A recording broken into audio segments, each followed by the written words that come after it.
model. In a multi-commodity framework no such generalization is possible. This confines neoclassical theory to an economy without money and makes it inapplicable to a capitalist or entrepreneurial economy. Op. Cit. p. 71. And, of course, the whole analysis is rooted in the notion of perfect competition.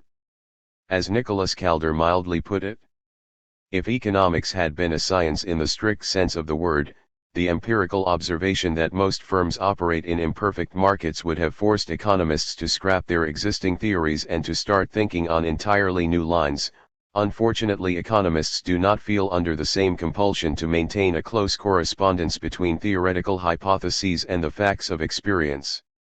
Further essays on economic theory ad policy, p. 19. Any real economy is significantly different from the impossible notion of perfect competition, and if there exists even one monopoly anywhere in the system, it follows that others must be averaging less than the marginal value of their output. So to concede the existence of monopoly requires that one either drop the competitive model entirely or construct an elaborate new theory that divides the world into monopolistic, competitive, and subcompetitive, exploited, sectors. James K. Galbraith, Created Unequal, p. 52. As noted in section C.4.3, mainstream economists have admitted that monopolistic competition, i.e., oligopoly, is the dominant market form, but they cannot model it due to the limitations of the individualistic assumptions of bourgeois economics.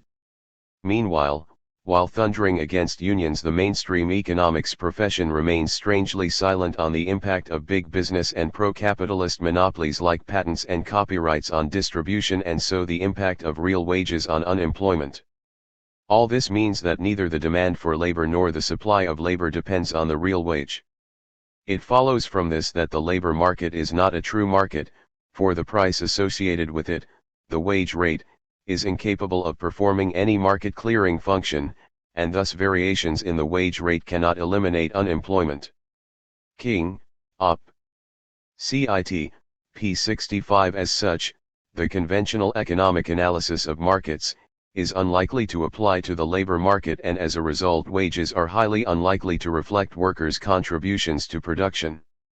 This is because economists treat labor as no different from other commodities, yet economic theory supports no such conclusion. At its most basic, labor is not produced for profit, and the supply curve for labor can slope backward so that a fall in wages can cause an increase in the supply of workers. In fact, the idea of a backward sloping supply curve for labor is just as easy to derive from the assumptions used by economists to derive their standard one.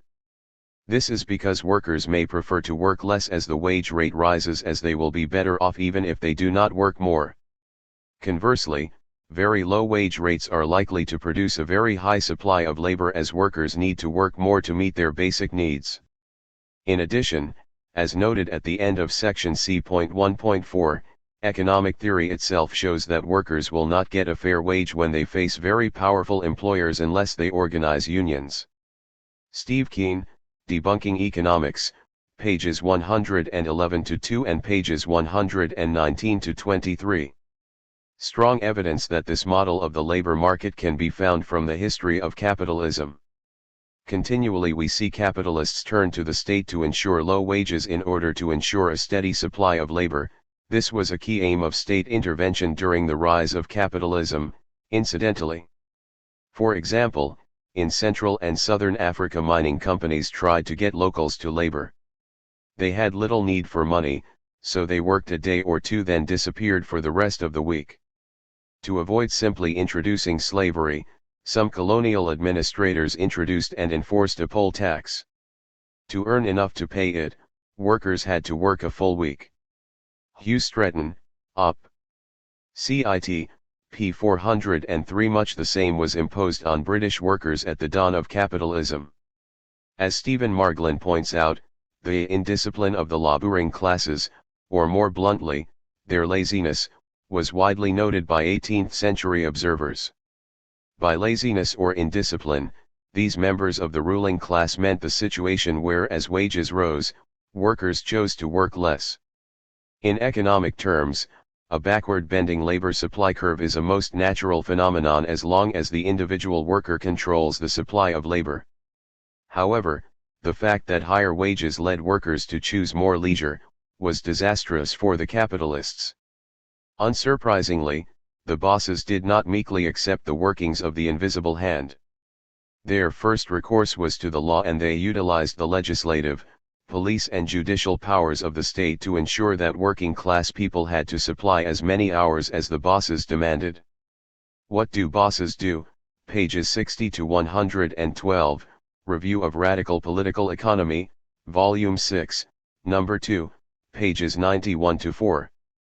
This means that the market supply curve could have any shape at all, and so economic theory fails to prove that employment is determined by supply and demand, and reinforces the real-world observation that involuntary unemployment can exist, as reducing the wage need not bring the demand and supply of labor into alignment. While the possibility of backward-bending labor supply curves is sometimes pointed out in textbooks, the assumption of an upward-sloping supply curve is taken as the normal situation, but there is no theoretical or empirical justification for this.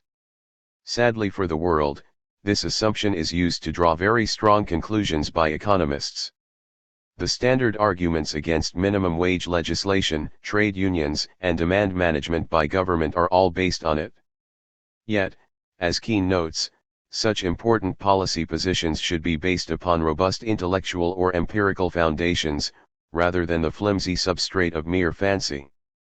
Economists are quite prone to dismiss alternative perspectives on labor market policy on this very basis, that they lack any theoretical or empirical foundations. Yet their own policy positions are based as much on wishful thinking as on wisdom. Op. Cit. Pages 121 to 2 and p. 123. Within a capitalist economy, the opposite assumption to that taken by economics is far more likely, namely that there is a backward-sloping labor supply curve. This is because the decision to work is not one based on the choice between wages and leisure made by the individual worker. Most workers do not choose whether they work or not, and the hours spent working, by comparing their given preferences and the level of real wages. They do not practice voluntary leisure waiting for the real wage to exceed their so-called reservation wage, i.e. the wage which will tempt them to forsake a life of leisure for the disutility of work. Rather, most workers have to take a job because they do not have a choice, as the alternative is poverty, at best, or starvation and homelessness, at worst. The real wage influences the decision on how much labor to supply rather than the decision to work or not. This is because as workers and their families have a certain basic living standard to maintain and essential bills which need to be paid. As earnings increase, basic costs are covered, and so people are more able to work less, and so the supply of labor tends to fall. Conversely, if real earnings fall because the real wage is less, then the supply of labor may increase as people work more hours and or more family members start working to make enough to cover the bills.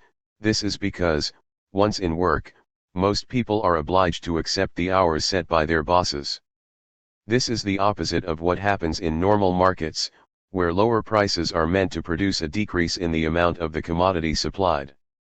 In other words, the labor market is not a market, i.e. it reacts in different ways than other markets. Stretton provides a good summary of this argument up. Cit. Pages 403 to 4 and p. 491. So, as radical economists have correctly observed, such considerations undercut the free market capitalist contention that labor unions and state intervention are responsible for unemployment, or that depressions will easily or naturally end by the workings of the market. To the contrary, insofar as labor unions and various welfare provisions prevent demand from falling as low as it might otherwise go during a slump, they apply a brake to the downward spiral. Far from being responsible for unemployment, they actually mitigate it. For example, unions, by putting purchasing power in the hands of workers, stimulates demand and keeps employment higher than the level it would have been. Moreover, wages are generally spent immediately and completely, whilst profits are not. A shift from profits to wages may stimulate the economy, since more money is spent, but there will be a delayed cut in consumption out of profits. Malcolm Sawyer, The Economics of Michael Kalecki, p. 118. All this should be obvious, as wages, and benefits, may be costs for some firms, but they are revenue for even more, and labor is not like other commodities and reacts in changes in price in different ways. Given the dynamics of the labor market, if such a term makes much sense given its atypical nature, any policies based on applying Economics 101 to it will be doomed to failure. As such, any book entitled Economics in One Lesson must be viewed with suspicion unless it admits that what it expounds has little or no bearing to reality and urges the reader to take at least the second lesson. Of course, a few people actually do accept the simplistic arguments that reside in such basic economics texts and think that they explain the world. These people usually become right-libertarians and spend the rest of their lives ignoring their own experience and reality in favor of a few simple axioms. The wage-cutting argument, like most of economics, asserts that any problems are due to people not listening to economists and that there is no economic power, there are no special interests, it is just that people are stupid. Of course, it is irrelevant that it is much easier to demand that workers' real wages be reduced when you are sitting in a tenured post in academia. True to their ideals and science, it is refreshing to see how many of these free market economists renounce tenure so that their wages can adjust automatically as the market demand for their ideologically charged comments changes. So when economic theories extol suffering for future benefits, it is always worth asking who suffers, and who benefits. Needless to say, the labor market flexibility agenda is anti-union, anti-minimum wage, and anti-worker protection. This agenda emerges from theoretical claims that price flexibility can restore full employment, and it rests dubious logic, absurd assumptions, and on a false analogy comparing the labor market with the market for peanuts. Which, ironically, is appropriate as the logic of the model is that workers will end up working for peanuts. As such, the labor market model has a certain utility as it removes the problem of institutions and, above all, power from the perspective of the economist. In fact, institutions such as unions can only be considered as a problem in this model rather than a natural response to the unique nature of the labor market which, despite the obvious differences, most economists treat like any other. To conclude, a cut in wages may deepen any slump, making it deeper and longer than it otherwise would be. Rather than being the solution to unemployment, cutting wages will make it worse. We will address the question of whether wages being too high actually causes unemployment in the first place, in the next section. Given that, as we argued in section C.8.2, inflation is caused by insufficient profits for capitalists, they try to maintain their profit margins by price increases. This spiraling effect of cutting wages helps to explain what economists term stagflation, rising unemployment combined with rising inflation, as seen in the 1970s. As workers are made unemployed, aggregate demand falls, cutting profit margins even more, and in response capitalists raise prices in an attempt to recoup their losses. Only a very deep recession can break this cycle, along with labor militancy and more than a few workers and their families. Thus the capitalist solution to crisis is based on working class people paying for capitalism's contradictions. 4. According to the mainstream theory, when the production capacity of a good exceeds any reasonable demand for it, the workers must be laid off and or have their wages cut to make the company profitable again. Meanwhile, the company executives, the people responsible for the bad decisions to build lots of factories, continue to collect their fat salaries, bonuses, and pensions, and get to stay on to help manage the company through its problems. 4. After all, who better to return a company to profitability than those who in their wisdom ran it into bankruptcy? Strange, though, no matter how high their salaries and bonuses get, managers and executives never price themselves out of work. All this means that working class people have two options in a slump: accept a deeper depression in order to start the boom-bust cycle again, or get rid of capitalism and with it the contradictory nature of capitalist production which produces the business cycle in the first place, not to mention other blights such as hierarchy and inequality. In the end, the only solution to unemployment is to get rid of the system which created it by workers seizing their means of production and abolishing the state. When this happens, then production for the profit of the few will be ended, and so, too, the contradictions this generates. See point 9.2 is unemployment caused by wages being too high? As we noted in the last section, most capitalist economic theories argue that unemployment is caused by wages being too high. Any economics student will tell you that labor is like any other commodity, and so if its price is too high then there will be less demand for it, so producing an excess supply of it on the market.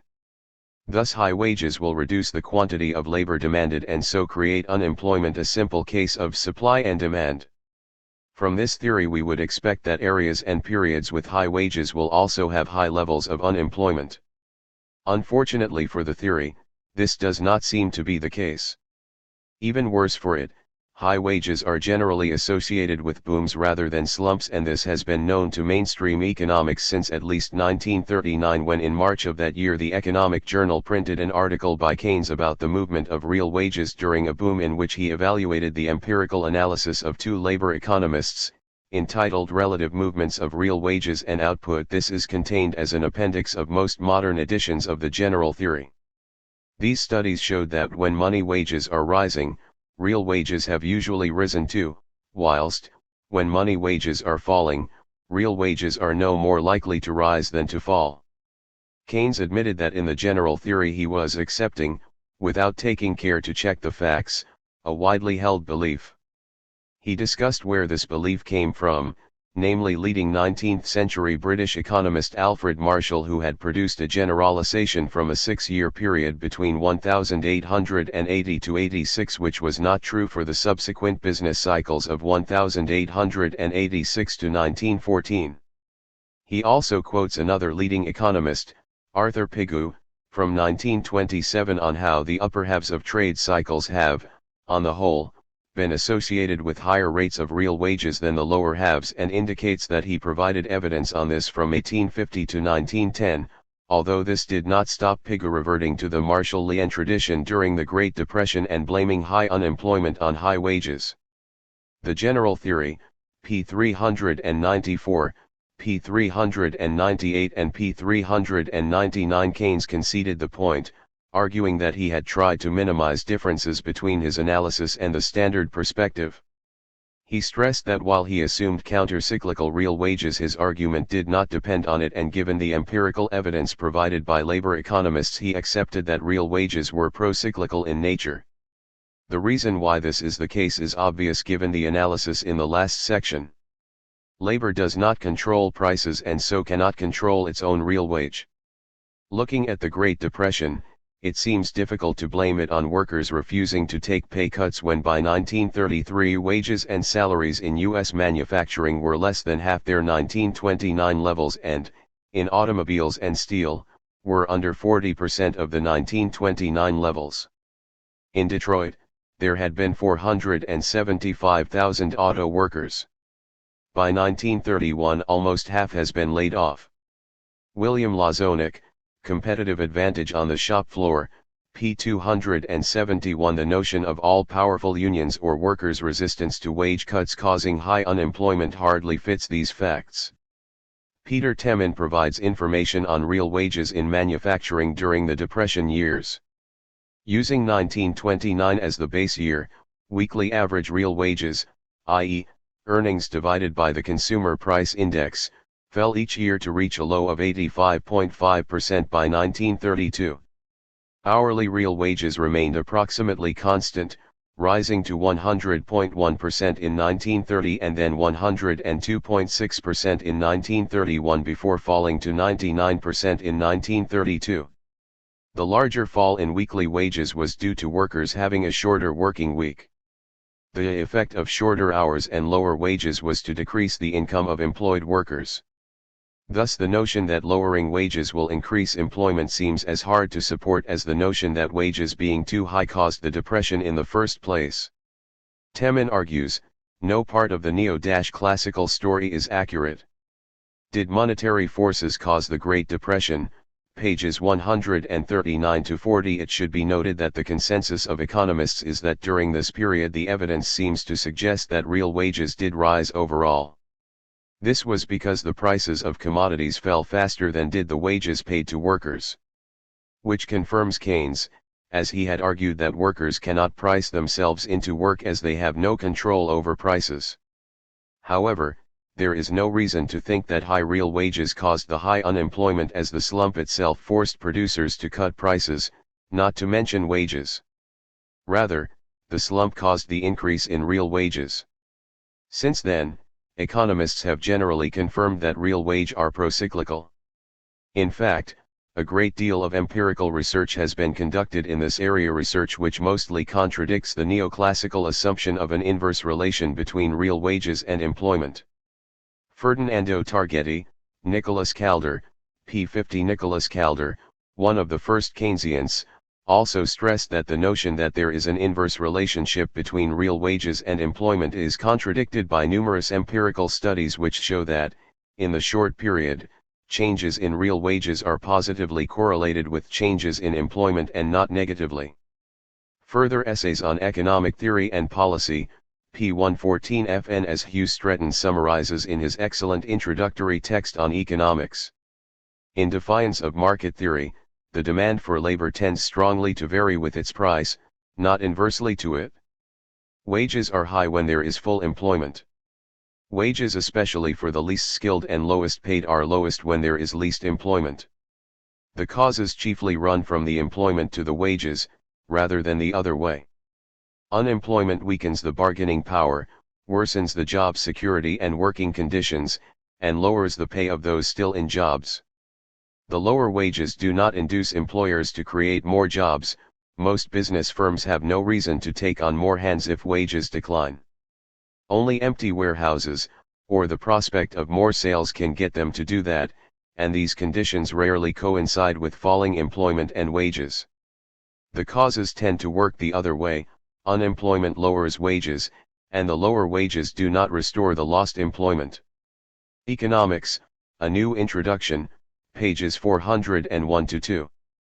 Will Hutton, the British neo-Keynesian economist, summarizes research by two other economists that suggests high wages do not cause unemployment. The British economists David Blanchflower and Andrew Oswald examined the data in 12 countries about the actual relation between wages and unemployment, and what they have discovered is another major challenge to the free market account of the labor market. Free market theory would predict that low wages would be correlated with low local unemployment, and high wages with high local unemployment. Blanchflower and Oswald have found precisely the opposite relationship. The higher the wages, the lower the local unemployment, and the lower the wages, the higher the local unemployment. As they say, this is not a conclusion that can be squared with free market textbook theories of how a competitive labor market should work. The state we're in, p. 102. Unemployment was highest where real wages were lowest, and nowhere had falling wages being followed by rising employment or falling unemployment. Blanchflower and Oswald stated that their conclusion is that employees who work in areas of high unemployment earn less, other things constant, than those who are surrounded by low unemployment. The wage curve, p. 360. This relationship, the exact opposite of that predicted by free market capitalist economics, was found in many different countries and time periods, with the curve being similar for different countries. Thus, the evidence suggests that high unemployment is associated with low earnings, not high, and vice versa. Looking at less extensive evidence, if minimum wages and unions cause unemployment, why did the southeastern states of the USA, with a lower minimum wage and weaker unions, have a higher unemployment rate than northwestern states during the 1960s and 1970s? Or why, when the relative minimum wage declined under Reagan and Bush in the 1980s, did chronic unemployment accompany it? Alan Engler, The Apostles of Greed, p. 107, or the Low Pay Network report Priced into Poverty, which discovered that in the 18 months before they were abolished, the British Wages Councils, which set minimum wages for various industries, saw a rise of 18,200 in full-time equivalent jobs compared to a net loss of 39,300 full-time equivalent jobs in the 18 months afterwards. Given that nearly half the vacancies in former Wages Council sectors paid less than the rate which it is estimated Wages Councils would now pay, and nearly 15% paid less than the rate at abolition, there should, by the free market argument, have been rises in employment in these sectors as pay fell. The opposite happened. This research shows that the falls in pay associated with Wages Council abolition had not created more employment. Indeed, employment growth was more buoyant prior to abolition than subsequently. So whilst Wages Council abolition did not result in more employment, the erosion of pay rates caused by their abolition resulted in more families having to endure poverty pay. Significantly, the introduction of a national minimum wage by the first new Labour government did not have the dire impact free market capitalist economists and politicians predicted. It should also be noted that an extensive analysis of the impact of minimum wage increases at the state level in America by economists David Card and Alan Kroeger found the facts contradicted the standard theory, with rises in the minimum wage having a small positive impact on both employment and wages for all workers. Myth and measurement. The new economics of the minimum wage. While their work was attacked by business leaders and economists from think tanks funded by them, Card and Kroeger's findings that raising the lowest wages had no effect on unemployment or decreased it proved to be robust. In particular, when replying to criticism of their work by other economists who based their work, in part, on data supplied by a business-funded think tank, Card and Kroeger discovered that not only was that work consistent with their original findings but that the only data set that indicates a significant decline in employment was by some amazing coincidence the small set of restaurants collected by the think tank. Minimum wages and employment, a case study of the fast food industry in New Jersey and Pennsylvania, reply, pages 1397 to 1420, The American Economic Review, Volume 90, Number 5, p. 1419 for a good overview of how the fast food industry and its conservative allies sought to discredit two distinguished economists, and how the attack backfired when the two experts used by the fast food industry to impeach Card and Kroeger, effectively ratified them. See John Schmitz Behind the Numbers, Cook 2. Order. The American Prospect, May-June 1996. Pages 82 to 85.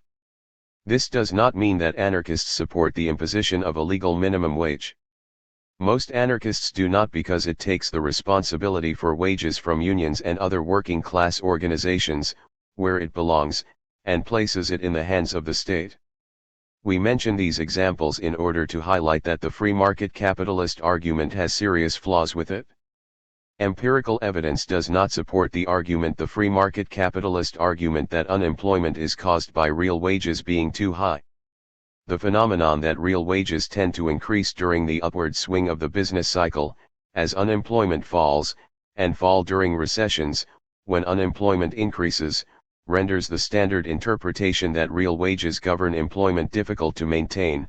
Real wages are pro-cyclical, to use economic terminology. This evidence makes it harder for economists to justify policies based on a direct attack on real wages as the means to cure unemployment.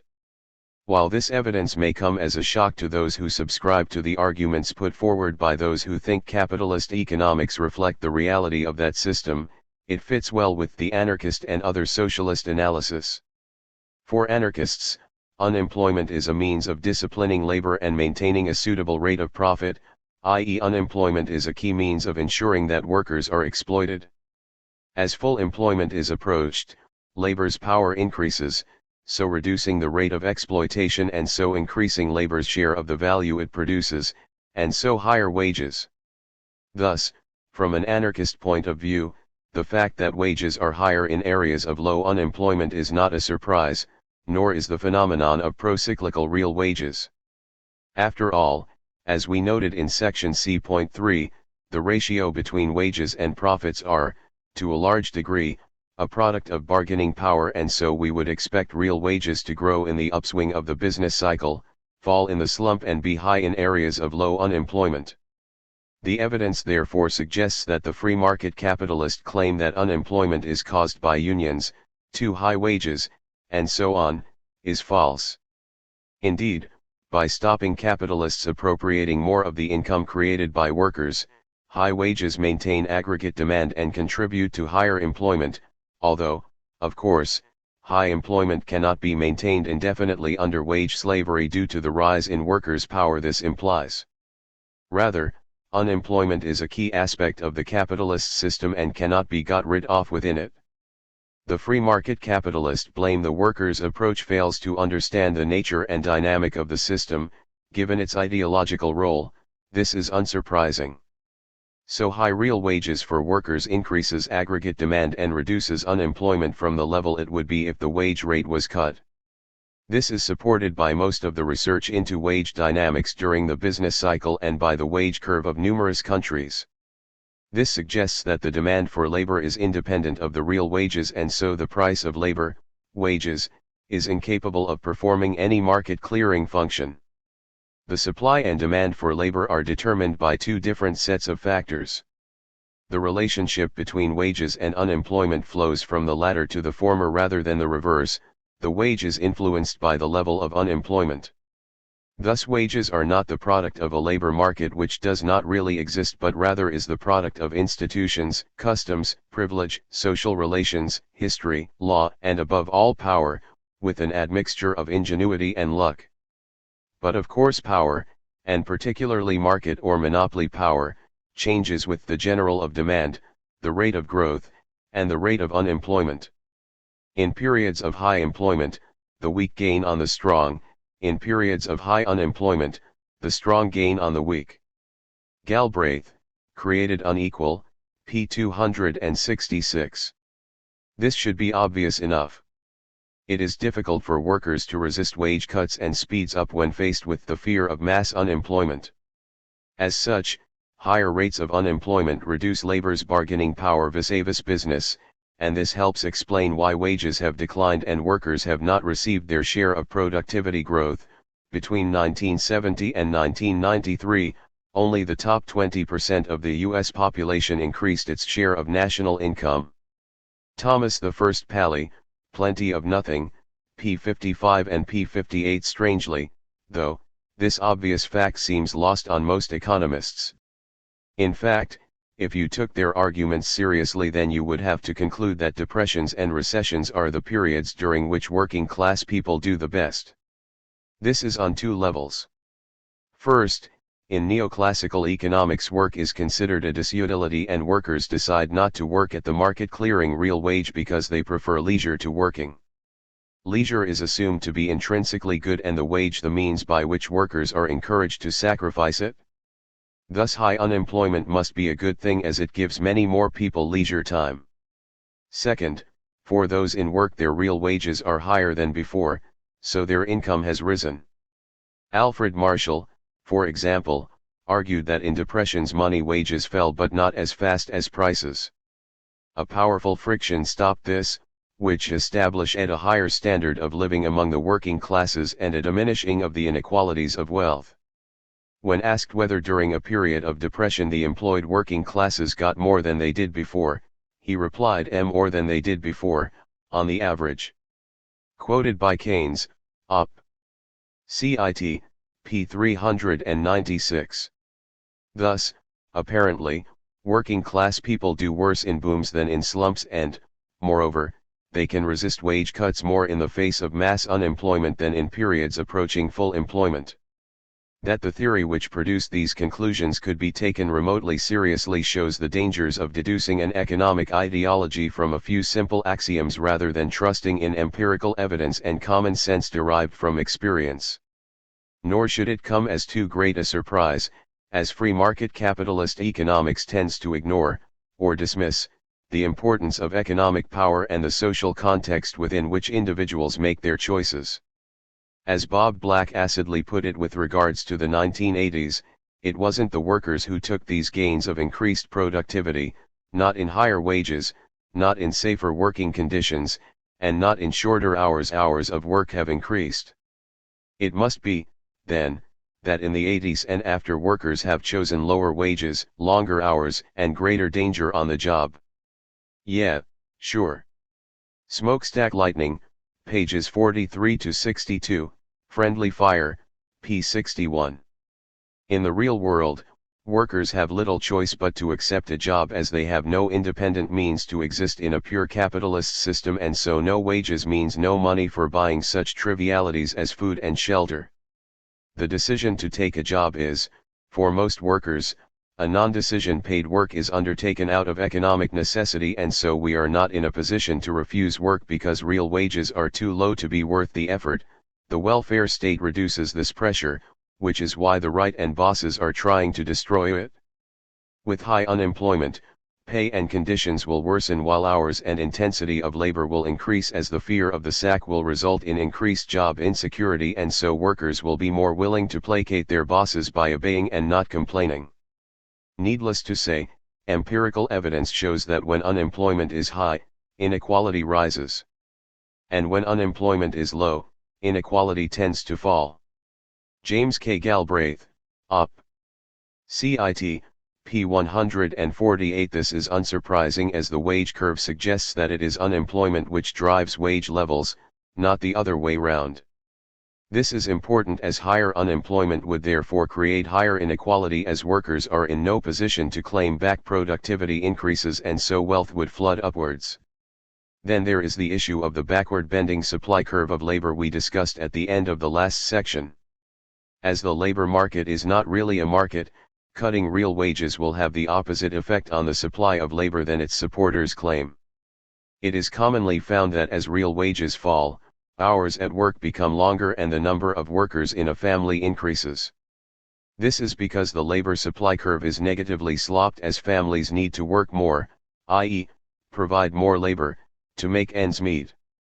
This means that a fall in real wages may increase the supply of labor, as workers are forced to work longer hours or take second jobs simply to survive. The net effect of increasing supply would be to decrease real wages even more, and so, potentially, start a vicious circle and make the recession deeper. Looking at the US, we find evidence that supports this analysis. As the wages for the bottom 80% of the population fell in real terms under Reagan and Bush in the 1980s, the number of people with multiple jobs increased, as did the number of mothers who entered the labor market. In fact, the only reason that family income was maintained is the massive increase in labor force participation of married women. Put simply, jobs paying family wages have been disappearing, and sustaining a family now requires that both adults work. The result has been a squeeze on the amount of time that people have for themselves. There is a loss of life quality associated with the decline in time for family. They have also been forced to work longer. Americans are working longer just to maintain their current position, and the quality of family life is likely declining. A time squeeze has therefore accompanied the wage squeeze. Pally, Op. Cit. pages 63 to 4. That is, the supply of labor increased as its price fell. Reagan's turn to military Keynesianism and incomplete nature of the reforms ensured that a deep spiral was avoided. To understand why this is the case, it is necessary to think about how the impact of eliminating the minimum wage and trade unions would actually have. First, of course, there would be a drop in the wages of the poorest workers, as the assertion is that the minimum wage increases unemployment by forcing wages up. The assertion is that the bosses would then employ more workers as a result. However, this assumes that extra workers could easily be added to the existing capital stock, which may not be the case. Assuming this is the case, and it is a big assumption, what happens to the workers who have had their pay cut? Obviously, they still need to pay their bills, which means they either cut back on consumption and or seek more work, assuming that prices have not fallen, as this would leave the real wage unchanged. If the former happens, then firms may find that they face reduced demand for their products and, consequently, have no need for the extra employees predicted by the theory. If the latter happens, then the ranks of those seeking work will increase as people look for extra jobs, or people outside the labor market, like mothers and children, are forced into the job market. As the supply of workers increase, wages must drop according to the logic of the free market position. This does not mean that a recovery is impossible, just that in the short and medium terms cutting wages will make a recession worse and be unlikely to reduce unemployment for some time. This suggests that a free market capitalism, marked by a fully competitive labor market, no welfare programs nor unemployment benefits, and extensive business power to break unions and strikes would see aggregate demand constantly rise and fall, in line with the business cycle, and unemployment and inequality would follow suit. Moreover, unemployment would be higher over most of the business cycle, and particularly at the bottom of the slump, than under a capitalism with social programs, militant unions, and legal rights to organize, because the real wage would not be able to stay at levels that could support aggregate demand, nor could the unemployed use their benefits to stimulate the production of consumer goods. This suggests that a fully competitive labor market, as in the 19th century, would increase the instability of the system, an analysis which was confirmed during the 1980s.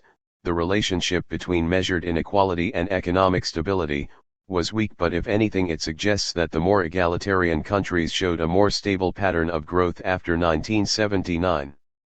Dan Corey and Andrew Glynn, The Macroeconomics of Equality, Stability, and Growth, Paying for Inequality, Andrew Glynn and David Miliband, eds. Pages 212 to 213.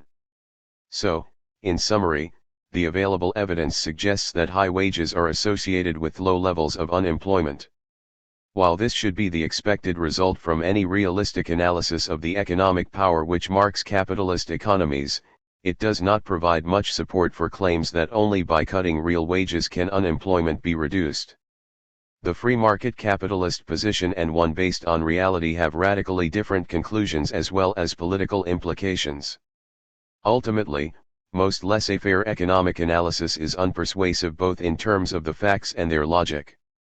While economics may be marked by axiomatic reasoning which renders everything the markets does as optimal, the problem is precisely that it is pure axiomatic reasoning with little or no regard for the real world. Moreover, by some strange coincidence, they usually involve policy implications which generally make the rich richer by weakening the working class. Unsurprisingly, decades of empirical evidence have not shifted the faith of those who think that the simple axioms of economics take precedence over the real world, nor has this faith lost its utility to the economically powerful. See point 9.3. Are flexible labor markets the answer to unemployment? The usual free market capitalist, or neoliberal, argument is that labor markets must become more flexible to solve the problem of unemployment. This is done by weakening unions, reducing, or abolishing, the welfare state, and so on. In defense of these policies, their proponents point to the low unemployment rates of the USA and UK and contrast them to the claimed economic woes of Europe, particularly France and Germany. As we will indicate in this section, this stance has more to do with touching faith that deregulating the labor market brings the economy as a whole closer to the ideal of perfect competition than a balanced analysis and assessment of the available evidence. Moreover, it is always important to remember, as tenured economists, talking of protective labor market institutions, seem to forget, that deregulation can and does have high economic, and not to mention individual and social, costs too. The underlying argument for flexible labor markets is the notion that unemployment is caused by wages being too high, and due to market imperfections wages are sticky downwards. While both claims, as we have seen above, are dubious both factually and logically, this has not stopped this position becoming the reigning orthodoxy in elite circles. By market imperfections it is meant trade unions, laws which protect labor, unemployment benefit, and other forms of social welfare provision, and definitely not big business, patent and copyright laws, or any other pro-business state interventions. All these ensure that wages for those employed are inflexible downwards and the living standards of those unemployed are too high to induce them to seek work. This means that orthodox economics is based on, to use John Kenneth Galbraith's justly famous quip, the assumption that the rich do not work because they are paid too little, while the poor do not work because they are paid too much. We should first point out that attacks on social welfare have a long pedigree and have been conducted with much the same rationale. It made people lazy and gave them flexibility when seeking work. For example, the British Poor Law Report of the 1830s built its case against relief on the damage done by poor relief to personal morality and labor discipline, much the same thing in the eyes of the commissioners. David McNally, Against the Market, p. 101. The report itself stated that the greatest evil of the system was the spirit of laziness and insubordination that it creates. Quoted by McNally, Op. Cit. p. 101. While the rhetoric used to justify attacks on welfare has changed somewhat since then, the logic and rationale have not. They have as their root the need to eliminate anything which provided working class people any means for independence from the labor market. It has always aimed to ensure that the fear of the sack remains a powerful tool in the boss's arsenal and to ensure that their authority is not undermined. Ironically, therefore, its underlying aims are to decrease the options available to working class people, i.e. to reduce our flexibility within the labor market by limiting our options to finding a job fast or face dire poverty, or worse. Secondly, there is an unspoken paradox to this whole process. If we look at the stated, public, rationale behind flexibility, we find a strange fact. While the labor market is to be made more flexible and in line with ideal of perfect competition, on the capitalist side no attempt is being made to bring it into line with that model. Let us not forget that perfect competition, the theoretical condition in which all resources, including labor, will be efficiently utilized, states that there must be a large number of buyers and sellers. This is the case on the sellers' side of the flexible labor market, but this is not the case on the buyers, where, as indicated in section C.4, oligopoly reigns. Most who favor labor market flexibility are also those most against the breaking up of big business and oligopolistic markets, or are against attempts to stop mergers between dominant companies in and across markets. Yet the model requires both sides to be made up of numerous small firms without market influence or power. So why expect making one side more flexible will have a positive effect on the whole? There is no logical reason for this to be the case, and as we noted in section C.1.4, neoclassical economics agrees in an economy with both unions and big business, removing the former while retaining the latter will not bring it closer to the ideal of perfect competition. With the resulting shift in power on the labor market, things will get worse as income is distributed from labor to capital. Which is, we must stress, precisely what has happened since the 1980s and the much lauded reforms of the labor market. It is a bit like expecting peace to occur between two warring factions by disarming one side and arguing that because the number of guns have been halved, peacefulness has doubled. Of course, the only peace that would result would be the peace of the graveyard, or a conquered people subservience can pass for peace, if you do not look too close. In the end, calls for the flexibility of labor indicate the truism that, under capitalism, labor exists to meet the requirements of capital, or living labor exists to meet the needs of dead labor, a truly insane way to organize a society. Then there is the key question of comparing reality with the rhetoric. As economist Andrew Glenn points out, the neoliberal orthodoxy on this issue has been strenuously promoted despite weak evidence for the magnitude of its benefits and in almost total neglect of its costs. In fact, there is no evidence that the countries which carried out more reforms secured significant falls in unemployment. This is perhaps unsurprising, as there is plenty of support for such deregulation from business even without strong evidence that unemployment would be reduced. As far as welfare goes, the relationship between unemployment and benefits is, if anything, in the wrong direction. Higher benefits do along with lower unemployment. Of course there are a host of other influences on unemployment, but if benefits were very important we might expect some degree of correlation in the right, positive, direction. Such a lack of simple relation with unemployment applies to other likely suspects such as employment protection and union membership. Capitalism Unleashed, p. 48, p. 121, p. 48 and p. 47. Nor is it mentioned that the history of labor market flexibility is somewhat at odds with the theory. It is useful to remember that American unemployment was far worse than Europe's during the 1950s, 60s and 70s.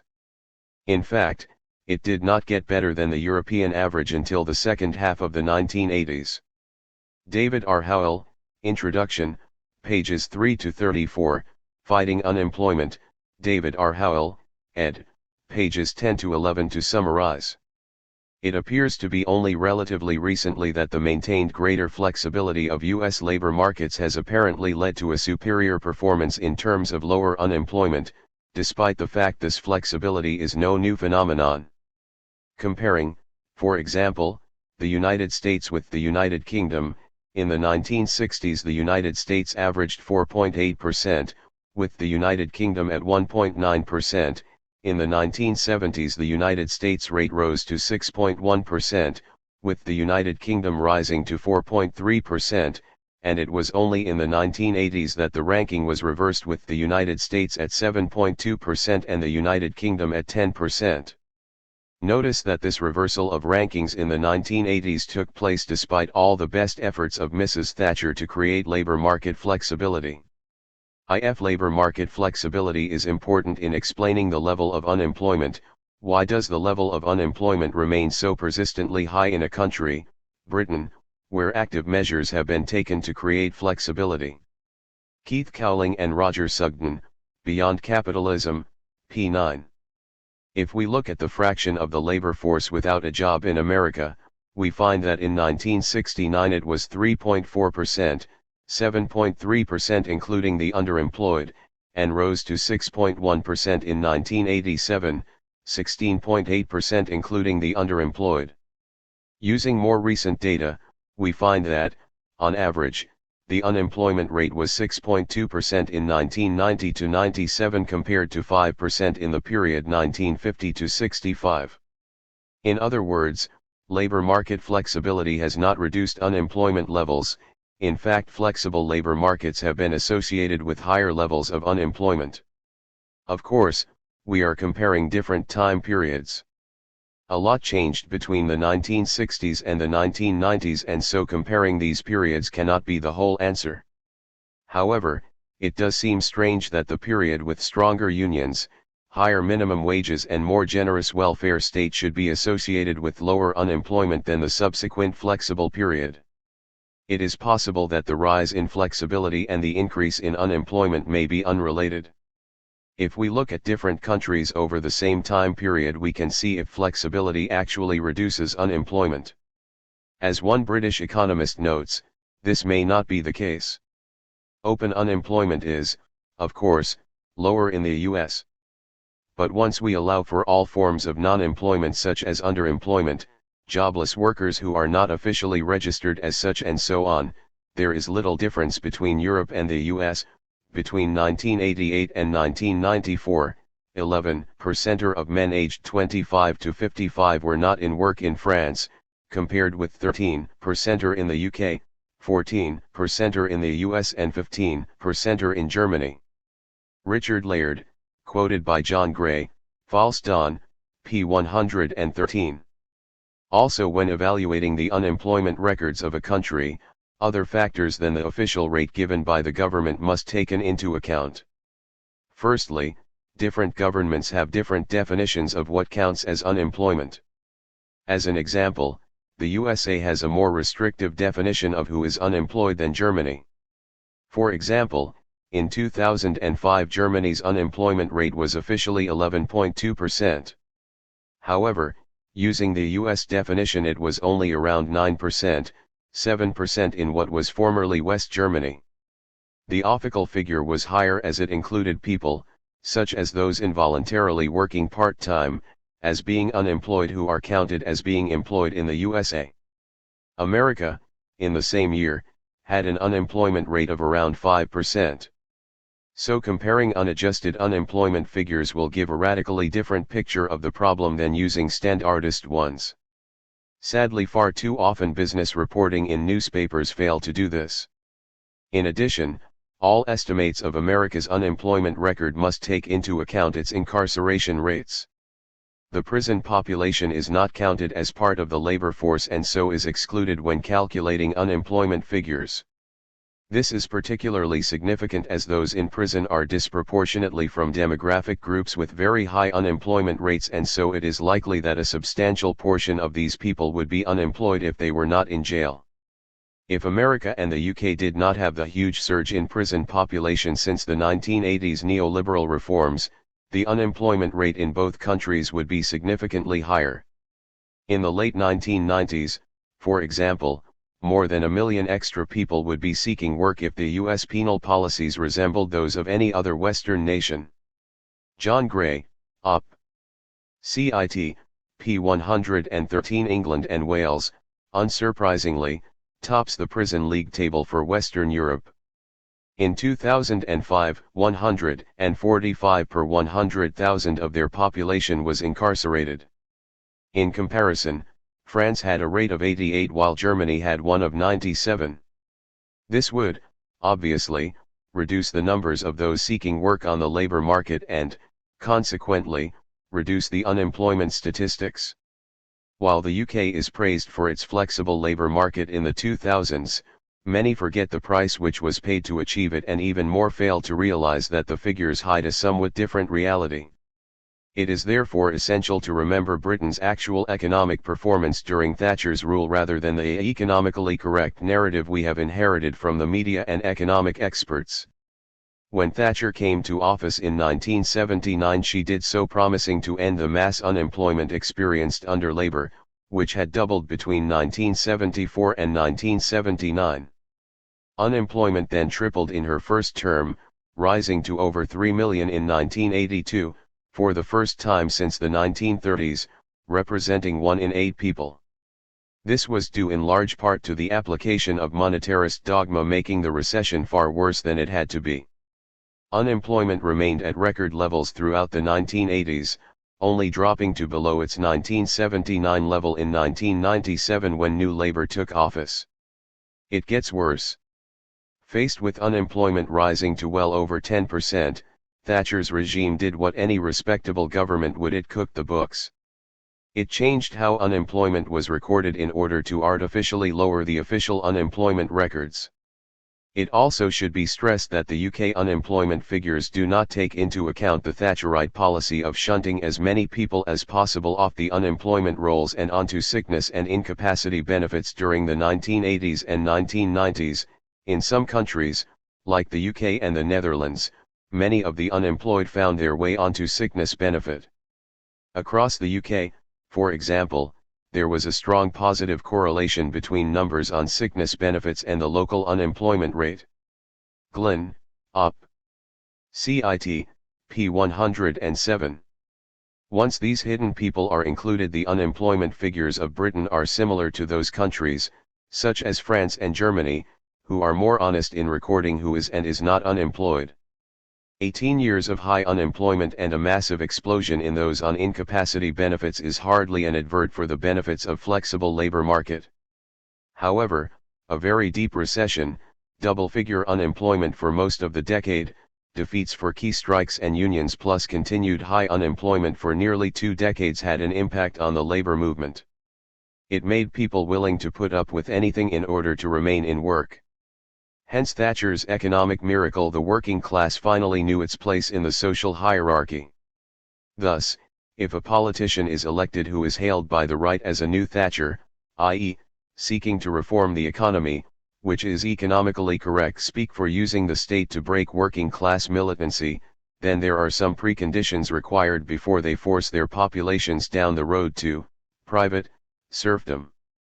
They will have to triple unemployment in under 3 years and have such record levels last over a decade, provoke the deepest recession since the 1930s, oversee the destruction of the manufacturing sector and use the powers of the state to break the mass protests and strikes their policies will provoke. Whether they are successful depends on the willingness of working class people to stand up for their liberties and rights and so impose, from the streets, the changes that really needed, changes that politicians will not, indeed cannot, achieve. Nor should it be forgotten that here are many European countries with around the same, or lower, official unemployment rates as the UK with much less flexible labour markets.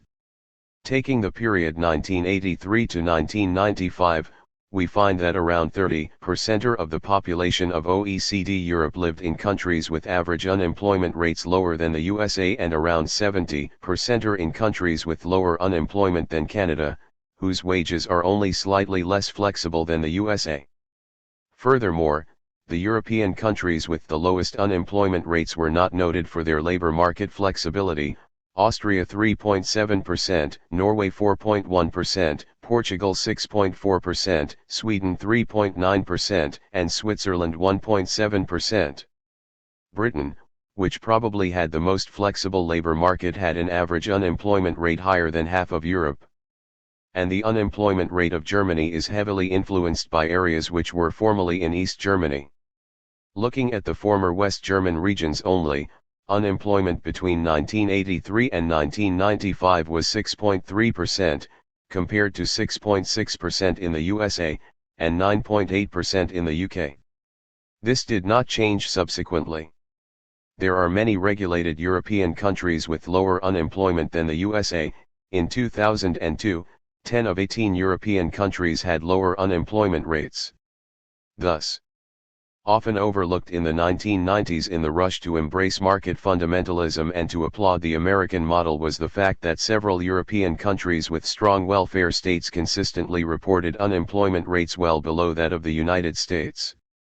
At the same time, other European welfare states, characterized by some of the lowest levels of wage inequality and the highest levels of social protection in the developed world, experienced substantial declines in unemployment over the 1990s, reaching levels that are now below that of the United States. David R. Howell, Conclusion, pages 310 to 43, Op. Cit. p. 310. As such, it is important to remember that the empirical basis of the neoliberal OECD-IMF orthodoxy is limited. Howell, Op. Cit. p. 337. In fact, the whole Europe is in a state of decline narrative which is used to justify the imposition of neoliberal reforms there is better understood as the corporate media's clever ploy to push Europe into the hands of the self-destructing neoliberalism that is slowly taking its toll on Britain and America, rather than a serious analysis of the real situation there. Take, for example, the issue of high youth unemployment in many European countries, which reached international awareness during the French anti-CPE protests in 2006. In fact, the percentage of prime-age workers, 25 to 54, in employment is pretty similar in regulated France, Germany, and Sweden as in flexible America and Britain. It is much higher for women in Sweden. However, there are significant differences in youth employment rates, and this suggests where the apparent unemployment problem lies in Europe. This problem is due to the statistical method used to determine the unemployment figures. The standard measure of unemployment divides the number unemployed by the numbers unemployed plus employed. The flaw in this should be obvious. For example, assume that 90% of French youths are in education, and of the remaining 10%, 5% are in work and 5% are unemployed. This last 10% are the labor force, and so we would get a massive 50% unemployment rate, but this is due to the low, 5%, employment rate. Looking at the youth population as a whole, only 5% are actually unemployed. David R. Howell, Introduction, pages 3 to 34, Op. Cit. pages 13 to 14. By the standard measure, French males age 15 to 24 had an unemployment rate of 20.8% in 2007, as compared to 11.8% in America. Yet this difference is mainly because, in France, as in the rest of Europe, there are many more young males not in the labor force, more are in school, and fewer work part-time while studying. As those who are not in the labor market are not counted in the standard measure, this gives an inflated value for youth unemployment. A far better comparison would be to compare the number of unemployed divided by the population of those in the same age group. This results in the USA having a rate of 8.3% and France 8.6%. Another source of the decline of Europe is usually linked to lower GDP growth over the past few years compared to countries like Britain and the USA. Yet this perspective fails to take into account internal income distribution. Both the USA and UK are marked by large, and increasing, inequality, and that GDP growth is just as unequally distributed. In America, for example, most of GDP growth since the 1980s has been captured by the top 5% of the population, while median wages have been, at best, flat. Ignoring the enrichment of the elite in the USA and UK would mean that GDP growth would be, at least for the bulk of the population, better in Europe.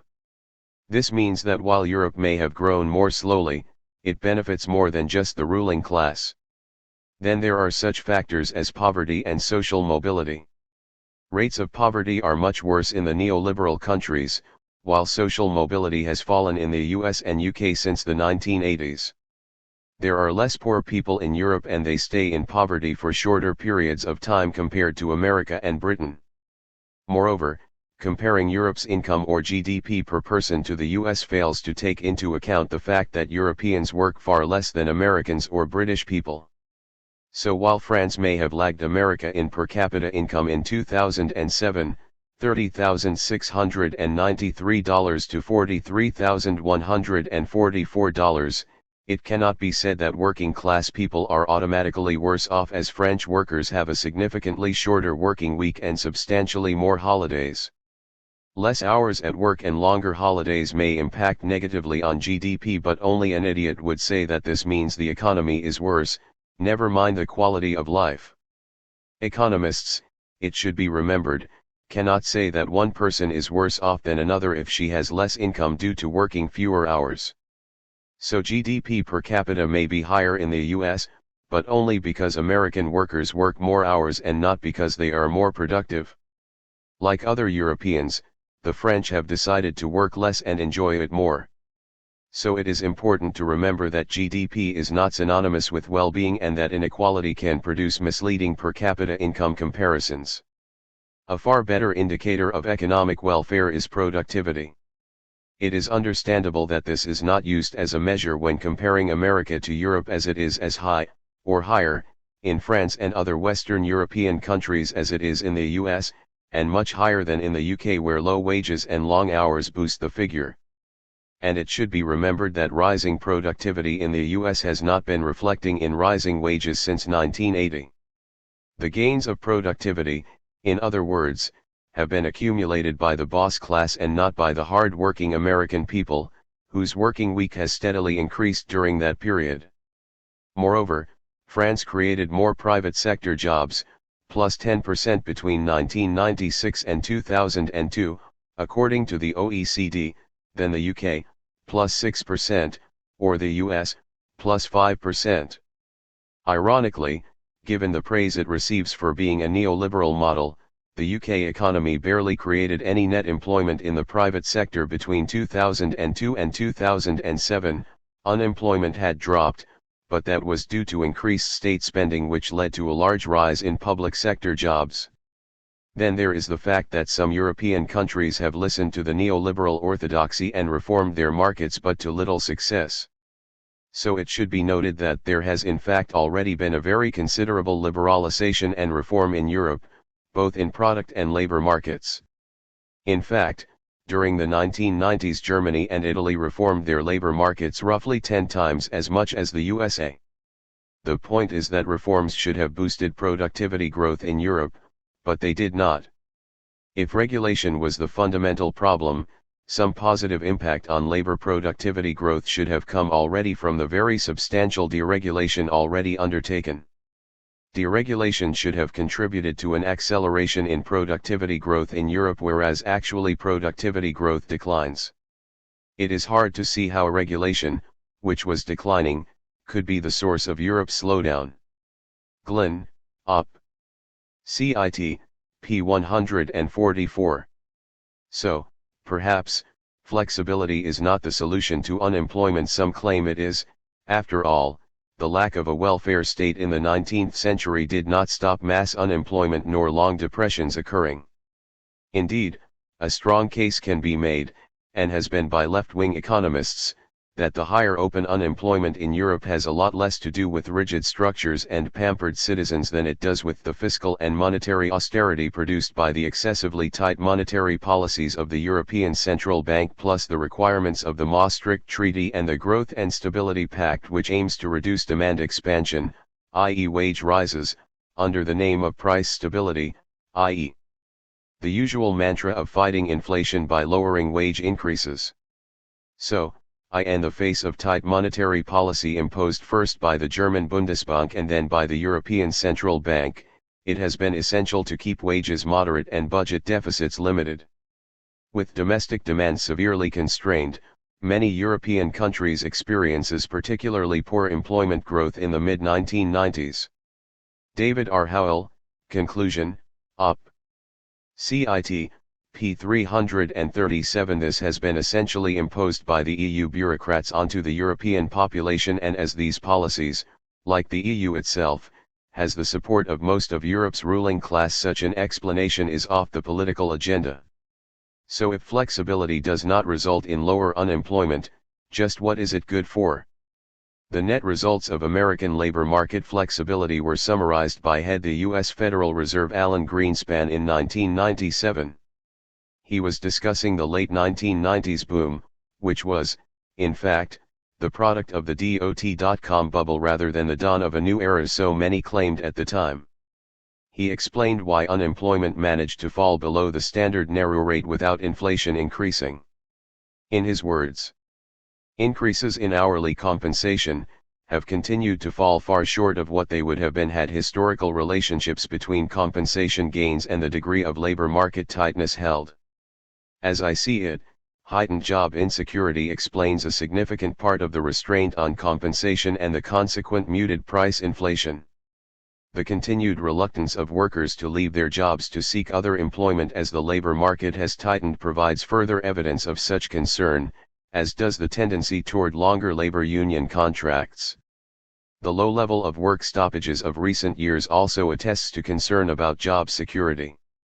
The continued decline in the share of the private workforce in labor unions has likely made wages more responsive to market forces. Owing in part to the subdued behavior of wages, profits, and rates of return on capital have risen to high levels. Quoted by Jim Stanford, Testing the Flexibility Paradigm, Canadian Labor Market Performance in International Context, pages 119 to 155, Fighting Unemployment, David R. Howell, ed., pages 139 to 40. Under such circumstances, it is obvious why unemployment could drop and inflation remain steady. Yet there is a massive contradiction in Greenspan's account. As well as showing how keen the Federal Reserve investigates the state of the class struggle, ready to intervene when the workers may be winning, it also suggests that flexibility works just one way. Some of the features highlighted by Greenspan reflect precisely a lack of flexibility in the labor market, a lack of response of compensation to tight labor markets, a reluctance of workers to leave their jobs, and the prevalence of long-term contracts that lock employment arrangements for 6 or more years at a time. And so Greenspan's portrayal of the unique features of the U.S. model suggests that something more than flexibility is the key ingredient at work, or at least that flexibility is being interpreted once again from an unbalanced and one-sided perspective. It is, rather, a high degree of labor market discipline that seems to be the operative force. U.S. workers remain insecure despite a relatively low unemployment rate, and hence compensation gains were muted. This implies a consequent redistribution of income from labor to capital. Greenspan's story is more about fear than it is about flexibility, and hence this famous testimony has come to be known as Greenspan's fear factor hypothesis, in which he concisely described the importance of labor market discipline for his conduct of monetary policy. Jim Stanford, Op. Cit. p. 140. So while this attack on the wages, working conditions, and social welfare is conducted under the pre-Keynesian notion of wages being sticky downwards, the underlying desire is to impose a flexibility which ensures that wages are sticky upwards. This suggests a certain one-sidedness to the flexibility of modern labor markets, employers enjoy the ability to practice flexploitation, but the flexibility of workers to resist is reduced. Rather than lack of flexibility, the key factor in explaining high unemployment in Europe is the anti-inflationary policies of its central banks, which pursue high interest rates in order to control inflation, i.e. wages. In contrast, America has more flexibility simply due to the state of the working class there. With labor so effectively crushed in America, with so many workers feeling they cannot change things or buying into the individualistic premises of capitalism thanks to constant propaganda by business-funded think tanks, the U.S. central bank can rely on job insecurity and ideology to keep workers in their place in spite of relatively lower official unemployment. Meanwhile, as the rich get richer, many working-class people spend their time making ends meet and blaming everyone and everything but their ruling class for their situation. U.S. families must work even more hours to achieve the standard of living their predecessors achieved 30 years ago. David R. Howell, Conclusion, Op. Cit. p. 338. All this is unsurprising for anarchists, as we recognize that flexibility just means weakening the bargaining power of labor in order to increase the power and profits of the rich, hence the expression flexploitation. Increased flexibility has been associated with higher, not lower unemployment. This, again, is unsurprising, as a flexible labor market basically means one in which workers are glad to have any job and face increased insecurity at work. Actually, insecurity would be a more honest word to use to describe the ideal of a competitive labor market rather than flexibility, but such honesty would let the cat out of the bag. In such an environment, workers' power is reduced, meaning that capital gets a larger share of the national income than labor, and workers are less inclined to stand up for their rights. This contributes to a fall in aggregate demand, so increasing unemployment. In addition, we should note that flexibility may have little effect on unemployment, although not on profits, as a reduction of labor's bargaining power may result in more rather than less unemployment. This is because firms can fire excess workers at will, increase the hours of those who remain, and stagnating or falling wages reduces aggregate demand. Thus the paradox of increased flexibility resulting in higher unemployment is only a paradox in the neoclassical framework. From an anarchist perspective, it is just the way the system works, as is the paradox of overwork and unemployment occurring at the same time. So while free market economics portrays unions as a form of market failure, an interference with the natural workings of the market system, and recommend that the state should eliminate them or ensure that they are basically powerless to act, this simply does not reflect the real world.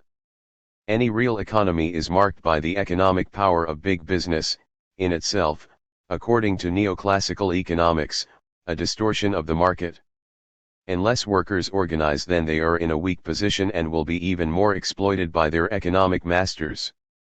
Left-wing economist Thomas I Paley presents the correct analysis of working class organization when he wrote, "The reality is that unions are a correction of market failure, namely the massive imbalance of power that exists between individual workers and corporate capital. The importance of labor market bargaining power for the distribution of income means that unions are a fundamental prop for widespread prosperity. Weakening unions does not create a natural market, it just creates a market in which business has the power to dominate labor. The notion of perfect natural markets is built on the assumption that market participants have no power. In reality, the process of labor exchange is characterized not only by the presence of power, but also by gross inequality of power. An individual worker is at a great disadvantage in dealing with large corporations that have access to massive pools of capital and can organize in a fashion that renders every individual dispensable. Unions help rectify the imbalance of power in labor markets, and they therefore correct market failure rather than causing it." Op. Cit. pages 36-7. The welfare state also increases the bargaining power of workers against their firms and limits the ability of firms to replace striking workers with scabs. Given this, it is understandable why bosses hate unions and any state aid which undermines their economic power. Thus the hallmark of the neoliberal age is an economic environment that pits citizen against citizen for the benefit of those who own and manage a country. Op. CIT, p. 203.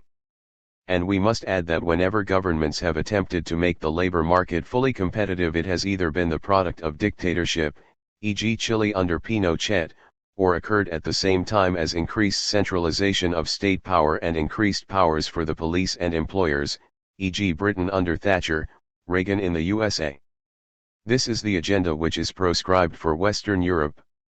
In 2006, when successful street protests stopped a proposed labor market reform in France, the CPE, one American journalist, Elaine Ciolino, complained that the government seems to fear its people, the people seem to fear change. New York Times, March 17, 2006. Such are the contradictions of neoliberalism. While proclaiming the need to reduce state intervention, it requires increased state power to impose its agenda. It needs to make people fear their government and fear for their jobs. Once that has been achieved, then people who accept change, i.e. the decisions of their economic, social, and political bosses, without question. That the French people do not want a British or American-style labor market, full of low-wage toilers who serve at the boss's pleasure, should not come as a surprise. Nor should the notion that elected officials in a supposed democracy are meant to reflect the feelings of the sovereign people be considered as unusual or irrational. The anti-democratic nature of capitalist flexibility applies across the world. Latin American presidents trying to introduce neoliberalism into their countries have had to follow suit and ride roughshod over democratic institutions, using the traditional Latin American technique of governing by decree in order to bypass congressional opposition. Civil rights have also taken a battering. In Bolivia, the government attempted to defuse union opposition, by declaring a state of siege and imprisoning 143 strike leaders. In Colombia, the government used anti-terrorist legislation in 1993 to try 15 trade union leaders opposing the privatization of the state telecommunications company. In the most extreme example, Peru's Alberto Fujimori dealt with the troublesome Congress by simply dissolving it, and seizing emergency powers. Duncan Green, The Silent Revolution, p. 157. This is unsurprising. People, when left alone, will create communities, organize together to collectively pursue their own happiness, protect their communities and environment. In other words, they will form groups, associations, and unions to control and influence the decisions that affect them. In order to create a fully competitive labor market, individuals must be atomized and unions, communities, and associations weakened, if not destroyed, in order to fully privatize life. State power must be used to disempower the mass of the population, restrict their liberty, control popular organizations and social protest, and so ensure that the free market can function without opposition to the human suffering, misery, and pain it would cause. People, to use Rousseau's evil term, must be forced to be free.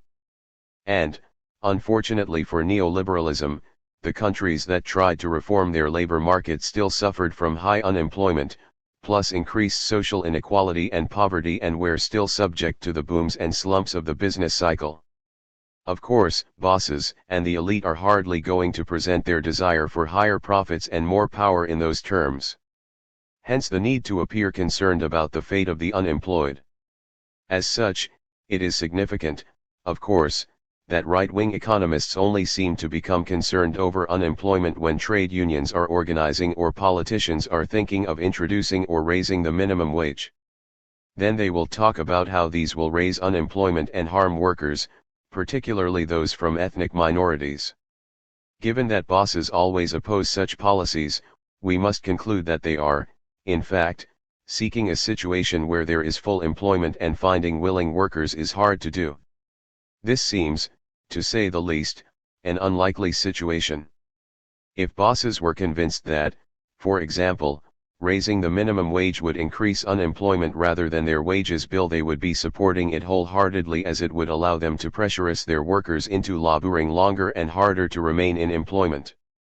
Suffice to say, bosses are in no hurry to see their pool of wage slaves drained, and so their opposition to trade unions and minimum wages are the product of need for profits rather than some concern for the unemployed. This applies to family issues as well.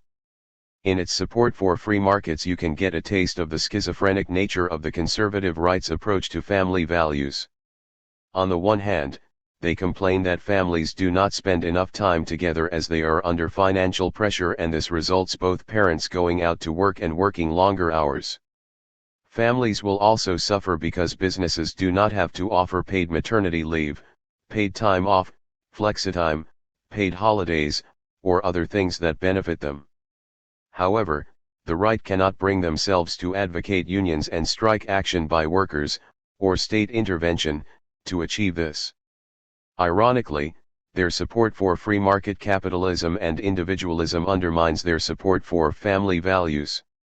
Ultimately, that is because profits will always come before parents. All this is unsurprising as, ultimately, the only real solution to unemployment and overwork is to end wage labor and the liberation of humanity from the needs of capital.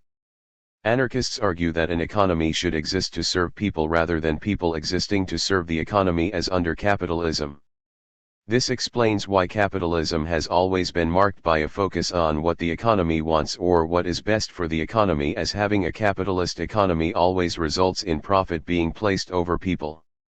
Thus we have the paradoxical situation, as under neoliberalism, where an economy is doing well while the bulk of the population are not. Finally, we must clarify the anarchist position on state welfare. We support working class organizations, although we are critical of unions with bureaucratic and top-down structures. As far as state welfare goes, anarchists do not place it high on the list of things we are struggling against. Once the welfare state for the rich has been abolished, then, perhaps, we will reconsider that. As we will discuss in section D.1.5, anarchists are well aware that the current neoliberal rhetoric of minimizing the state is self-serving and hides an attack on the living standards of working-class people. As such, we do not join in such attacks regardless of how critical we may be of aspects of the welfare state, for we seek genuine reform from below by those who use it rather than reform from above by politicians and bureaucrats in the interests of state and capital. We also seek to promote alternative social institutions which, unlike the welfare state, are under working class control and so cannot be cut by decree from above. For further discussion, see sections J.5.15 and J.5.16. C.9.4 Is unemployment voluntary? Here we point out another aspect of the free market capitalist blame the workers argument, of which the diatribes against unions and workers' rights highlighted above is only a part. This is the assumption that unemployment is not involuntary but is freely chosen by workers. As Nicholas Calder put it, for free market economists, involuntary employment cannot exist because it is excluded by the assumptions. Further essays on applied economics, px Many neoclassical economists claim that unemployed workers calculate that their time is better spent searching for more highly paid employment, or living on welfare than working, and so desire to be jobless. That this argument is taken seriously says a lot about the state of modern capitalist economic theory, but as it is popular in many right-wing circles, we should discuss it. David Schweikart notes, these kinds of arguments ignore two well-established facts. First, when unemployment rises, it is layoffs, not voluntary quits, that are rising. Second, unemployed workers normally accept their first job offer. Neither of these facts fits well with the hypothesis that most unemployment is a free choice of leisure.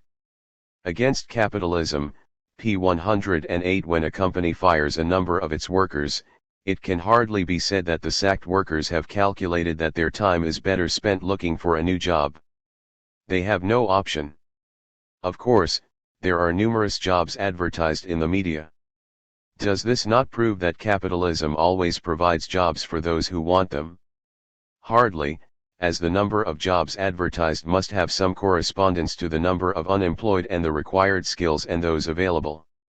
If 100 jobs are advertised in an areas reporting 1,000 unemployed, it can scarcely be claimed that capitalism tends to full employment. This hardly gives much support to the right-wing claim that unemployment is voluntary, and gives an obvious answer to right-wing economist Robert Lucas's quest to explain why people allocate time to unemployment we need to know why they prefer it to all other activities. Quoted by Schwickart, Op. Cit. p. 108. A puzzle indeed. Perhaps this unworldly perspective explains why there has been no real effort to verify the assertion that unemployment is voluntary leisure. Somewhat ironically, given the desire for many on the right to deny the possibility of involuntary unemployment, this perspective became increasingly influential at precisely the same time as the various theories of the so-called natural rate of unemployment did, see section C.9. Thus, at the same time as unemployment was proclaimed as being a voluntary choice, economics was also implicitly arguing that this was nonsense, that unemployment is an essential disciplinary tool within capitalism to keep workers in their place, to fight inflation. In addition, it is worthwhile to note that the right-wing assumption that higher unemployment benefits and a healthy welfare state promote unemployment is not supported by the evidence. As a moderate member of the British Conservative Party notes, the OECD studied 17 industrial countries and found no connect between a country's unemployment rate and the level of its social security payments. Dancing with Dogma, p. 118. Moreover, the economists David Blanchflower and Andrew Oswald wage curve for many different countries is approximately the same for each of the 15 countries they looked at. This also suggests that labor market unemployment is independent of social security conditions, as their wage curve can be considered as a measure of wage flexibility. Both of these facts suggest that unemployment is involuntary in nature and cutting social security will not affect unemployment. Another factor in considering the nature of unemployment is the effect of decades of reform of the welfare state conducted in both the USA and UK since 1980. During the 1960s, the welfare state was far more generous than it was in the 1990s, and unemployment was lower. If unemployment was voluntary and due to Social Security being high, we would expect a decrease in unemployment as welfare was cut. This was, after all, the rationale for cutting it in the first place. In fact, the reverse occurred, with unemployment rising as the welfare state was cut. Lower Social Security payments did not lead to lower unemployment, quite the reverse in fact. Faced with these facts, some may conclude that as unemployment is independent of Social Security payments, then the welfare state can be cut. However, this is not the case, as the size of the welfare state does affect the poverty rates and how long people remain in poverty.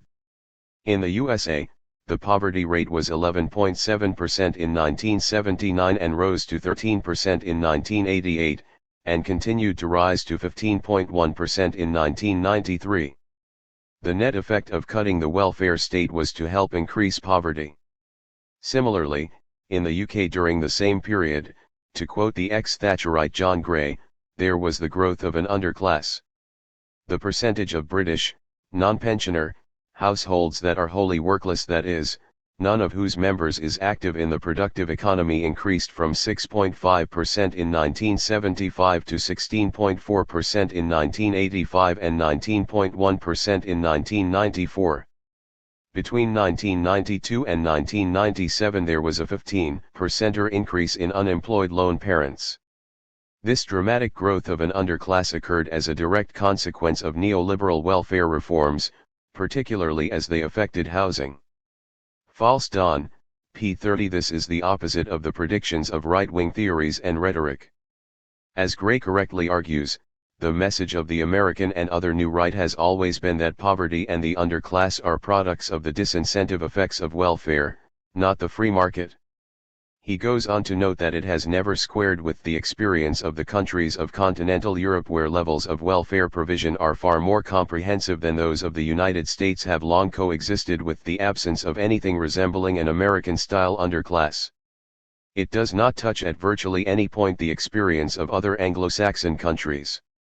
He points to the example of New Zealand, where the theories of the American New Right achieved a rare and curious feat: self-refutation by their practical application. Contrary to the New Right's claims, the abolition of nearly all universal social services and the stratification of income groups for the purpose of targeting welfare benefits selectively created a neoliberal poverty trap. Op. Cit. p. 42. So while the level of unemployment benefits and the welfare state may have little impact on the level of unemployment, which is to be expected if the nature of unemployment is essentially involuntary, it does have an effect on the nature, length, and persistency of poverty. Cutting the welfare state increases poverty and the time spent in poverty, and by cutting redistribution, it also increases inequality. If we look at the relative size of a nation's social security transfers as a percentage of gross domestic product and its relative poverty rate, we find a correlation. Those nations with a high level of spending have lower rates of poverty. In addition, there is a correlation between the spending level and the number of persistent poor. Those nations with high spending levels have more of their citizens escape poverty. For example, Sweden has a single-year poverty rate of 3% and a poverty escape rate of 45%, and Germany has figures of 8% and 24%, and a persistent poverty rate of 2%. In contrast, the USA has figures of 20% and 15%, and a persistent poverty rate of 42%. Given that a strong welfare state acts as a kind of floor under the wage and working conditions of labor, it is easy to see why capitalists and the supporters of free market capitalism seek to undermine it. By undermining the welfare state, by making labor flexible, profits and power can be protected from working people standing up for their rights and interests. Little wonder the claimed benefits of flexibility have proved to be so elusive for the vast majority while inequality has exploded. The welfare state, in other words, reduces the attempts of the capitalist system to commodify labor and increases the options available to working class people. While it did not reduce the need to get a job, the welfare state did undermine dependence on any particular employee and so increased workers' independence and power. It is no coincidence that the attacks on unions and the welfare state was and is framed in the rhetoric of protecting the right of management to manage and of driving people back into wage slavery. In other words, an attempt to increase the commodification of labor by making work so insecure that workers will not stand up for their rights. Unemployment has tremendous social costs, with the unemployed facing financial insecurity and the possibility of indebtedness and poverty. Many studies have found that unemployment results in family distribution, ill health, both physical and mental, suicide, drug addiction, homelessness, malnutrition, racial tensions and a host of other, negative, impacts. Given all this, given the dire impact of joblessness, it strains belief that people would choose to put themselves through it. The human costs of unemployment are well documented.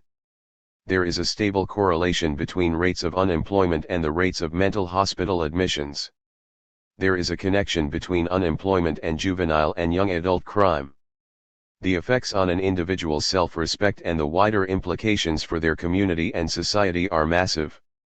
As David Schweikart concludes, the costs of unemployment, whether measured in terms of the cold cash of lost production and lost taxes or in the hotter units of alienation, violence, and despair, are likely to be large under laissez-faire. Op. Cit. p. 109. Of course, it could be argued that the unemployed should look for work and leave their families, hometowns, and communities in order to find it. However, this argument merely states that people should change their whole lives as required by market forces, and the wishes animal spirits, to use Keynes' term of those who own capital. In other words, it just acknowledges that capitalism results in people losing their ability to plan ahead and organize their lives, and that, in addition, it can deprive them of their sense of identity, dignity, and self-respect as well, portraying this as somehow a requirement of life, or even, in some cases, noble. It seems that capitalism is logically committed to viciously contravening the very values upon which it claims it be built, namely the respect for the innate worth and separateness of individuals. This is hardly surprising, as capitalism is based on reducing individuals to the level of another commodity, called labor.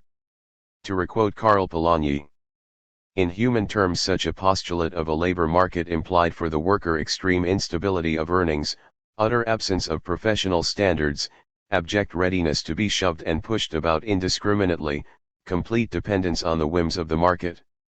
Ludwig von Mises justly argued that if workers did not act as trade unionists, but reduced their demands and changed their locations and occupations according to the labor market, they would eventually find work. This sums up the position under a system based on the postulate of the commodity character of labor. It is not for the commodity to decide where it should be offered for sale, to what purpose it should be used, at what price it should be allowed to change hands, and in what manner it should be consumed or destroyed. The Great Transformation, p. 176. However, people are not commodities but living, thinking, feeling individuals. The labor market is more a social institution than an economic one, and people and work more than mere commodities. If we reject the neoliberals' assumptions for the nonsense they are, their case fails.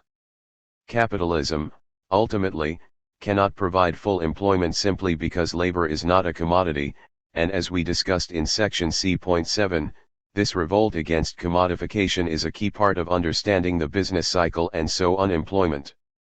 C.10 Is free market capitalism the best way to reduce poverty? It is far to say that supporters of free market capitalism make the claim that their system not only benefits everyone, but especially working class people, indeed, the very poorest sectors of society. This was the position during the so-called anti-globalization protests at the turn of the 21st century, when the issue of global inequality and poverty was forced to the front of politics, for a time. In response, the likes of The Economist portraying itself and the big businesses seeking lower costs and higher profits as the real champions of the poor, particularly in the Third World. In this perspective, growth is the key to reducing absolute poverty rather than, say, redistribution, struggle for reforms by means of direct action and popular self-organization or, heaven forbid, social revolution. The logic is simple. Economic growth of 1% per year will double an economy in 70 years, while 3% does so in just over 23 years and 5% growth takes a mere 15 years. Thus the standard right-wing argument is that we should promote free market capitalism as this is a growth machine par excellence. In fact, any form of redistribution or social struggle is considered counterproductive in this viewpoint, as it harms overall growth by either scaring away capital from a country or blunts the incentives of the elite to strive to produce more wealth. Over time, wealth will, to coin a well-worn phrase, trickle down from the wealthy to the many. What to make of this claim? Again, it does contain an element of truth. As capitalism is a grow or die economy, see section D.4, obviously the amount of wealth available to society increases for all as the economy expands. So the poor will, in general, be better off absolutely in any growing economy, at least in economic terms. This was the case under Soviet state capitalism as well. The poorest worker in the 1980s was obviously far better off economically than one in the 1920s. As such, what counts is relative differences between classes and periods within a growth economy. Given the thesis that free market capitalism will benefit the poor especially, we have to ask, is this actually true, and, if so, can the other classes benefit equally well? This means we need to ask whether the assumption to concentrate on absolute poverty or inequality rather than relative values makes more sense. Similarly, we need to question the assumption that free market capitalism is the growth machine its supporters assert, and whether the benefits of the growth it produces does, in fact, trickle down. Questioning these assumptions is essential. The key problem with evaluating such claims is, of course, the fact that an economy, like a society, is a very complex system which evolves through time. There are few opportunities for controlled experiments with which to test differing analyses and theories. This means that any attempt to analyze these claims must be based on looking at different countries and time periods in order to contrast them. Thus we will look at the same countries at different periods, the more social democratic post-war period to the more neoliberal post-1980s and more neoliberal countries with those in which free market reforms have not been pushed as far. As we will show, the track record of free market capitalism has been, at best, distinctly unimpressive and, at worst, significantly poorer, However, this appeal to reality will not convince many supporters of capitalism. For the true believer in the capitalist market, this kind of evidence does not create doubt in their ideas, only the conviction that the experiments did not go far enough. Thus, for the ideologue, freer market capitalism handily tell us nothing about free market capitalism unless, of course, they can be portrayed as an economic miracle, regardless of the facts. For advocates of the market, the sanctity of private property and private contracts is held as an inalienable natural right. To refute charges that this will simply benefit the already wealthy, they spend much time arguing that unfettered capitalism is also the only economic system which will produce the greatest benefit for the greatest number. In other words, that absolute capitalist markets and private property rights coincides exactly with personal interest. A clearer example of wishful thinking could hardly be asked for. Yet it is not hard to see what function this plays. Few people will be persuaded by their assumptions on property and markets, given the common sense objection that free exchange between the weak and the strong will, obviously, benefit the latter more. Yet more people may be convinced to go along with free market proposals by considerations of economic efficiency and the hope that the poor will see their living standards improve over time, particularly if experts with economics degrees are involved, as people often assume they know what they are talking about. Now, the empirical track record of what is called capitalism is decidedly mixed. There are three courses of action open to the market advocate. The first is to embrace the property rights argument wholeheartedly, and say that we should adopt pure capitalism even if it hurts a large percentage of the population because it is the right thing to do. This would be unconvincing for most people, as economic austerity and serf-like working conditions in return for protecting the power and property rights of the few who actually own the wealth would find few, sane or disinterested, supporters. Then it could be argued that the empirical track record of actually existing capitalism should be ignored in favor of economic ideology, as reality is simply not pure enough. That, again, would be unconvincing for the obvious reason that we would be being asked to have faith in the validity of economics. As we have noted before, this would not be wise given its surreal assumptions and non-scientific nature. This would have one positive side effect, as doing this would mean that market advocates would have to stop claiming that all the good things we have are due to something, capitalism, that does not exist. So that option is unlikely to have many supporters or convince many. Finally, it could be argued that contrary to appearances, capitalism really does benefit everyone. While this option is not compatible with intellectual honesty, it is by far the most popular within the ranks of market advocates. This is undoubtedly because the wealth and corporations are always willing to pay well for people happy to defend their power and profits against the reality they produce. So what of the claim that capitalism is the best way to help them poor, that capitalism will especially benefit working class people? To make sense, i.e. to be more than simply a rhetoric assertion, it must rest on two basic notions. Firstly, that free market capitalism will have a higher growth rate than alternative forms of that system, such state capitalism or regulated capitalism. Secondly, that inequality will be less and share of wages in the national income more in free market than in other systems. This must be the case, otherwise free market reforms do not especially help working class people. We will discuss the first claim here, before discussing the track record of neoliberalism in the next section, followed a discussion of the history of capitalism and free trade in section C.10.2. We then analysis the failings of the equality defense in section C.10.3 before ending with a discussion on the limitations of looking at income and growth in evaluating how capitalism benefits the working class, section C.10.4. As we show, there is substantial evidence to suggest that the standard defenses of free market capitalism are not up to much. Let us be clear and state there is generally a positive correlation between economic growth and the income of the poor. We are not attacking economic growth as such, but rather asking whether neoliberalism's own defense actually stands up. Looking at the historical picture, then, yes, capitalism does produce much more economic growth than previous social systems such as slavery and feudalism. However, defending capitalism on the basis that it better than a slave-based economy is hardly a strong foundation, particularly when capitalists are happy to locate to dictatorships which have slave-like labor conditions.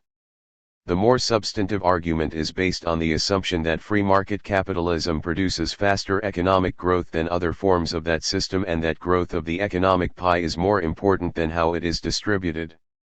In other words, the same, or even smaller, share of a bigger pie in the future is better than a bigger share of the existing pie.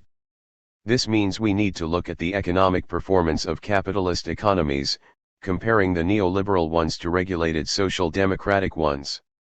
We would expect the former to be performing significantly better than the latter, in addition to being more dynamic after reforms than before. The reality hardly matches the claims. The attempt to compare and contrast economies can be found in, say, the works of Milton Friedman to show the superiority of his beloved free market capitalism.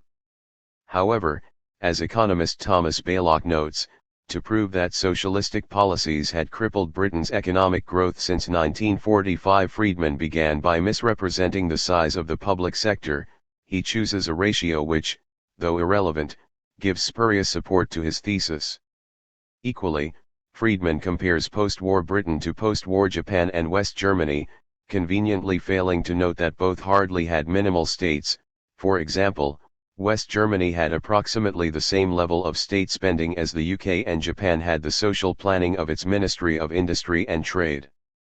As Baylock notes, the consequences of socialism are then illustrated by reference to the weak economic performance of Britain in comparison with Japan and Germany since 1945. This is an odd comparison to choose when judging the impact of socialism on Britain.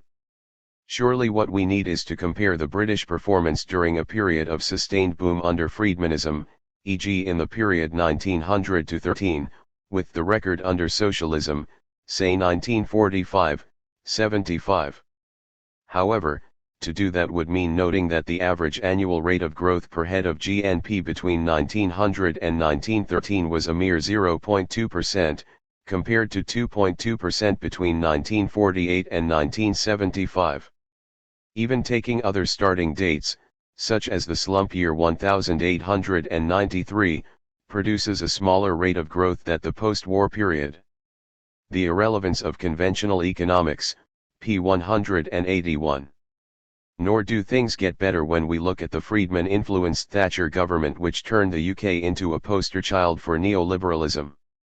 Here, yet again, the facts do not really support the claims in favor of free markets.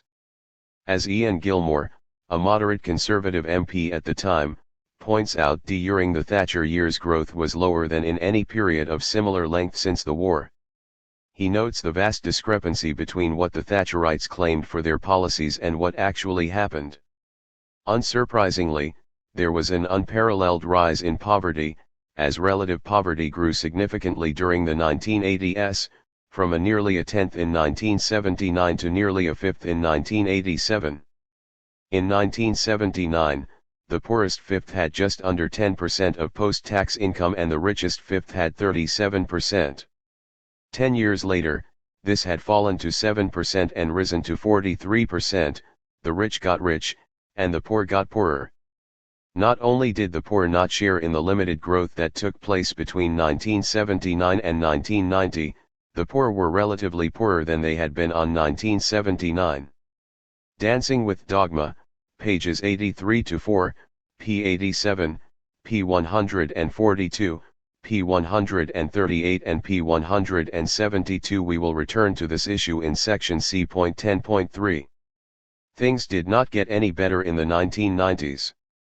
Growth in GDP per capita was steadily decreased in the UK, from 2.3% per annum between 1950 and 1970, to 2.1% between 1970 and 1979 and to 1.9% between 1979 and 1997. For the US, a similar process was at work, from 2% to 2.3% to 1.5%. At best, it can be said that the growth rates of Germany and France between 1979 and 1997 were worse, at 1.7% and 1.4%, respectively. However, before 1979 their growth was much higher, at 5.1%/4.5% between 1950 and 1970 and 2.8%/3.3% between 1970 and 1979, respectively. Growth in labor productivity per hour worked is hardly impressive, being 2.3% between 1979 and 1997 compared to 0.8% for the US, 2.4% for France and 2.2% for Germany. This is well below the 1950 to 1970 figure of 3% and only slightly better than 2.1% during the strike-bound 1970s. In 1979, the UK was ninth of 15 EU members in OECD measures of prosperity. By 1995, it was 11th before rising back to 10th in 1999. In summary, the idea that Britain has a clearly superior economy to the continent is a delusion. Adair Turner, Just Capital, The Liberal Economy, p. 200, pages 199 to 200 and p. 196. The best that can be said of Thatcherism is that during the 1980s, Britain put an end to 3 decades of relative decline and caught up some lost ground versus continental leaders. But Britain's absolute productivity and prosperity performance is still below the European average and its pace of catch-up has been slow.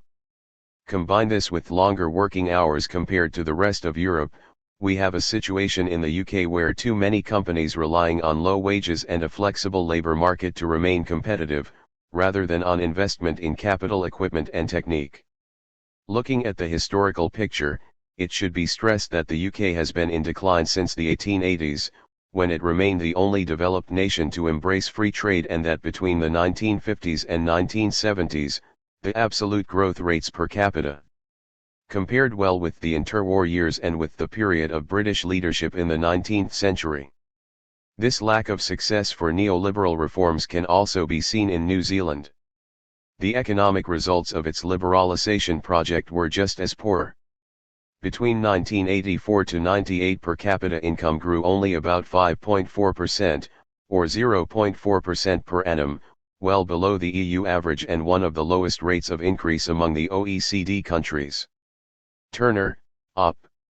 CIT, p. 196, p. 212, p. 199 and p. 240 fn. Needless to say, because the rich got richer and rebellious workers controlled, both the UK and New Zealand were proclaimed economic miracles. This lack of dynamism is not limited just to the UK or New Zealand. As left-wing economist Andrew Glynn notes, the fact that there was no general improvement in growth in the 1980s could be explained away by the fact that the policies were only picking up steam. But the real puzzle is the 15 years since 1990. Why have these free market policies failed to bring an increase in the growth rate? In fact, growth per year has steadily fallen since 1973, with 1990 to 2004 the lowest rate yet for the USA, Europe, and Japan. This applies to other economic indicators as well. The fact that output per head has been growing more slowly since 1990 than it did in the turbulent period 1973 to 9, never mind the golden age, must be a severe disappointment to those who believed that unleashing the free market would restore rapid growth. He summarizes the evidence by pointing out that economic performance overall has been unspectacular. Capitalism Unleashed, pages 130 to 1 and p. 151. As Chomsky summarizes, neoliberal-style programs began to take shape in the 1970s, and since then real wages for the majority have largely stagnated or declined. The relatively weak benefits system has declines as well. Incomes are maintained only by extending working hours well beyond those in similar societies, while inequality has soared, as has personal debt. Moreover, this is a vast change from the preceding quarter century, when economic growth was the highest on record for a protracted period and also egalitarian. Social indicators, which closely tracked economic growth until the mid-1970s, then diverged, declining to the level of 1960 by the year 200. Failed states, p. 211. The assumption is that producing free, markets and a pure, R, capitalism will result in higher growth and so rising living standards. So far, no two experts, the promises have not been realized.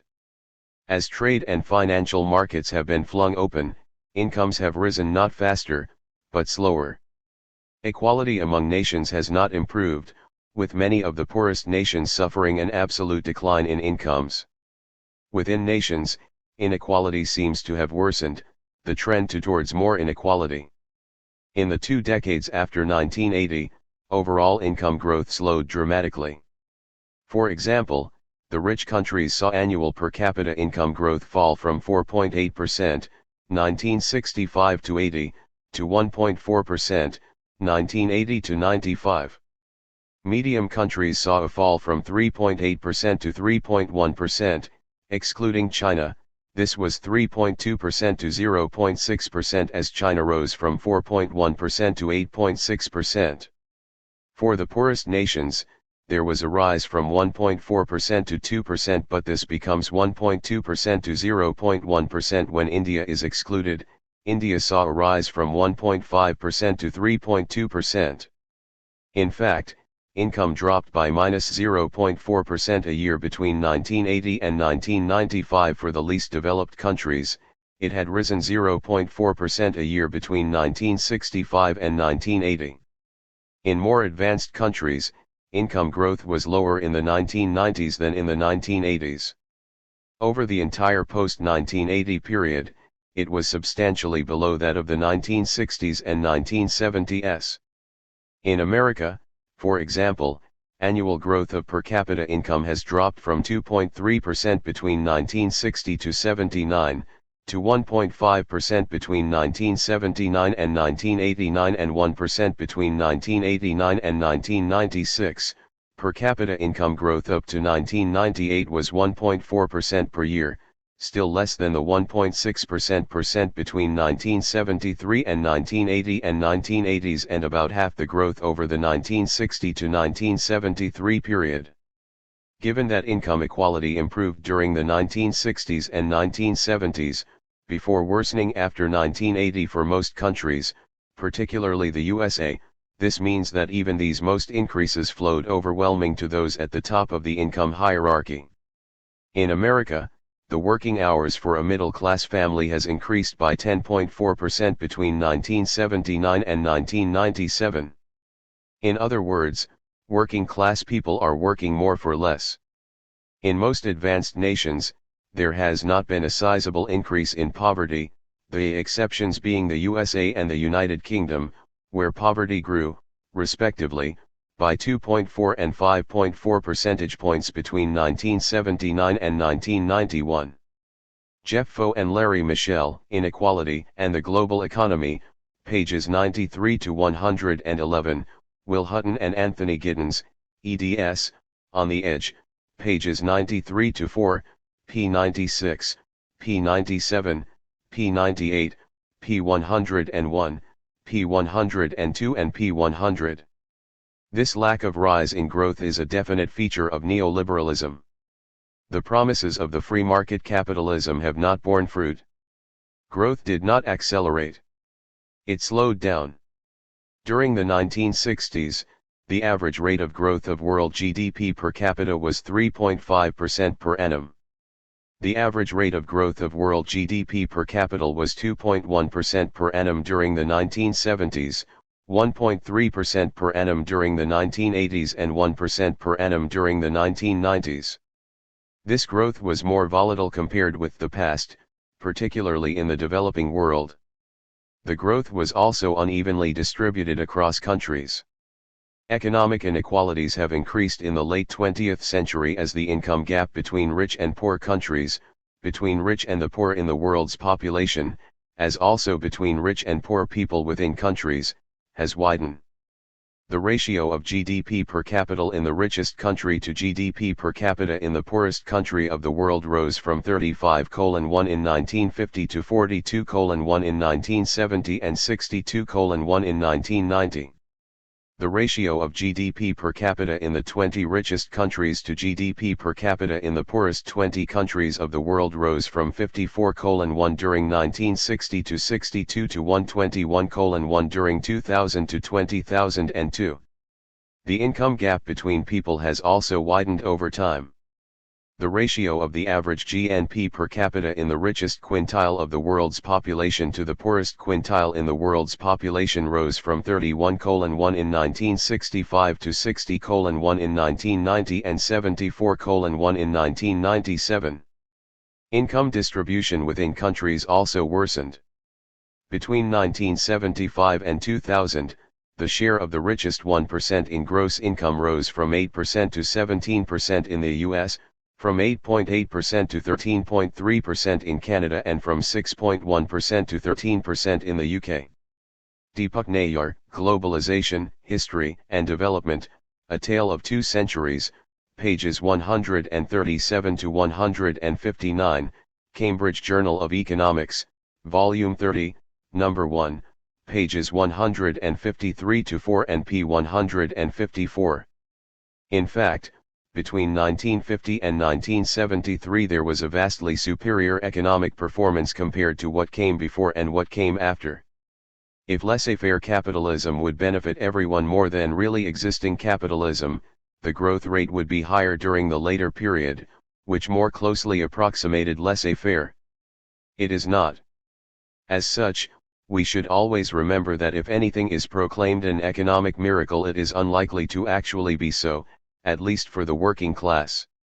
Looking at the American triumphantism of the late 1990s, it was easy to forget that in the 1980s and early 1990s, despair at the US economy was commonplace. Then people looked to Japan, just as they had looked to Europe in the 1960s. We must also note that there is a standard response by believers on laissez-faire capitalism when inconvenient facts are presented to them, namely to stress that we have not reached the market utopia yet and more reforms are required. A feature of hardline free market analysis is that when liberalization does not work, the reason is always timidity and the solution is obvious. Complete the job. Glynn, Op. Cit. p. 143. Another possible defense would be to stress that the results would have been worse if the reforms had not been implemented. These are, of course, possibilities, but given the rhetoric used by the defenders of capitalism on the wonders and efficiency of free markets, it seems strange that making them freer would have such negative effects. Looking at the history of capitalism, it appears that social democratic capitalism, with strong unions and a welfare state, produces not only more growth but also more equitable growth. As one expert notes, if the welfare state were abolished and taxes reduced accordingly, society would become a great deal more unequal. John Hill's Inequality and the State, p. 195. Movements to more laissez-faire capitalism has resulted not only in lower growth but also growth which accumulates in fewer hands, which makes sense considering the basic anarchist insight that a free exchange benefits the stronger of the two parties. As such, based on its own criteria, namely economic growth, then neoliberalism has to be judged a failure. Do not get us wrong. It is possible to still advocate laissez-faire capitalism on ethical grounds, if that is the right word.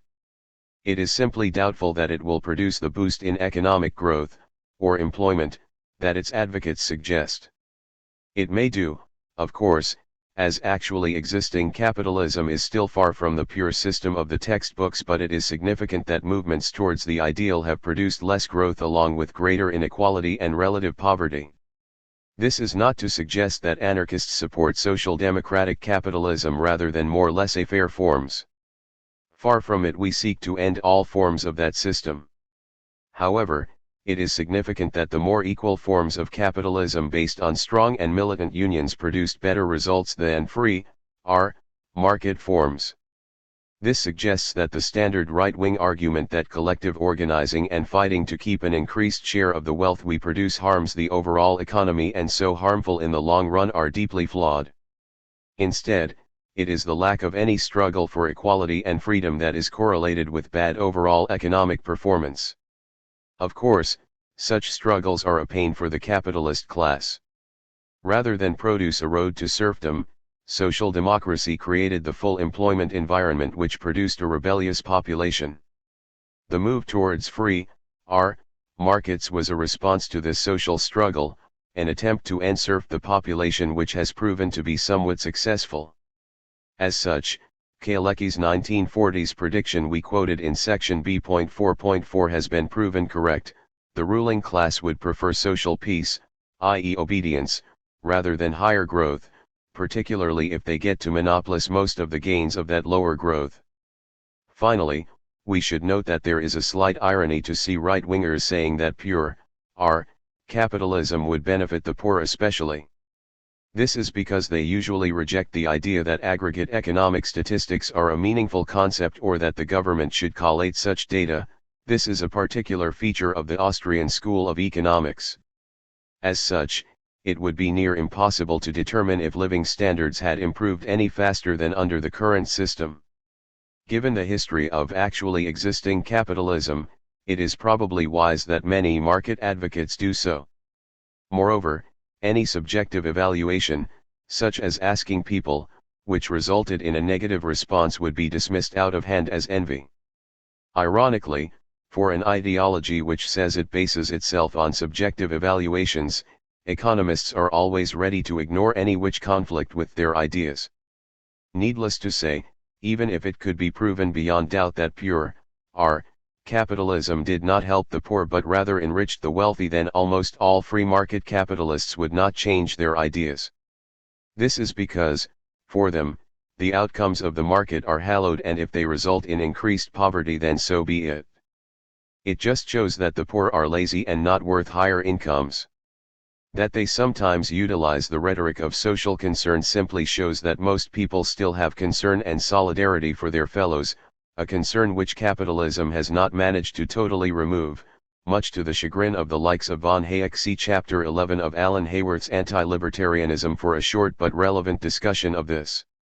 C.10.1 Hasn't neoliberalism benefited the world's poor? Until the wave of so-called anti-globalization protests, a more accurate term would be global justice protests, erupted in the late 1990s, there was no real need for the neoliberal agenda to justify its performance. When opposition could not be ignored, then it had to be undermined. This led to a host of articles and books justifying neoliberalism in terms of it helping the world's poorest peoples. This has meant denying the reality of 30 years of neoliberal reforms in favor of concentrating on absolute poverty figures. This is understandable. As we discuss in the section C.10.4, absolute inequality and poverty is a good means of making discussion of the real issues meaningless. Moreover, as noted above, as capitalism must grow to survive, wealth will tend to increase for all members of society over time.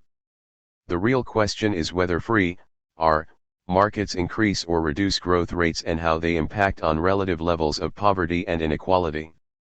Given that the last few decades indicate how free markets result in increased inequality, it is obvious why defenders of capitalism would seek to focus attention on absolute income.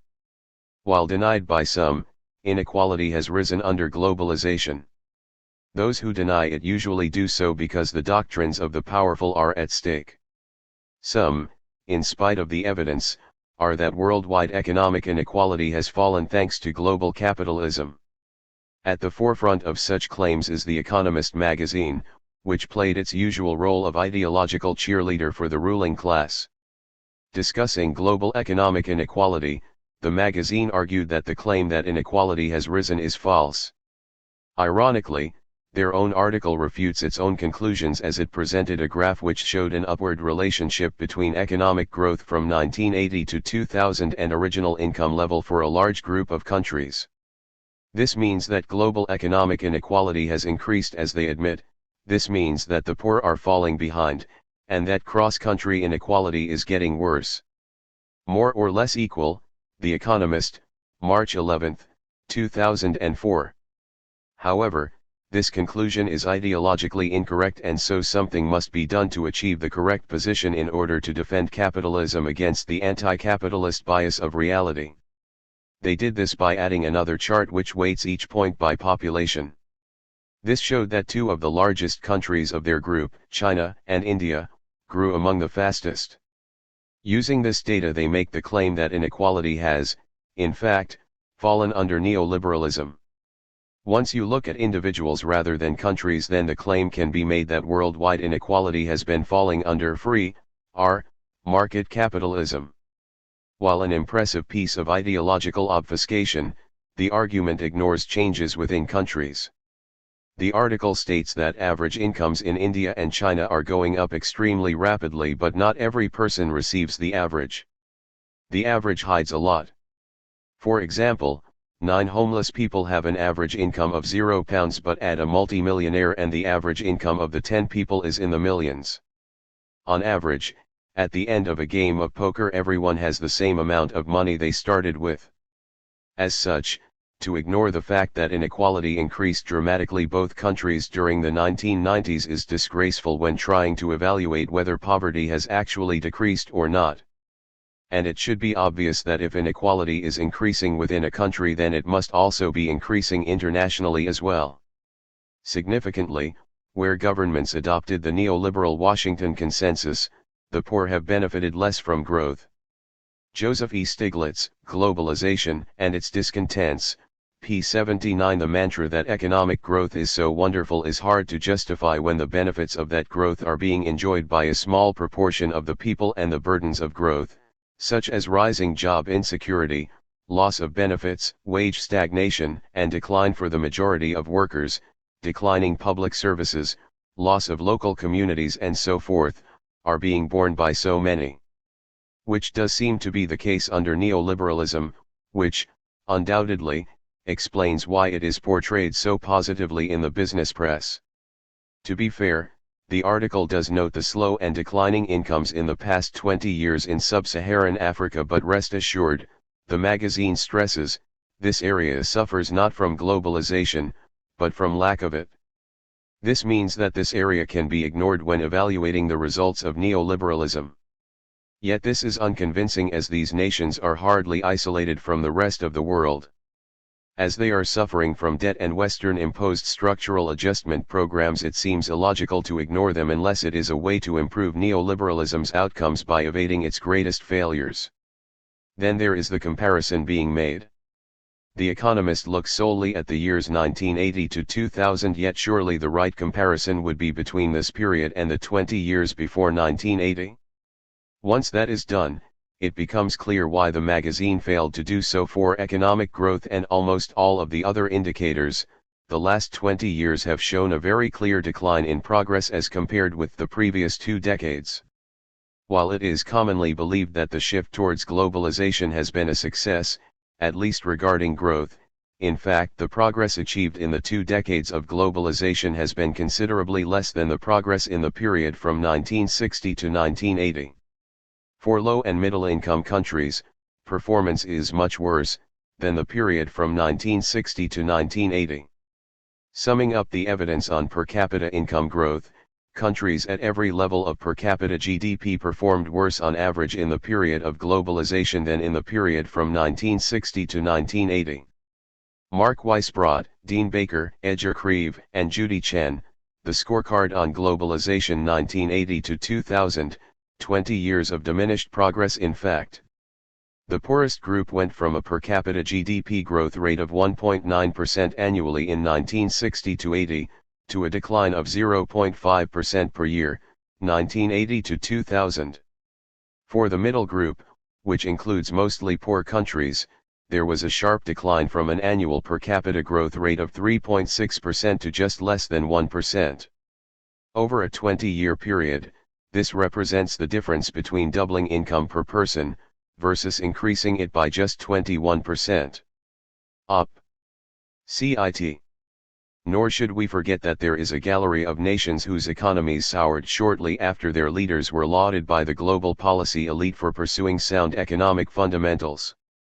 Jeff Foe and Larry Michel, Up.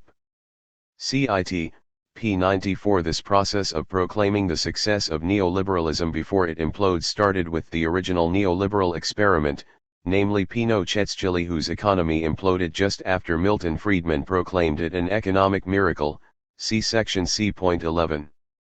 Latin America has suffered the most attention from neoliberalism and its institutions, so it would be useful to look there for evaluating the claims of its supporters.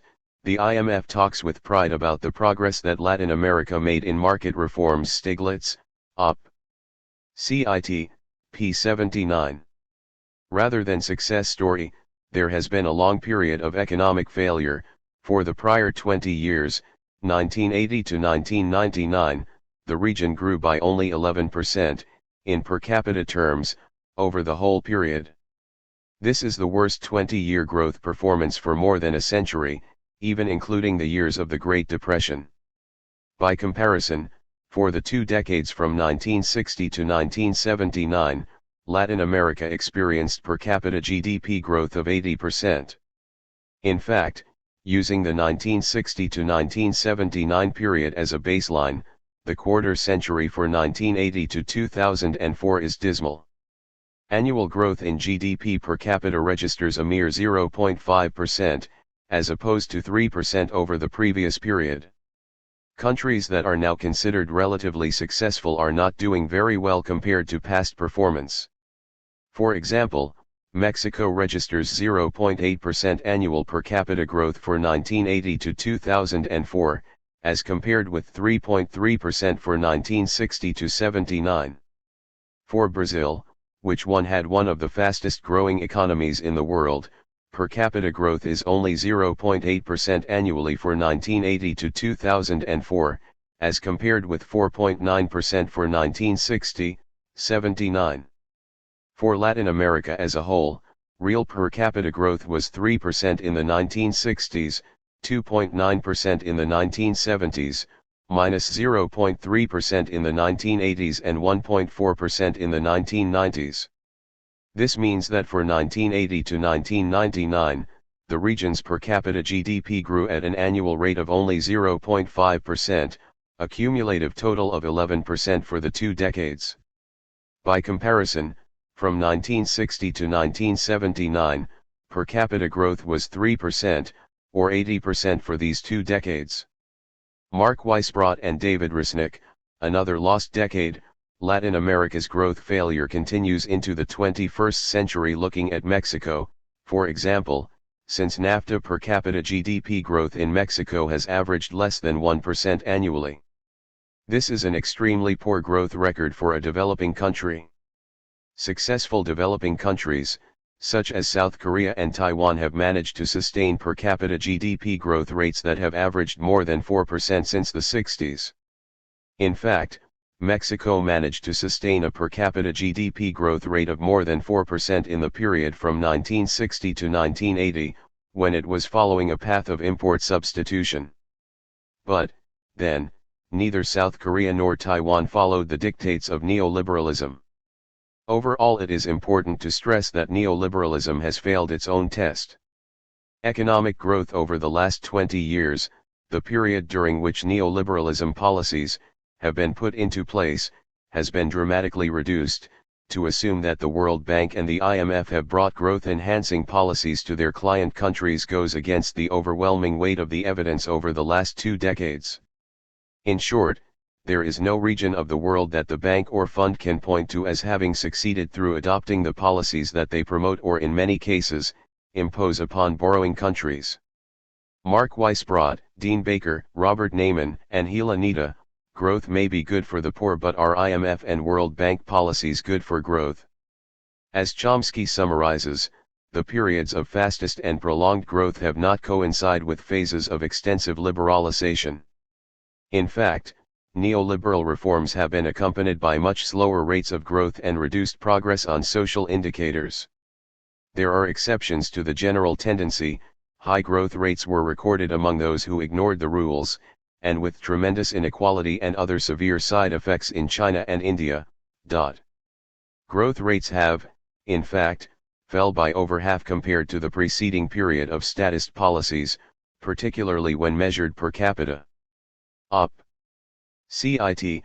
Pages 216 to 7. For most countries, growth was higher in the 1950s, 1960s, and even the 1970s.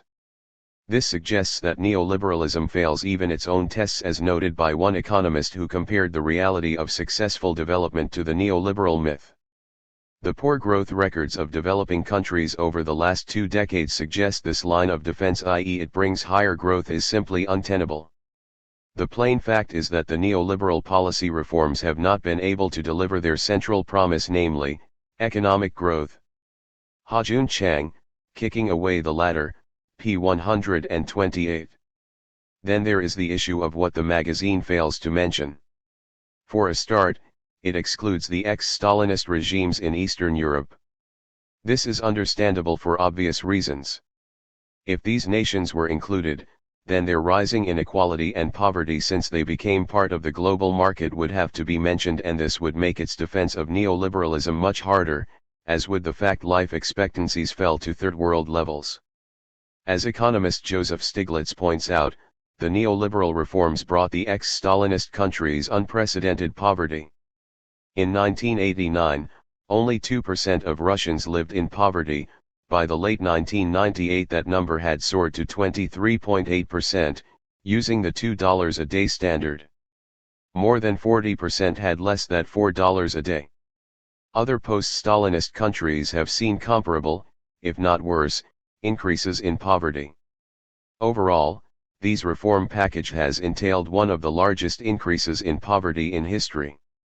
Globalization and its discontents, p. 6, p. 153 and p. 182. The GDP in the former Stalinist states fell between 20% and 40% in the decade after 1989, an economic contraction which can only be compared to the Great Depression of the 1930s. Of the 19 ex-Stalinist economies, only Poland's GDP exceeded that of 1989, the year transition began. In only 5 was GDP per capita more than 80% of the 1989 level. Chang, Op. Cit. p. 129. Only a small minority saw their real wages rise, the vast majority experienced a spectacular fall in living standards. It took the Czech Republic, for example, 8 years until average real wages reached their 1989 level. Unemployment became widespread.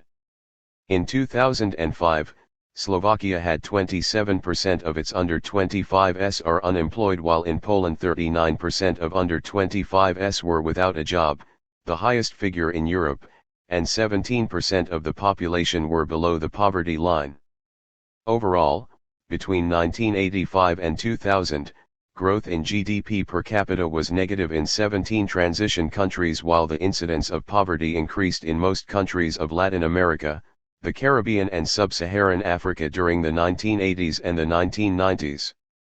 Much of Eastern Europe and Central Asia experiences a sharp rise in poverty during the 1990s.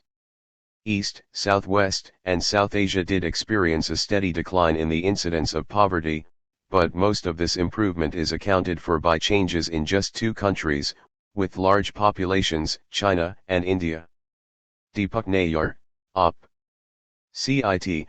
p. 154, pages 154-5 and p. 155. Hardly an inspiring result. And what of the actual economic regimes in China and India? One left-wing economist notes that in the early stages of China's high-growth period there was an expansion of state employment, including in the dynamic and crucial manufacturing sector. In its most recent phase, private capital accumulation dominates the growth process in China, although the state still strongly influences the pattern of investment through its control of the credit system and its policy of creating national champions in sectors such as cars and steel. Not to mention, of course, its role in the labor market.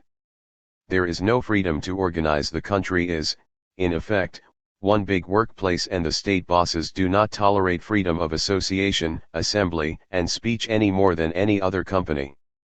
Unsurprisingly, labor discipline is very harsh, and workers may find it difficult to change jobs and migrate to urban areas. Andrew Glynn, Op.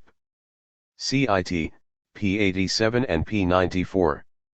As one expert notes, In the case of both India and China, the main trade reforms took place after the onset of high growth. Moreover, these countries' trade restrictions remain among the highest in the world. In India, its trend growth rate increased substantially in the early 1980s, while serious trade reform did not start until 1991 to 93. Tariffs were actually higher in the rising growth period of the 1980s than in the low-growth 1970s. Thus, claims of the beneficial effects of trade liberalization on poverty have to be seen as statements based on faith rather than evidence.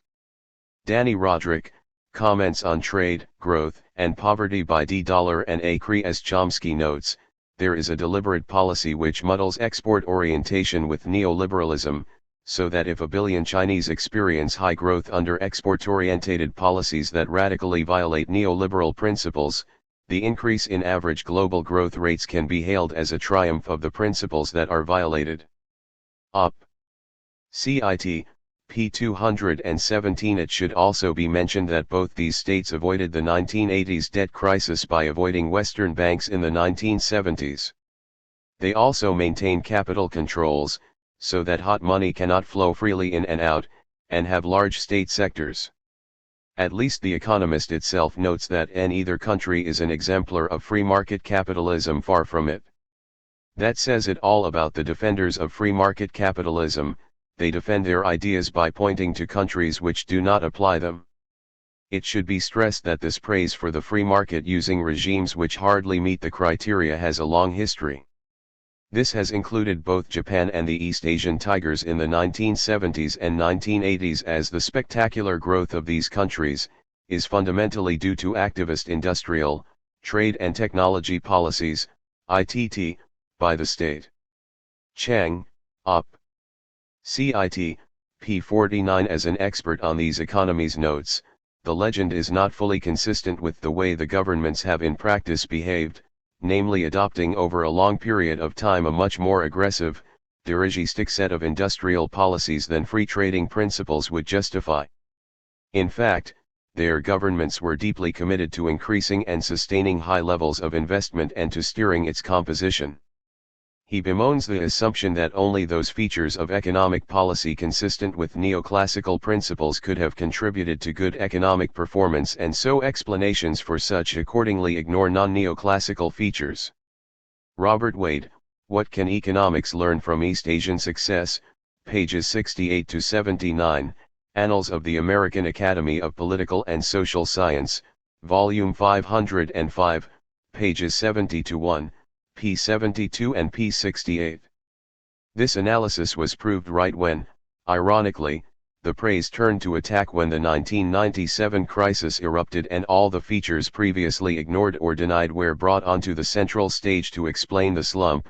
When their bubbles imploded, the same countries were denounced by the policy elites for something called crony capitalism. A year earlier, the term had been business-friendly environment. Jeff Foe and Larry Michel, Op. Cit. p. 94.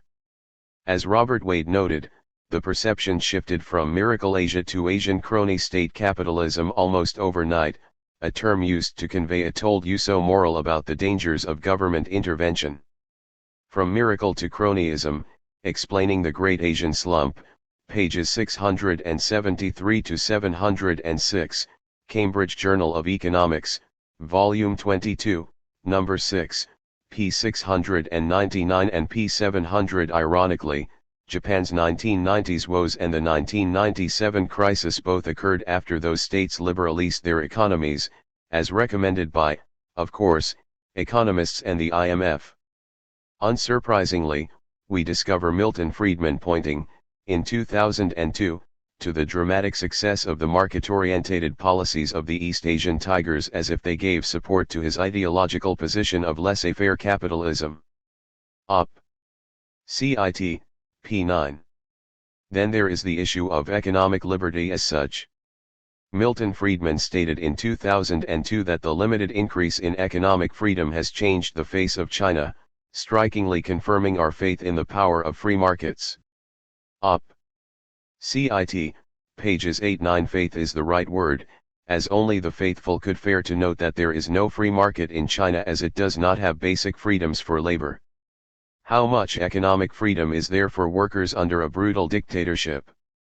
How can it be claimed, with a straight face, that there is an increase in economic freedom in such regimes? It seems, therefore, that for right-wing economists that their faith in free markets is confirmed by an authoritarian system that obviously and constantly violates the freedom of labor. But then again, workers have never been considered highly by the profession.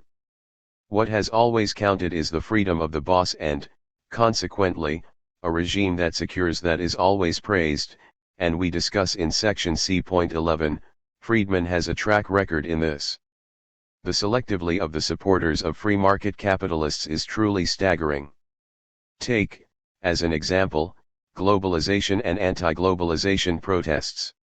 Supports of the trade deals accused critics as being against free trade and, by implication, against freedom.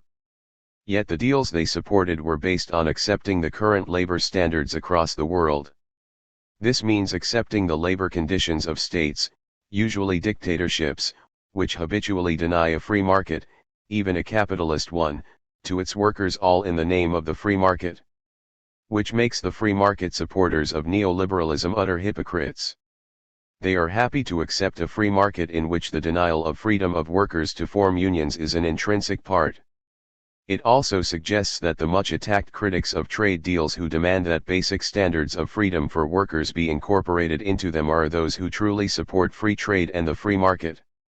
Those who advocate unrestricted trade with dictatorial regimes, where workers are thrown in prison, at best, or assassinated, at worst, if they organize or talk about unions and protests, are engaging in the worst form of doublethink when they appropriate the term freedom for their position. It is easy to understand why supporters of capitalism do so. In such regimes, capital is free and the many abuses of freedom are directed towards the working class. These suppress wages and the resulting competition can be used to undermine workers' wages, conditions, and freedoms back home. This is why neoliberals and such like agree to a range of global policies that give substantial freedoms to capitalists to operate unhindered around the world while, at the same time, fiercely resistant to any demands that the freedom of workers be given equal concern. This why Chomsky talks about the international global justice movement, ludicrously called anti-globalization, because they favor globalization that privileges the interests of people, not investors and financial institutions. Op. Cit. p. 259. In other words, free markets are fine for capitalists, but not for workers. And if anyone disagrees, they turn round and accuse their critics of being opposed to freedom. As such, anti-globalization protesters are right. People in such regimes are not free, and it is meaningless to talk of the benefits of free markets when a free market in labor does not exist. It does, of course, show how genuine the defenders of capitalism are about freedom. So has global poverty fallen since the rise of neoliberalism in 1970s? Perhaps it has, but only if you apply the World Bank measure, i.e. a living standard of less than $1 a day. If that is done, then the number of individuals in dire poverty is, probably, falling, although Joseph Stiglitz states that the actual number of people living in poverty, actually increased by almost 100 million in the 1990s, and he argues that globalization as practiced has not succeeded in reducing poverty. Op. Cit. p5 and p6. However, the vast bulk of those who have risen out of dire poverty are in China and India, that is, in the two countries which do not follow the neoliberal dogma. In those that did follow the recommendations of neoliberalism, in Africa, Latin America and Eastern Europe, poverty and growth rates are much worse. Chang states the obvious. So we have an apparent paradox here, at least if you are a neoliberal economist.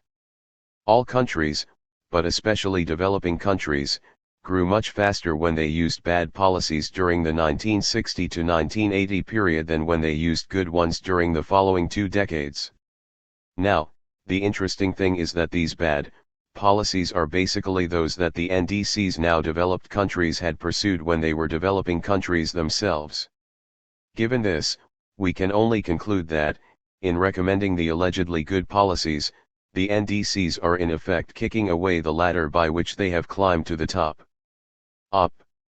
CIT, p. 129.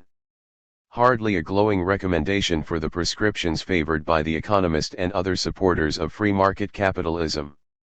Nor very convincing support for solving the problems of neoliberalism with yet more globalization, of the same, neoliberal, kind. One thing is true, though. The accepted wisdom of the age is that the road to prosperity and international acceptance is economic liberalization or some of euphemism for opening economies to foreign investment. What this really means is that authoritarian regimes that allow their subjects to be exploited by international capital rather than state bureaucracies will find apologists among those who profit from such transactions or get paid by them. That this involves violation of the freedom of working class people and the labor market does not seem to bother them, for, they stress, in long-term material benefits this will create outweigh such restrictions on the eternal and sacred laws of economics. That freedom is used to justify this just shows how debased that concept has become under capitalism and within capitalist ideology. See point 10.2. Does free trade benefit everyone? As we discussed in the last section, the post-1980 era of neoliberal globalization and free markets has not been as beneficial to the developing world as the defenders of neoliberalism suggest. In fact, these economies have done worse under neoliberalism than they did under state-aided forms of development between 1950 and 1980.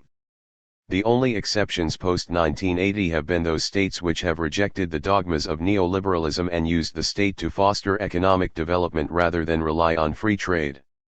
It would, of course, be churlish to note that this is a common feature of capitalist development. Industrialization has always been associated with violations of the sacred laws of economics and freedom for workers. In fact, the central conceit of neoliberalism is that it ignores the evidence of history, but this is unsurprising, as noted in section C.1.2, economics has a distinct bias against empirical evidence. This applies to the notion of free trade as well as industrialization, both of which show the economist's lack of concern with reality. Most economists are firm supporters of free trade, arguing that it benefits all countries who apply it. The reason why was first explained by David Ricardo, one of the founding fathers of the discipline. Using the example of England and Portugal and wine and cloth, he argued that international trade would benefit both countries even if one country, Portugal, produced both goods more cheaply than the other because it was relative costs which counted. This theory, called comparative advantage, meant that it would be mutually beneficial for both countries to specialize in the goods they had a relative advantage in and trade. So while it is cheaper to produce cloth in Portugal than England, it is cheaper still for Portugal to produce excess wine, and trade that for English cloth. Conversely, England benefits from this trade because its cost for producing cloth has not changed, but it can now get wine at closer to the cost of cloth. By each country specializing in producing one good, the sum total of goods internationally increases and, consequently, everyone is better off when these goods are traded. The Principles of Political Economy and Taxation, pages 81-3. This argument is still considered as the bedrock of the economics of international trade and is used to refute arguments in favor of policies like protectionism. Strangely, though, economists have rarely compared the outcome of these policies. Perhaps because, as Chomsky notes, if you want to know how well those theorems actually work, just compare Portugal and England after 100 years of development. Understanding Power, p. 254. One economist who did was the German Friedrich List, who, in 1837, urged people to turn his attention to Portugal and to England and to compare the economies of these two countries. I am sure that he can have no doubts as to which country is prosperous and which has lost its economic independence, is dead from an intellectual, commercial, and industrial point of view, and is decadent, poverty-stricken and weak. The Natural System of Political Economy, pages 169-70. Unsurprisingly, List used this example to bolster his case for protectionism. Little has changed. Alan Engler notes that after nearly 200 years, comparative advantage had given Portugal no noticeable advantage. While the UK became the leading industrial power, Portugal remained a poor agricultural economy. Britain's manufacturing industries were the most efficient in the world. Portugal had little choice but to be an exporter of agricultural products and raw materials. In 1988, Portugal's per capita GDP was less than one-third that of the UK. When purchasing power parity is factored in, Portugal's per capita GDP was barely more than half of the UK. Apostles of Greed, p. 132.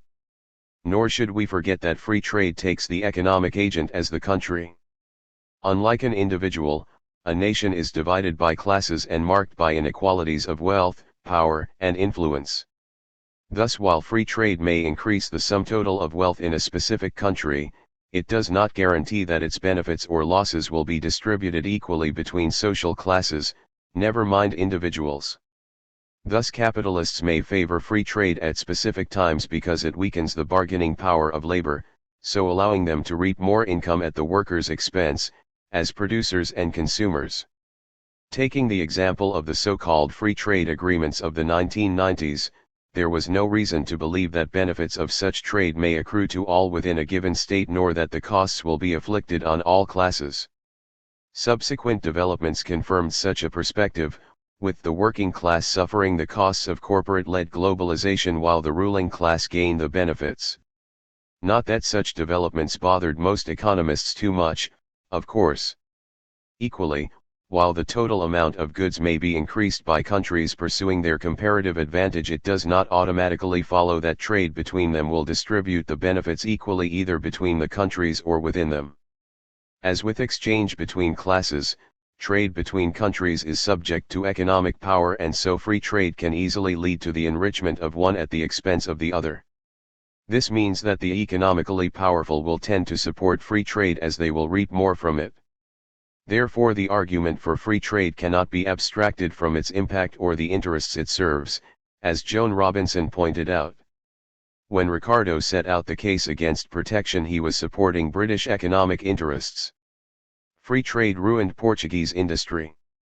Free trade for others is in the interests of the strongest competitor in world markets, and a sufficiently strong competitor has no need for protection at home.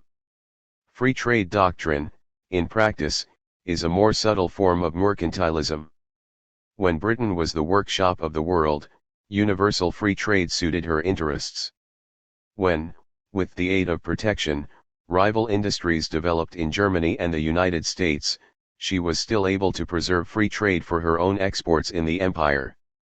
Collected Economic Papers, Volume 5, p. 28. This echoes the analysis of List, who that the British advocacy of free trade was primarily political in nature and not to mention hypocritical. Its political aim was to destroy potential competitors by flooding their markets with goods, so ruining their industrial base and making them exporters of raw materials for British industry rather than producers of finished goods.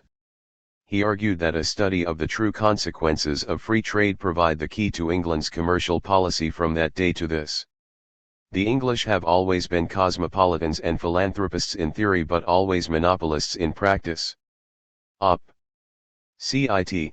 p. 167. Moreover, such a position was hypocritical because Britain industrialized by means of state intervention and now sought to deny that option to other nations.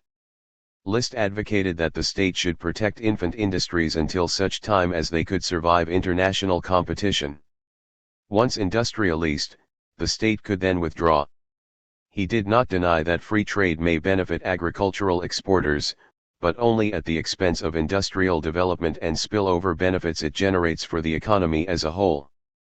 In other words, free trade harmed the less developed nation in terms of its economic prosperity and independence in the long run. Protectionism allowed the development of local industrial capitalism while free trade bolstered the fortunes of foreign capitalist nations, a Hobson's choice, really, from an anarchist perspective. This was the situation with British capitalism, as Britain had very high tariffs on manufacturing products as late as the 1820s, some 2 generations after the start of its industrial revolution.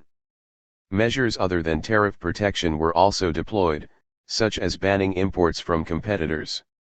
Chang, Op. Cit. p. 22. Needless to say, trade unions were illegal during this period of industrialization and troops were regularly deployed to crush strikes, riots and rebellions. Economist Thomas Baylock confirms this analysis.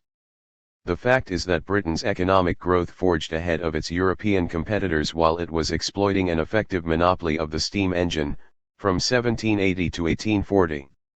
Through most of that period the nation had a high and complicated tariff, massive public investment and spending, and an extensive public welfare system with wage supplements and welfare allowances indexed to basic costs of living. There followed a long period, from about 1840 to 1931, when Britain did indeed have the freest trade and relatively speaking the cheapest government and, until 1914, the smallest public sector among the industrially developing nations, yet, for competitiveness, that century saw the relative decline of the country. Numerous competing countries, led by the US and Germany, emerged and overtook and passed Britain in output and income per head. Every one of them had protective tariffs, and a bigger, relative, public sector than the British. Op. Cit. p. 180. Significantly, and highly embarrassingly for neoclassical economists, the one nation which embraced free trade ideology most, namely the UK in the latter half of the 19th century, suffered economic decline in comparison to its competitors who embraced protectionist and other statist economic policies. It would be churlish to note that this is the exact opposite of what the theory predicts. In historical terms, List has been proven correct numerous times. If the arguments for free trade were correct, then the United States and Germany, plus Japan, South Korea, etc., more recently, would be economic backwaters while Portugal would have flourished. The opposite happened. By the 1900s, Britain was overtaken economically by America and Germany, both of whom industrialized by means of protectionism and other forms of state intervention. As such, we should not forget that Adam Smith confidently predicted that protectionism in America would retard instead of accelerating the further increase in the value of their annual progress, and would obstruct instead of promoting the progress of their country towards real wealth and greatness. He considered it best that capital be employed in agriculture rather than manufacturing. The Wealth of Nations, p. 328 and p. 327. The historical record hardly supports Smith's predictions as throughout the 19th century and up to the 1920s, the USA was the fastest growing economy in the world, despite being the most protectionist during almost all of this period. Most interestingly, the two best 20-year GDP per capita growth performances during the 1830 to 1910 period were 1870 to 1890, 2.1%, and 1890 to 1910, 2%, both period of particularly high protectionism. It is hard to believe that this association between the degree of protectionism and overall growth is purely coincidental. Op. Cit. p. 30. As with the UK, America remained the most ardent practitioner of infant industry protection until the First World War, and even until the Second. Like UK, the state played its role in repressing labor, for while unions were usually not technically illegal, they were subject to antitrust laws, at state and then federal level, as well as force during strikes from troops and private police forces. It was only after the Second World War that the USA with its industrial supremacy unchallenged finally liberalized its trade and started championing the cause of free trade. Chang, Op. Cit. p. 28 and p. 29. Unsurprisingly, faced with growing international competition, it practiced protectionism and state aid while keeping the rhetoric of free trade to ensure that any potential competitor has its industries ruined by being forced to follow policies the US never applied in the same situation. Chomsky summarizes. So take a look at one of the things you don't say if you're an economist within one of the ideological institutions, although surely every economist has to know it. Take the fact that there is not a single case on record in history of any country that has developed successfully through adherence to free market principles, none. Op. Cit. p. 255. Not that this has disabused most economists from repeating Ricardo's theory as if it told the full story of international trade or has been empirically verified. As Chang puts it, his approach of studying the actual history of specific countries and generalizing conclusions is concrete and inductive and contrasts strongly with the currently dominant neoclassical approach based on abstract and deductive methods. This has meant that contemporary discussion on economic development policy making has been peculiarly ahistoric. Op. Cit. p6. This is unsurprising, as there is a distinct tendency within mainstream economics not to check to see if whether the theory conforms to reality. It is as if we know that capitalist economics is true, so why bother to consider the evidence? So no matter how implausible a given theory is, capitalist economics simply asks us to take them on trust. Perhaps this is because they are nothing more than logical deductions from various assumptions, and comparing them to reality would expose not only the bankruptcy of the theory but also the bogus claims that economics relates to reality or is a science. That these theories survive at all is due to their utility to vested interests and, of course, their slightly complicated logical beauty. It should be noted, in passing, that the free trade argument is based on reducing international competition. It recommends that different countries specialize in different industries. That this would make sense for, say, a country with industry, marked by increasing returns to scale and significant spillover effects into other areas of the economy, rather than one based on agriculture, marked by decreasing returns to scale, goes without saying. That the policy would turn the world into a provider of raw materials and markets rather than a source of competitors for the most advanced nation is just one of these coincidences capitalist economics suffers from. As such, it is not a coincidence that both the classic free trade and current neoliberal position does allow a nation to secure its dominance in the market by forcing the ruling elites in other nations to subscribe to rules which hinder their freedom to develop in their own way. As we discuss in section D.5, the rise of neoliberalism can be viewed as the latest in a long series of imperialist agendas designed to secure benefits of trade to the West as well as reducing the number of rivals on the international market. As Chang notes, Britain's move to free trade after 1846 was based on its then unchallenged economic superiority and was intricately linked with its imperial policy. The stated aim was to halt the move to industrialization in Europe by promoting agricultural markets. Outside of the West, most of the rest of the world was forced to practice free trade through colonialism and unequal treaties. These days, this policy is implemented via international organizations which impose Western-dominated rules. As Chang notes, the developed countries did not get where they are now through policies and the institutions that they recommend to developing countries today. Most of them actively used bad trade and industrial policies, practices that these days are frowned upon, if not actively banned, by the WTO. Op. Cit. p16, p23, p16 and p2. In other words, the developed countries are making it difficult for the developing countries to use policies and institutions which they themselves so successfully used previously. This, as with the free trade arguments of the 19th century, is simply a means of controlling economic development in other countries to reduce the number of potential competitors and to secure markets in other countries. In addition, we must also stress that the threat of capital flight within Western countries also raises competitive pressures for labor and so has the added benefit of helping tame rebellious workers in the imperialist nations themselves.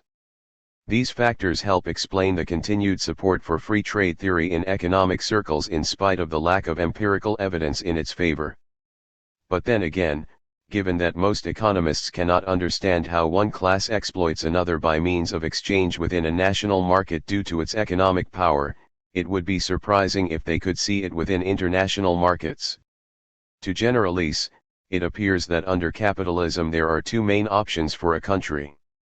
Either it submits itself to the dictates of global finance, embracing neoliberal reforms and seeing its growth fall and inequality rise, or, like every other successful industrializer, it violates the eternal laws of economics by using the state to protect and govern its home market and see growth rise along with inequality.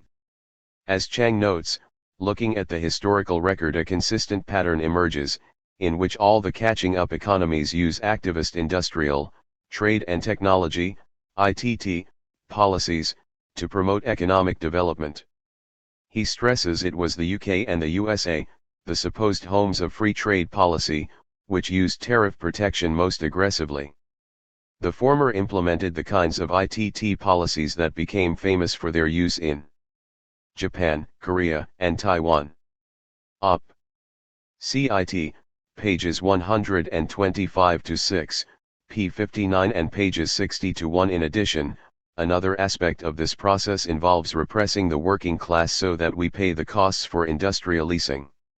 Unions were illegal when Britain used its ITT policies, while the labor market in Taiwan and Korea, for example, has been about as close to a free market as it is possible to get, due in part to government repression of unions. What can economics learn from East Asian success? Op. CIT, p70. Given that unions are anathema to neoclassical and Austrian economics, it is understandable why their repression should be considered relatively unproblematic. In fact, according to economic ideology, repressing unions can be considered to be in the interests of the working class, as, it is claimed, unions harm non-unionist workers who knew that bosses and their states were such philanthropists. Neither option has much to recommend it from an anarchist perspective. As such, our stating of facts associated with the history of actually existing capitalism should not be construed to imply that anarchists support state-run development.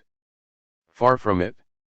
We are simply noting that the conclusion of history seems to be that countries industrialize and grow faster when the state governs the market in significant ways while, at the same time, repressing the labor movement.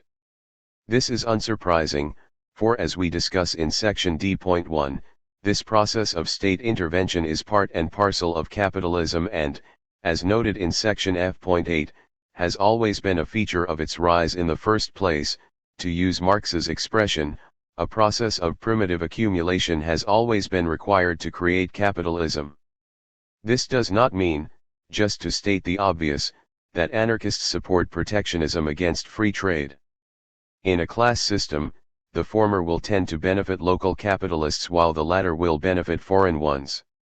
Then there is the social context. In a predominantly rural economy, protectionism is a key way to create capitalism. For example, this was the case in 19th century America, and it should be noted that the southern slave states were opposed to protectionism, as were the individualist anarchists. In other words, protectionism was a capitalist measure which pre-capitalists and anti-capitalists opposed as against their interests. Conversely, in a developed capitalist economy, free trade, usually very selectively applied, can be a useful way to undermine workers' wages and working conditions as well as foreign capitalist competitors. It may also change agriculture itself in developing countries, displacing small peasant farmers from the land and promoting capitalist agriculture, i.e. one based on large estates and wage labor. For the anarchist, while it is true that in the long run option 2 does raise the standard of living faster than option 1, it should always be remembered that we are talking about a class system, and so the costs and benefits will be determined by those in power, not the general population. Moreover, it cannot be assumed that people in developing countries actually want a Western lifestyle, although the elites who run those countries certainly do, as can be seen from the policies they are imposing.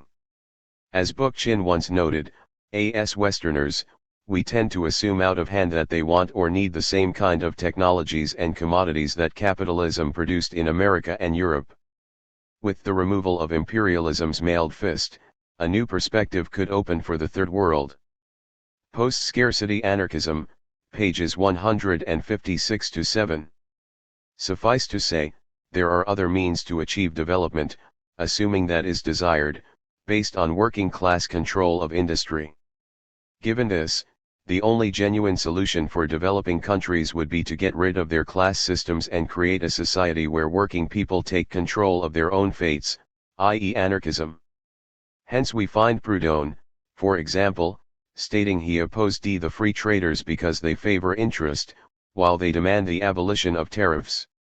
He advocated the opposite, supporting free trade as a consequence of the abolition of interest, i.e. capitalism.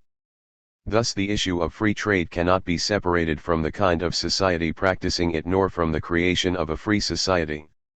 Abolishing capitalism in one country, he argued, would lead to other nations reforming themselves, which would emancipate their lower classes, in a word, to bring about revolution. Free trade would then become equal exchange. The general idea of the revolution, pages 235-8. Unless that happens, then no matter whether protectionism or free trade is applied, working class people will suffer its costs and will have to fight for any benefits it may bring. See point 10.3. Does free market capitalism benefit everyone, especially working class people? One defense of capitalism is that, appearances and popular opinion to the contrary, it benefits working class people more than the ruling class.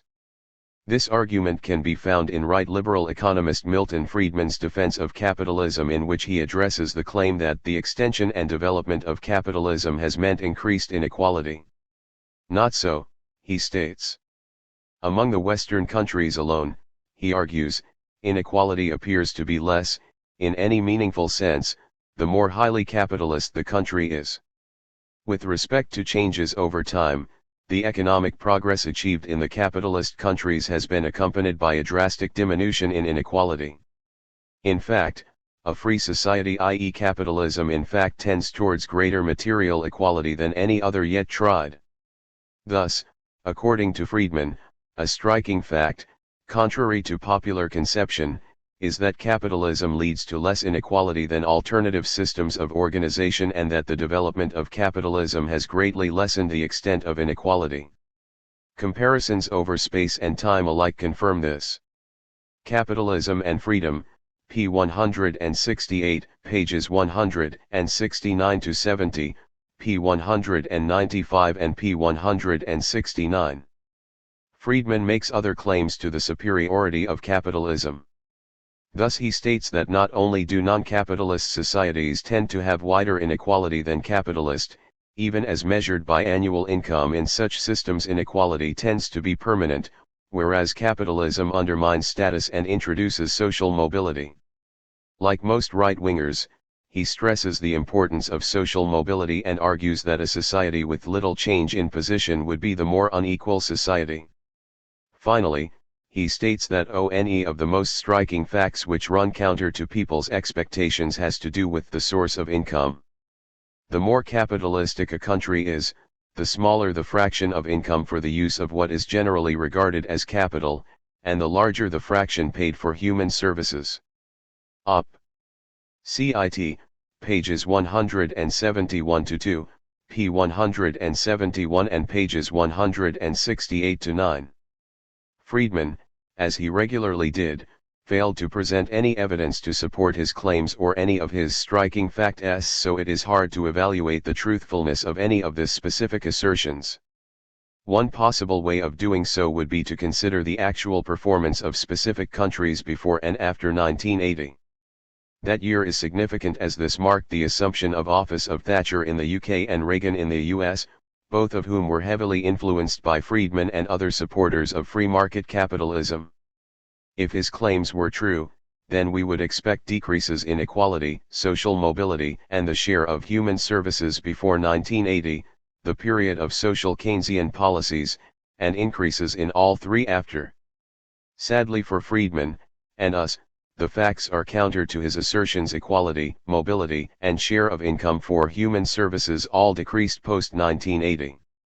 As we showed in section B.7, inequality rose and social mobility fell since 1980 in the USA and the UK. Social democratic nations have a better record on both. As far as the share of income goes, that too has failed to support his assertions. Even in 1962, the facts did not support his assertion as regards the USA. According to figures from the U.S. Department of Commerce, the share of labor in 1929 was 58.2%, and this rose to 69.5% by 1959. Even looking at just private employees, this was a rise from 52.5% to 58%. Income for government employees, including the military, went from 5.7% to 12.2%. In addition, proprietor's income, which represents income to the owner of a business which combines work effort and ownership, for example a farmer or some other self-employed worker, fell, with farm income going from 6.8% to 3%, while other such income dropped from 10.1% to 8.7%. Walter S. Measday, Labor's Share in the National Income, The Quarterly Review of Economics and Business, Volume 2, Number 3, August 1962. Unless Friedman would argue that 1929 America was more statist than 1959, it seems that his assertion was false even when it was first made. How did his comment fare after he made it?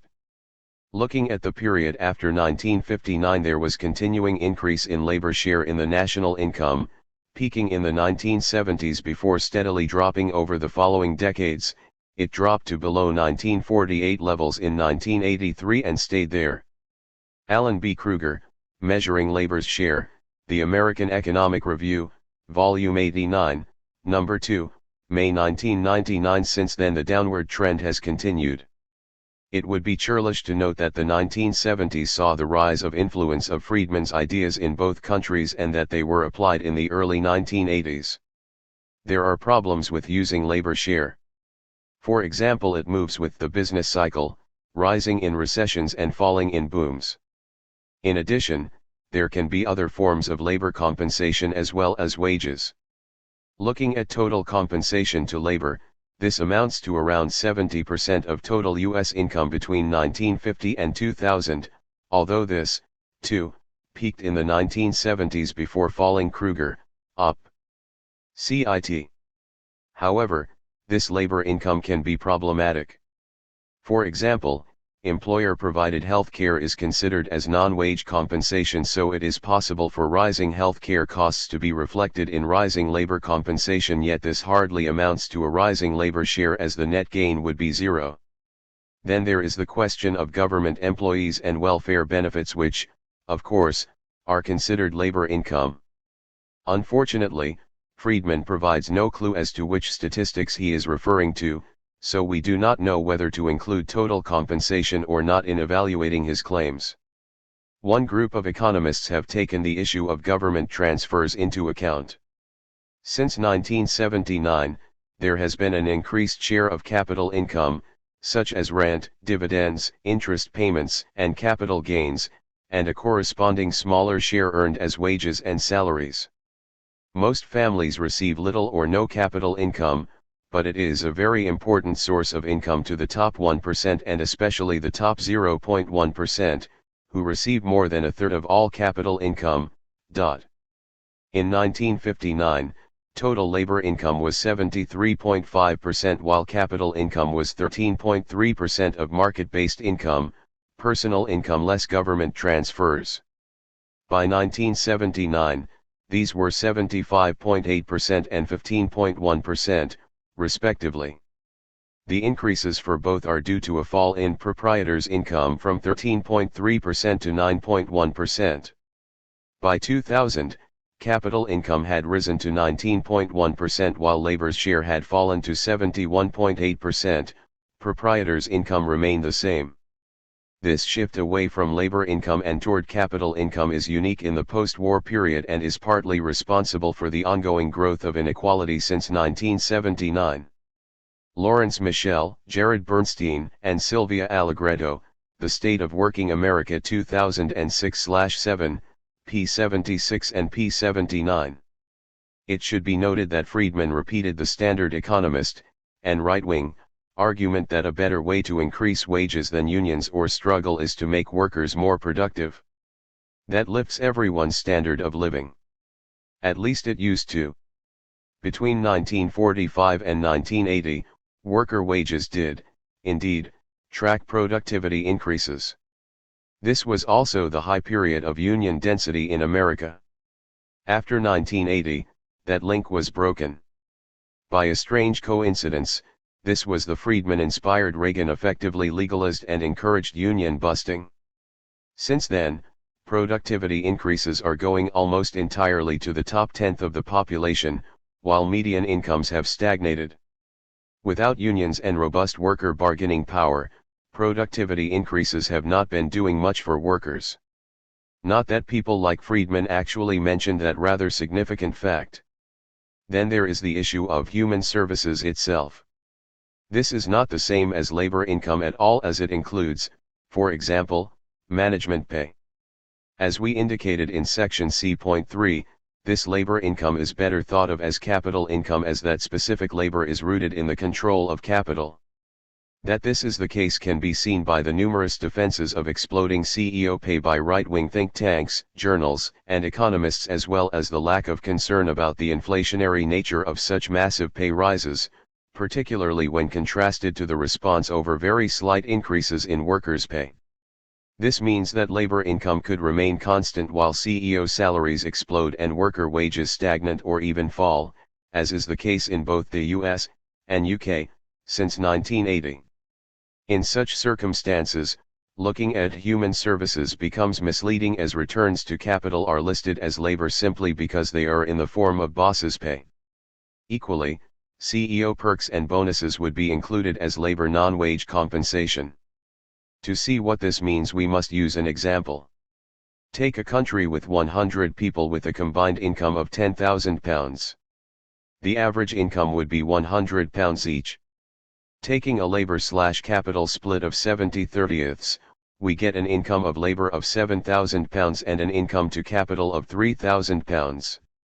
Assuming that 5% of the population own the capital stock, that is an average income of £600 each, while labor gets an average of £73.68. However, 10% of the population are managers, and assuming another 70/30th split between management and worker income, this means that management gets £2,100 in total, an average of £210, while workers get £4,900, an average of £57.65.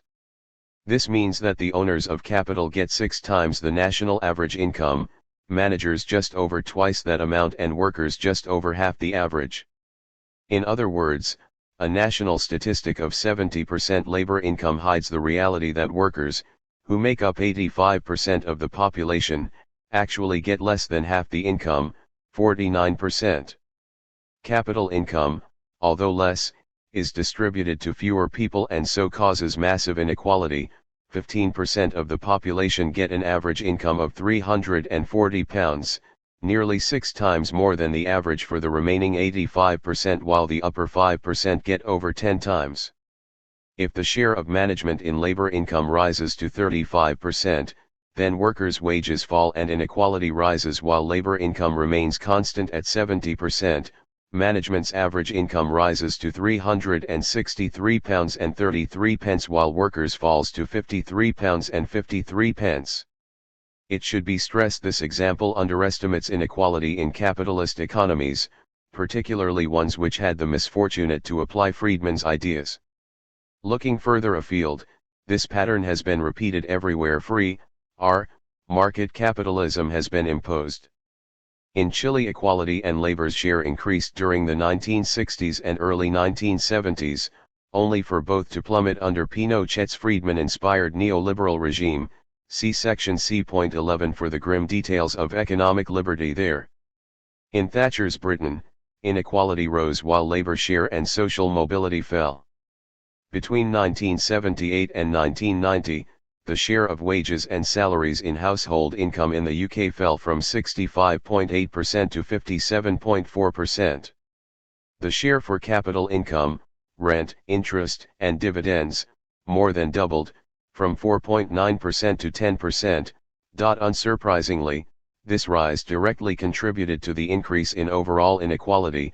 48% of all investment income went to the richest tenth of households. John Hill, Inequality and the State, p. 88. Looking at how increases in income and wealth were distributed, we find that gains since 1979 went predominantly to the rich. Before that, the income of all sections of society grew at roughly the same level between 1961 and 1979. Most of the increase was near the mean, the one exception was the lowest tenth, whose incomes rose significantly higher than the rest.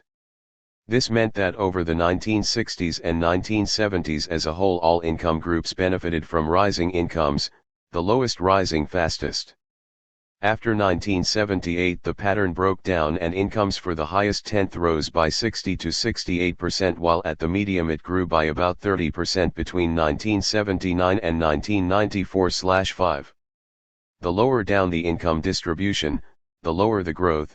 In fact, after housing costs the income of bottom 10% was 8% lower in 1994/5 than in 1979.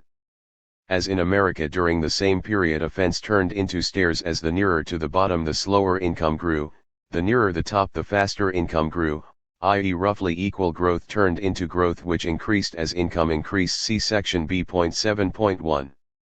Between 1979 and 1990/91, the bottom 70% saw their income share fall. During the major years, from 1992 to 1997, inequality stopped growing simply because hardly anyone's income grew. Overall, between 1979 and 2002/3, the share of all incomes received by the bottom half fell from 22% to 37%. This is more than the whole of the bottom half combined. The bottom 10% saw their share of income fall from 4.3% to 3%, after housing costs, this was 4% to 2%. Only the top tenth saw their income increase, from 20.6% to 28%. About 40% of the total increase in real net incomes went to the top tenth between 1979 and 2002 to 3. 17% of the increase in after-tax incomes went to the top 1%, about 13% went to the top 0.5%. Wealth is much more unequally distributed than incomes. John Hills, Op. CIT, p20, p21, p23 and p37. Unsurprisingly, income inequality widened considerably, which more than reversed all the moves towards equality of income that had taken place since 1945, and Britain went from being one of the more equal countries in the industrialist countries to being one of the most unequal. The numbers below half the median income rose. In the 1960s, this was roughly 10%, before falling to 6% in 1977. It then rose sharply and peaked at 21% in 1991/92 before stabilizing at 18 to 19%. After housing costs, this meant a rise from 7% to 25% below half the average income, falling to 23%. It should be noted that the pre-Thatcher period gives the lie to the notion that relative poverty can never be reduced. In summary, by the early 1990s relative poverty was twice the level it had been in the 1960s, and 3 times what it had been in the late 1970s. It seems needless to add that social mobility fell. John Hills, Op. CIT, p48, p263 and pages 120 to 1. The same can be said of Eastern Europe. This is particularly significant, for if Friedman's assertions were right then we would expect that the end of Stalinism in Eastern Europe would have seen a decrease in inequality. As in Chile, Britain, New Zealand, and America, the opposite occurred: inequality exploded. By the start of the 21st century Eastern Europe was challenging neoliberal Britain at the top of the European income inequality tables. The historical record does not give much support to claims that free, market capitalism is best for working class people. Real wage growth rose to around 5% per year in the early 1970s, before falling substantially to under 2% from the 1980s onwards for 13 OECD countries. In fact, real wage have growth very slowly in OECD countries since 1979, an extraordinary turnaround from the 3 to 5% growth rates of the 1960s.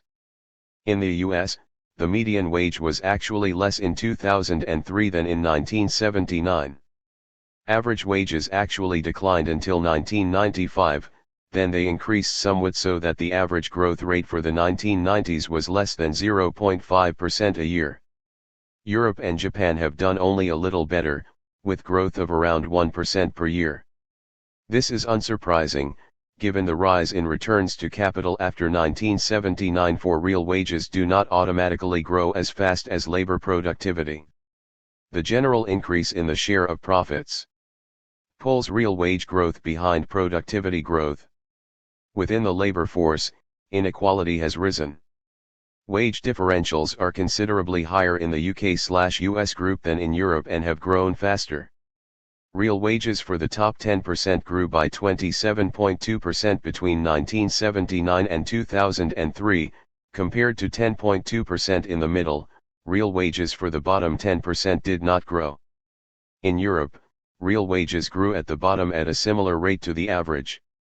The top 1% of wage earners in the USA doubled their total wage share between 1979 and 1998 from 6.2% to 10.9%, whilst the top 0.1% nearly tripled their share to 4.1%.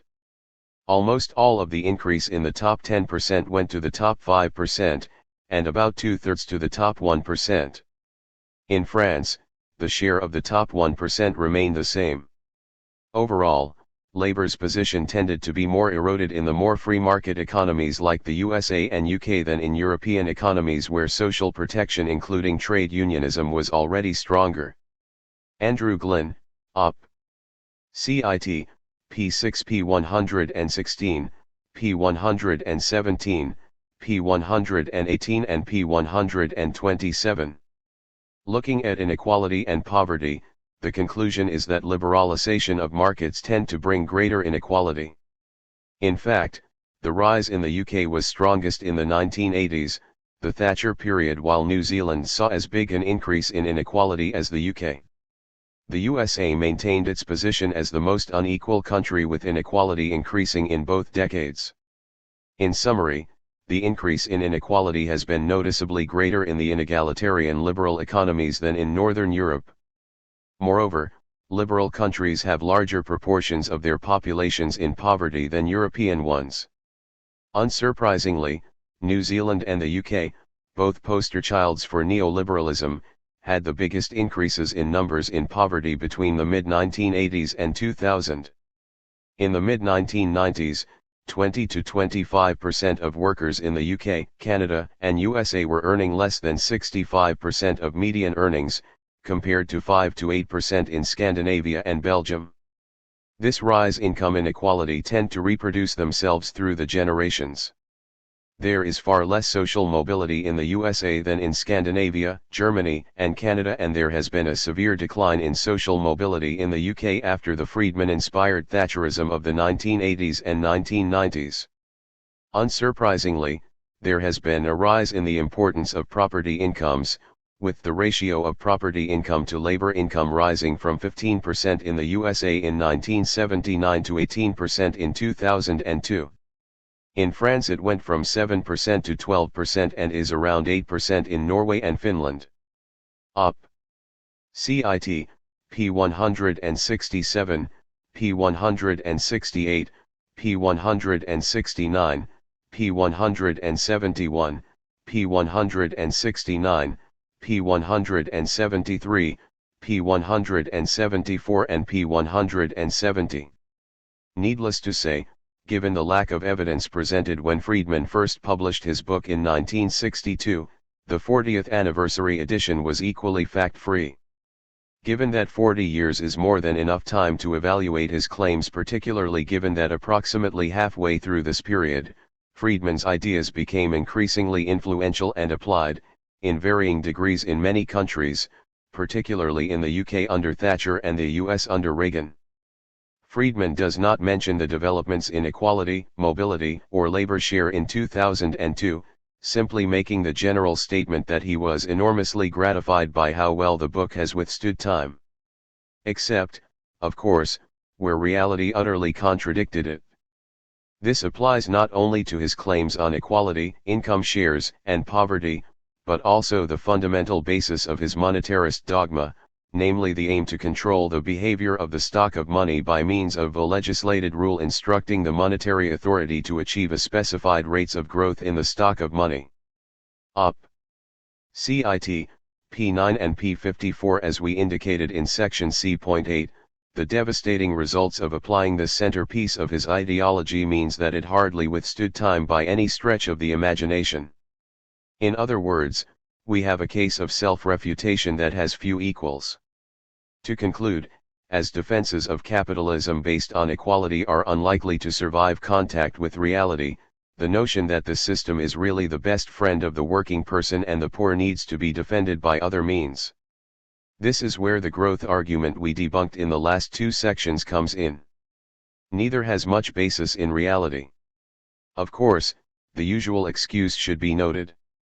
It could be argued that the reason for this lack of correlation of reality with ideology is that capitalism is not pure enough. That, of course, is a valid argument. As Friedman notes, Thatcher and Reagan were able to curb Leviathan, through not to cut it down. Op. Cit. p. 7. State intervention has hardly disappeared since 1980, but given the lush praise given to the magic of the market, you would expect some improvement. When Friedman died in 2006, the praise from the right-wing and business press was extensive, listing him as one of the most, if not the most, influential economist of the late 20th century. It seems strange, then, to suggest that the market is now less free than at the height of the post-war Keynesian period. To do so would suggest that Reagan, Thatcher, and Pinochet had little or no impact on the economy, or that they made it worse in terms of state intervention. In other words, that Friedman was, in fact, the least influential economist of the late 20th century, as opposed to one of the worst, if we compare his assertions to reality before and after the policies they inspired were implemented. However, he helped make the rich richer, so the actual impact of what he actually suggested for the bulk of the population can be cheerfully ignored. See point 10.4. Does growth automatically mean people are better off? In the above sections we have discussed the effects of neoliberal reforms purely in terms of economic statistics such as growth rates and so on.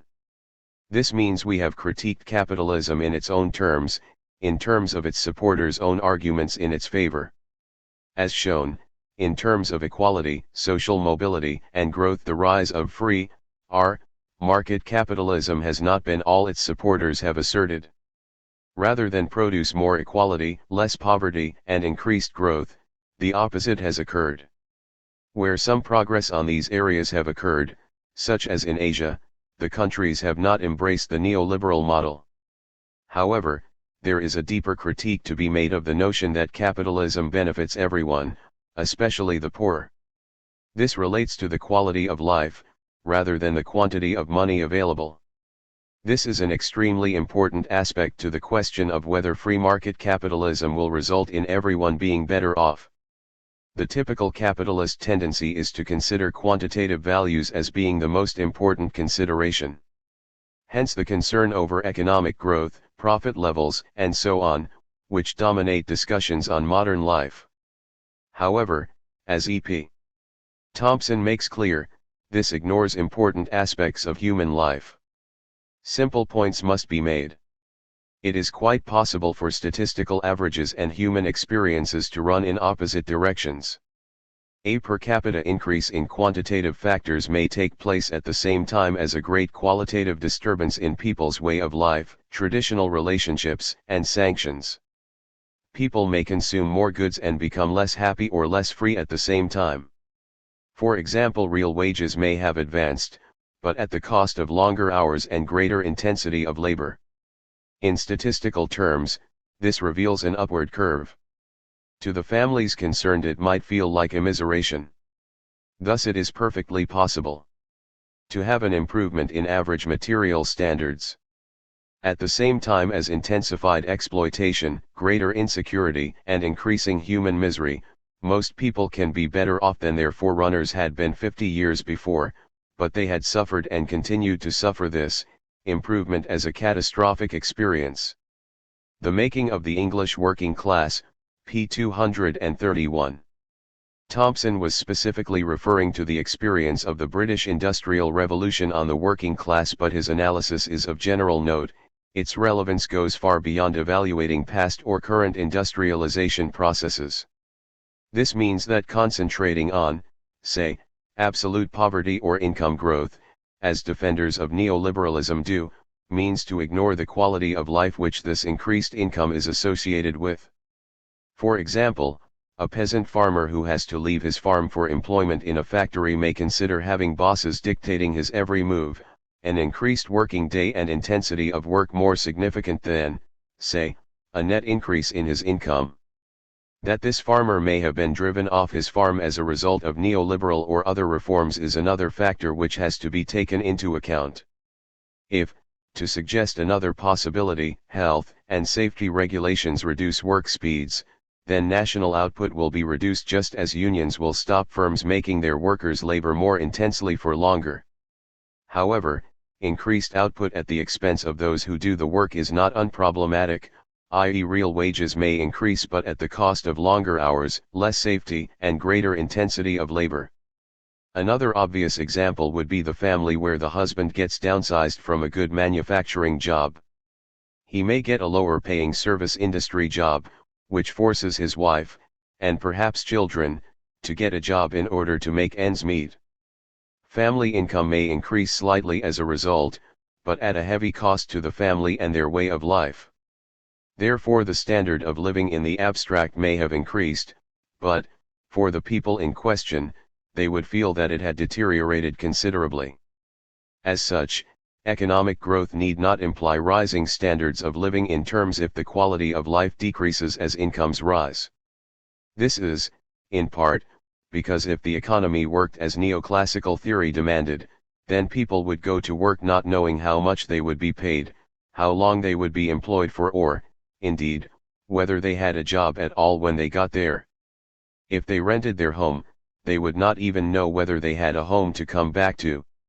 This is because every price would have to be subject to constant change in order to adjust to equilibrium.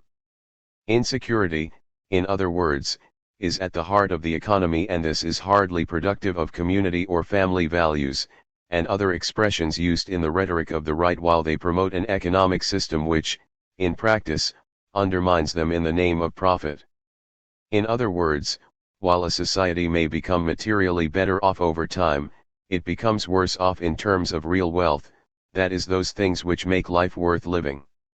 Thus capitalism has a corrosive effect on human relationships, the pleasure of productive activity, work, genuine freedom for the many, how we treat each other, and so on.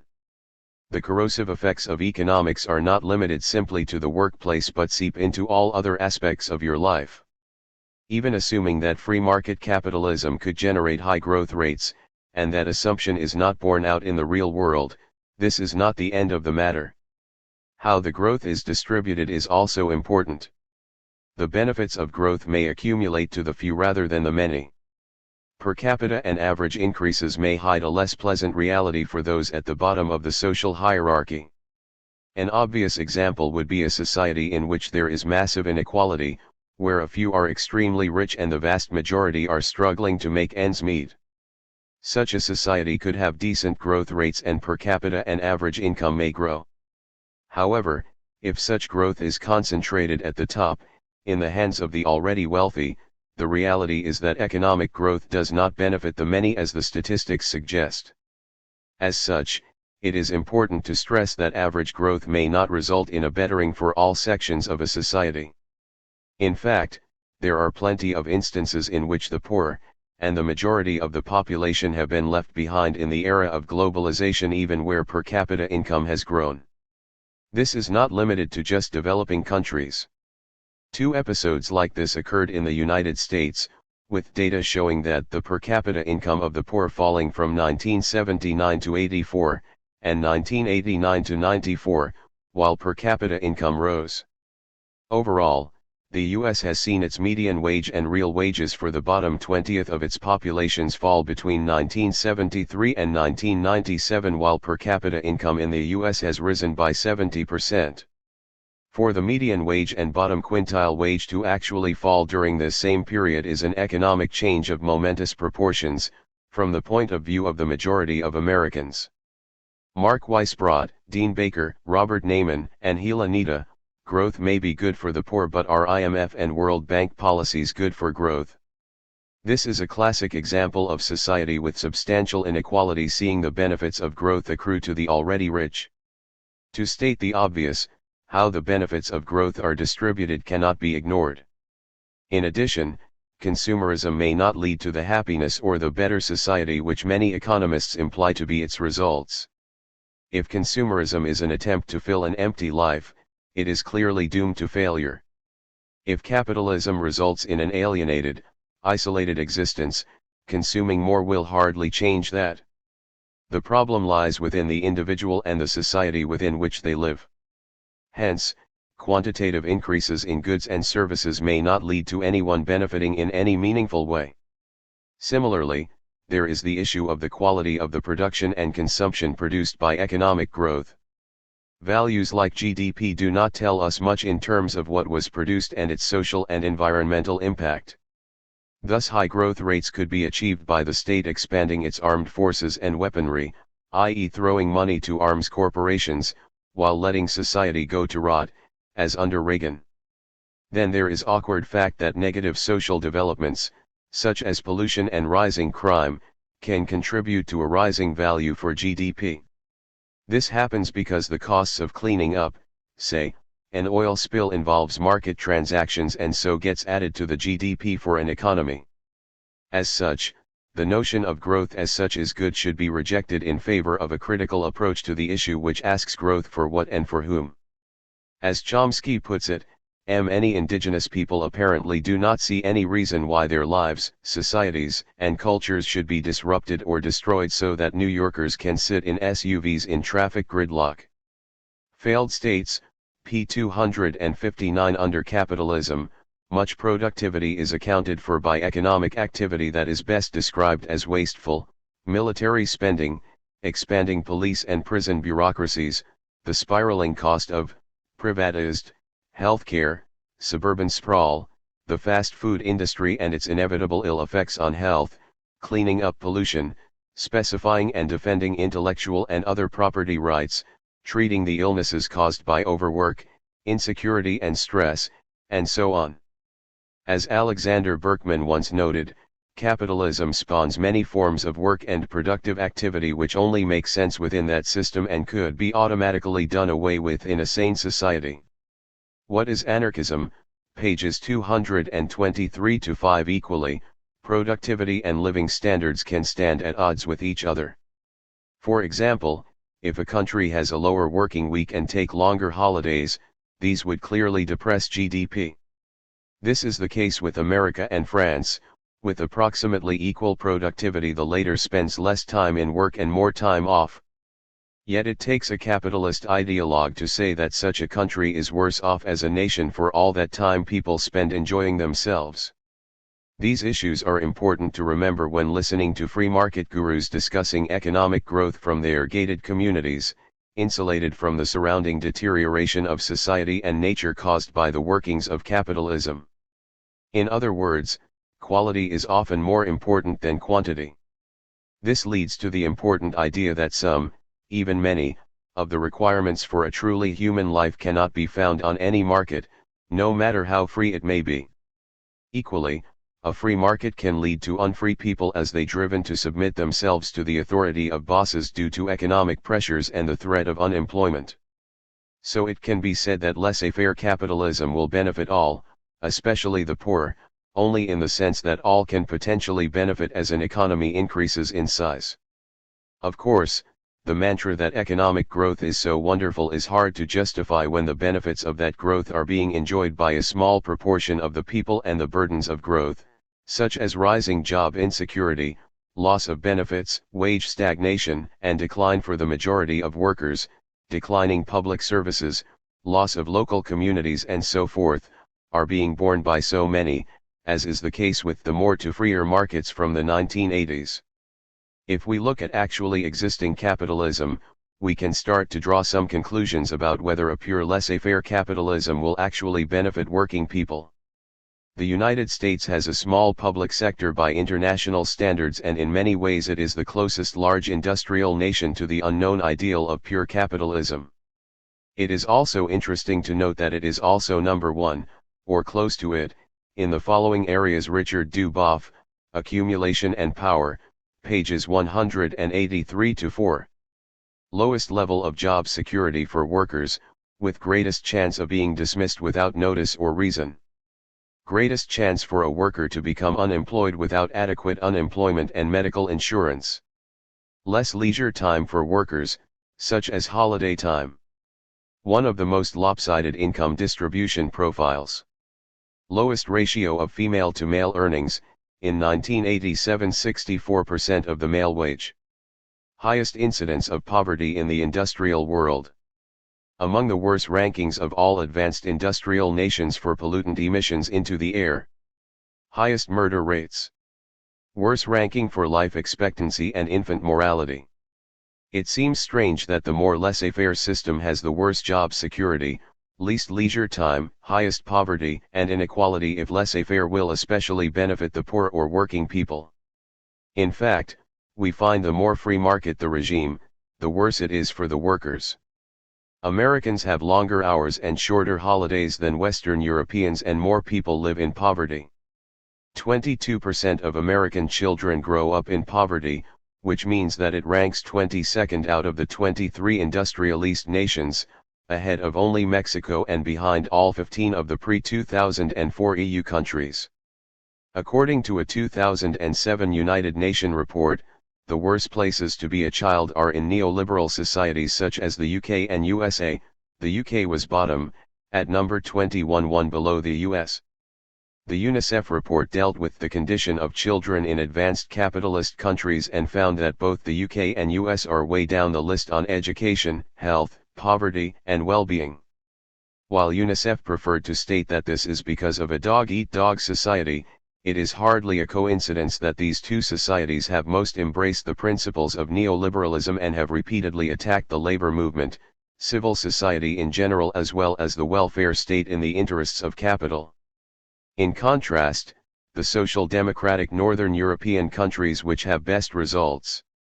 One could also point out, for example, that Europeans enjoy more leisure time, better health, less poverty, less inequality, and thus more economic security, greater intergenerational economic mobility, better access to high-quality social services like healthcare and education, and manage to do it all in a far more environmentally sustainable way.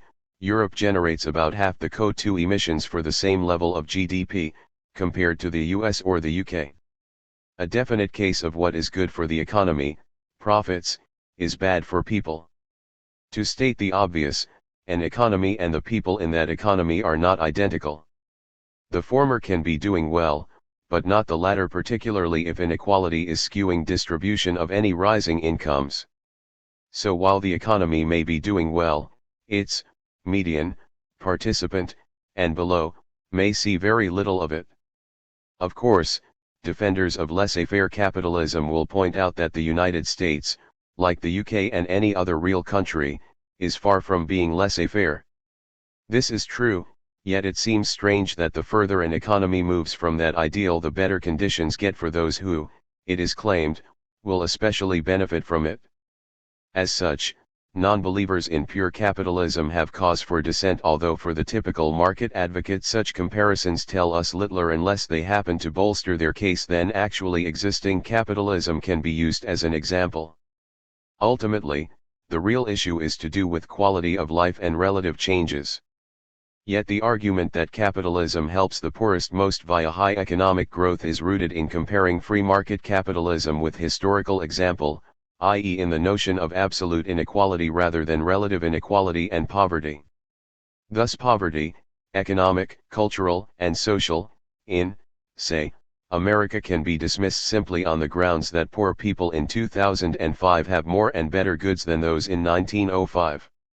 The logic of an absolute position, as intended, undoubtedly, is such as to make even discussing poverty and inequality pointless, as it is easy to say that there are no poor people in the West as no one lives in a cave. But, then again, using absolute values, it is easy to prove that there were no poor people in medieval Europe, either, as they did not live in caves and, compared to hunter-gatherers or the slaves of antiquity, they had much better living standards. As such, any regime would be praiseworthy, by the absolute standard, as even slavery would have absolutely better living standards than, say, the earliest humans. In this respect, the words of Adam Smith are as relevant as ever. In The Wealth of Nations, Smith states the following: "By necessaries I understand not only the commodities which are indispensably necessary for the support of life, but whatever the custom of the country renders it indecent for creditable people, even of the lowest order, to be without. A linen shirt, for example, is, strictly speaking, not a necessary of life. The Greeks and Romans lived, I suppose, very comfortably though they had no linen.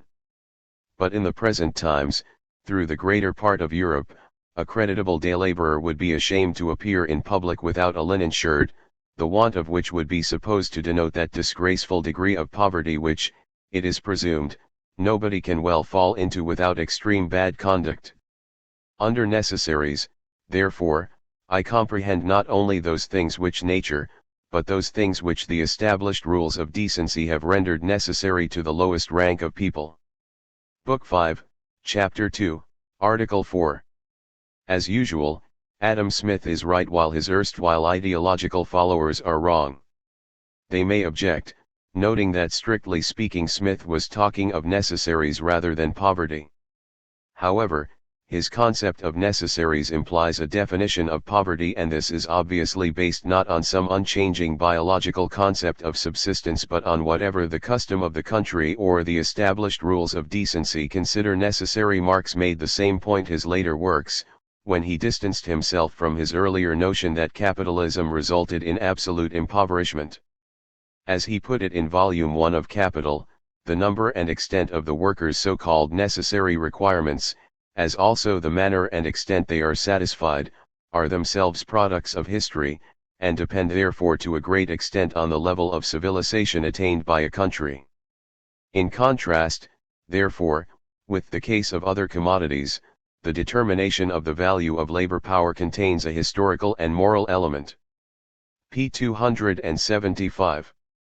It is ironic that those today who most aggressively identify themselves as disciples of Smith are also the people who are most opposed to definitions of poverty that are consistent with this definition of necessaries. This is unsurprising, as those who invoke his name most usually do so in pursuit of ideas alien to his work. This is done for the usual self-interested motives. For example, Thatcher's government originally had little problem with the concept of relative poverty, and only when its policies had led to a conspicuous growth of relative poverty was the idea denounced, and the decision taken by the government, that absolute poverty, undefined and unqualified, was the only reality. Ian Gilmore, Op. Cit. p. 136. Smith's perspective, significantly, is that followed by most poverty researchers, who use a relative measure in evaluating poverty rates. The reason is unsurprising, as poor is relative to the living standards and customs of a time and place. Some skeptic might regurgitate the unoriginal response that the poor in the West are rich compared to people in developing countries, but they do not live in those countries. True, living standards have improved considerably over time, but comparing the poor of today with those of centuries past is also meaningless. The poor today are poor relative to what it takes to live and develop their individual potentials in their own societies, not in, for example, 18th century Scotland or halfway across the globe. Even Milton Friedman had to grudgingly admit that poverty is in part a relative matter. Op. Cit. p. 191. Considering the harmful effects of relative inequality we indicated in section B.1, this position is perfectly justified. The notion of absolute poverty being the key dates back to at least Locke, who argued in his second treatise on government that in America a king of a large and fruitful territory there feeds, lodges, and is clad worse than a day laborer in England. Section 41, ignoring the dubious anthropological assertions, his claim was made as part of a general defense of enclosing common land and turning independent workers into dependent wage slaves. The key to his argument is that the accumulation of property and land beyond that usable by an individual, along with the elimination of customary rights for poor individuals, was justified because owners of the enclosed land would hire workers and increase the overall wealth available. This meant that the dispossessed workers, and particularly their descendants, would be better off materially. C.C.B. Macpherson's The Political Theory of Possessive Individualism, From Hobbes to Locke, for an excellent discussion of this. The links with the current debate on globalization are clear, with so-called market advocates and individualists providing extensive apologetics for capital moving to authoritarian regimes which systematically violate individual rights and the principles of the free market precisely in terms of the increased material wealth this, eventually, produces. But then it is easy for bosses, tenured professors, and well-paid think tank experts to pontificate that such sacrifices, for others, of course, are worth it in the long run. This apparently strange transformation of individualists into collectivists, justifying the violation of individual rights in terms of the greater good, has a long precedent. Indeed, it can only be considered strange if you are ignorant of the nature and history of capitalism as well as the contortions its defenders have inflicted on themselves, and by yet another of these strange coincidences that so regularly afflicts capitalism and its supporters. The individuals whose liberty and rights are considered expendable are always members of the working class. So the notion of absolute poverty has always been associated with defending inequalities of wealth and power as well as providing justification in terms of long-term benefit for the violation of the freedom and individual rights they claim to defend. Significantly, the contemporary representatives of the landlords who imposed enclosures framed their arguments precisely in terms of restricting the independence, i.e. freedom, of the working population. As Marxist David McNally summarizes after providing extensive quotes, it was precisely these elements of material and spiritual independence that many of the most outspoken advocates of enclosure sought to destroy. They were remarkably forthright in this respect. Common rights and access to common lands, they argued, allowed a degree of social and economic independence, and thereby produced a lazy, dissolute mass of rural poor. Denying such people common lands and common rights would force them to conform to the harsh discipline imposed by the market in labor. Against the market, p. 19. This would only be considered paradoxical if you equate freedom with capitalism. The underlying assumption under all this is that liberty, at least for working class people, is less important than material wealth, a vision rightly attacked when Stalinism seemed to be outperforming the West in terms of growth before the 1970s. Yet the question, surely, is would individuals freely agree to be subjected to the dictates of a boss for 10 to 12 hours a day if other alternatives had not closed off by state intervention? As we discuss in section F.8, the answer has always been no. This is the case today. For example, Naomi Klein interviews one boss of a third-world sweatshop who explained that for the lowly province worker, working inside an enclosed factory is better than being outside.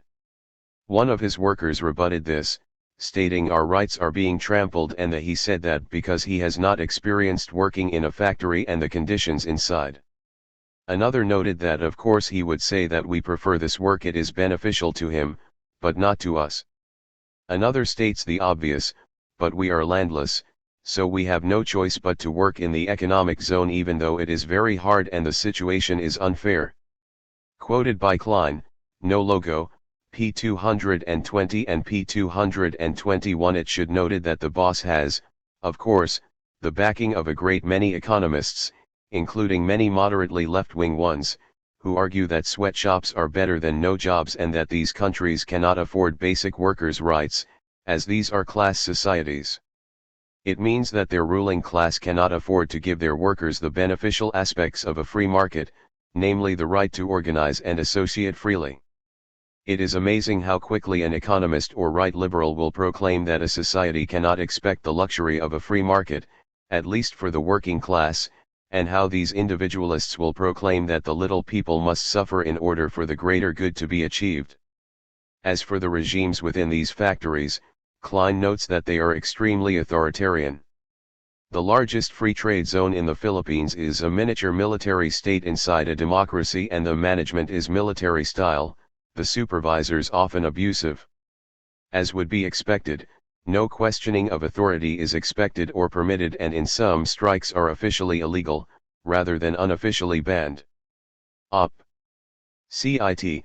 p. 204, p. 205 and p. 214. As with the original Industrial Revolution, capitalism takes advantages of other forms of social hierarchy in developing countries. As Stephen A. Margolin noted, the women and children, who by all accounts constituted the overwhelming majority of factory workers in the early days, were there not because they choose to be but because their husbands and fathers told them to be. The application of revealed preference to their presence in the factory requires a rather elastic view of the concept of individual choice. What Do Bosses Do? Pages 60 to 112, The Review of Radical Political Economics, Volume 6, Number 2, p. 98. In other words, while the workers may be better off in terms of wages, they are not better off in terms of liberty, equality, and dignity. Luckily there are economists around to explain, on their behalf, that these workers cannot afford such luxuries. Looking beyond the empirical investigation, we should point out the slave mentality behind these arguments. After all, what does this argument actually imply? Simply that economic growth is the only way for working people to get ahead. If working people put up with exploitative working environments, in the long run capitalists will invest some of their profits and so increase the economic cake for all. So, like religion, free market economics argue that we must sacrifice in the short term so that, perhaps, in the future our living standards will increase. You'll get pie in the sky when you die, as Joe Hill said about religion. Moreover, any attempt to change the laws of the market, i.e. the decisions of the rich, by collective action will only harm the working class. If the defenders of capitalism were genuinely interested in individual freedom, they would be urging the oppressed masses to revolt rather than defending the investing of capital in oppressive regimes in terms of the freedom they are so willing to sacrifice when it comes to workers. But, of course, these defenders of freedom will be the first to point out that such revolts make for a bad investment climate. Capital will be frightened away to countries with a more realistic and flexible workforce, usually made so by state repression. In other words, capitalist economics praises servitude over independence, kowtowing over defiance, and altruism over egoism. The rational person of neoclassical economics does not confront authority, rather he accommodates himself to it. For, in the long run, such self-negation will pay off with a bigger cake with, it is claimed, correspondingly bigger crumbs trickling downwards. In other words, in the short term, the gains may flow to the elite, but in the future we will all gain, as some of it will trickle back down to the working people who created them in the first place. But, unfortunately, in the real world uncertainty is the rule and the future is unknown. The history of capitalism shows that economic growth is quite compatible with stagnating wages, increasing poverty and insecurity for workers and their families, rising inequality and wealth accumulating in fewer and fewer hands. The example of the USA and Chile from the 1970s to 1990s and Chile spring to mind.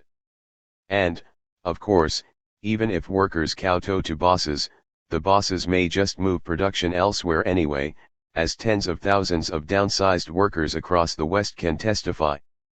For more details of this process in the USA, see Edward S. Herman's article Immiserating Growth, The First World in Z Magazine, July 1994. For anarchists it seems strange to wait for a bigger cake when we can have the whole bakery. If control of investment was in the hands of those it directly affects, working people, then it could be directed into socially and ecologically constructive projects rather than being used as a tool in the class war and to make the rich richer. The arguments against rocking the boat are self-serving. It is obviously in the interests the rich and powerful to defend a given income and property distribution, and, ultimately, self-defeating for those working people who accept them. In the end, even the most self-negating working class will suffer from the negative effects of treating society as a resource for the economy, the higher mobility of capital that accompanies growth and effects of periodic economic and long-term ecological crisis. When it boils down to it, we all have two options: you can do what is right or you can do what you are told. Free market capitalist economics opts for the latter. See point 11. Doesn't neoliberalism in Chile prove that the free market benefits everyone? Chile is considered by some to be one of the economic success stories of the modern world. It can be considered as the first laboratory for neoliberal economic dogma, first under Pinochet's dictatorship and later when his regime had been replaced by a more democratic one. It can be considered as the template for the economic vision later applied by Reagan and Thatcher in the West. What happened in Chile was repeated, to some degree, wherever neoliberal policies were implemented. As such, it makes a good case study to evaluate the benefits of free, market capitalism and the claims of capitalist economics. For the right, Chile was pointed to as a casebook in sound economics and is held up as an example of the benefits of capitalism. Milton Friedman, for example, stated in 1982 that military junta has supported a fully free market economy as a matter of principle. Chile is an economic miracle. Quoted by Elton Rayak, not so free to choose, p. 37. Then U.S. President George Bush praised the Chilean economic record in December 1990 when he visited that country, stating Chile deserved its reputation as an economic model for others to follow. However, the reality of the situation is radically different. As Chilean expert Peter Wynn argues, we question whether Chile's neoliberal boom should be regarded as a miracle. When confronted by such a claim, scholars and students should always ask, a miracle for whom and at what cost? Introduction, Peter Wynn, ed., Victims of the Chilean Miracle, p. 12. As we will prove, Chile's economic miracle is very class-dependent. For its working class, the neoliberal reforms of the Pinochet regime have resulted in a worsening of their lives. If you are a capitalist, then it has been a miracle. That the likes of Friedman claim the experiment as a miracle shows where their sympathies lie and how firm a grasp they have of reality. The reason why the Chilean people become the first test case for neoliberalism is significant. They did not have a choice. General Pinochet was the figurehead of a military coup in 1973 against the democratically elected left-wing government led by President Allende. This coup was the culmination of years of U.S. interference by the U.S. in Chilean politics and was desired by the U.S. before Allende took office in November 1970. It is the firm and continuing policy that Allende be overthrown by a coup, as one CIA memo put it in October of that year, quoted by Gregory Palust, a Marxist threat to cola sales. Pepsi demands a U.S. coup. Goodbye Allende. Hello Pinochet, The Observer, August 11, 1998. Then American President Richard Nixon imposed an embargo on Chile and began a covert plan to overturn the Allende government. In the words of the U.S. ambassador to Chile, the Americas will do all in our power to condemn Chileans to utmost poverty. Quoted by Noam Chomsky, Deterring Democracy, p. 395. According to notes taken by CIA Director Richard Helms at a 1970 meeting in the Oval Office, his orders were to make the economy scream. This was called Project Footbelt and its aims were clear. The director of the CIA told the group that President Nixon had decided that an Allende regime in Chile was not acceptable to the United States. The president asked the agency to prevent Allende from coming to power or to unseat him. Genesis of Project Footbelt document dated September 16, 1970. Not all aid was cut. During 1972 and 1973 the U.S. increased aid to the military and increased training Chilean military personnel in the United States and Panama. In other words, the coup was helped by U.S. state and various U.S. corporations both directly and indirectly, by undermining the Chilean economy. Thousands of people were murdered by the forces of law and order, and Pinochet's forces are conservatively estimated to have killed over 11,000 people in his first year in power. P. Gunson, A. Thompson, G. Chamberlain, The Dictionary of Contemporary Politics of South America, p. 228. Military units embarked on an operation called the Caravan of Death to hunt down those they considered subversives, i.e. anyone suspected or accused of holding left-wing views or sympathies. Torture and rape were used extensively, and when people did not just disappear, their mutilated bodies were jumped in plain view as a warning to others. While the Chilean government's official Truth and Reconciliation Committee places the number of disappeared at roughly 3,000, Church and human rights groups estimate the number is far higher, at over 10,000. Hundreds of thousands fled into exile. Thus ended Allende's democratic road to socialism. The terror did not end after the coup, and dictatorship's record on human rights was rightly denounced as barbaric. Friedman, of course, stressed his disagreement with the authoritarian political system of Chile. Quoted by Rayak, Op. Cit. p. 61. For the time being we will ignore the obvious contradiction in this economic miracle, i.e. why it almost always takes authoritarian/fascistic states to introduce economic liberty. Rather we will take the right at its word and concentrate on the economic facts of the free market capitalism imposed on the Chilean people. They claim it was a free market, and given that, for example, Friedman was leading ideologue for capitalism, we can assume that the regime approximated the workings of such a system. We will discuss the illogical nature and utter hypocrisy of the right's position in section D.11, where we also discuss the limited nature of the democratic regime which replaced Pinochet and the real relationship between economic and political liberty. Faced with an economic crisis, in 1975 Pinochet turned to the ideas of Milton Friedman and a group of Chilean economics who had been taught by him at the University in Chicago. A short meeting between Friedman and Pinochet convinced the dictator to hand economic policy making to Friedman's acolytes, who became known as the Chicago Boys for obvious reasons.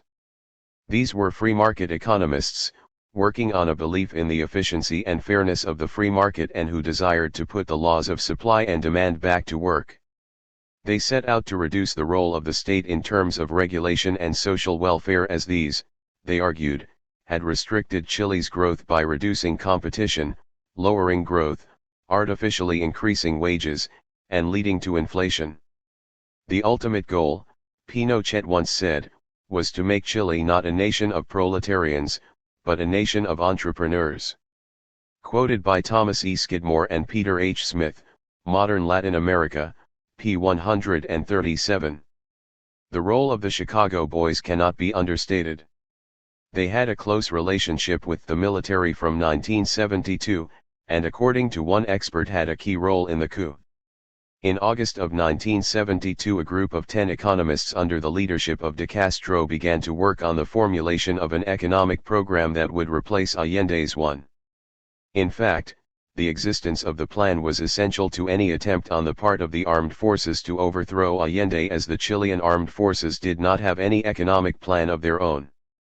Sylvia Borzutski, The Chicago Boys, Social Security and Welfare in Chile, The Radical Right and the Welfare State, Howard Glenerstier and James Midgley, eds. p. 88. This plan also had the backing of certain business interests. Unsurprisingly, immediately after the coup, many of its authors entered key economic ministries as advisors. Rayak, Op.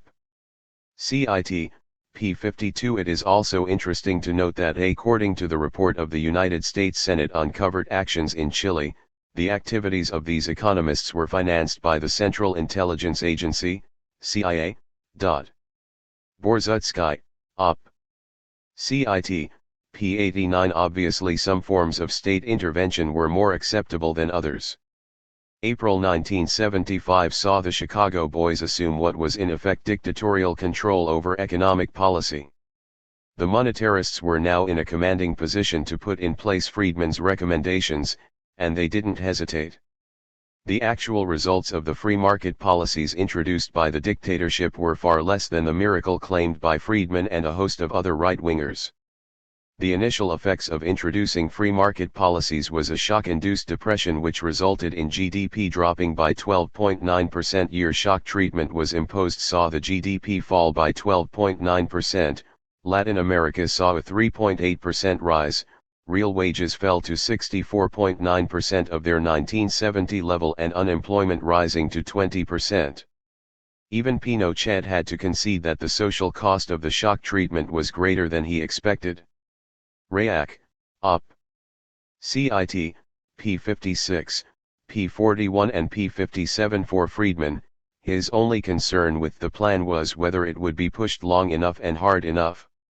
Quoted by Joseph Collins and John Lear, Chile's Free Market Miracle, A Second Look, p. 29. Unsurprisingly, the rigorous imposition of the neoliberal economic model after 1975 soon threatened workers' job security too, and they bore the brunt of the changes in terms of lost jobs and raised work norms.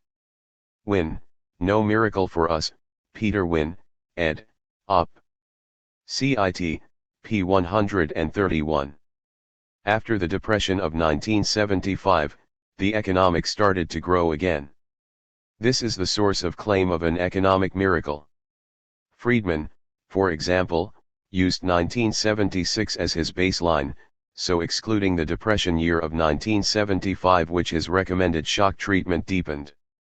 This is dishonest, as it fails to take into account not only the impact of neoliberal policies but also that a deep recession often produces a vigorous upsurge. By taking 1975, a recession year in which the Chilean economy declined by 13%, as the starting point of their analysis, the Chicago boys obscured the fact that their boom was more a recovery from the deep recession than a new economic expansion. From 1974 to 1981, the Chilean economy grew at a modest 1.4% a year on average. Even at the height of the boom in 1980, effective unemployment was so high 17% that 5% of the workforce were in government make-work programs, a confession of failure for neoliberals who believe in the market as self-correcting and who abhor government welfare programs.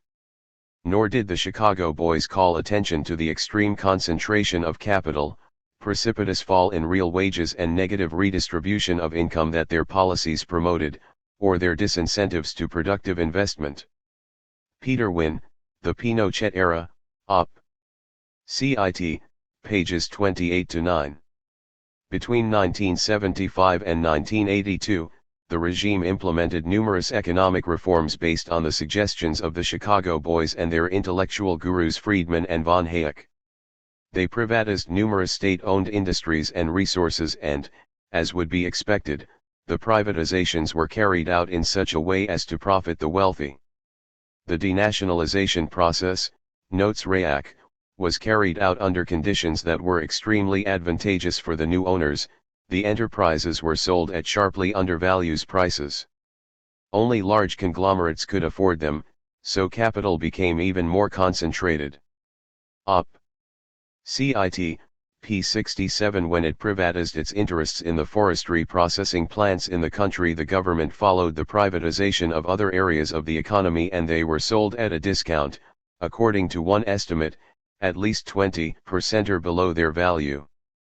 Thus the privatizations were bargain sell-offs of public assets, which amounted to a subsidy from the national treasury to the buyers of 27 to 69%, and so control of the commonwealth of the entire nation passed to a handful of national and foreign interests that captured most of the subsidy implicit in the rock-bottom prices. Joseph Collins and John Lear, Chile's Free Market Miracle, A Second Look, p. 206, p. 54 and p. 59. By 1978, the Chicago boys were pressing for new laws that would bring labor relations in line with the neoliberal economic model in which the market, not the state, would regulate factors of production. Wynne, The Pinochet Era, Wynne, ed. Op. Cit. p. 31. According to Pinochet's Minister of Labor, 1978-81, the labor relations had been modernized and that politicist labor leaders and their privileged fiefdoms had been eliminated, with workers no longer having monopolies on job positions. Rather than government intervention, negotiation between capital and labor was now left to individual responsibility and the discipline of the market. The stated aim was to introduce democracy into the world of Chilean unions and resolve problems that for decades had been obstacles for the progress of workers. Quoted by Joseph Collins and John Lear, Working in Chile's Free Market, pages 10-29, Latin American Perspectives, Volume 22, Number 1, pages 10-11 and p. 16. The hypocrisy of a technocratic bureaucrat appointed by a military dictatorship talking about introducing democracy into unions is obvious. The price of labor, it was claimed, now found its correct level as set by the free market. All of which explains Friedman's 1991 comment that the real miracle of Chile was that Pinochet supported a free market regime designed by principled believers in a free market. Economic freedom, human freedom, political freedom as to be expected with Friedman, the actual experience of implementing his dogmas refuted both them and his assertions on capitalism. Moreover, working class paid the price. The advent of the free market led to reduced barriers to imports on the ground. The quotas and tariffs protected inefficient industries and kept prices artificially high. The result was that many local firms lost out to multinational corporations. The Chilean business community, which strongly supported the coup in 1973, was badly affected. Skidmore and Smith, Op. Cit. p. 138. The decline of domestic industry cost thousands of better-paying jobs. Looking at the textile sector, firms survived because of lowered labor costs and increased productivity. The sector has low real wages, which dramatically altered its international competitiveness. In other words, the Chilean textile industry had restructured itself on the back of its workers. Peter Wynne, No Miracle for Us, Wynne, ed. Op. Cit. p. 130. The mines were enormously profitable after 1973 because of increased labor discipline, the reduction in costs due to the contraction of real wages, and an increase in production based on expansion programs initiated during the late 1960s. Thomas Miller Klubach, Class, Community, and Neoliberalism in Chile, Op. Cit. p. 241. This was the real basis of the 1976 to 1981 economic miracle Friedman praised in 1982. As with most neoliberal experiments, the post-1975 miracle was built on sand. It was a speculative bubble that was hailed as an economic miracle until it burst in the 1981-82 bank crash that brought the deregulated Chilean economy down in its wake. It was largely short-term speculative capital, producing a bubble in stock market and real estate values, and by 1982 the economy was in shambles and Chile in the throes of its worst economic crisis since the Depression of the 1930s. A year later, massive social protests defied Pinochet's security forces. Wynne, Op. Cit.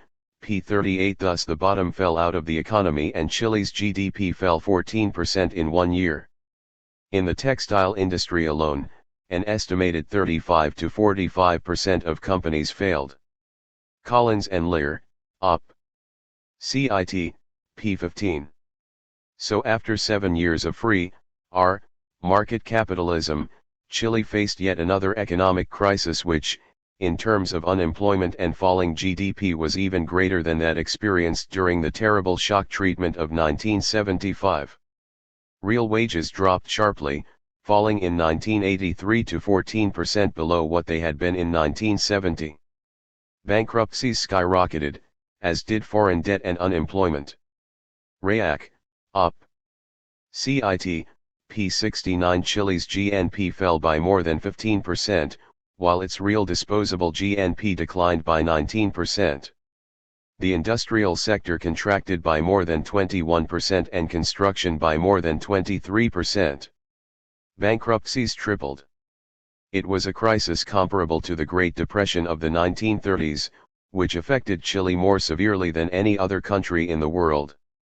The same can be said of this crisis, for while GNP in Chile fell 14% during 1982-3, the rest of Latin America experienced 3.5% drop as whole. Wynne, Op. Cit. p. 41 and p. 66. By 1983, the Chilean economy was devastated, and it was only by the end of 1986 that gross domestic product per capita, barely, equaled that of 1970. Unemployment, including those on government make-work programs, had risen to a third of the labor force by mid-1983. By 1986, per capita consumption was actually 11% lower than the 1970 level. Skidmore and Smith, Op. Cit. p. 138. Faced with this massive economic collapse, a collapse that somehow slipped Friedman's mind when he was evaluating the Chilean experiment in 1991. The regime organized a massive bailout.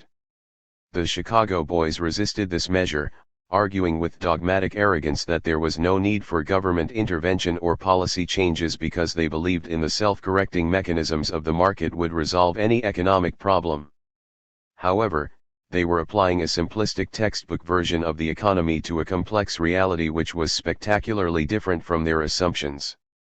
When that reality refused to respond in the way predicted by their ideological musing, the state stepped in simply because the situation had become so critical it could not avoid it. The regime did do some things to help the unemployed, with 14% of the labor force enrolled in 2 government make-work programs that paid less than the minimum wage by October 1983. However, aid for the capitalist class was far more substantial.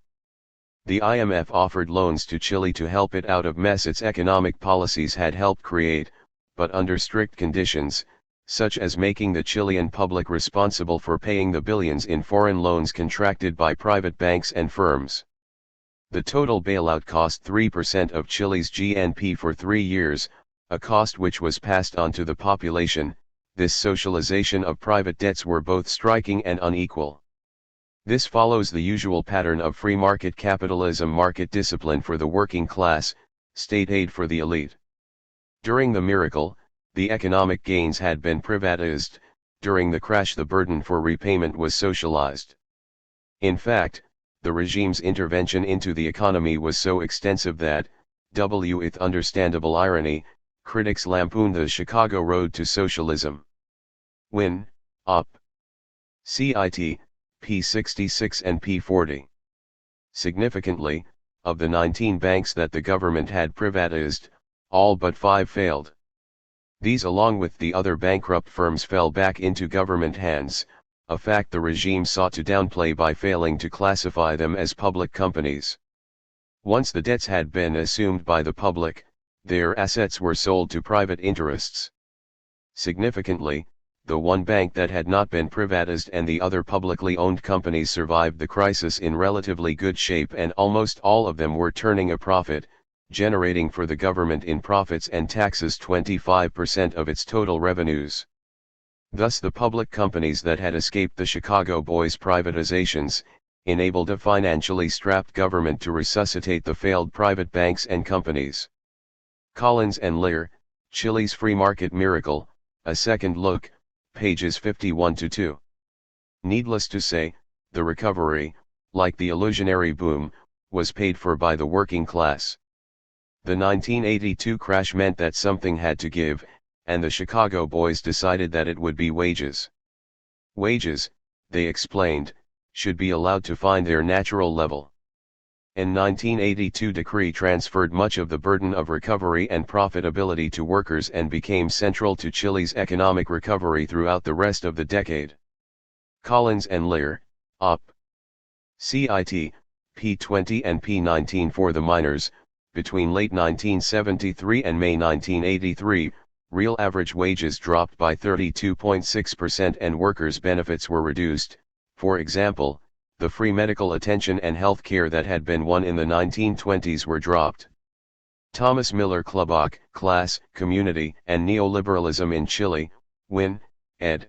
Op. Cit.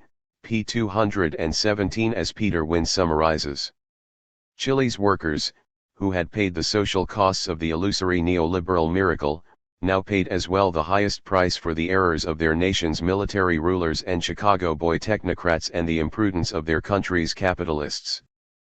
Plant closing and layoffs drove the effective unemployment rate above 30%, while real wages for those lucky enough to retain their jobs fell by nearly 11% in 1979-82 and by some 20% during the 1980s. In addition, inflation jumped to over 20% in both 1982 and 1983, and the budget surplus gave way to a deficit equal to 3% of the GNP by 1983. By then, Chile's foreign debt was 13% higher than its GNP. Chile's economy contracted 400% more in 1982-83 than the rest of Latin America. The Pinochet era, Win, ed. Op. CIT, pages 41-2. Unsurprisingly, for the capitalist class things were somewhat different. Private banks were bailed out by the government, which spent $6 billion in subsidies during 1983-85, equal to 30% of the GNP, but were made subject to strict government regulation designed to assure their solvency. Controls were also placed on flows of foreign capital. When, up. CIT, p42. The government also raised tariffs from 10% to between 20 and 35%, and the peso was drastically devalued. Collins and Lear, up. CIT, p15. Pinochet's state took a more active role in promoting economic activity. For example, it developed new export industries which benefited from a series of subsidies, privatizations, and deregulations that allowed for unrestricted exploitation of natural resources of limited renewability. Equally important were low wages, great flexibility of employers vis-a-vis workers, and high levels of unemployment. Collins and Lear, up. CIT, p20. The forestry sector was marked by government handouts to the already rich. Joseph Collins and John Lear argue that the neoliberal stated goals were to curtail sharply the direct role of government in forestry and to let market mechanisms determine the prices and direct the use of resources. Yet government intervention and subsidies were in fact central to reorienting the benefits of forestry production away from the rural population towards a handful of national and foreign companies. Up. CIT, p205. By 1986, the economy had stabilized and the crisis was over. However, the recovery was paid for by the working class as wages stayed low even as the economy began to recover. Low wages were key to the celebrated miracle recovery. From 1984 to 1989, the gross national product grew an average of 6% annually. By 1987, Chile had recovered the production levels of 1981, and by 1989 production levels exceeded 1981 levels by 10%. The average wage, by contrast, was 5% lower at the end of the decade than it had been in 1981, almost 10% lower than the average 1970 wage. The drop in the minimum wage was even more drastic. Public unrest during the economic crisis made it politically difficult to eliminate, so it was allowed to erode steadily in the face of inflation. By 1988, it was 40% lower in real terms than it had been in 1981. In that year, 32% of the workers in Santiago earned the minimum wage or less.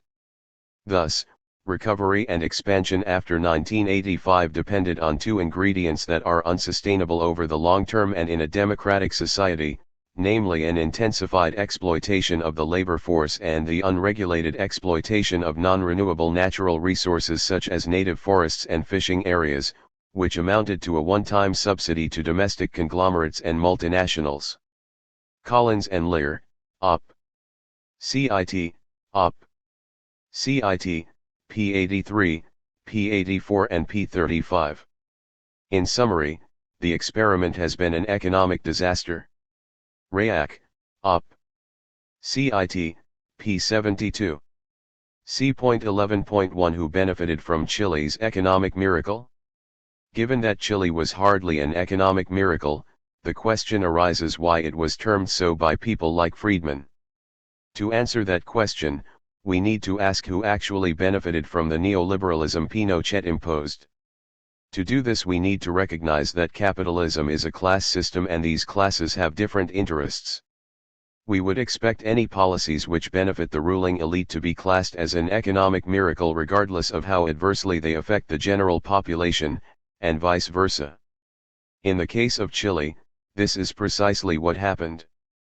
Rather than benefit everyone, neoliberalism harmed the majority. Overall, by far the hardest group hit was the working class, particularly the urban working class. By 1976, the third year of junta rule, real wages had fallen to 35% below their 1970 level. It was only by 1981 that they has risen to 97.3% of the 1970 level, only to fall again to 86.7% by 1983. Unemployment, excluding those on state make-work programs, was 14.8% in 1976, falling to 11.8% by 1980. This is still double the average 1960s level, only to rise to 20.3% by 1982. RAAC, Op. CIT, p65. Between 1980 and 1988, the real value of wages grew only 1.2%, while the real value of the minimum wage declined by 28.5%. During this period, urban unemployment averaged 15.3% per year. Sylvia Borzutskaya, Op.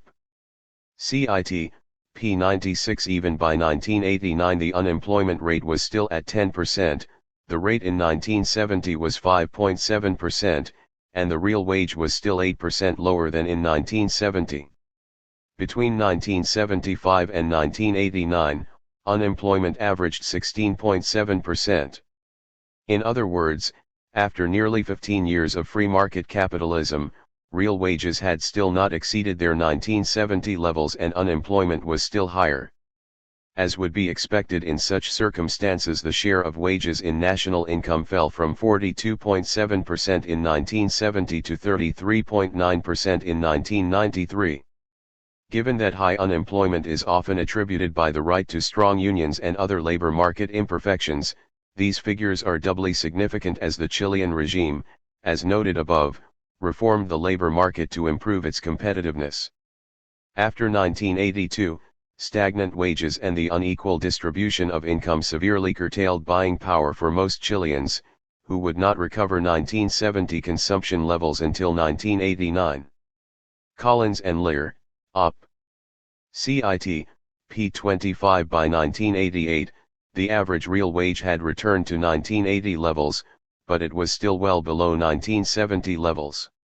Moreover, in 1986, some 37% of the labor force worked in the informal sector, where wages were lower and benefits often non-existent. Many worked for minimum wage, which in 1988 provided only half of what an average family required to live decently, and a fifth of the workers didn't even earn that. A survey concluded that nearly half of Chileans lived in poverty. When, the Pinochet era, Op.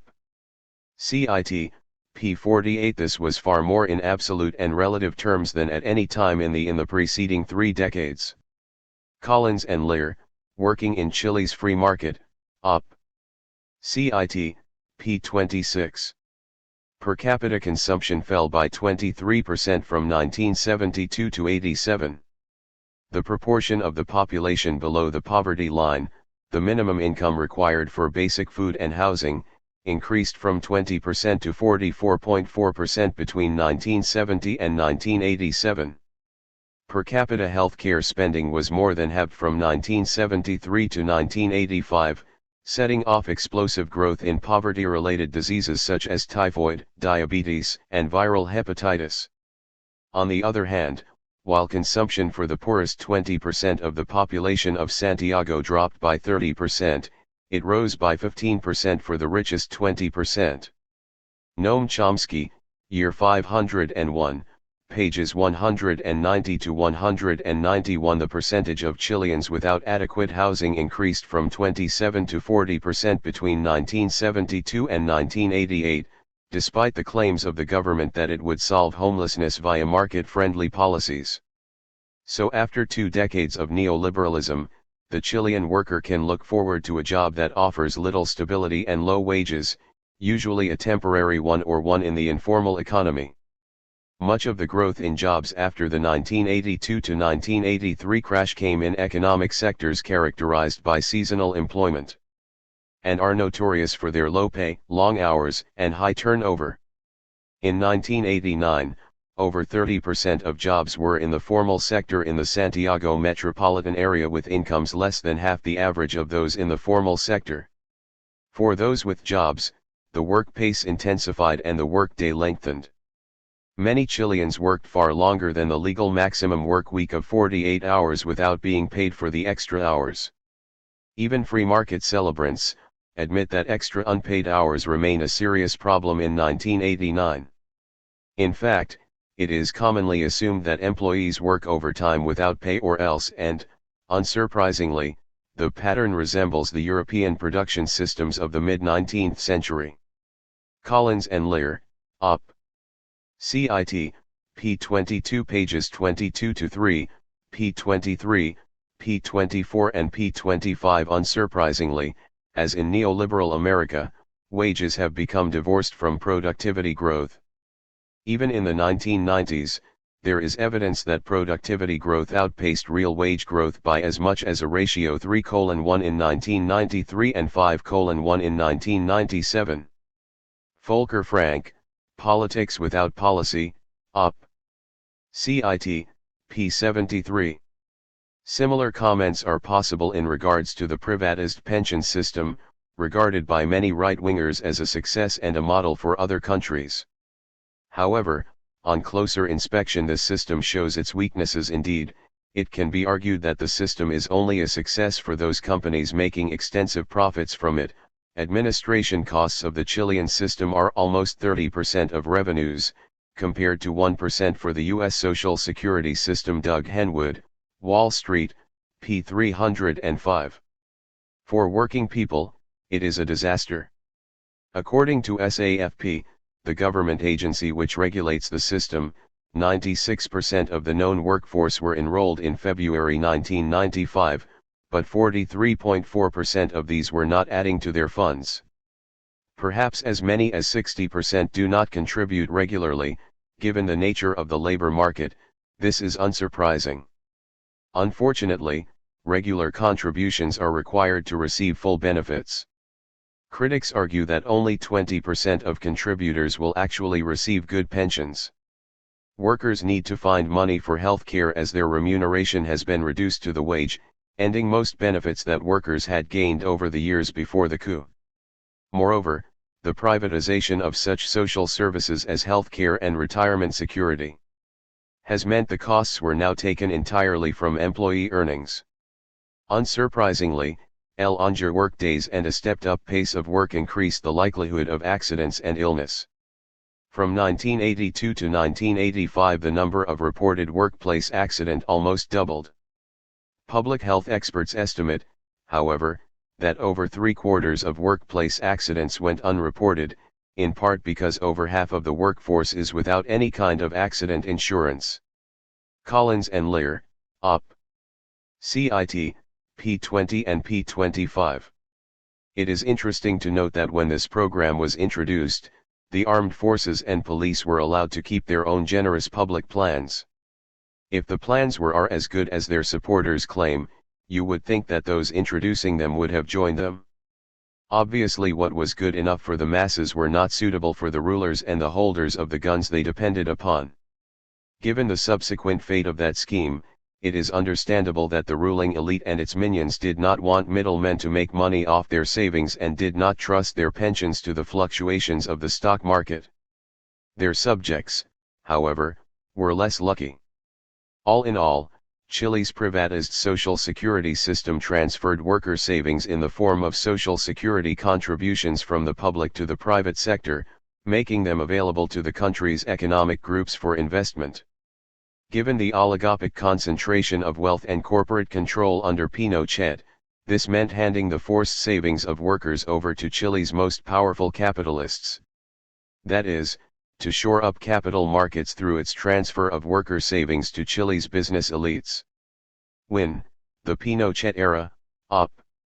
Cit. p. 64 and p. 31. The same applies to the health system, with the armed forces and national police and their dependents having their own public health care system. This means that they avoid the privatized health system which the wealthy use and the run-down public system which the majority have access to. The market ensures that for most people, the actual determining factor is not choice, but one's ability to pay. By 1990, only 15% of Chileans were in the private system. Of these, nearly 75% form the top 30% of the population by income. This means that there are three medical systems in Chile. The well-funded public one for armed forces and police, a good to excellent private system for the elite few, and a grossly underfunded, run-down, overburdened one for some 70% of Chileans. Most pay more and receive less. Collins and Lear, Op. CIT, p. 99 and p. 246. The impact on individuals extended beyond purely financial considerations, with the Chilean labor force once accustomed to secure, unionist jobs before Pinochet, being turned into a nation of anxious individualists. With over half of all visits to Chile's public health system involving psychological ailments, mainly depression. The repression isn't physical anymore, it's economic: feeding your family, educating your child, says Maria Pina, who works in a fish meal factory in Concepcion. I feel real anxiety about the future, she adds, they can chuck us out at any time. You can't think 5 years ahead. If you've got money you can get an education and health care, money is everything here now. Little wonder, then, that adjustment has created an atomist society, where increased stress and individualism have damaged its traditionally strong and caring community life. Suicides have increased threefold between 1970 and 1991, and the number of alcoholics has quadrupled in the last 30 years. And family breakdowns are increasing, while opinion polls show the current crime wave to be the most widely condemned aspect of life in the new Chile. Relationships are changing, says Betty Bizamar, a 26-year-old trade union leader. People use each other, spend less time with their family. All they talk about is money, things. True friendship is difficult now. Duncan Green, Op. CIT, p. 96 and p. 166. The experiment with free market capitalism also had serious impacts for Chile's environment. The capital city of Santiago became one of the most polluted cities in the world due to the free reign of market forces. With no environmental regulation there is general environmental ruin, and water supplies have severe pollution problems. Noam Chomsky, year 501, p. 190. With the bulk of the country's experts being based on the extraction and low processing of natural resources, ecosystems and the environment have been plundered in the name of profit and property. The depletion of natural resources, particularly in forestry and fishing, is accelerating due to the self-interested behavior of a few large firms looking for short-term profit. So, in summary, Chile's workers were central targets of Pinochet's political repression and suffered greatly from his state terror. They also paid a disproportionate share of the costs of his regime's regressive social policies. Workers and their organizations were also the primary targets of Pinochet's labor laws and among the biggest losers from his policies of privatization and deindustrialization. Wynne, Introduction, Op. CIT, p. 10. Given that the majority of Chile's people were harmed by the economic policies of the regime, how can it be termed a miracle? The answer can be found in another consequence of Pinochet's neoclassical monetarist policies, namely a contraction of demand, since workers and their families could afford to purchase fewer goods. The reduction in the market further threatened the business community, which started producing more goods for export and less for local consumption. This posed yet another obstacle to economic growth and led to increased concentration of income and wealth in the hands of a small elite. Skidmore and Smith, Op. CIT, p. 138. It is the increased wealth of the elite that we see the true miracle of Chile. When the leader of the Christian Democratic Party returned from exile in 1989, he said that economic growth that benefited the top 10% of the population had been achieved. Pinochet's official institutions agreed. Noam Chomsky, Deterring Democracy, p. 231. This is more than confirmed by other sources. According to one expert in the Latin American neoliberal revolutions, the elite had become massively wealthy under Pinochet. Duncan Green, The Silent Revolution, p. 216. In 1980, the richest 10% of the population took 36.5% of the national income. By 1989, this had risen to 46.8%. By contrast, the bottom 50% of income earners saw their share fall from 20.4% to 16.8% over the same period. Household consumption followed the same pattern. In 1970, the top 20% of households had 44.5% of consumption. This rose to 51% in 1980 and to 54.6% in 1989. Between 1970 and 1989, the share going to the other 80% fell. The poorest 20% of households saw their share fall from 7.6% in 1970 to 4.4% in 1989. The next 20% saw their share fall from 11.8% to 8.2%, and middle 20% share fell from 15.6% to 12.7%. The next 20% saw their share of consumption fall from 20.5% to 20.1%. In other words, at least 60% of the population was relatively, if not absolutely, worse off. James Petras and Fernando Ignacio Leiva, Democracy and Poverty in Chile, p. 39 and p. 34. In summary, the distribution of income in Chile in 1988, after a decade of free market policies, was markedly regressive. Between 1978 and 1988, the richest 10% of Chileans increased their share of national income from 37 to 47%, while the next 30% saw their share shrink from 23 to 18%. The income share of the poorest fifth of the population dropped from 5 to 4%. Collins and Lear, op. Cit. p. 26. In the last years of Pinochet's dictatorship, the richest 10% of the rural population saw their income rise by 90% between 1987 and 1990. The share of the poorest 25% fell from 11% to 7%. The legacy of Pinochet's social inequality could still be found in 1993, with a two-tier healthcare system within which infant mortality is 7 per 1,000 births for the richest fifth of the population and 40 per 1,000 for the poorest fifth. Duncan Green, op.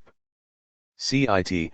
p. 108 and p. 101. Between 1970 and 1989, labor's share of the national income fell from 52.3% to 30.7%, it was 62.8% in 1972.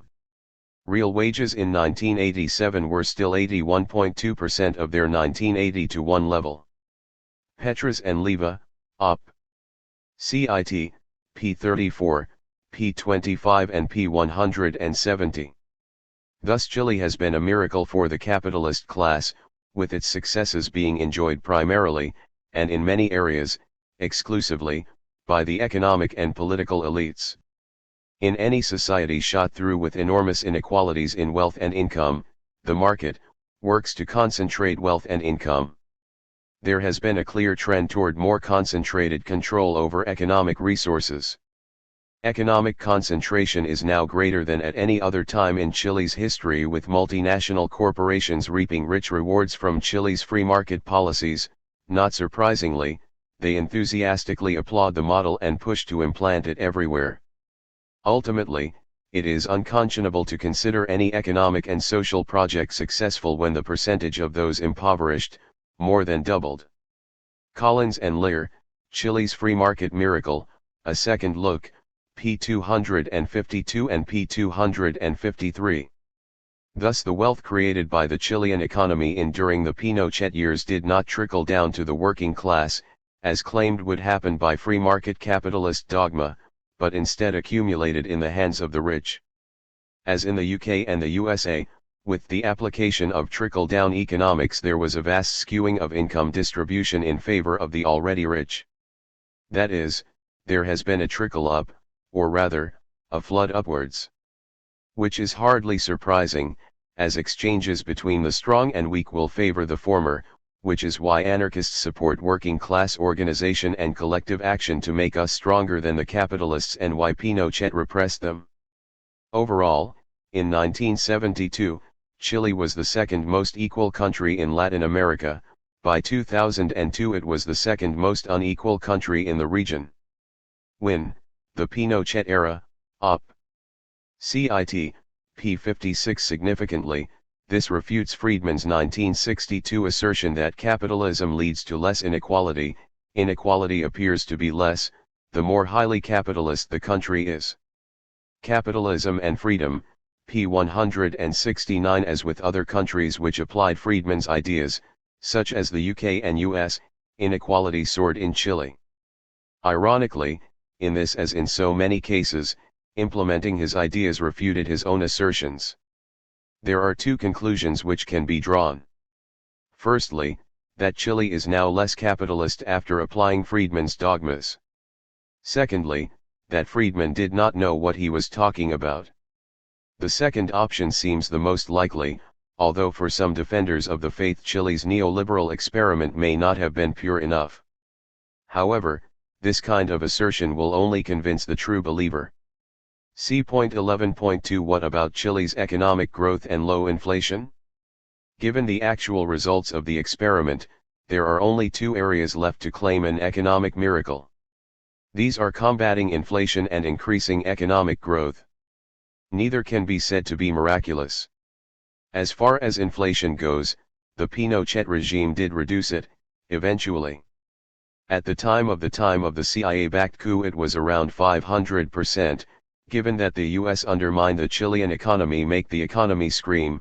Richard Helms, the director of the CIA, high inflation would be expected.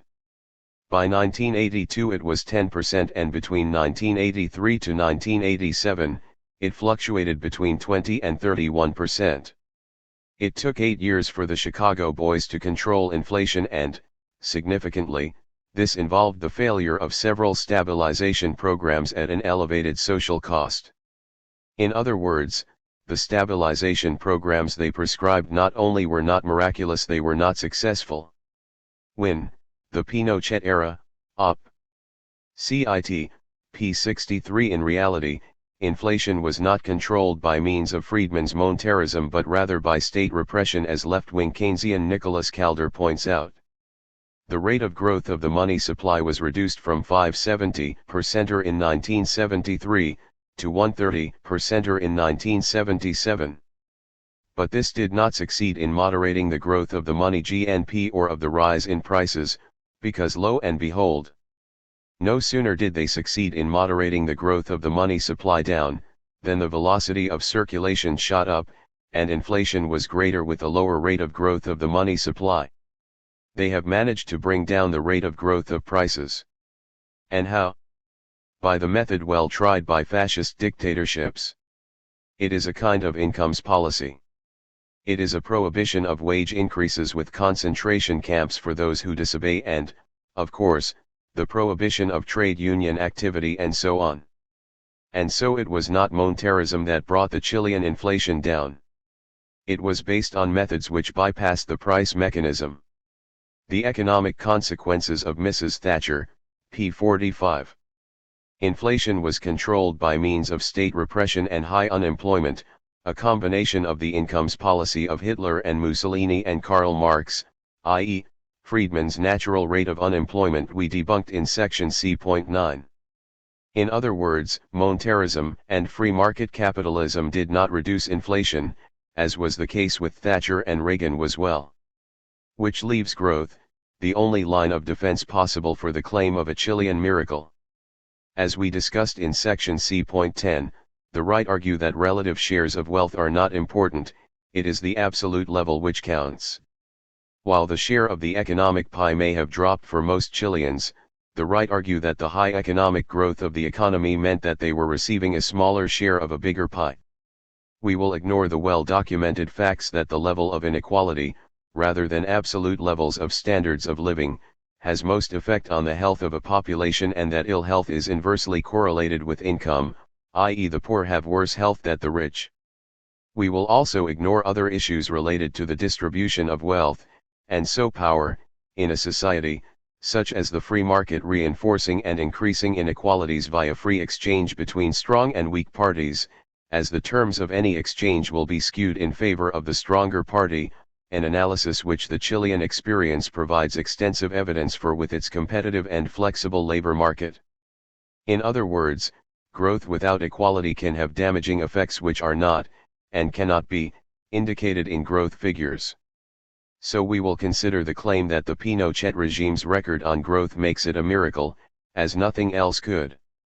However, when we look at the regime's growth record, we find that it is hardly a miracle at all. The celebrated economic growth of the 1980s must be viewed in the light of the two catastrophic recessions which Chile suffered in 1975 and 1982. As Edward Herman points out, this growth was regularly exaggerated by measurements from inappropriate bases, like the 1982 trough. The economics of the rich.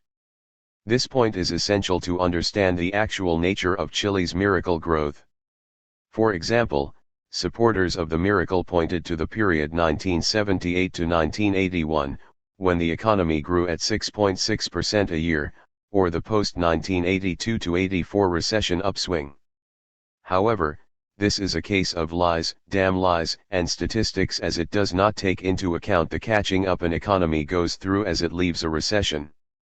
During a recovery, laid-off workers go back to work and the economy experiences an increase in growth due to this. This means that the deeper the recession, the higher the subsequent growth in the upturn. So to see if Chile's economic growth was a miracle and worth the decrease in income for the many, we need to look at whole business cycle, rather than for the upturn. If we do this, we find that Chile had the second worst rate of growth in Latin America between 1975 and 1980. The average growth in GDP was 1.5% per year between 1974 and 1982, which was lower than the average Latin American growth rate of 4.3% and lower than the 4.5% of Chile in the 1960s. REAC, Op. CIT, p. 64. This meant that, in per capita terms, Chile's GDP only increased by 1.5% per year between 1974 to 80. This was considerably less than the 2.3% achieved in the 1960s. The average growth in GDP was 1.5% per year between 1974 and 1982, which was lower than the average Latin American growth rate of 4.3% and lower than the 4.5% of Chile in the 1960s. Between 1970 and 1980, per capita GDP grew by only 8%, while for Latin America as a whole, it increased by 40%. Between the years 1980 and 1982, during which all of Latin America was adversely affected by depression conditions, per capita GDP fell by 12.9%, compared to a fall of 4.3% for Latin America as a whole. REAC, Op. CIT, p. 57 and p. 64. Thus, between 1970 and 1989, Chile's GDP grew at a slow pace, relative to the 1960s and to other Latin American countries over the same period, with an average rate of 1.8 to 2.0%. On a per capita basis, GDP grew at a rate, 0.1 to 0.2%, well below the Latin American average. By 1989 the GDP was still 6.1% below the 1981 level, not having recovered the level reached in 1970. For the entire period of military rule, 1974 to 1989, only 5 Latin American countries had a worse record. Some miracle. Petras and Leva, Op. CIT, p. 32. Thus the growth miracles refer to recoveries from depression-like collapses that can be attributed in large part to the free market policies imposed on Chile. Overall, the growth miracle under Pinochet turns out to be non-existent. The full time frame illustrates Chile's lack of significant economic and social process between 1975 and 1989. Indeed, the economy was characterized by instability rather than real growth. The high levels of growth during the boom periods, pointed to by the right as evidence of the miracle, barely made up for the losses during the bust periods. All in all, the experience of Chile under Pinochet and its economic miracle indicates that the costs involved in creating a free market capitalist regime are heavy, at least for the majority. Rather than being transitional, these problems have proven to be structural and enduring in nature, as the social, environmental, economic, and political costs become embedded into society. The murky side of the Chilean miracle is simply not reflected in the impressive macroeconomic indicators used to market free market capitalism, indicators themselves subject to manipulation as we have seen. See point 11.3. Did neoliberal Chile confirm capitalist economics? No. Despite claims by the likes of Friedman, Chile's neoliberal experiment was no economic miracle and, in fact, refuted many of the key dogmas of capitalist economics. We can show this by comparing the actual performance of economic liberty with Friedman's predictions about it. The first thing to note is that neoliberal Chile hardly supports the claim that the free market is stable. In fact, it was marked by deep recessions followed by periods of high growth as the economic recovered. This resulted in overall, at best, mediocre growth rates, see last section. Then there is the fact that the Chilean experiment refutes key neoclassical dogmas about the labor market. In Capitalist and Freedom, Friedman was at pains to attack trade unions and the idea that they defended the worker from coercion by the boss. Nonsense, he asserted, the employee is protected from coercion by the employer because of other employers for whom he can work. Pages 14 to 5. Thus collective action in the form of, say, unions is both unnecessary and, in fact, harmful. The ability of workers to change jobs is sufficient, and the desire of capitalist economists is always to make the real labor market become more like the ideal market of perfect competition. Lots of atomist individuals who are price takers, not price setters. While big business gets ignored, unions are demonized. The problem is that such perfect labor markets are hard to create outside of dictatorships. Pinochet's reign of terror created such a market. Faced with the possibility of death and torture if they stood up for their rights, the only real alternative most workers had was that of finding a new job. So while the labor market was far from being an expression of economic liberty, Chile's dictatorship did produce a labor market which almost perfectly reflected the neoclassical, and Austrian, ideal. Workers become atomist individuals as state terror forced them to eschew acting as trade unionists and seeking collective solutions to their, individual and collective, problems. Workers had no choice but to seek a new employer if they felt they were being mistreated or undervalued. Terror created the preconditions for the workings of an ideal capitalist labor market. Friedman's talk of economic liberty in Chile suggests that Friedman thought that a free market in labor would work as if it were subject to death squads. In other words, that capitalism needs an atomist workforce which is too scared to stand up for themselves. Undoubtedly, he would prefer such fear to be imposed by purely economic means, unemployment playing its usual role, but as his work on the natural rate of unemployment suggests, he is not above appealing to the state to maintain it. Unfortunately for capitalist ideology, Chile refuted that notion, with its workers subject to the autocratic power of the boss and having to give concession after concession simply to remain in work. Thus the total overhaul of the labor law system which took place between 1979 and 1981, aimed at creating a perfect labor market, eliminating collective bargaining, allowing massive dismissal of workers, increasing the daily working hours up to 12 hours and eliminating the labor courts. Sylvia Borzutskaya, Op. CIT, p. 91. In reality, the labor code simply reflected the power property owners have over their wage slaves and was solidly pro-business. It was intended to maximize the flexibility of management's use of labor and to keep any eventual elected government from intervening on behalf of labor in negotiations between employers and workers. This was hidden, of course, by populist rhetoric. Collins and Lear, Op. CIT, p. 16. In fact, the Plan Laboral was intended to definitely shift the balance of power in labor relations in favor of business and to weaken the workers and unions that formed the central political base of the left. When, the Pinochet era, Op. CIT, p. 31. Unsurprisingly, workers have not received a fair share of the benefits from the economic growth and productivity increases that their labor has produced, and that they have had to bear a disproportionate share of the costs of this restructuring in their wages, working conditions, job quality, and labor relations. Win, Introduction, Op. CIT, p. 10. Chile, yet again, refuted another of Friedman's assertions about capitalism. In 1975, he wrongly predicted that the unemployed caused by the monetarist recession would quickly find work, telling a Santiago audience that they would be surprised how fast people would be absorbed by a growing private sector economy. Quoted by Rayak, Op. Cit. p. 57. Unemployment reached record levels for decades, as the free market regime has been slow to create jobs. During the 1960s, unemployment hovered around 6%. By contrast, the unemployment level for the years 1974 to 1987 averaged 20% of the workforce. Even in the best years of the boom, 1980 to 1981, it stayed as high as 18%. In the years immediately following the 1982 crash, unemployment including government emergency work programs peaked at 35% of the workforce.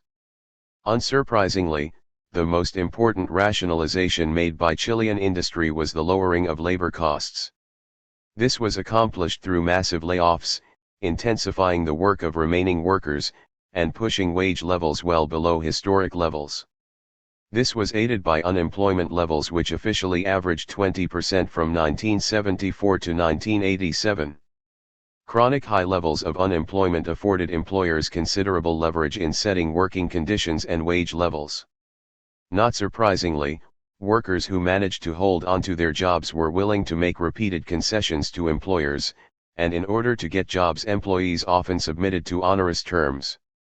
Between 1979 and 1982, more than a fifth of manufacturing companies failed and employment in the sector fell by over a quarter.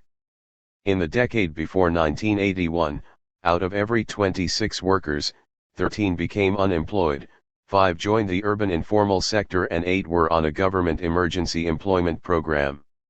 It should be stressed that official statistics underestimate the real level of unemployment as they exclude people who worked just one day in the previous week. A respected church-sponsored institute on employment found that in 1988, unemployment in Santiago was as high as 21%. Lear and Collins, Op. Cit. p. 22, p. 15, p. 16, p. 15 and p. 22. The standard free market argument is that unemployment is solved by subjecting the wage level to the rigors of the market. While wages will be lower, more people will be employed. As we discussed in section C.9, the logic and evidence for such claims is spurious. Needless to say, Friedman never revised his claims in the light of the empirical evidence produced by the application of his ideas. Given the fact that labor, i.e., an individual, is not produced for the market in the first place, you can expect it to react differently from other commodities. For example, a cut in its price will generally increase supply, not decrease it, simply because people have to eat, pay the rent and so forth. Cutting wages will see partners and children sent to work, plus the acceptance of longer hours by those who remain in work. As such, the idea that unemployment is caused by wages being too high has always been a specious and self-serving argument, one refuted not only by logic but that bane of economics, empirical evidence. This was the case with Chile's economic miracle, where declining wages forced families to seek multiple incomes in order to survive. The single salary that could support a family was beyond the reach of most workers. The norm, in fact, was for spouses and children to take on temporary and informal jobs. Even with multiple incomes, many families were hard-pressed to survive. Lear and Collins, Op. Cit. p. 23, which, of course, refutes free market capitalist claim that the labor market is like any other market. In reality, it is not, and so it is hardly surprising that a drop in the price of labor increased supply, nor that the demand for labor did not increase in response to the drop in its real wage. Lastly, there is the notion that collective action in the market by the state or trade unions harms the general population, particularly the poor. For neoclassical and Austrian economists, labor is the source of all of capitalism's problems, and any government silly enough to pander to the economically illiterate masses. Pinochet's regime allowed them to prove this was the case. Again, Chile refuted them. The Chicago Boys had no illusions that fascism was required to create free market capitalism. According to Sergio de Castro, the architect of the economic program Pinochet imposed, fascism was required to introduce economic liberty because it provided a lasting regime. It gave the authorities a degree of efficiency that it was not possible to obtain in a democratic regime, and it made possible the application of a model developed by experts and that did not depend upon the social reactions produced by its implementation. Quoted by Sylvia Borzutskaya, The Chicago Boys, Social Security and Welfare in Chile, the Radical Right and the Welfare State, Howard Glenerstier and James Midgley, eds. p. 90. They affirmed that in a democracy we could not have done 1/5 of what we did. Quoted by Wynne, The Pinochet Era, Wynne, ed. Op. Cit. p. 28. Given the individualistic assumptions of neoclassical and Austrian economics, it is not hard to conclude that creating a police state in order to control industrial disputes, social protest, unions, political associations, and so on, is what is required to introduce the ground rules the capitalist market requires for its operation. As socialist Brian Barry argues in relation to the Thatcher regime in Britain, which was also heavily influenced by the ideas of free market capitalists like Milton Friedman and Friedrich von Hayek. Some observers claim to have found something paradoxical in the fact that the Thatcher regime combines liberal individualist rhetoric with authoritarian action. But there is no paradox at all. Even under the most repressive conditions, people seek to act collectively in order to improve things for themselves, and it requires an enormous exercise of brutal power to fragment these efforts at organization and to force people to pursue their interests individually. Left to themselves, people will inevitably tend to pursue their interests through collective action in trade unions, tenants associations, community organizations, and local government. Only the pretty ruthless exercise of central power can defeat these tendencies, hence the common association between individualism and authoritarianism, well exemplified in the fact that the countries held up as models by the free marketers are, without exception, authoritarian regimes. The continuing relevance of socialism, Robert Skidelsky, ed., Thatcherism, p. 146. Little wonder, then, that Pinochet's regime was marked by authoritarianism, terror, and rule by savants. Indeed, Chicago-trained economists emphasized the scientific nature of their program and the need to replace politics by economics and the politicians by economists. Thus, the decisions made were not the result of the will of the authority, but they were determined by their scientific knowledge. The use of the scientific knowledge, in turn, would reduce the power of government since decisions will be made by technocrats and by the individuals in the private sector. Sylvia Borzutskaya, Op. Cit. p. 90. However, as Wynne points out, although the Chicago Boys justified their policies with a discourse of liberty, they were not troubled by the contradiction of basing the economic freedom they promoted on the most dictatorial regime in Chilean history or in denying workers the freedom to strike or bargain collectively. At bottom, the only freedom that they cared about was the economic liberty of those Chileans and foreigners with capital to invest and consume, and that freedom, de Castro believed, was best assured by an authoritarian government and a passive labor force. In short, their notions of freedom were both selective and self-serving. Op. Cit. p. 28. Of course, turning authority over to technocrats and private power does not change its nature, only who has it. Pinochet's regime saw a marked shift of governmental power away from protection of individual rights to a protection of capital and property rather than an abolition of that power altogether. As would be expected, only the wealthy benefited. The working class were subjected to attempts to create a perfect labor market, and only terror can turn people into the atomized commodities such a market requires. Perhaps when looking over the nightmare of Pinochet's regime we should ponder these words of Bakunin, in which he indicates the negative effects of running society by means of science books and experts. Human science is always and necessarily imperfect. Were we to force the practical life of men, collective as well as individual, into rigorous and exclusive conformity with the latest data of science, we would thus condemn society as well as individuals to suffer martyrdom on a Procrustean bed, which would soon dislocate and stifle them, since life is always an infinitely greater thing than science. The Political Philosophy of Bakunin, p. 79. The Chilean experience of rule by free market ideologues prove Bakunin's points beyond doubt. Chilean society was forced onto the Procrustean bed by the use of terror, and life was forced to conform to the assumptions found in economics textbooks. And as we proved above, only those with power or wealth did well out of the experiment. From an anarchist perspective, the results were all too sadly predictable. The only surprising thing is that the right point to the experiment as a success story. Since Chile has become, mostly, a democracy, with the armed forces still holding considerable influence, the post-Pinochet governments have made minor reforms. For example, tax increases targeted for social spending for the poor allowed them to have the 1988 45% poverty rate bequeathed by Pinochet. In fact, the bulk of this spending was aimed at the poorest of the poor, the 25% of the population classified as destitute in 1988. When, the Pinochet era, Op. Cit. p. 50, p. 52 and p. 55.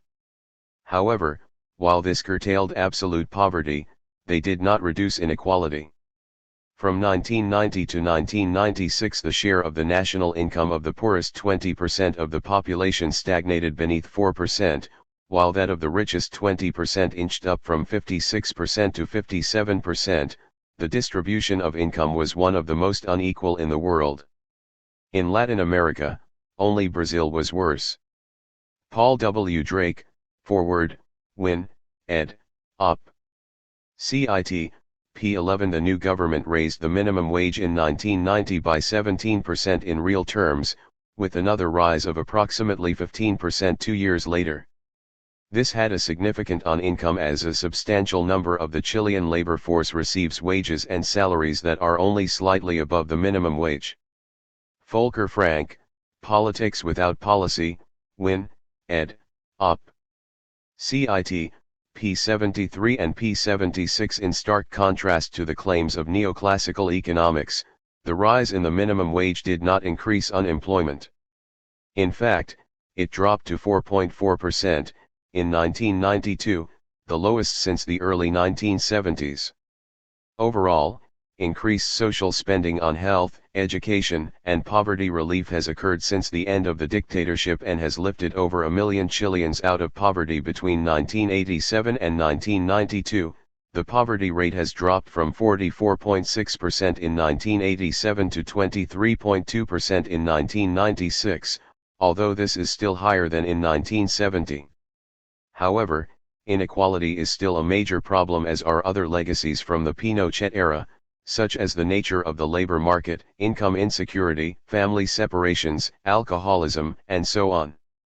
Yet while both unemployment and poverty decreased, in part because of programs targeted at the poorest sectors of the population by center-left governments with greater social concern than the Pinochet dictatorship, many problems remain, such as a work week that was among the longest in the world. Win, Introduction, Op. Cit. p. 4. Chile has moved away from Pinochet's free market model in other ways too. In 1991, Chile introduced a range of controls over capital, including a provision for 30% of all non-equity capital entering Chile to be deposited without interest at the central bank for 1 year. This reserve requirement, known locally as the encaje, amounts to a tax on capital flows that is higher the shorter the term of the loan. As William Grider points out, Chile has managed in the last decade to achieve rapid economic growth by abandoning the pure free market theory taught by American economists and emulating major elements of the Asian strategy, including forced savings and the purposeful control of capital. The Chilean government tells foreign investors where they may invest, keeps them out of certain financial assets, and prohibits them from withdrawing their capital rapidly. One World, Ready or Not, p. 280. Needless to say, while state aid to the working class has increased somewhat, state welfare for business is still the norm. After the 1982 crash, the Chilean Economic Development Agency, Corfo, reverted to its old role in developing Chilean industry. After the coup, it did little more than just selling off state property at discount prices to the wealthy. In other words, the post-recession miracle of the 1980s was due, in part, to a state organization whose remit was promoting economic development, supporting business with new technology as well as technical and financial assistance. It, in effect, promoted joint public-private sectors initiatives. One key example was its role in funding and development of new resource sector firms, such as the forestry sector and the fishing industry. While free marketeers have portrayed the boom natural resource extraction as the result of the free market, in reality private capital lacked the initiative and foresight to develop these industries, and Corfo provided aid as well as credits and subsidies to encourage it. James M. Cipher, Is Chile a Neoliberal Success? Dollars and Cents, September/October 2004. Then there is the role of Fundación Chile, a public-private agency designed to develop firms in new areas where private capital will not invest. This pays for research and development before selling its stake to the private sector once a project becomes commercially viable. John Jeter, A Smoother Road to Free Markets, Washington Post, 21/01/2004. In other words, a similar system of state intervention promoted by the East Asian Tigers, and in a similar fashion, ignored by the ideologues of free market capitalism. But, then, state action for capitalists never seems to count as interfering in the market. Thus the Chilean state has violated its free market credentials, in many ways, very successfully too. While it started in the 1980s, post-Pinochet has extended this to include aid to the working class. Thus the claims of free market advocates that Chile's rapid growth in the 1990s is evidence for their model are false, just as their claims concerning Southeast Asia also proved false, claims conveniently forgotten when those economies went into crisis. Needless to say, Chile is under pressure to change its ways and conform to the dictates of global finance. In 1998, Chile eased its controls, following heavy speculative pressure on its currency, the peso. That year economic growth halved and contracted 1.1% in 1999. So even the neoliberal jaguar has had to move away from a purely free market approach on social issues, and the Chilean government has had to intervene into the economy in order to start putting back together the society ripped apart by market forces and authoritarian government. However, fear of the military has ensured that reforms have been minor and, consequently, Chile cannot be considered a genuine democracy. In other words, economic liberty has not produced genuine political liberty as Friedman, and others, claim, see section D.11. Ultimately, for all but the tiny elite at the top, the Pinochet regime of economic liberty was a nightmare. Economic liberty only seemed to benefit one group in society, an obvious miracle. For the vast majority, the miracle of economic liberty resulted, as it usually does, in increased inequality, exploitation, poverty, pollution, crime, and social alienation. The irony is that many right-wing free marketers point to it as a model of the benefits of capitalism. See point 12. Doesn't Hong Kong show the potentials of free market capitalism? Given the general lack of laissez-faire capitalism in the world, examples to show its benefits are few and far between. Rather than admit that the ideal is simply impossible, conservative and right-libertarian ideologues scour the world and history for examples. Rarely do they let facts get in the way of their searching until the example expresses some negative features such as economic crisis, repression of working class people, or rising inequality and poverty are of little consequence. Once that happens, then all the statist features of those economies previously ignored or downplayed will be stressed in order to protect the ideal from reality. One such example is Hong Kong, which is often pointed to by right-wingers as an example of the power of capitalism and how a pure capitalism will benefit all. It has regularly been ranked as first in the Index of Economic Freedom produced by the Heritage Foundation, a US-based conservative think tank, economic freedom reflecting what you expect a right-winger would consider important. Milton Friedman played a leading role in this idealization of the former UK colony. In his words, Take the 50-year experiment in economic policy provided by Hong Kong between the end of World War II and, when Hong Kong reverted to China. In this experiment, Hong Kong represents the experimental treatment. I take Britain as one control because Britain, a benevolent dictator, imposed different policies on Hong Kong from the ones it pursued at home. Nonetheless, there are some statistics, and in 1960, the earliest date for which I have been able to get them, the average per capita income in Hong Kong was 28% of that in Great Britain. By 1996, it had risen to 137% of that in Britain. In short, from 1960 to 1996, Hong Kong's per capita income rose from about 1/4 of Britain's to more than 1/3 larger than Britain's. I believe that the only plausible explanation for the different rates of growth is socialism in Britain, free enterprise, and free markets in Hong Kong. Has anybody got a better explanation? I'd be grateful for any suggestions. The Hong Kong experiment. It should be stressed that by socialism Friedman meant state spending, particularly that associated with welfare. Direct government spending is less than 15% of national income in Hong Kong, more than 40% in the United States. Op. Cit. What to make of his claims? It is undeniable that the figures for Hong Kong's economy are impressive. Per capita GDP by end 1996 should reach $25,300, one of the highest in Asia and higher than many Western nations.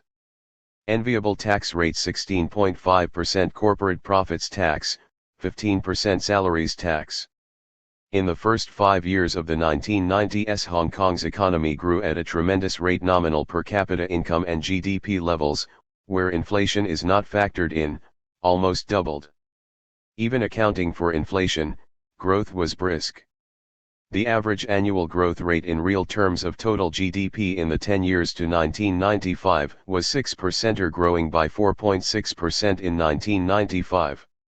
However, looking more closely, we find a somewhat different picture than that painted by those claim Hong Kong as an example of the wonders of free market capitalism. Once these basic, and well-known, facts are known, it is hard to take Friedman's claim seriously. Of course, there are aspects of laissez-faire to the system. It does not subsidize sunset industries, for example. However, there is much more to Hong Kong than these features. Ultimately, laissez-faire capitalism is more than just low taxes. The most obvious starting place is the fact that the government owns all the land. To state the obvious, land nationalization is hardly capitalistic. It is one of the reasons why its direct taxation levels are so low. As one resident points out, the main explanation for low tax rates is not low social spending. One important factor is that Hong Kong does not have to support a defense industry. The most crucial explanation lies in the fact that less than half of the government's revenues comes from direct taxation. The Hong Kong government actually derives much of its revenue from land transactions. The territory's land is technically owned by the government, and the government fills its coffers by selling 50-year leases to developers. The fact that there are no absolute private property rights to land will come as another surprise to boosters of Hong Kong-style libertarianism. The government has an interest in maintaining high property values, if it is to maintain its policy of low taxation. It does this by carefully controlling the amount of land that is released for sale. It is, of course, those buying new homes and renting from the private sector who pay the price for this policy. Many Hong Kongers live in third-world conditions, and the need to pay astronomical residential property prices is widely viewed as an indirect form of taxation. Daniel A. Bell, Hong Kong's Transition to Capitalism, pages 15 to 23, Dissent, Winter 1998, pages 15 to 6. The ownership of land and the state's role as landlord partly explains the low apparent ratio of state spending to GDP. If the cost of the subsidized housing land were accounted for at market prices in the government budget, the ratio would be significantly higher. As noted, Hong Kong had no need to pay for defense as this cost was borne by the UK taxpayer. Include these government-provided services at their market prices, and the famously low share of government spending in GDP climbs sharply. Luckily for many inhabitants of Hong Kong, the state provides a range of social welfare services in housing, education, healthcare, and social security. The government has a very basic, but comprehensive social welfare system. This started in the 1950s, when the government launched one of the largest public housing schemes in history to house the influx of about 2 million people fleeing communist China. Hong Kong's social welfare system really started in 1973, when the newly appointed governor announced that public housing, education, medical, and social welfare services would be treated as the four pillars of a fair and caring society. He launched a public housing program, and by 1998, 52% of the population live in subsidized housing, most of whom rent flats from the Housing Authority with rents set at 1/5 the market level. The rest have bought subsidized flats under various homeownership schemes, with prices discounted 50% from those in the private sector. Beyond public housing, Hong Kong also has most of the standard features of welfare states in Western Europe. There is an excellent public health care system. Private hospitals are actually going out of business because clean and efficient public hospitals are well subsidized. The government pays 97% of the costs. Fortunately for the state, the territory initially had a relatively youthful population compared with Western countries, which meant it had less need for spending on pensions and help for the aged.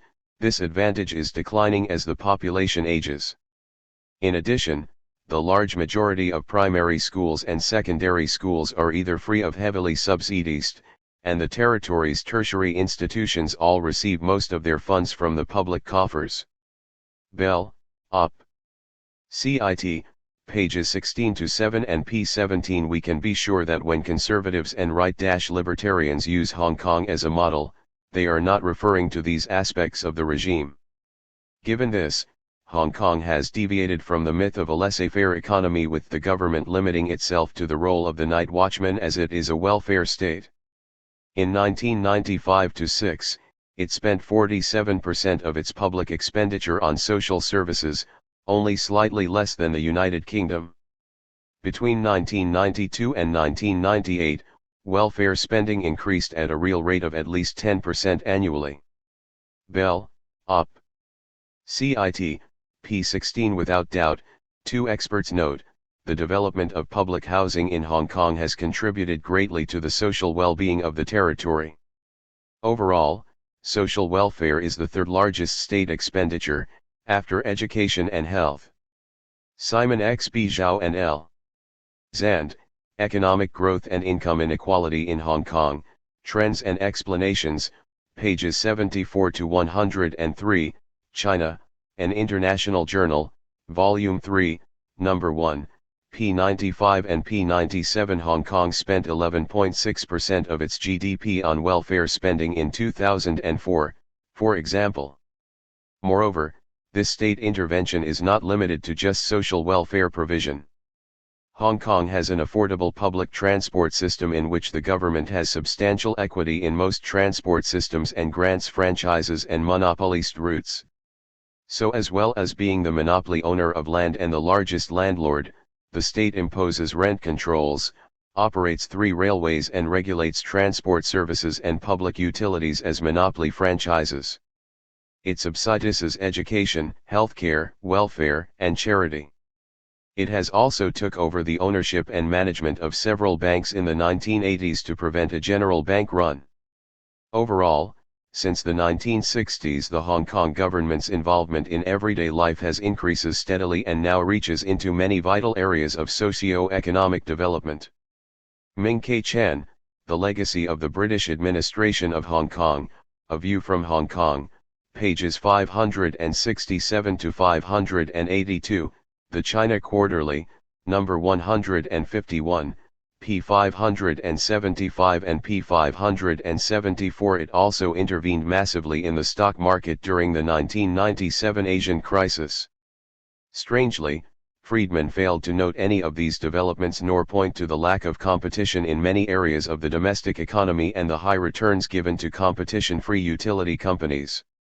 The state did not agree to these welfare measures by choice, as they were originally forced upon it by fears of social unrest, first by waves of migrants fleeing from China and then by the need to portray itself as something more than an uncaring colonial regime.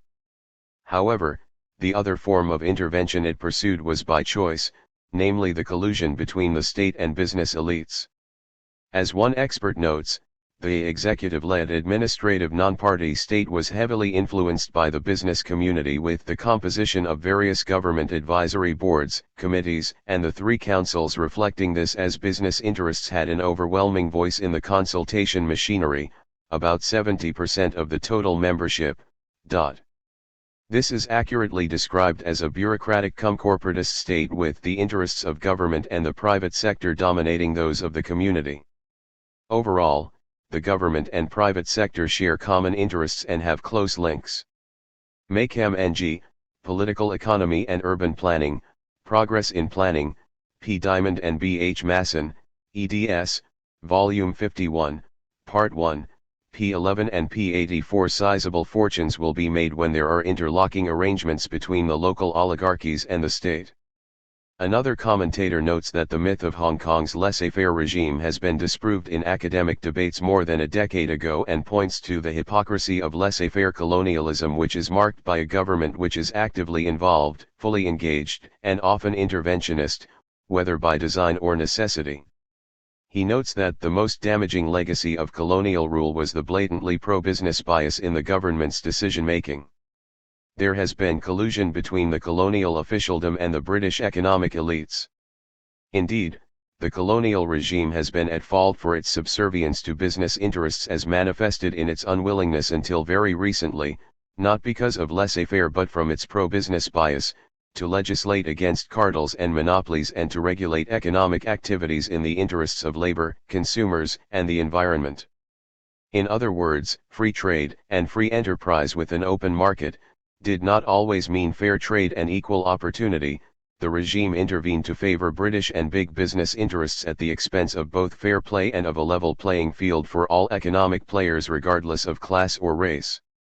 Ming K. Chan, The Legacy of the British Administration of Hong Kong, A View from Hong Kong, pages 567 to 582, The China Quarterly, number 151, p. 577, p. 576, p. 575 and pages 575 to 6. Bell notes that a British corporation held the local telephone monopoly until 1995 while another holds all the landing rights at Hong Kong Airport.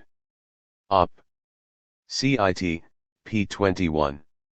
Unsurprisingly, as it owns all the land, the government has a strong position in commanding resources to direct spatial development in the territory. There is a three-tiered system of land use plans. The top level, for example, maps out the overall land development strategy to meet the long-term socio-economic needs of Hong Kong, and it is prepared and reviewed by the administration and there is no public input to it. This planning system is, as noted, heavily influenced by the business sector and its committees operate largely behind closed doors and policy formulation could be likened to a black box operation.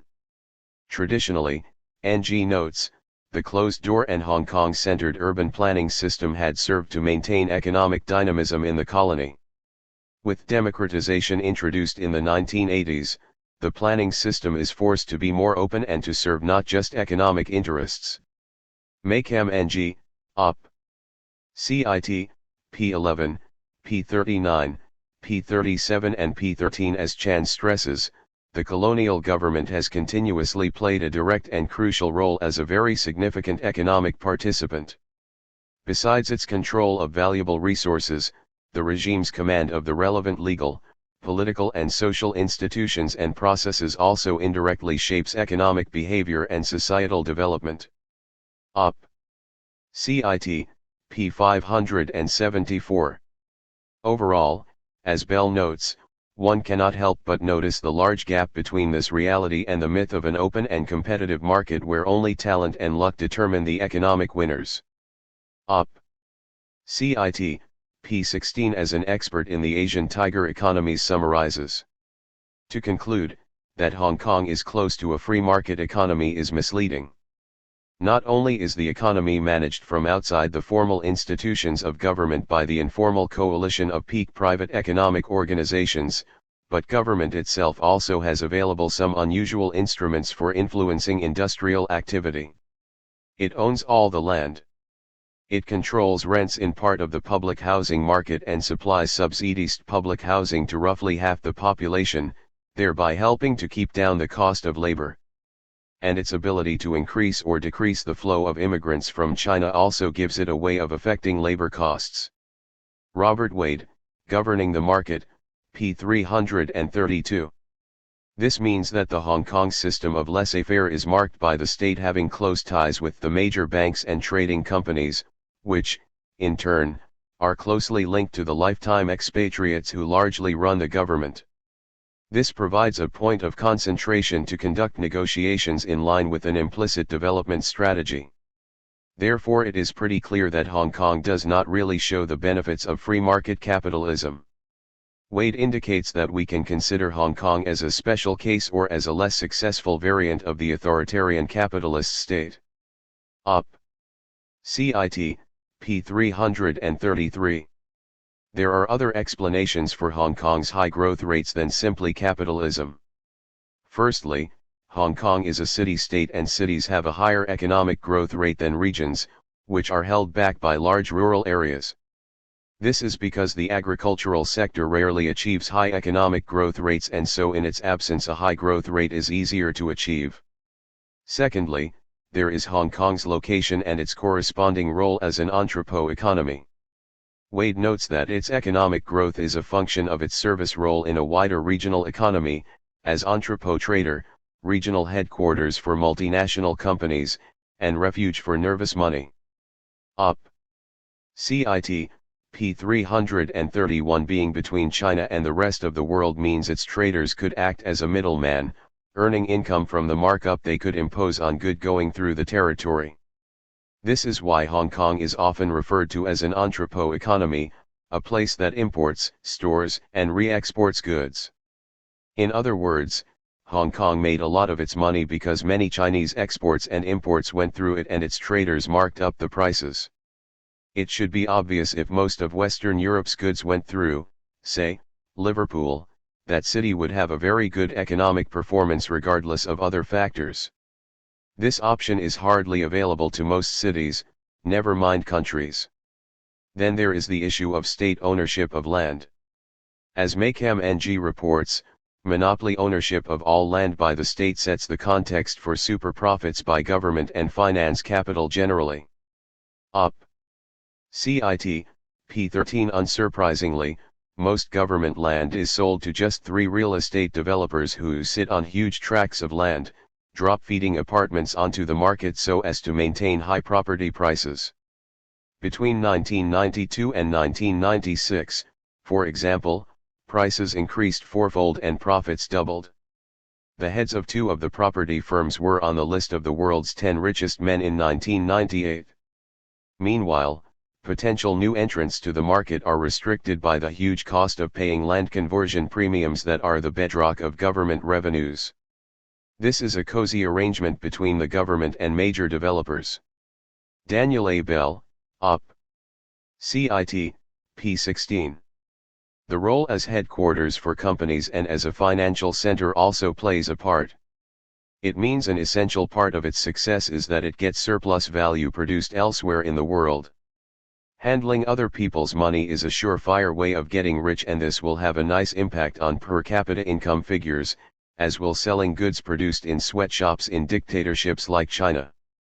There has been a gradual shift in economic direction to a more service-oriented economy which has stamped Hong Kong as one of the world's foremost financial centers.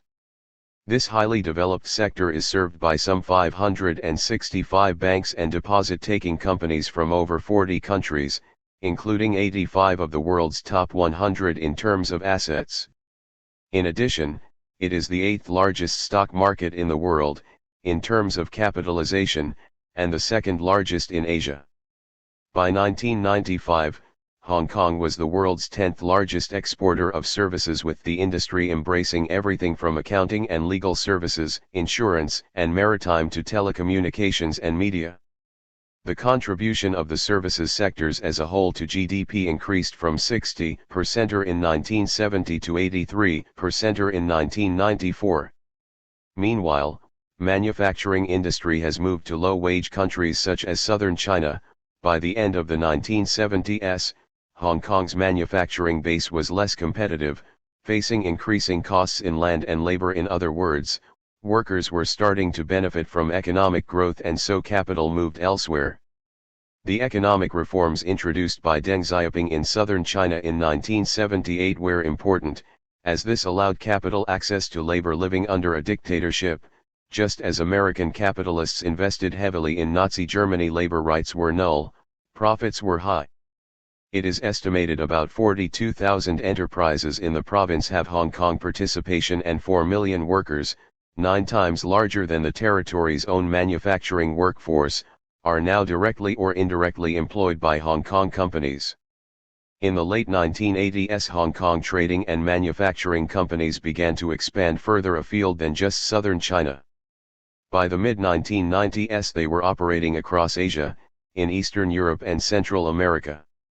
This shift, incidentally, has resulted in deindustrialization and a decrease in real income among manual workers as they move to the lower-end service sector. Simon X. B. Zhao and L. Zand, Op. CIT, p. 88. Then there is the criteria Friedman uses, namely per capita GDP. As we have repeated stressed, averages hide a lot of important and relevant information when evaluating a society. So it must be stressed that Friedman's criteria of per capita income is an average and, as such, hides the effect of inequality. This means that a society with huge numbers of poor people and a handful of ultra-rich individuals may have a higher average income than a more equal society. This is the case of, say, America compared to Sweden. Unsurprisingly, Hong Kong is a very unequal society, and this inequality is growing, so his claim that Hong Kong is capitalist refutes his 1962 assertion that the more capitalist economies are more equal. Behind the impressive GDP figures, indicates Chan, is a widening income gap between the super-rich and the grassroots, with 650,000 people reportedly living below the poverty line. Op. CIT, p. 576. As Bell points out, 13% lived below the poverty line in 1999, compared to 8% in 1971. This is partly explained by the rising proportion of elderly people and single-parent families. However, economic integration with China has played a role, as Hong Kong's manufacturing sector has been almost entirely transferred to the southern province of Guangdong, where labor is cheaper and workers' rights are practically non-existent, with the consequence that Hong Kong's industrial workers now find it much harder to find decent jobs in Hong Kong. Most end up working in low-paying service jobs without much hope of upward mobility. Op. CIT, pages 21-2. As other experts note, while Hong Kong may have a GDP per capita of a developed nation, its distribution of household income was similar to that of Guatemala. Looking at the 1960s onwards, income distribution only improved between 1966 and 1971. After this period, the share of the bottom 30% of the population went down continuously, while the top 20% saw an increase in their share of total income.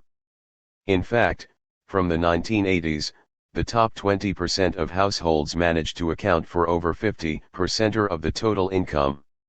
In fact, the bottom 60% of the population saw a decline in their share of income between 1971 and 1996. Overall, high-income households increased their wealth progressively faster than low-income households. This polarization, they argue, will continue as the economy deindustrializes. In the absence of proper social policies, it will generate a small, extremely wealthy class of the new rich and simultaneously a large population of the working poor. Simon X. B. Zhao and L. Zand, Op. CIT, P85, P80, P82, P84 and P102. Given that everywhere cannot be such a service provider, it does not provide much of an indication of how free market capitalism would work in, say, the United States. And as there is in fact extensive, if informal, economic management and that the state owns all the land and subsidies rent and health care, how can it be even considered an example of free market capitalism in action? Unless, of course, you consider that economic freedom best flourishes under a dictatorship which owns all the land, which has close links to business interests, provides a comprehensive, if basic, welfare state and is dependent on another country to provide its defense needs and the head of its executive. While most Americans would be envious of Hong Kong's welfare state, it is doubtful that many would consider its other features as desirable. How many would be happy with being under a benevolent dictator, perhaps being turned into a colony of Britain again, whose appointed government works closely with the local business elite? Having a political regime in which the wealthy can influence the government without the need for elections may be considered too a high price to pay just to get subsidized housing, health care, and education. Given a choice between freedom and a high rate of growth, how many would pick the latter over the former? It is no coincidence that, like most examples of the wonders of the free market, Hong Kong was not a democracy. It was a relatively liberal colonial dictatorship run. But political liberty does not rate highly with many supporters of laissez-faire capitalism, such as right-libertarians, for example. However, the two are linked. Which explains why we have spent so much time debunking the free market capitalism claims over Hong Kong. It is more than simply a concern over basic facts and correcting inaccurate assertions. Rather, it is a concern over the meaning of freedom and the dubious assumption that freedom can be compartmentalized. While Hong Kong may be a more appealing example than Pinochet's Chile, it still rests on the assumption that the masses should be excluded from having a say over their communities, in their own interests, of course, and never, of course, in the interests of those who do the excluding, and that freedom is simply the ability to change bosses, or become one yourself. Ultimately, there is a big difference between free and business-friendly. Hong Kong is the latter simply because it is not the former. Its success is testament that dictatorships can be more reliable defenders of class privilege than democracies. This can be seen from the attitude of Hong Kong's business elite to the democratic reforms introduced in the 1990s and integration with China. Significantly, the nominally socialist Chinese government consistently opposed the introduction of further social welfare programs in Hong Kong. This is because it has chosen to enter into a strategic alliance with Hong Kong's business class. To earn support of corporate bosses, the Chinese government organized timely interventions on behalf of Hong Kong companies. Unsurprisingly, the first Beijing-appointed executive was made up of successful businessmen, and one of its first acts was to suspend pro-labor laws passed by the outgoing legislature. Bell, Op. CIT, P17, P18 and pages 19 to 20. The Chinese government opposed attempts to extend democracy, imposing a complex electoral system which, in the words of the Asian Wall Street Journal, was a means of reducing public participation in the political process while stacking the next legislature with people who depend on favors from the regime in Hong Kong or Beijing and answer to narrow special interests, particularly the business elite. Quoted by Bell, Op. CIT, pages 18 to 9. This reflects the fact that business tycoons are worried that democracy would lead to increased welfare spending, with one, for example, predicting that the undereducated, and those who did not pay tax would elect candidates who stood for more social spending, which would turn Hong Kong into a welfare state. If we had a 100% directly elected LegCo, only social welfare-oriented candidates will be elected. Hong Kong is a business city and we do not want to end up being a social welfare state. Tycoon warns on protests. The Standard, April 29, 2004. Such a government can ignore public opinion and the electorate more than in an independent democracy and, of course, can be more influenced by business, as the history of Hong Kong testifies. Overall, it is fair to say that Friedman only saw what he wanted to see and contrasted his idealized vision with Britain and explained the divergent economic performances of both countries to a conflict between socialism and capitalism. How he failed to notice that the reality of Hong Kong was one marked by collusion between big business and the state, and that in key areas the regime was much more socialist than its British counterpart, is difficult to understand given his willingness to use it as an example. It seems intellectually dishonest to fail to mention that the state owned all the land and was the biggest landlord, with at least 50% of the population living in subsidized housing. Then there are the facts of almost free medical treatment at government clinics and hospitals, and an education system almost entirely funded by the government. These are all massive interventions in the marketplace, interventions Friedman spent many decades fighting in the USA. He did, however, contribute to the myth that the British were benign imperialists and the free market they introduced into Hong Kong was in the interests of all rather than for those who exercised the dictatorship. Section D: How do statism and capitalism affect society? This section of the FAQ indicates how both statism and capitalism affect the society they exist in. It is a continuation of sections B: Why do anarchists oppose the current system, and C: What are the myths of capitalist economics, and it discusses the impact of the underlying social and power relationships within the current system on society. This section is important because the institutions and social relationships capitalism and statism spawn do not exist in a social vacuum, they have deep impacts on our everyday lives. These effects go beyond us as individuals. For example, the negative effects of hierarchy on our individuality, and have an effect on how the political institutions in our society work, how technology develops, how the media operates, and so on. As such, it is worthwhile to point out how, and why, statism and capitalism affect society as a whole out with the narrow bounds of politics and economics. So here we sketch some of the impact concentrations of political and economic power have upon society. While many people attack the results of these processes, like specific forms of state intervention, ecological destruction, imperialism, etc., they usually ignore their causes. This means that the struggle against social evils will be never-ending, like a doctor fighting the symptoms of a disease without treating the disease itself or the conditions which create it in the first place. We have indicated the roots of the problems we face in earlier sections. Now we discuss how these impact on other aspects of our society. This section of the FAQ explores the interactions of the causes and results and draws out how the authoritarian and exploitative nature of capitalism and the state affects the world we live in. It is important to remember that most supporters of capitalism refuse to do this. Yes, some of them point out some flaws and problems within society, but they never relate them to the system as such. As Noam Chomsky points out, they ignore the catastrophes of capitalism or, on the rare occasions when some problem is noticed, attribute them to any cause other than the system that consistently brings them about.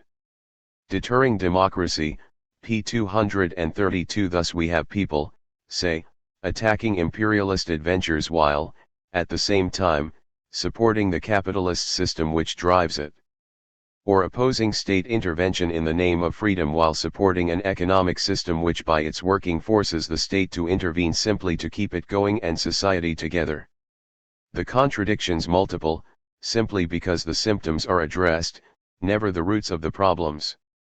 That the system and its effects are interwoven can best be seen from the fact that while right-wing parties have been elected to office promising to reduce the role of the state in society, the actual size and activity of the state has not been reduced, indeed it has usually increased in scope, both in size and in terms of power and centralization.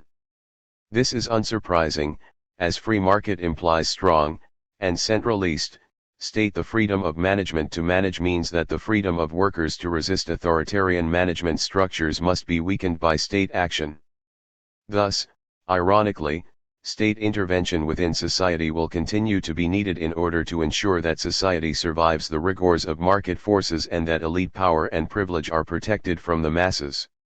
The thing to remember is that the political and economic spheres are not independent. They interact in many ways, with economic forces prompting political reactions and changes, and vice versa. Overall, as Kropotkin stressed, there are intimate links between the political regime and the economic regime. Words of a Rebel, p. 118. These means that it is impossible to talk of, say, capitalism as if it could exist without shaping and being shaped by the state and society. Equally, to think that the state could intervene as it pleased in the economy fails to take into account the influence economic institutions and forces have on it. This has always been the case, as the state is a hybridization of political and social institutions, of coercive with distributive functions, of highly punitive with regulatory procedures, and finally of class with administrative needs. This melding process has produced very real ideological and practical paradoxes that persist as major issues today. Bookchin, The Ecology of Freedom, p. 196. These paradoxes can only be solved, anarchists argue, by abolishing the state and the social hierarchies it either creates, the state bureaucracy, or defends, the economically dominant class. Until then, reforms of the system will be incomplete, be subject to reversals and have unintended consequences.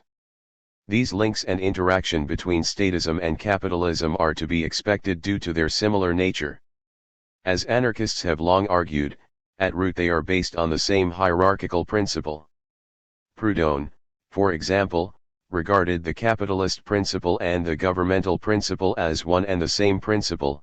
Abolition of the exploitation of man by man and the abolition of the government of man by man, are one and the same formula. Quoted by Wainthorpe, The Workers Themselves, p. 279. This means that anarchists reject the notion that political reforms are enough in themselves and instead stress that they must be linked to, or, at least, take into account, economic change.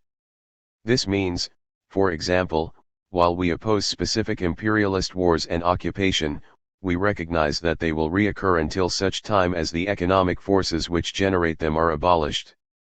Similarly, we do not automatically think all attempts to reduce state intervention should be supported simply because they appear to reduce the state. Instead, we consider who is introducing the reforms, why they are doing so and what the results will be. If the reforms are simply a case of politicians redirecting state intervention away from the welfare state to bolster capitalist power and profits, we would not support the change. Anarchist opposition to neoliberalism flows from our awareness of the existence of economic and social power and inequality and its impact on society and the political structure. In some ways, this section discusses class struggle from above, i.e. the attacks on the working class conducted by the ruling class by means of its state. While it appears that every generation has someone insisting that the class war is dead and or obsolete, Tony Blair did just that in the late 1990s. What they mean is that class struggle from below is dead, or, at least, they wish it so. What is ignored is that the class struggle from above continues even if class struggle from the below appears to have disappeared, until it reappears in yet another form.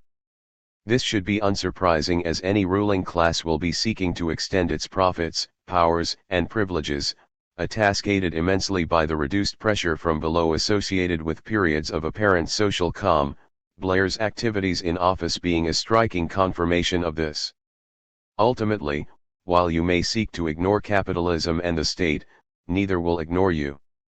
That this produces resistance should be obvious, as is the fact that demise of struggle from below have always been proven wrong.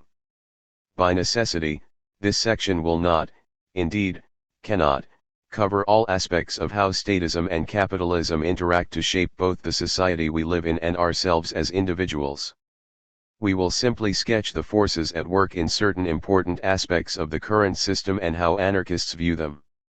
Thus our discussion of imperialism, for example, will not get into the details of specific wars and interventions but rather give a broad picture of why they happen and why they have changed over the years. However, we hope to present enough detail for further investigation as well as an understanding of how anarchists analyze the current system based on our anti-authoritarian principles and how the political and economic aspects of capitalism interact. D.1 Why does state intervention occur? The most obvious interaction between statism and capitalism is when the state intervenes in the economy. Indeed, the full range of capitalist politics is expressed in how much someone thinks this should happen.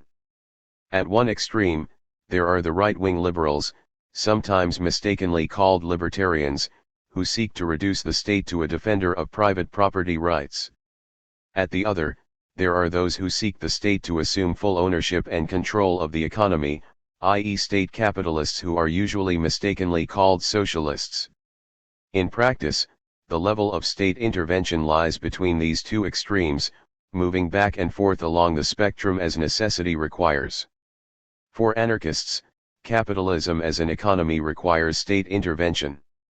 There is, and cannot be, a capitalist economy which does not exhibit some form of state action within it. The state is forced to intervene in society for three reasons. From our discussion of the state and its role in section B.2, the first two reasons are unexpected and straightforward. The state is an instrument of class rule and, as such, acts to favor the continuation of the system as a whole. The state, therefore, has always intervened in the capitalist economy, usually to distort the market in favor of the capitalist class within its borders as against the working class and foreign competitors. This is done by means of taxes, tariffs, subsidies, and so forth. State intervention has been a feature of capitalism from the start. As Kropotkin argued, nowhere has the system of non-intervention of the state ever existed. Everywhere the state has been, and still is, the main pillar and the creator, direct and indirect, of capitalism and its powers over the masses. Nowhere, since states have grown up, have the masses had the freedom of resisting the oppression by capitalists. The state has always interfered in the economic life in favor of the capitalist exploiter. It has always granted him protection in robbery, given aid and support for further enrichment. And it could not be otherwise. To do so was one of the functions, the chief mission of the state. Evolution and Environment, pages 97-8. In addition to this role, the state has also regulated certain industries and, at times, directly involved itself in employing wage labor to product goods and services. The classic example of the latter is the construction and maintenance of a transport network in order to facilitate the physical circulation of goods. As Colin Ward noted, transport is an activity heavily regulated by government. This regulation was introduced, not in the interests of the commercial transport operators, but in the face of their intense opposition, as well as that of the ideologists of free enterprise.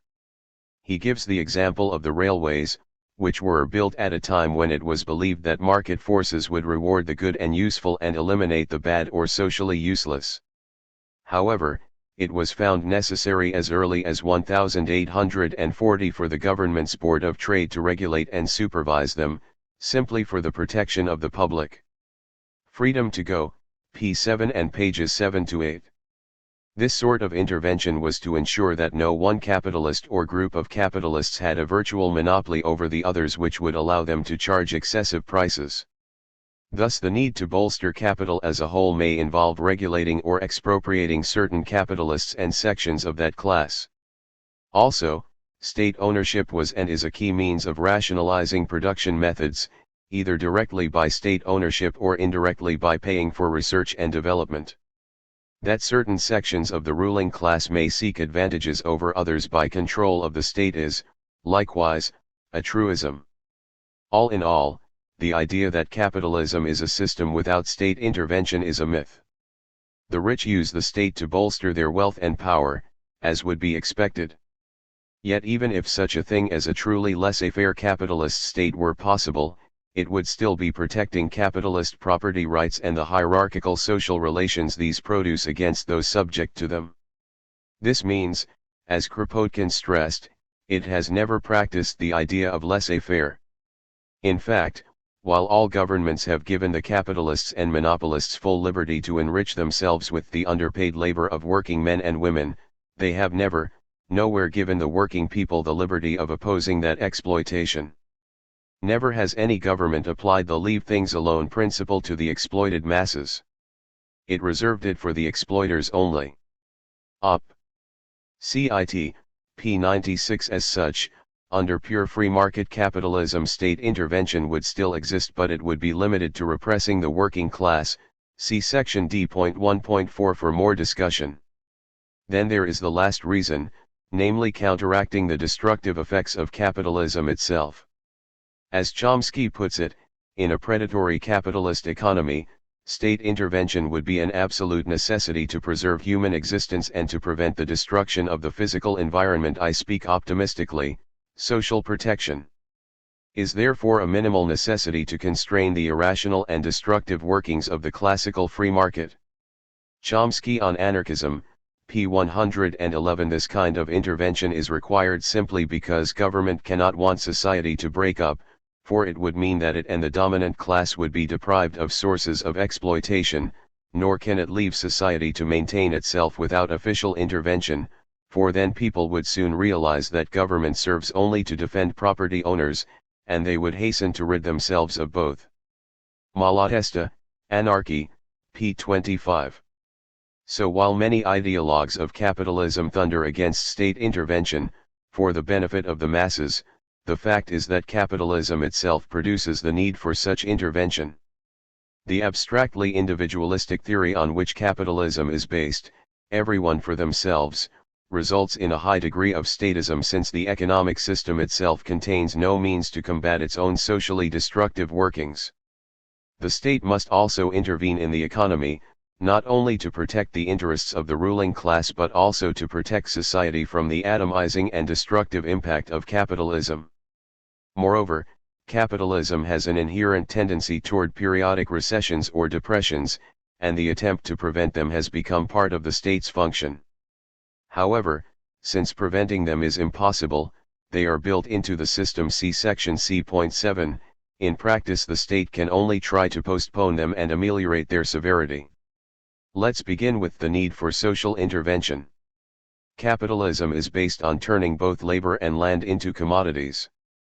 As socialist Karl Polanyi points out, however, labor and land are no other than the human beings themselves, of which every society consists, and the natural surroundings in which it exists. To include labor and land in the market mechanism means to subordinate the substance of society itself to the laws of the market. And this means that human society has become an accessory to the economic system, with humanity placing itself fully in the hands of supply and demand. But such a situation could not exist for any length of time without annihilating the human and natural substance of society. It would have physically destroyed man and transformed his surroundings into a wilderness. This, inevitably, provokes a reaction in order to defend the basis of society and the environment that capitalism needs, but ruthlessly exploits. As Polanyi summarizes, the countermove against economic liberalism and laissez-faire possessed all the unmistakable characteristics of a spontaneous reaction. A closely similar change from laissez-faire to collectivism took place in various countries at a definite stage of their industrial development, pointing to the depth and independence of the underlying causes of the process. The Great Transformation, p. 71, pages 41 to 42 and pages 149 to 150. To expect that a community would remain indifferent to the scourge of unemployment, dangerous working conditions, 16-hour working days, the shifting of industries and occupations, and the moral and psychological disruption accompanying them merely because economic effects, in the long run, might be better is an absurdity. Similarly, for workers to remain indifferent to, for example, poor working conditions, peacefully waiting for a new boss to offer them better conditions, or for citizens to wait passively for capitalists to start voluntarily acting responsibly toward the environment, is to assume a servile and apathetic role for humanity. Luckily, labor refuses to be a commodity and citizens refuse to stand idly by while the planet's ecosystems are destroyed. In other words, the state and many of its various policies are not imposed from outside of the capitalist system. It is not some alien body but rather has evolved in response to clear failings within capitalism itself, either from the perspective of the ruling elite or from the general population. It contrasts, as the likes of von Hayek did, to the spontaneous order of the market versus a designed order associated with state fails to understand that the latter can come about in response to the former. In other words, As Polanyi noted, state intervention can be a spontaneous reaction and so be a product of social evolution itself. While the notion of a spontaneous order may be useful to attack undesired forms of state intervention, usually social welfare, in the case of von Hayek, it fails to note this process at work nor the fact that the state itself played a key role in the creation of capitalism in the first place as well as specifying the rules for the operation and so evolution of the market itself. Therefore state intervention occurs as a form of protection against the workings of the market. As capitalism is based on atomizing society in the name of freedom on the competitive market, it is hardly surprising that defense against the antisocial workings of the market should take statist forms, there being few other structures capable of providing such defense, as such social institutions have been undermined, if not crushed, by the rise of capitalism in the first place. Thus, ironically, individualism produces a collectivist tendency within society as capitalism destroys communal forms of social organization in favor of ones based on abstract individualism, authority and hierarchy, all qualities embodied in the state, the sole remaining agent of collective action in the capitalist worldview. Strangely, conservatives and other right-wingers fail to see this, instead spouting on about traditional values while, at the same time, glorifying the free market. This is one of the many ironic aspects of free market dogma, namely that it is often supported by people who are at the forefront of attacking the effects of it. Thus we see conservatives bemoaning the breakdown of traditional values while, at the same time, advocating the economic system whose operation weakens family life, breaks up communities, undermines social bonds and places individual gain above all else, particularly traditional values and community. They seem blissfully unaware that capitalism destroys the traditions they claim to support and recognizes only monetary values. In addition to social protection, state intervention is required to protect a country's economy, and so the economic interests of the ruling class. As Noam Chomsky points out, even the USA, home of free enterprise, was marked by large-scale intervention in the economy after independence, and conquest of resources and markets. While a centralist developmental state was constructed committed to the creation and entrenchment of domestic manufacture and commerce, subsidizing local production and barring cheaper British imports, constructing a legal basis for private corporate power, and in numerous other ways providing an escape from the stranglehold of comparative advantage. World orders, old and new, p. 114 state intervention is as natural to capitalism as wage labor. In the case of Britain and a host of other countries, and more recently in the cases of Japan and the newly industrializing countries of the Far East, like Korea, state intervention was the key to development and success in the free market. See, for example, Robert Wade's Governing the Market. In other developing countries which have had the misfortune to be subjected to free market reforms, e.g. neoliberal structural adjustment programs, rather than following the interventionist Japanese and Korean models, the results have been devastating for the vast majority, with drastic increases in poverty, homelessness, malnutrition, etc. For the elite, the results are somewhat different, of course.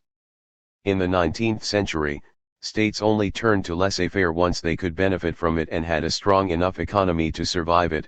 Only in the mid-19th century, when it had become powerful enough to overcome any competition, did England embrace free trade.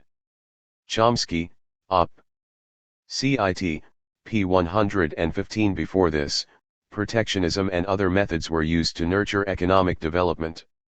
And once laissez-faire started to undermine a country's economy, it was quickly revoked.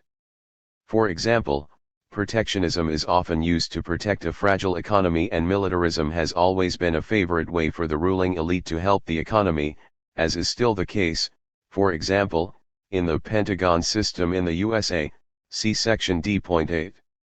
Therefore, contrary to conventional wisdom, state intervention will always be associated with capitalism due to 1. Its authoritarian nature, 2. Its inability to prevent the antisocial results of the competitive market, 3. Its fallacious assumption that society should be an accessory to the economic system, 4. the class interests of the ruling elite, and 5. The need to impose its authoritarian social relationships upon an unwilling population in the first place. Thus the contradictions of capitalism necessitate government intervention. The more the economy grows, the greater become the contradictions, and the greater the contradictions, the greater the need for state intervention.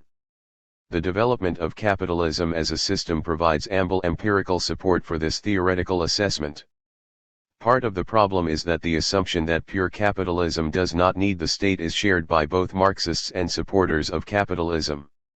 So long as capital is still weak, Marx wrote, it supports itself by leaning on the crutches of past, or disappearing, modes of production. As soon as it begins to feel itself strong, it throws away these crutches and moves about in accordance with its own laws of motion.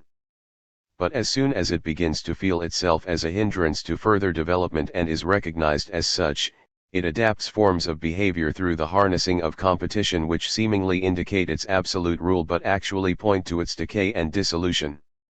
Quoted by Paul Maddock, Marx and Keynes, p. 96. Council Communist Paul Maddock comments that a healthy capitalism is a strictly competitive capitalism, and the imperfections of competition in the early and late stages of its development must be regarded as the ailments of an infantile and of a senile capitalism. For a capitalism which restricts competition cannot find its indirect regulation in the price and market movements which derive from the value relations in the production process. Op. Cit. p. 97. However, this gives capitalism far too much credit as well as ignoring how far the reality of that system is from the theory. State intervention has always been a constant aspect of economic life under capitalism.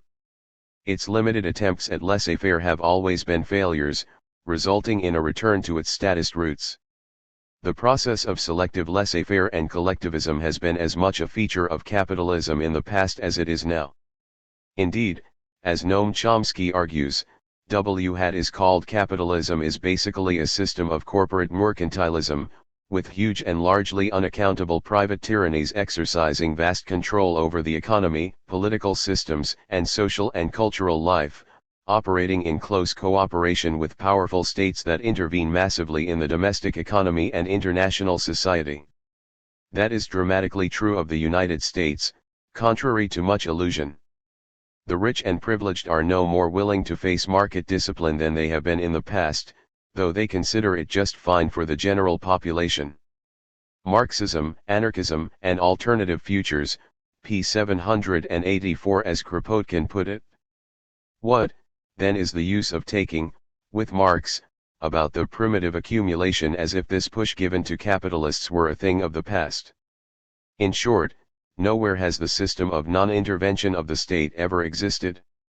Nowhere, since states have grown up, have the masses had the freedom of resisting the oppression by capitalists. The few rights they have now they have gained only by determination and endless sacrifice. To speak therefore of non-intervention of the state may be all right for middle-class economists, who try to persuade the workers that their misery is a law of nature. But how can socialists use such language? Op. Cit. pages 97-8. In other words, while Marx was right to note that the silent compulsion of economic relations sets the seal on the domination of the capitalist over the worker, he was wrong to state that direct extra economic force is still of course used, but only in exceptional cases. The ruling class rarely lives up to its own rhetoric, and while relying on the worker's dependence on capital, it always supplements that with state intervention. As such, Marx was wrong to state it was otherwise during the historical genesis of capitalist production. It is not only the rising bourgeoisie which needs the power of the state, nor is it just an essential aspect of so-called primitive accumulation. Capital, Volume 1, pages 899-900. The enthusiasm for the free market since the 1970s is in fact the product of the extended boom, which in turn was a product of a state-coordinated war economy and highly interventionist Keynesian economics, a boom that the apologists of capitalism use, ironically, as evidence that capitalism works, plus an unhealthy dose of nostalgia for a past that never existed. It's strange how a system that has never existed has produced so much. When the Keynesian system went into crisis, the ideologues of free market capitalism seized their chance and found many in the ruling class willing to utilize their rhetoric to reduce or end those aspects of state intervention which benefited the many or inconvenienced themselves. However, state intervention, while reduced, did not end. It simply became more focused in the interests of the elite, i.e. the natural order. As Chomsky stresses, the minimal state rhetoric of the capitalists is a lie, for they will never get rid of the state because they need it for their own purposes, but they love to use this as an ideological weapon against everyone else. They are not going to survive without a massive state subsidy, so they want a powerful state. Chomsky on Anarchism, p. 215. And neither should it be forgotten that state intervention was required to create the free market in the first place. To quote Polanyi again, for as long as the market system is not established, economic liberals must and will unhesitatingly call for the intervention of the state in order to establish it, and once established, in order to maintain it. Op. Cit. p. 149. Protectionism and subsidy, mercantilism, along with the liberal use of state violence against the working class was required to create and protect capitalism and industry in the first place. See section F.8 for details. In short, although laissez-faire may be the ideological basis of capitalism, the religion that justifies the system it has rarely if ever been actually practiced. So, while the ideologues are praising free enterprise as the fountainhead of modern prosperity, the corporations and companies are gorging at the table of the state. As such, it would be wrong to suggest that anarchists are somehow in favor of state intervention. This is not true. We are in favor of reality, not ideology. The reality of capitalism is that it needs state intervention to be created and needs state intervention to continue, both to secure the exploitation of labor and to protect society from the effects of the market system. That we have no truck with the myths of free market economics does not mean we support state intervention beyond recognizing it as a fact of a system we want to end and that some forms of state intervention are better than others. D.1.1 Does state intervention cause the problems to begin with? It depends. In the case of state intervention on behalf of the ruling class, the answer is always yes. However, in terms of social intervention the answer is usually no. However, for classical liberals, or, as we would call them today, neoliberals, right-wing libertarians or conservatives, state intervention is the root of all evil. It is difficult for anarchists to take such argument that seriously. Firstly, it is easily concluded from their arguments that they are only opposed to state intervention on behalf of the working class, i.e. the welfare state or legal support for trade unionism. They either ignore or downplay state intervention on behalf of the ruling class. A few do consistently oppose all state intervention beyond that required to defend private property, but these unsurprisingly have little influence beyond appropriation of some rhetoric and arguments by those seeking to bolster the ruling elite. So most of the right attack the social or regulatory activities of the government, but fail to attack those bureaucratic activities, like defense, protection of property, which they agree with. As such, their arguments are so selective as to be little more than self-serving special pleading. Secondly, it does appear that their concern for social problems is limited simply to their utility for attacking those aspects of state intervention which claim to help those most harmed by the current system. They usually show greater compassion for the welfare of the elite and industry than for the working class. For former, they are in favor of state aid. For the latter the benefits of economic growth is all that counts. So what to make of claims that it is precisely the state's interference with the market which causes the problems that society blames on the market? For anarchists, such a position is illogical, for whoever says regulation says limitation. Now, how conceive of limiting privilege before it existed? It would be an effect without a cause, and so regulation was a corrective to privilege and not vice versa. In logic as well as in history, everything is appropriated and monopolized when laws and regulations arrive. Proudhon, System of Economic Contradictions, p. 371. As economist Edward Herman notes, the growth of government has closely followed perceived failings of the private market system, especially in terms of market instability, income insecurity, and the proliferation of negative externalities. Some of these deficiencies of the market can be attributed to its very success, which have generated more threatening externalities and created demands for things the market is not well suited to provide. It may also be true that the growth of the government further weakens the market. This does not alter the fact that powerful underlying forces, not power-hungry bureaucrats or frustrated intellectuals, are determining the main drift. Edward Herman, Corporate Control, Corporate Power, pages 300-1. In other words, state intervention is the result of the problems caused by capitalism rather than their cause. To say otherwise is like arguing that murder is the result of passing laws against it. As Polanyi explains, the neoliberal premise is false, because state intervention always dealt with some problem arising out of modern industrial conditions or, at any rate, in the market method of dealing with them. In fact, most of these collectivist measures were carried out by convinced supporters of laissez-faire, and who were as a rule uncompromising opponents of state socialism or any other form of collectivism. Op. Cit. p. 146. Sometimes such measures were introduced to undermine support for socialist ideas caused by the excesses of free market capitalism, but usually they were introduced due to a pressing social need or problem which capitalism created but could not meet or solve. This means that key to understanding state intervention, therefore, is to recognize that politics is a not matter of free will on behalf of politicians or the electorate. Rather, they are the outcome of the development of capitalism itself and result from social, economic, or environmental pressures which the state has to acknowledge and act upon as they were harming the viability of the system as a whole. Thus, state intervention did not spring out of thin air, but occurred in response to pressing social and economic needs. This can be observed in the mid-19th century, which saw the closest approximation to laissez-faire in the history of capitalism.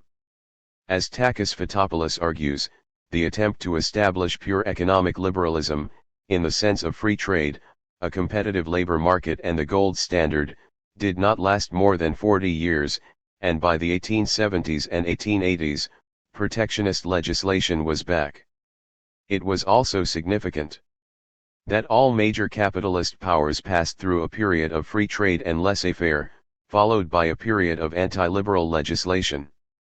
The Nation-State and the Market, pages 37-80, Society and Nature, Volume 2, Number 2, p. 48. For example, the reason for the return of protectionist legislation was the Depression of 1873-86, which marked the end of the first experiment with pure economic liberalism. Paradoxically, then, the attempt to liberalize the markets led to more regulation. In light of our previous analysis, this is not surprising.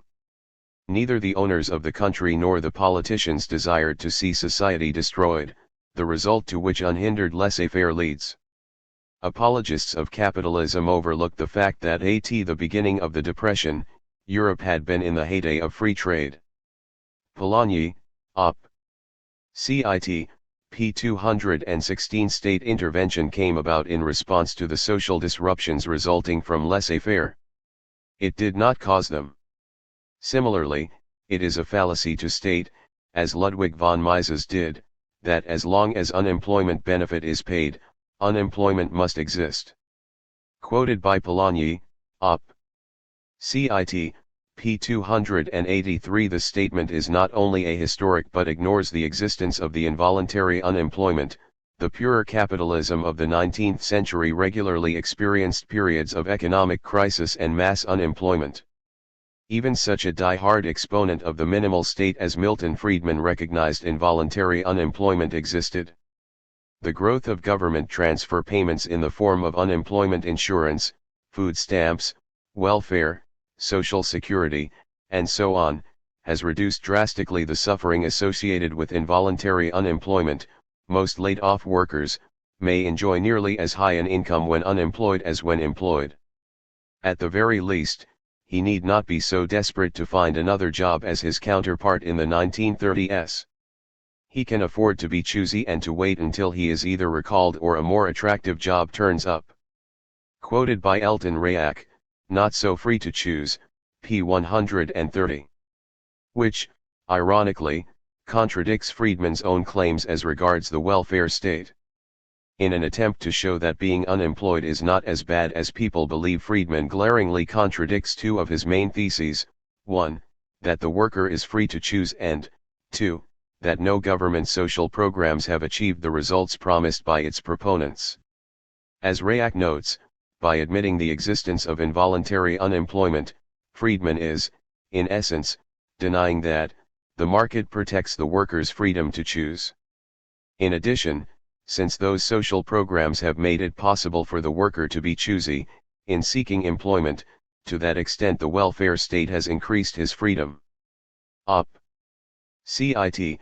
p. 130. But, of course, the likes of von Mises will dismiss Friedman as a socialist, and no further thought is required. That governments started to pay out unemployment benefit is not surprising, given that mass unemployment can produce mass discontent. This caused the state to start paying out a dole in order to eliminate the possibility of crime as well as working class self-help, which could conceivably have undermined the status quo. The elite was well aware of the danger in workers organizing for their own benefit and tried to counteract it. What the likes of von Mises forget is that the state has to consider the long-term viability of the system rather than the ideologically correct position produced by logically deducting abstract principles. Sadly, in pursuing of ideologically correct answers, capitalist apologists often ignore common sense. If one believes people exist for the economy and not the economy for people, one becomes willing to sacrifice people and their society today for the supposed economic benefit of future generations, in reality, current profits. If one accepts the ethics of mathematics, a future increase in the size of the economy is more important than current social disruption. Thus Polanyi again, a social calamity is primarily a cultural, not an economic phenomenon that can be measured by income figures. Op. Cit. p. 157. And it is the nature of capitalism to ignore or despise what cannot be measured. This does not mean that state intervention cannot have bad effects on the economy or society. Given the state's centralist, bureaucratic nature, it would be impossible for it not to have some bad effects. State intervention can and does make bad situations worse in some cases. It also has a tendency for self-perpetuation. As Elie Reclus put it, as soon as an institution is established, even if it should be only to combat flagrant abuses, it creates them anew through its very existence. It has to adapt to its bad environment, and in order to function, it must do so in a pathological way. Whereas the creators of the institution follow only noble ideals, the employees that they appoint must consider above all their remuneration and the continuation of their employment. The Modern State, pages 201-15, John P. Clark and Camille Martin, eds, Anarchy, Geography, Modernity, p. 207. As such, welfare within a bureaucratic system will have problems, but getting rid of it will hardly reduce inequality, as proven by the onslaught on it by Thatcher and Reagan. This is unsurprising, for while the state bureaucracy can never eliminate poverty, it can and does reduce it, if only to keep the bureaucrats secure in employment by showing some results.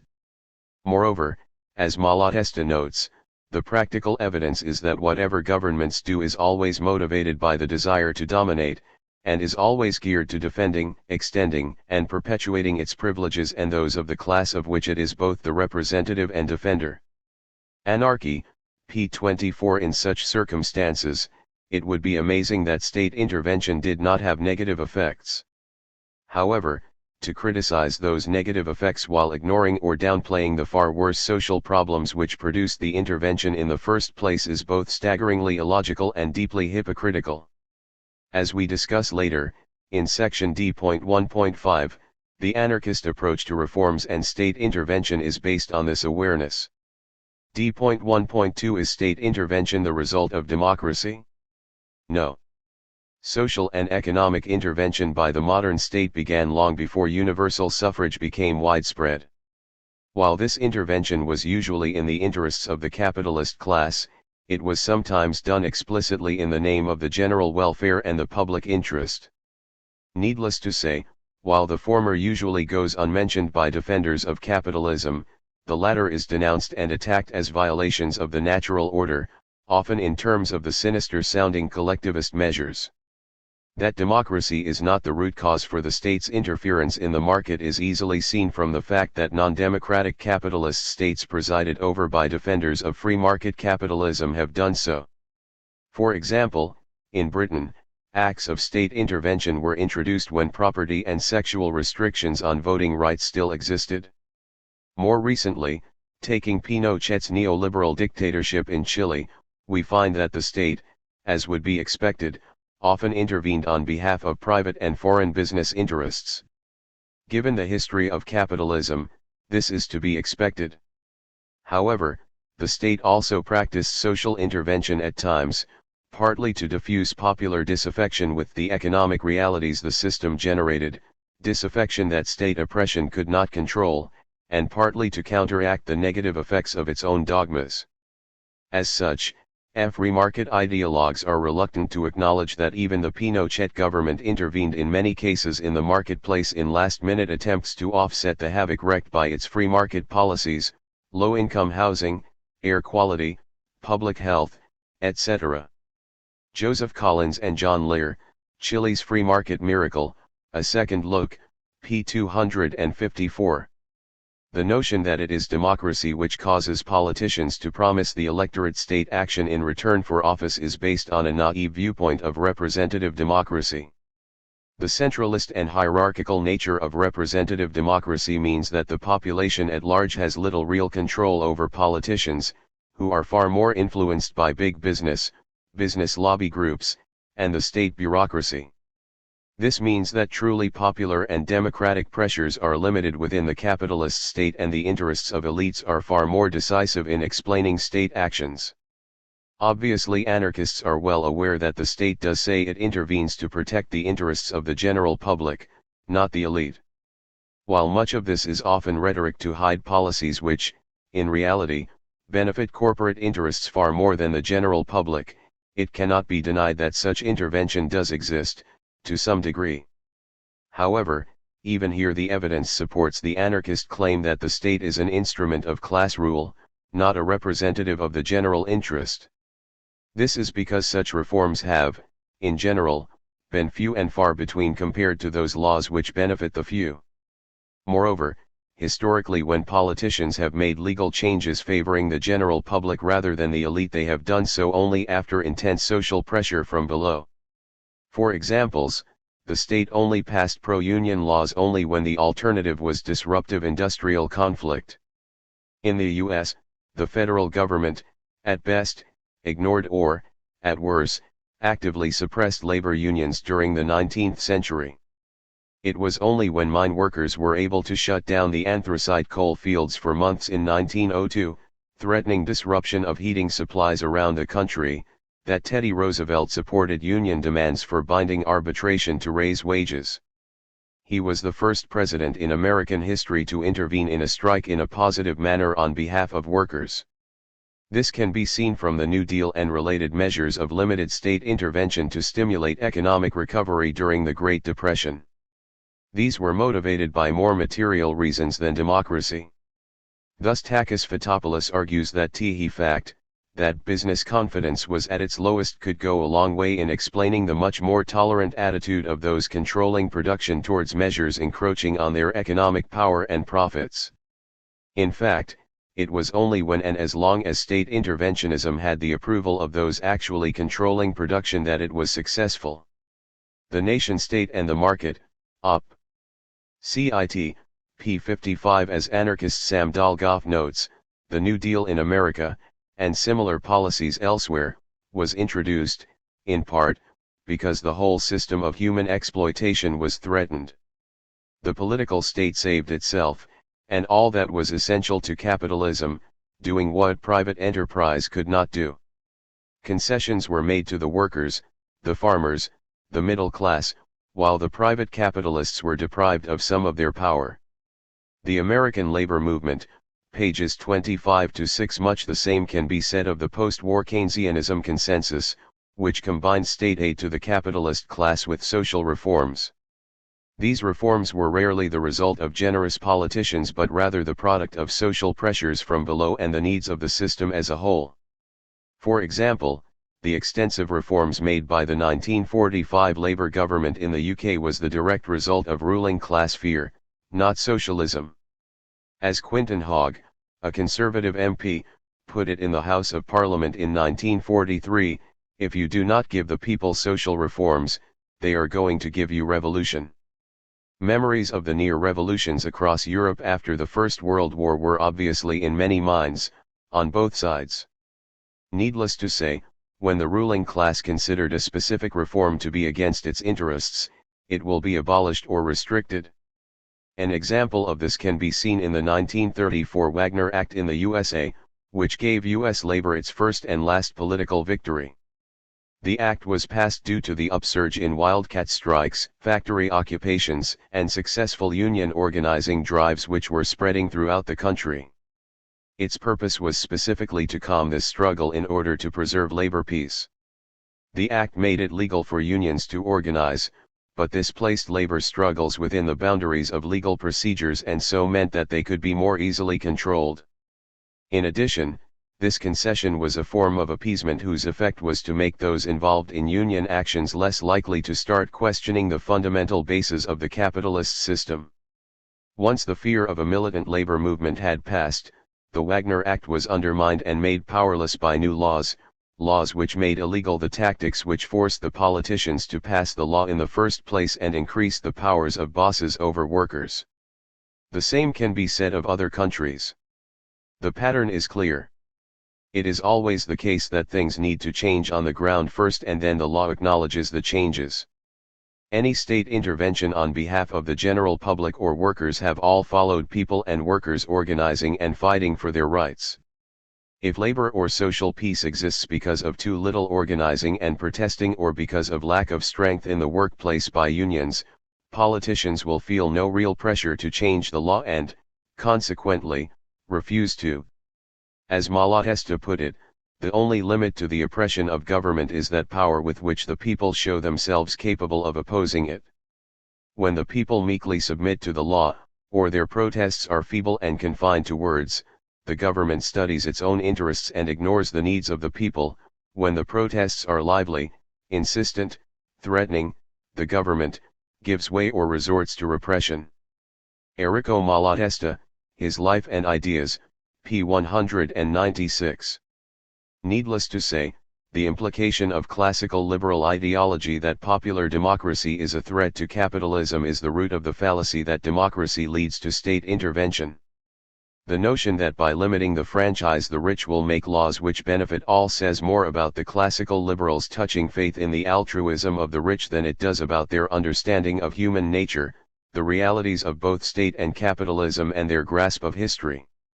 The fact that they can join with John Locke and claim with a straight face that all must abide by the rules that only the elite make says a lot about their concept of freedom. Some of the more modern classical liberals, for example, many right-wing libertarians, advocate a democratic state which cannot intervene in economic matters. This is no solution, however, as it only gets rid of the statist response to real and pressing social problems caused by capitalism without supplying anything better in its place. This is a form of paternalism, as the elite determines what is, and is not, intervention and what the masses should, and should not, be able to do, in their interests, of course. Then there is the obvious conclusion that any such regime would have to exclude change. After all, if people can change the regime they are under, they may change it in ways that the right does not support. The provision for ending economic and other reforms would effectively ban most opposition parties as, by definition, they could do nothing once in power. How this differs from a dictatorship would be hard to say. After all, most dictatorships have parliamentary bodies which have no power but which can talk a lot. Needless to say, the right often justify this position by appealing to the likes of Adam Smith, but this, needless to say, fails to appreciate the changing political and economic situation since those days. As market socialist Alan Engler argues, in Smith's day government was openly and unashamedly an instrument of wealth owners. Less than 10% of British men and no women at all had the right to vote. When Smith opposed government interference in the economy, he was opposing the imposition of wealth owners' interests on everybody else. Today, when neoconservatives oppose state interference, they're aimed to the opposite, to stop the representatives of the people from interfering with the interests of wealth owners. Apostles of Greed, p. 104. As well as the changing political situation, Smith's society was without the concentrations of economic power that marks capitalism as a developed system. Whether Smith would have been happy to see his name appropriated to defend corporate power is, obviously, a moot point. However, he had no illusions that the state of his time interfered to bolster the elite, not the many. For example, whenever the law has attempted to regulate the wages of workmen, it has always been rather to lower them than to raise them. The Wealth of Nations, p. 119. As such, it is doubtful he would have agreed with those who involve his name to defend corporate power and trusts while advocating the restriction of trade unions, as is the case with modern-day neoliberalism. Whenever the legislature attempts to regulate the differences between masters and their workmen, its councillors are always masters. When the regulation, therefore, is in favor of the workmen, it is always just and equitable. When masters combine together in order to reduce the wages of their workmen, they commonly enter into a private bond or agreement. Were the workmen to enter into a contrary combination of the same kind, not to accept of a certain wage under a certain penalty, the law would punish them very severely, and if dealt impartially, it would treat the masters in the same way. Op. Cit. p. 129. The interest of merchants and master manufacturers, Smith stressed, is always in some respects different from, and even opposite to, that of the public. The proposal of any new law or regulation of commerce which comes from this order ought always to be listened to with great precaution, and ought never to be adopted till after having been long and carefully examined, not only with the most scrupulous, but with the most suspicious attention. It comes from an order of men whose interest is never exactly the same with that of the public, who have generally an interest to deceive and even to oppress the public, and who accordingly have, upon many occasions, both deceived and oppressed it. Op. Cit. pages 231-2. These days Smith would have likely argued that this position applies equally to attempts by big business to revoke laws and regulations. To view the state intervention as simply implementing the wishes of the majority is to assume that classes and other social hierarchies do not exist, that one class does not oppress and exploit another, and that they share common interests. It means ignoring the realities of the current political system as well as economic, for political parties will need to seek funds to campaign, and that means private cash. Unsurprisingly, they will do what their backers demands, and this dependence the wealthy changes the laws all obey. This means that any government will tend to favor business and the wealthy as the parties are funded by them, and so they get some say over what is done. Only those parties which internalize the values and interests of their donors will prosper, and so the wealthy acquire an unspoken veto power over government policy. In other words, parties need to beg the rich for election funds. Some parties do, of course, have trade union funding, but this is easily counteracted by pressure from big business, i.e., that useful euphemism, the markets, and the state bureaucracy. This explains why the unions in, say, Britain spend a large part of their time under Labour governments trying to influence it by means of strikes and lobbying. The defenders of free market capitalism appear oblivious as to the reasons why the state has approved regulations and nationalizations, as well as why trade unions, libertarian and statist, socialist and populist movements came about in the first place. Writing all these off as the products of ideology and or economic ignorance is far too facile an explanation, as is the idea of power-hungry bureaucrats seeking to extend their reach. The truth is much more simple and lies at the heart of the current system. The reasons why various anti-capitalist social movements and state interventions arise with such regular periodicity is because of the effects of an economic system which is inherently unstable and exploitative. For example, social movements arose in the 19th century because workers, artisans, and farmers were suffering the effects of a state busy creating the necessary conditions for capitalism. They were losing their independence and had become, or were being turned, into wage slaves and, naturally, hated it. They saw the negative effects of capitalism on their lives and communities and tried to stop it. In terms of social regulation, the fact is that they were often the result of pressing needs. Epidemics, for example, do not respect property rights, and the periodic deep recessions that marked 19th century capitalism made the desire to avoid them an understandable one on the part of the ruling elite. Unlike their ideological followers in the latter part of the century and onwards, the political economists of the first half of the 19th century were too intelligent and too well informed to advocate out-and-out laissez-faire. They grasped the realities of the economic system in which they worked and thought and, as a result, were aware of clash between the logic of pure abstract theory and the demands of social life and morality. While they stressed the pure theory, they usually did so in order to justify the need for state intervention in some particular aspect of social or economic life. John Stuart Mill's famous chapter on the grounds and limits of the laissez-faire and non-interference principle in his Principles of Political Economy is, perhaps, the most obvious example of this dichotomy. Unsurprisingly, von Mises dismissed Mill as a socialist, recognizing the problems which capitalism itself generates will make you ideologically suspect to the true believer. To abolish these reforms without first abolishing capitalism is to return to the social conditions which produced the social movements in the first place. In other words, to return to the horrors of the 19th century. We can see this in the USA today, where this process of turning back the clock is most advanced: mass criminality, lower life expectancy, gated communities, increased work hours, and a fortune spent on security. However, this should not blind us to the limitations of these movements and reforms which, while coming about as a means to overcome the negative effects of corporate capitalism upon the population, preserved that system.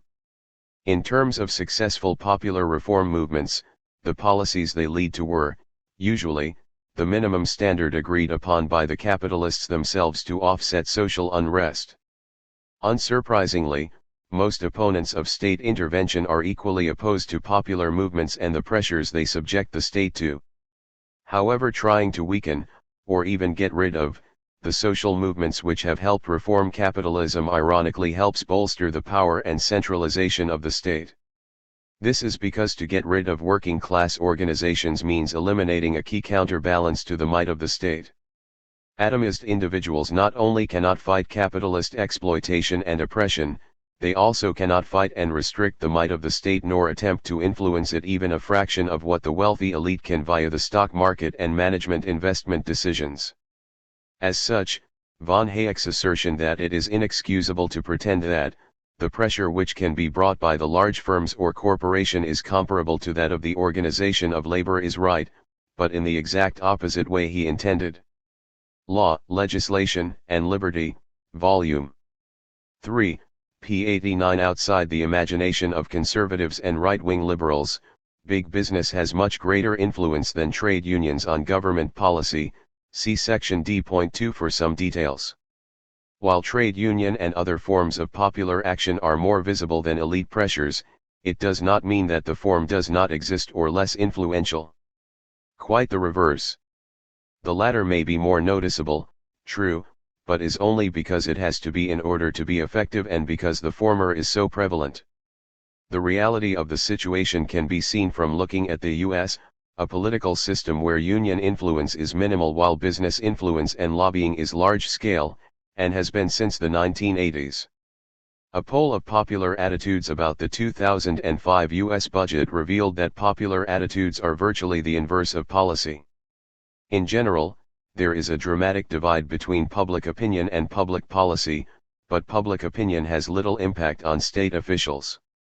Unsurprisingly, the general population do not feel that the government is responsive to the public will. The key to evaluating whether a state is a functioning democracy is dependent on what public opinion is on major issues and how it relates to public policy. In the case of the US, business interests are supreme and, as such, not only does the US government stand apart from the rest of the world on many crucial issues, but even from its own population. The state pursues the strategic and economic interests of dominant sectors of the domestic population, unless forced otherwise by the people, for rights are not likely to be granted by benevolent authorities but rather by education and organizing. In summary, governments implement policies which benefit the short-term interests of narrow sectors of power and wealth. It takes willful blindness not to see how these commitments guide policy. Chomsky, Failed States, p. 234, p. 235, p. 228, p. 229, p. 262, p. 263 and p. 211. A clearer example of how capitalist democracy works can hardly be found. Von Hayek showed his grasp of reality by stating that the real problem is not the selfish action of individual firms but the selfishness of organized groups, and so the real exploiters in our present society are not egotistic capitalists, but organizations which derive their power from the moral support of collective action and the feeling of group loyalty. Op. Cit. p. 96. So, autocratic, firms and, state-privileged, corporations are part of the natural order, but, self-organized and, at worst, relatively democratic, unions are not. Ignoring the factual issues of the power and influence of wealth and business, the logical problem with this opinion is clear. Companies are, of course, organized groups and based around collective action. The difference is that the actions and groups are dictated by the few individuals at the top. As would be expected, the application of his ideas by the Thatcher government not only bolstered capitalist power and resulted in increased inequality and exploitation, see section J.4.2, but also a strengthening and centralization of state power. One aspect of this, the introduction of government regulation of unions as well as new legislation which increase police powers to restrict the right to strike and protest, both of which were, in part, due opposition to free market policies by the population. Anarchists may agree that the state, due to its centralization and bureaucracy, crushes the spontaneous nature of society and is a handicap to social progress and evolution. However, leaving the market alone to work its course fallaciously assumes that people will happily sit back and let market forces rip apart their communities and environment. Getting rid of state intervention without getting rid of capitalism and creating a free society would mean that the need for social self-protection would still exist but that there would be even less means of achieving it than now. The results of such a policy, as history shows, would be a catastrophe for the working class, and the environment, we must add, and beneficial only for the elite, as intended, of course. Ultimately, the implication of the false premise that democracy leads to state intervention is that the state exists for the benefit of the majority, which uses the state to exploit the elite. Amazingly, many capitalist apologists accept this as a valid inference from their premise, even though it's obviously a reductio ad absurdum of that premise as well as going against the facts of history. That the ruling elite is sometimes forced to accept state intervention outside its preferred area of aid for itself simply means that, firstly, capitalism is an unstable system which undermines its own social and ecological basis, and, secondly, that they recognize that reform is preferable to revolution, unlike their cheerleaders. D.1.3 Is state intervention socialistic? No. Libertarian socialism is about self-liberation and self-management of one's activities. Getting the state to act for us is the opposite of these ideals. In addition, the question implies that socialism is connected with its nemesis, statism, and that socialism means even more bureaucratic control and centralization. Socialism is the contrary of governmentalism. Proudhon, No Gods, No Masters, Volume 1, p. 63. As Kropotkin stressed, state bureaucracy and centralization are as irreconcilable with socialism as was autocracy with capitalist rule. Evolution and Environment, p. 185. The history of both social democracy and state socialism proved this, with the former merely reforming some aspects of capitalism while keeping the system intact, while the latter created an even worse form of class system. The identification of socialism with the state is something that social democrats, Stalinists, and capitalist apologists all agree upon. However, as we'll see in section H.3.13, state socialism is in reality just state capitalism, the turning of the world into one office and one factory, to use Lenin's expression. Little wonder that most sane people join with anarchists in rejecting it. Who wants to work under a system in which, if one does not like the boss, i.e. the state, one cannot even quit? The theory that state intervention is creeping socialism takes the laissez-faire ideology of capitalism at its face value, not realizing that it is ideology rather than reality. Capitalism is a dynamic system and evolves over time, but this does not mean that by moving away from its theoretical starting point it is negating its essential nature and becoming socialistic. Capitalism was born from state intervention, and except for a very short period of laissez-faire which ended in depression has always depended on state intervention for its existence. As such, while there may be a residual sense to the notion that the state serves as an equalizer, in that without its intervention the destructive powers of capitalism would demolish social existence and the physical environment, a fact that has been well understood by the masters of the private economy who have regularly called upon the state to restrain and organize these forces. But the common idea that the government acts as a social equalizer can hardly be put forth as a general principle. Noam Chomsky, The Chomsky Reader, p. 185. The list of state aid to business is lengthy and can hardly be considered as socialistic or egalitarian is aim, regardless of its supporters saying it is about creating jobs rather than securing profits, the reality of the situation. Government subsidies to arms companies and agribusiness, its subsidy of research and development work undertaken by government-supported universities, its spending to ensure a favorable international climate for business operations, its defense of intellectual property rights, its tort reform, i.e. the business agenda of limiting citizen power to sue corporations, its manipulation of unemployment rates, and so forth, are all examples of state intervention which can, by no stretch of the imagination, be considered as socialistic. As left liberal economist Dean Baker notes, the key flaw in the stance that most progressives have taken on economic issues is that they have accepted a framing whereby conservatives are assumed to support market outcomes, while progressives want to rely on the government. The reality is that conservatives have been quite actively using the power of the government to shape market outcomes in ways that redistribute income upward. However, conservatives have been clever enough to not own up to their role in this process, pretending all along that everything is just the natural working of the market. And, progressives have been foolish enough to go along with this view. The conservative nanny state, how the wealthy use the government to stay rich and get richer, PV. He stresses, that both conservatives and liberals want government intervention. The difference between them is the goal of government intervention, and the fact that conservatives are smart enough to conceal their dependence on the government. They want to use the government to distribute income upward to higher paid workers, business owners, and investors. They support the establishment of rules and structures that have this effect. Dean discusses numerous examples of right-wing forms of state action, and notes that in these areas of public policy, conservatives are enthusiastic promoters of big government.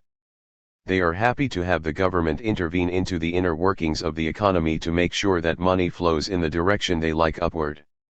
It is accurate to say that conservatives don't like big government social programs, but not because they don't like big government. The problem with big government social programs is that they tend to distribute money downward, or provide benefits to large numbers of people. It seems redundant to note that conservatives don't own up to the fact that the policies they favor are forms of government intervention.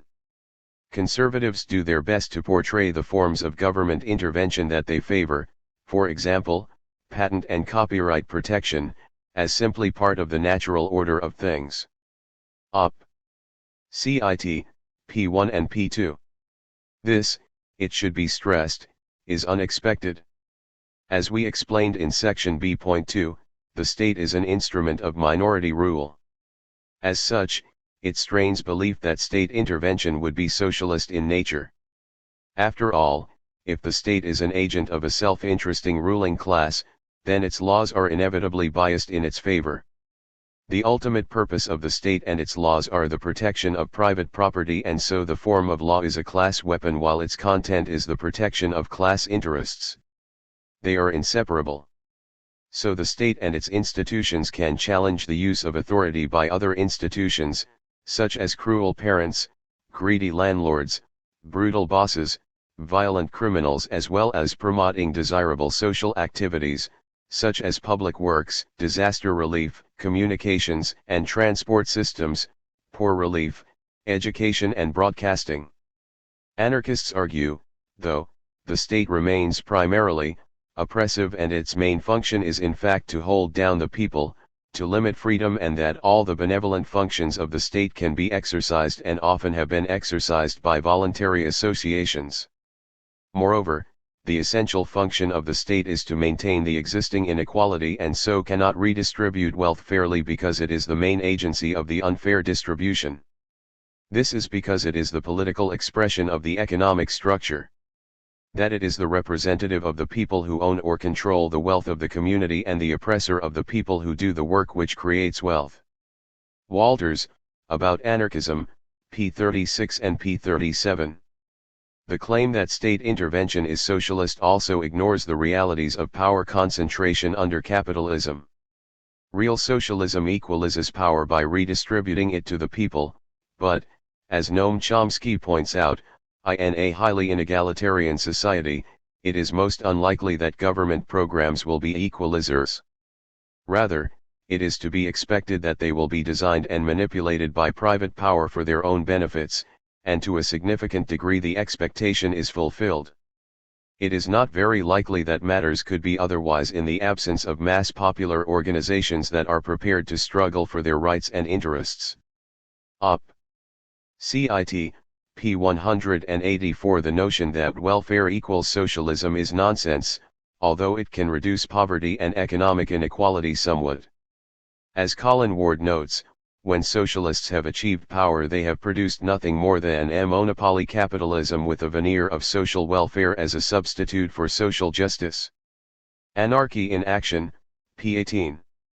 This analysis applies to state ownership and control of industry.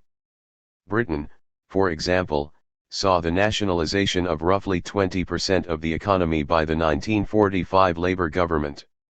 These were the most unprofitable sections of the economy but, at the time, essential for the economy as a whole. By taking it into state ownership, these sections could be rationalized and developed at public expense. Rather than nationalization being feared as socialism, the capitalist class had no real issue with it. As anarchists at the time noted, the real opinions of capitalists can be seen from stock exchange conditions and statements of industrialists rather than the Tory front bench. And from these we see that the owning class is not at all displeased with the record and tendency of the Labour Party. Vernon Richards, ed. Neither Nationalization nor Privatization Selections from Freedom 1945 to 1950, p. 9.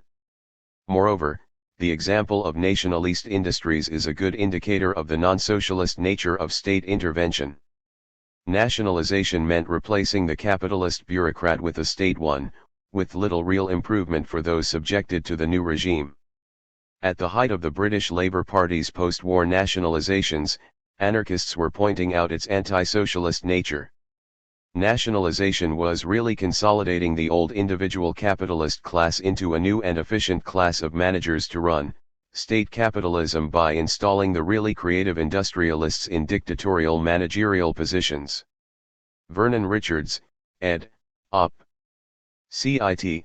p. 10. Thus, in practice, the real examples of nationalization confirmed Kropotkin's prediction that it would be an exchange of present capitalism for state capitalism and simply be nothing but a new, perhaps improved, but still undesirable form of the wage system.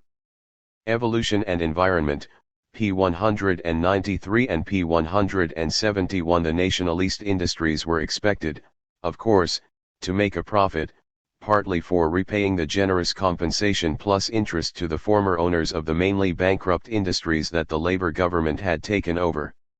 Richards, Op. Cit. p. 7.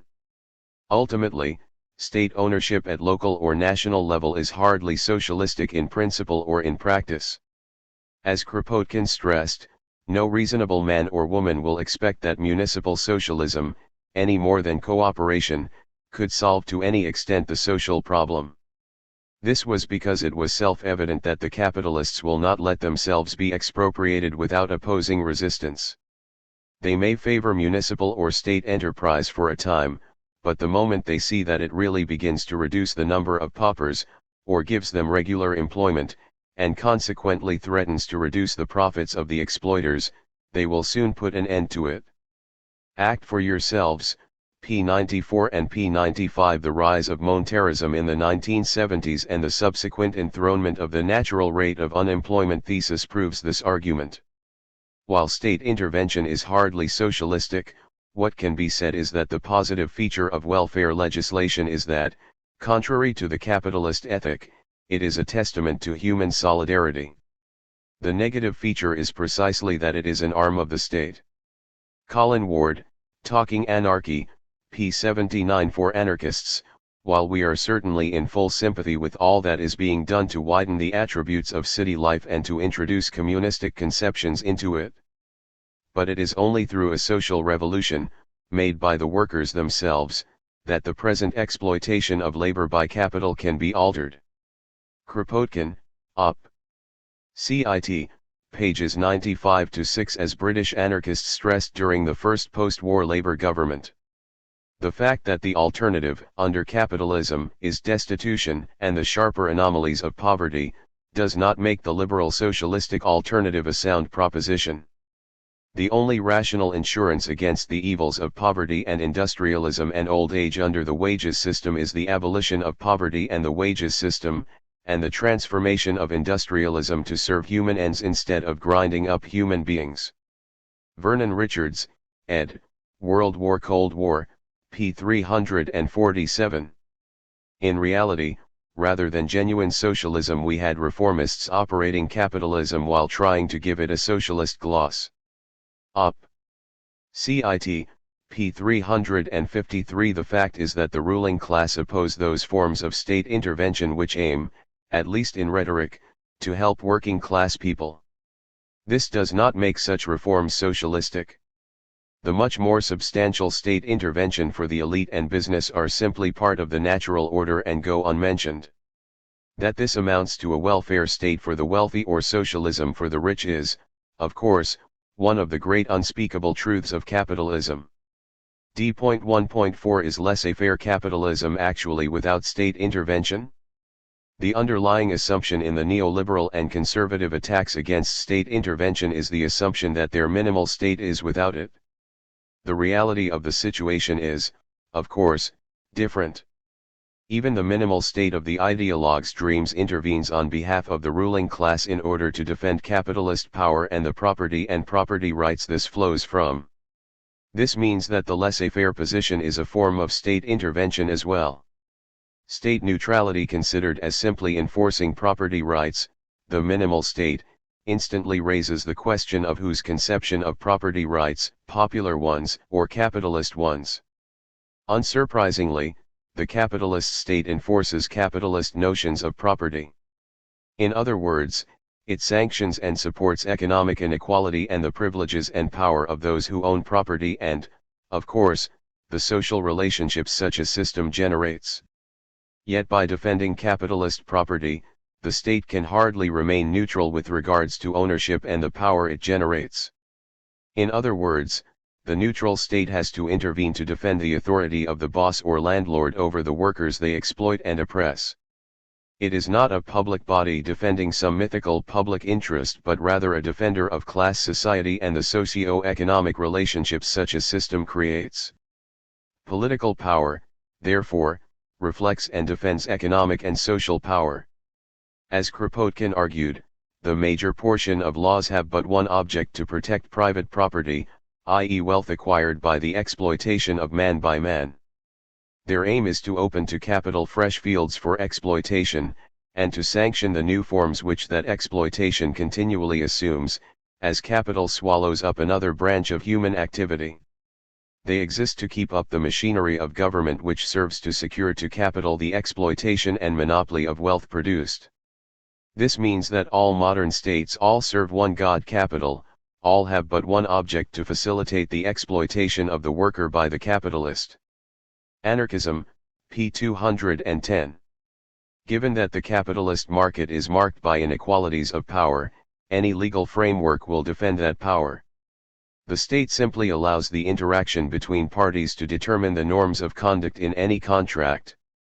This ensures that the more powerful party to impose its desires on the weaker one, as the market, by definition, does not and cannot have any protections against the imposition of private power.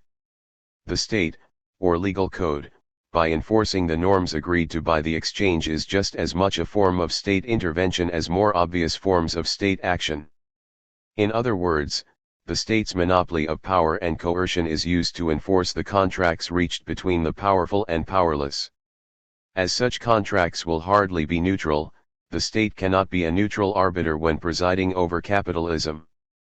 The net result is simply that the state allows the more powerful party to an exchange to have authority over the weaker party, all under the fiction of equality and freedom. And, as Malatesta stressed, state power and centralization will have to increase.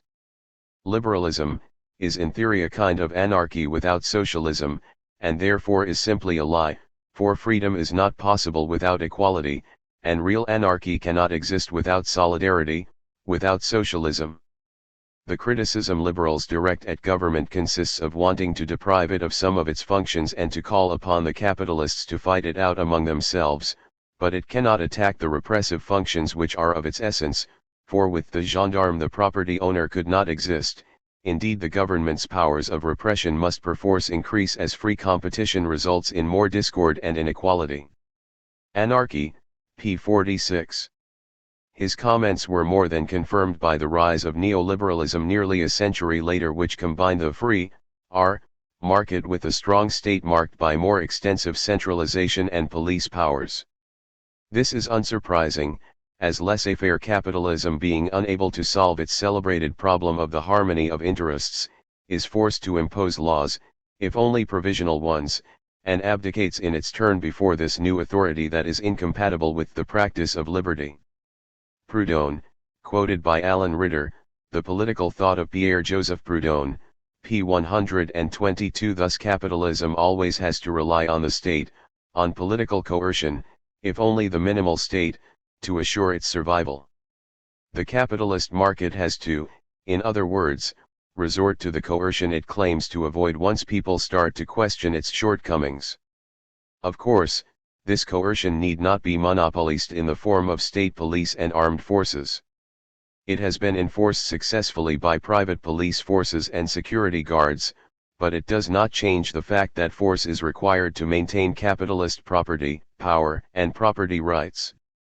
In summary, all forms of capitalism rest on the superior force of economic elites who have the backing of the state to defend the sources of that power as well as any contracts it has agreed to. In other words, laissez-faire capitalism does not end state intervention, it simply creates a situation where the state leaves the market process to the domination of those who occupy superior market positions. As Kropotkin put it, capitalism is called the freedom of transactions, but it is more truly called the freedom of exploitation. Words of a Rebel, p. 119. Given this, it may be objected that in this case there is no reason for the ruling class to interfere with the economy. If economic coercion is sufficient, then the elite has no need to turn to the state for aid. This objection, however, fails to appreciate that the state has to interfere to counteract the negative impacts of capitalism. Moreover, as we discussed in section C.7, economic coercion becomes less pressing during periods of low unemployment, and these tend to provoke a slump. It is in the interests of the ruling elite to use state action to reduce the power of the working classes in society. Thus we find the Federal Reserve in the USA studying economic statistics to see if workers are increasing their bargaining power on the labor market, i.e. are in a position to demand more wages or better conditions. If so, then interest rates are increased and the resulting unemployment and job insecurity make workers more likely to put up with low pay and do what their bosses demand. As Doug Henwood notes, policymakers are exceedingly obsessed with wage increases and the state of labor militancy. They're not only concerned with the state of the macroeconomy, conventionally defined, they're also concerned with the state of the class struggle, to use the old-fashioned language. Wall Street, p. 219. Little wonder the ruling class and its high priests within the science of economics have embraced the concept of a natural rate of unemployment, see section C.9 on this, and as we indicated in section C.6, this has been very enriching for the ruling class since 1980. Ultimately, the business class wants the state to intervene in the economy beyond the minimum desired by a few ideologues of capitalism simply to ensure it gets even more wealth and power and to ensure that the system does not implode. Ironically, to get capitalism to work as some of its defenders want it to would require a revolution in itself against the capitalists. Yet if we go to the trouble of fighting public tyranny, the state, why should we stop there? Why should private tyranny, capitalism, its autocratic structures and hierarchical social relationships, remain untouched? Particularly, as Chomsky notes, under capitalism minimizing the state means strengthening the private sectors. It narrows the domain within which public influence can be expressed. That's not an anarchist goal. It's minimizing the state and increasing an even worse power, namely capitalist firms and corporations, which are private totalitarian organizations.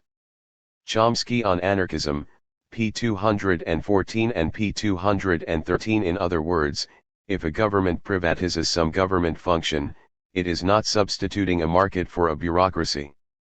It is substituting a private bureaucracy for a public one, usually at rock-bottom prices, so that some more capitalists can make a profit. All the economic mumbo-jumbo is just a smokescreen for this fact. D.1.5 Do anarchists support state intervention? So where do anarchists stand on state intervention? This question does not present a short answer simply because it is a complex issue.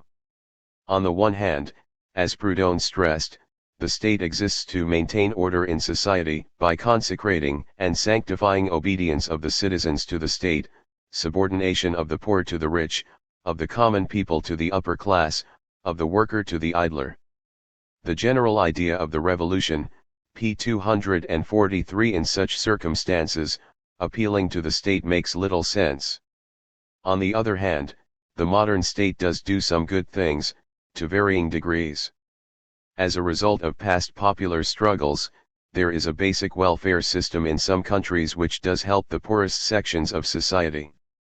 That aspect of state intervention is what is under attack by the right under the slogan of minimizing the state. In the long term, of course, the real solution is to abolish capitalism, and both citizens and communities will have no need of the intervention of the state. Proudhon, Op. Cit. p. 268. In a free society, social self-defense would not be statist but would be similar in nature to trade unionism, cooperatives, and pressure groups, individuals working together in voluntary associations to ensure a free and just society within the context of an egalitarian, decentralist and participatory system which eliminates or reduces the problems in the first place, see section I. However, that does not answer the question of what we do in the here and now when faced with demands that the welfare state, for the working class, not corporate welfare, and other reforms be rolled back. This attack has been ongoing since the 1970s, accelerating since 1980. We should be clear that claims to be minimizing the state should be taken with a massive pinch of salt, as the likes of Reagan were elected to office promising to downsize government and to get the government off the people's back, even though what he meant was to deregulate big business, and make them free to exploit the workers and make larger profits. Lorenzo Combo Irvin, Anarchism and the Black Revolution, p. 100. As such, it would be a big mistake to confuse anarchist hostility to the state with the rhetoric of right-wing politicians seeking to reduce social spending. Brian Oliver Shepard discusses this issue well in his article Anarchism vs. Right-Wing Anti-Statism Anarcho-Syndicalist Review, number 31, Spring 2001. Chomsky puts it well. State authority is now under severe attack in the more democratic societies, but not because it conflicts with the libertarian vision. Rather the opposite, because it offers, weak, protection to some aspects of that vision. Governments have a fatal flaw. Unlike the private tyrannies, the institutions of state power and authority offer to the despised public an opportunity to play some role, however limited, in managing their own affairs. That defect is intolerable to the masters. The goals of a committed anarchist should be to defend some state institutions from the attack against them, while trying at the same time to pry them open to more meaningful public participation and, ultimately, to dismantle them in a much more free society. Of the appropriate circumstances can be achieved. Chomsky on Anarchism, p. 193 and p. 194. There is, of course, a tension in this position. The state may be influenced by popular struggle, but it remains an instrument of capitalist rule. It may intervene in society as a result of people power and by the necessity to keep the system as a whole going, but it is bureaucratic and influenced by the wealthy and big business. Indeed, the onslaught on the welfare state by both Thatcher and Reagan was conducted under a democratic mandate, although, in fact, these governments took advantage of the lack of real accountability between elections. They took advantage of an aspect of the state which anarchists had been warning of for decades, being well aware that the politician can now commit crimes with immunity, and so the elected official finds himself immediately exposed to all sorts of seductions on behalf of the ruling classes, and so implemented policies solicited by big industry, high officials, and above all, by international finance. Elisee Reclus, The Modern State, p. 208 and pages 208-9. As such, while anarchists are against the state, our position on state intervention depends on the specific issue at hand. Most of us think state health care services and unemployment benefits, for example, are more socially useful than arms production, and in lieu of more anarchistic solutions, better than the alternative of free market capitalism. This does not mean we are happy with state intervention, which in practice undermines working class self-help, mutual aid and autonomy. Also, state intervention of the social nature is often paternalistic, run by and for the middle classes, i.e. professional/managerial types and other self-proclaimed experts. However, until such time as a viable anarchist counterculture is created, we have little option but to support the lesser evil, and make no mistake, it is an evil. Taking the issue of privatization of state-owned and run industry, the anarchist position is opposition to both. As we noted in section D.1.3, the anarchist prediction that if you substitute government ownership for private ownership, nothing is changed but the stockholders and the management. Beyond that, there is not the least difference in the position of the workers. Proudhon, quoted by Ritter, Op. Cit. Pages 167-8. However, privatization is a rip-off of the general public for the benefit of the wealthy. Privatization of public services, whether it is through the direct sale of utilities or through indirect methods such as PFI and PPP, involves a massive transfer of wealth from taxpayers to the pockets of private business interests. It negates the concept of there being such a thing as public service and subjects everything to the bottom line of profit. In other words, it seeks to maximize the profits of a few at the expense of wages and social obligations. Furthermore, privatization inevitably leads to an attack on wages and working conditions. Conditions which have been fought for through years of trade union agitation are done away with at the scratch of a pen. Gregor Kerr, Privatization, the Rip-Off of Public Resources, pages 14-18, Black and Red Revolution, number 11, p. 16.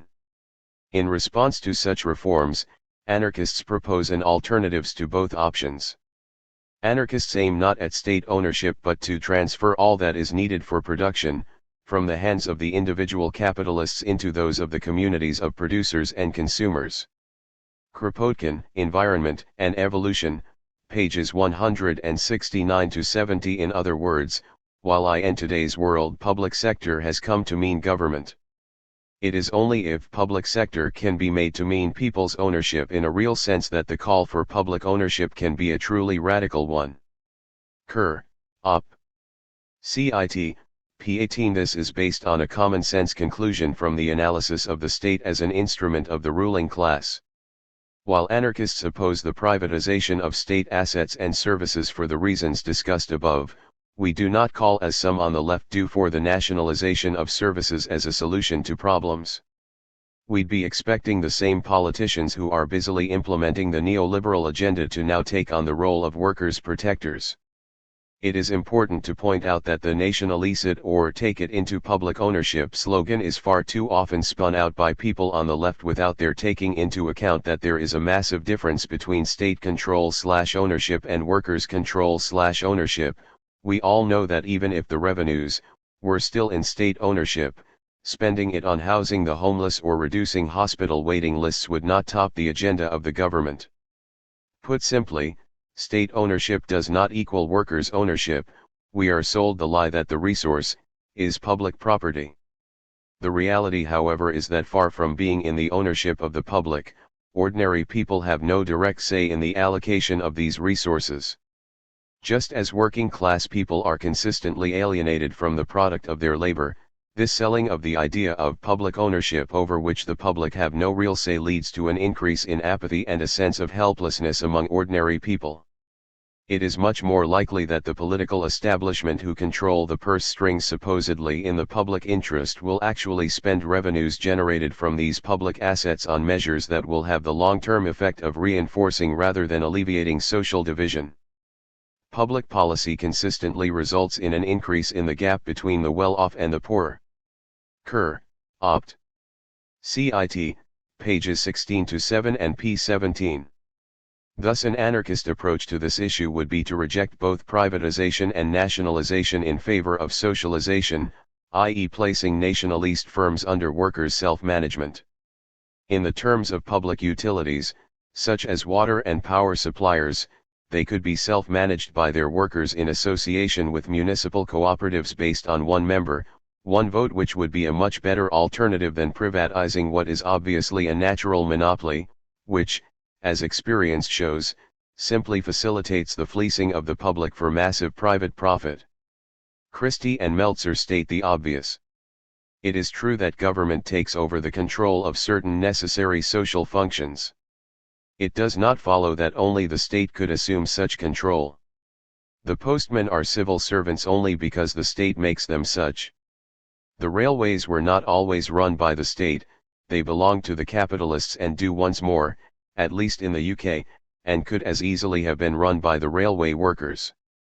The opponents of anarchism assure us that if we put government under a ban, there would be no education, for the state controls the schools. There would be no hospitals. Where would the money come from? Nobody would work who would pay their wages.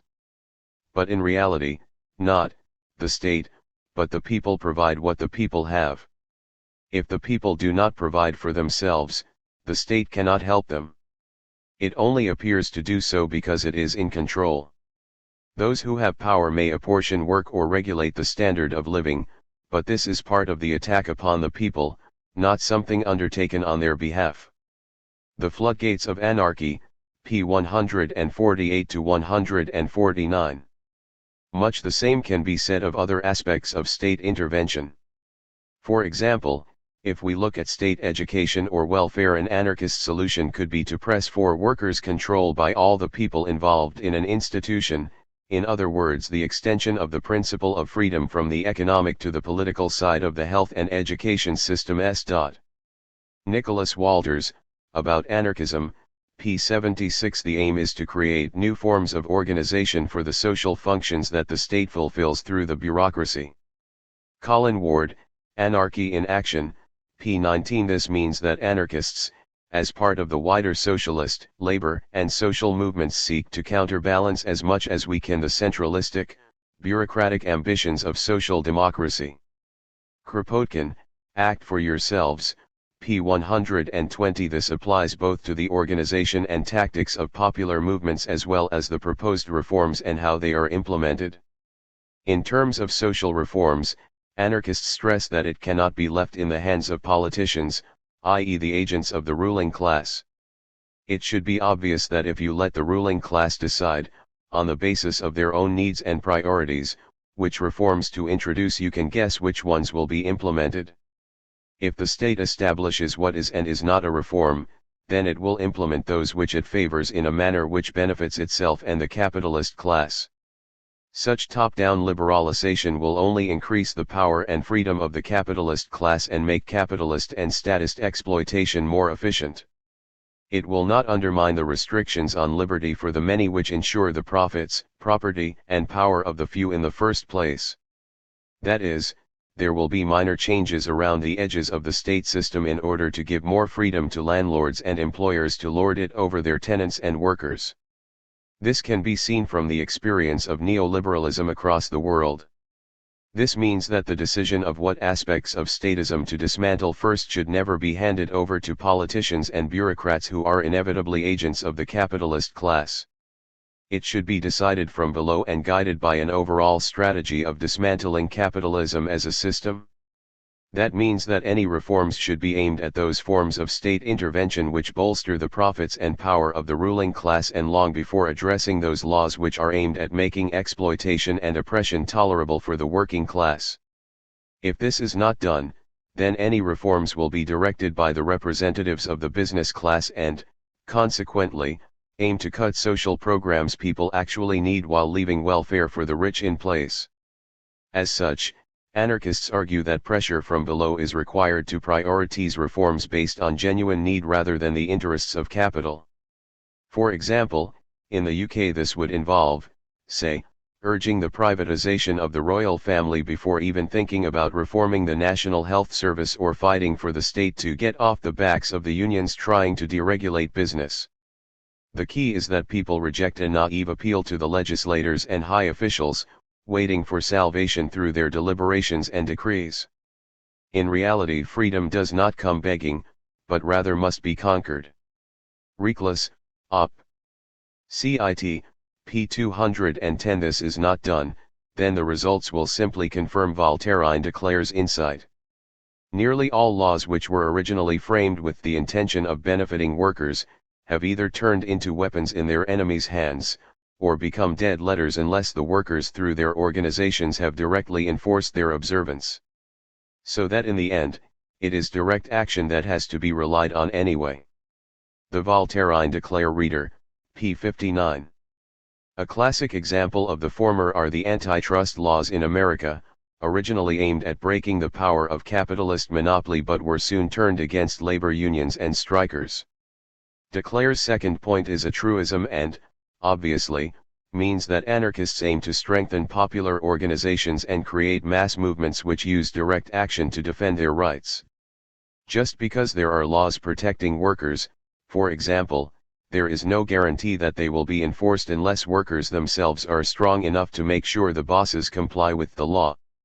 Anarchists are in favor of self-directed activity and direct action to get improvements and defend reforms in the here and now. By organizing strikes and protests ourselves, we can improve our lives. This does not mean that using direct action to get favorable laws passed or less favorable ones revoked is a waste of time. Far from it. However, unless ordinary people use their own strength and grassroots organizations to enforce the law, the state and employers will honor any disliked law purely in the breach. By trusting the state, social self-protection against the market and power concentrations becomes hollow. In the end, what the state gives, or, more correctly, is pressurized into giving, it can take away, but what we create and run ourselves is always responsive to our desires and interests. We have seen how vulnerable state welfare is to pressures from the capitalist class to see that this is a truism. This is not to deny that in many ways such state support can be used as a means of regaining some of the power and labor stolen from us by capitalists in the first place. State intervention can give working people more options than they otherwise would have. If state action could not be used in this way, it is doubtful that capitalists and their hired experts would spend so much time trying to undermine and limit it. As the capitalist class happily uses the state to enforce its power and property rights, working people making whatever use they can of it is to be expected. Be that as it may, this does not blind anarchists to the negative aspects of the welfare state and other forms of state intervention. See section J.5.15 for anarchist perspectives on the welfare state. One problem with state intervention, as Kropotkin saw, is that the state's absorption of social functions necessarily favored the development of an unbridled, narrow-minded individualism. In proportion as the obligations towards the state grew in numbers, the citizens were evidently relieved from their obligations towards each other. Mutual aid, p. 183. In the case of state social functions, such as the British National Health Service, although they were created as a result of the social atomization caused by capitalism, they have tended to reinforce the individualism and lack of personal and social responsibility that produced the need for such action in the first place. The pressing need, therefore, is for working class people need independent control of their own welfare programs. Mutual aid and welfare arrangements are necessary. Sam Dolgoff, The American Labor Movement, p. 26. Specific forms of community and social self-help and their historical precedents are discussed in section J.5.16. This means that the anarchist task is building popular resistance to the state and capitalism, and that may, at time, involves resisting attempts to impose reforms which harm the working class and enrich and empower the ruling class. As such, few anarchists subscribe to the notion that we should support capitalism-inspired minimizing of the state in the belief that this will increase poverty and inequality and so speed up the arrival of a social revolution.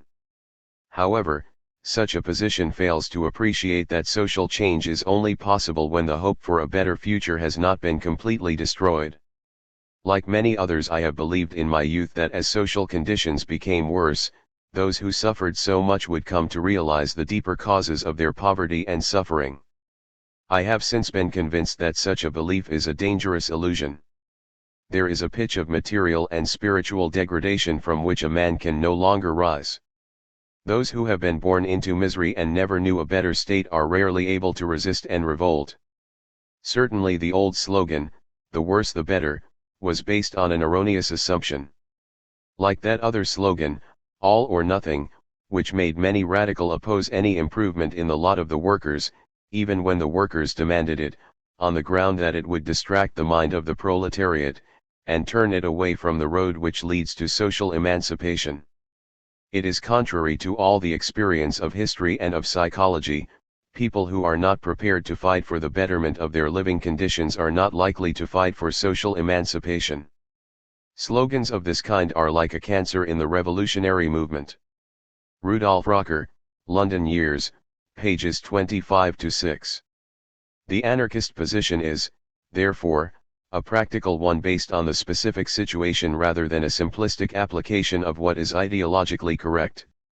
Rolling back the state in the abstract is not without problems in a class and hierarchy-ridden system where opportunities in life are immensely unequal. As such, any effort to develop and implement government programs that really were equalizers would lead to a form of class war, and in the present state of popular organizations and distribution of effective power, there can hardly be much doubt as to who would win. Chomsky, The Chomsky Reader, p. 184. Anarchists seek to build the grassroots resistance for politicians like Reagan, Bush Sr. and JNR, Thatcher and so on do not get elected without some serious institutional forces at work. It would be insane to think that once a particularly right-wing politician leaves office those forces will go away or stop trying to influence the political decision-making process. The task of anarchists therefore is not to abstractly oppose state intervention but rather contribute to popular self-organization and struggle, creating pressures from the streets and workplaces that governments cannot ignore or defy. This means supporting direct action rather than electioneering. See section J.2, for the makeup of the government, the names, persons, and political tendencies which rubbed shoulders in it, were incapable of effecting the slightest amendment to the enduring quintessence of the state organism. And the price of strengthening the state is always unfailingly paid in the currency of a weakening of the forces offering it their assistance. For every reinforcement of state power there is always a corresponding debilitation of grassroots elements. Men may come and go, but the state remains. José Pirates, The CNT in the Spanish Revolution, Volume 2, p. 150. D.2 What influence does wealth have over politics? The short answer is, a great deal of influence, directly and indirectly. We have already touched on this in section B.2.3. Here we will expand on those remarks. State policy in a capitalist democracy is usually well insulated from popular influence but very open to elite influence and money interests. Let's consider the possibility of direct influence first.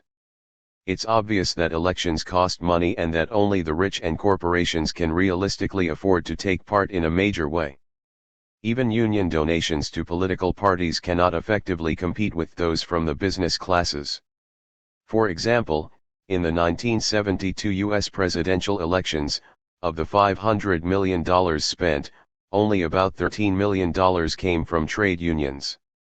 The vast majority of the rest undoubtedly came from big business and wealthy individuals. For the 1956 elections, the last year for which direct union business comparisons are possible, the contributions of 742 businessmen matched those of unions representing 17 million workers. This, it should be stressed, was at a time when unions had large memberships and before the decline of organized labor in America. Thus the evidence shows that it is irrefutable that businessmen contribute vastly greater sums of money to political campaigns than do other groups in society. Moreover, they have special ease of access to government officials, and they are disproportionately represented at all upper levels of government. David Schweikart, Against Capitalism, pages 210-1. Therefore, logically, politics will be dominated by the rich and powerful, in fact if not in theory, since, in general, only the rich can afford to run and only parties supported by the wealthy will gain enough funds and favorable press coverage to have a chance. See section D.3 for the wealthy's control of the mass media. Of course, there are many countries which do have labor-based parties, often allied with union movements, as is the case in Western Europe, for example. Yet even here, the funds available for labor parties are always less than those of capitalist-supported parties, meaning that the ability of the former to compete in fair elections is hindered. In addition, the political agenda is dominated by the media, and as the media are owned by and dependent upon advertising from business, it is hardly surprising that independent labor-based political agendas are difficult to follow or be taken seriously. Unsurprisingly, many of these so-called labor or social democratic parties have moved to the right, particularly since the 1980s. In Britain, for example, the new Labour government, which was elected in 1997, simply, in the main, followed the policies of the previous Conservative governments and saw its main funding switch from unions to wealthy businessmen, sometimes in the form of loans which could be hidden from the accounts. Significantly, New Labour's success was in part dependent on support from the right-wing media empire of Rupert Murdoch. Blair even consulted with him on policy, indicating his hold over the government. Then there are the barriers involved once a party has gained office. Just because a party has become the government, it does not mean that they can simply implement their election promises. There are also significant pressures on politicians from the state bureaucracy itself. The state structure is designed to ensure that real power lies not in the hands of elected representatives but rather in the hands of officials, of the state bureaucracy, which ensures that any pro-labor political agenda will be watered down and made harmless to the interests of the ruling class. We discuss this in section J.2.2 and will not do so here. To this it must be added that wealth has a massive indirect influence over politics, and so over society and the law. We have noted above that wealth controls the media and its content. However, beyond this there is what can be called investor confidence, which is another important source of influence. This is the key to capitalist stability, Notes market socialist David Schweikart. If a government initiates policies that capitalists perceive to be opposed to their interests, they may, with neither organization nor even spitefulness, become reluctant to invest or actually disinvest in the offending country, or region or community, not if the climate for business is bad. The outcome of such isolated acts is an economic downturn, and hence political instability. So a government has no real choice but to regard the interests of business as privileged. In a very real sense, what is good for business really is good for the country. If business suffers, so will everyone else. Op. Cit. Pages 214-5. Hence Chomsky's comment that when popular reform candidates get elected, you get a capital strike, investment capital flows out of the country, there's a lowering of investment, and the economy grinds to a halt. The reason is quite simple. In our society, real power does not happen to lie in the political system, it lies in the private economy. That's where the decisions are made about what's produced, how much is produced, what's consumed, where investment takes place, who has jobs, who controls the resources, and so on and so forth. And as long as that remains the case, changes inside the political system can make some difference. I don't want to say it's zero, but the differences are going to be very slight. This means that government policy is forced to make the rich folk happy, otherwise everything's going to grind to a halt. Understanding power, pages 62-3. As we discuss in the next section, this is precisely what has happened. David Noble provides a good summary of the effects of such indirect pressures when he writes firms have the ability to transfer production from one country to another, to close a plant in one and reopen it elsewhere, to direct and redirect investment wherever the climate is most favorable to business. It has enabled the corporation to play one workforce off against another in the pursuit of the cheapest and most compliant labor, which gives the misleading appearance of greater efficiency. It has compelled regions and nations to compete with one another to try and attract investment by offering tax incentives, labor discipline, relaxed environmental and other regulations, and publicly subsidized infrastructure. Thus has emerged the great paradox of our age, according to which those nations that prosper most, attract corporate investment, by most readily lowering their standard of living, wages, benefits, quality of life, political freedom. The net result of this system of extortion is a universal lowering of conditions and expectations in the name of competitiveness and prosperity. Progress without people, pages 91-92. And, we must note, even when a country does lower its standard of living to attract investment or encourage its own business class to invest, as the USA and UK did by means of recession to discipline the workforce by high unemployment, it is no guarantee that capital will stay. US workers have seen their companies' profits rise while their wages have stagnated, and, in reward, hundreds of thousands have been downsized or seen their jobs moved to Mexico or Southeast Asia's sweatshops. In the Far East, Japanese, Hong Kong, and South Korean workers have also seen their manufacturing jobs move to low-wage, and more repressive/authoritarian, countries such as China and Indonesia. As well as the mobility of capital, there is also the threat posed by public debt.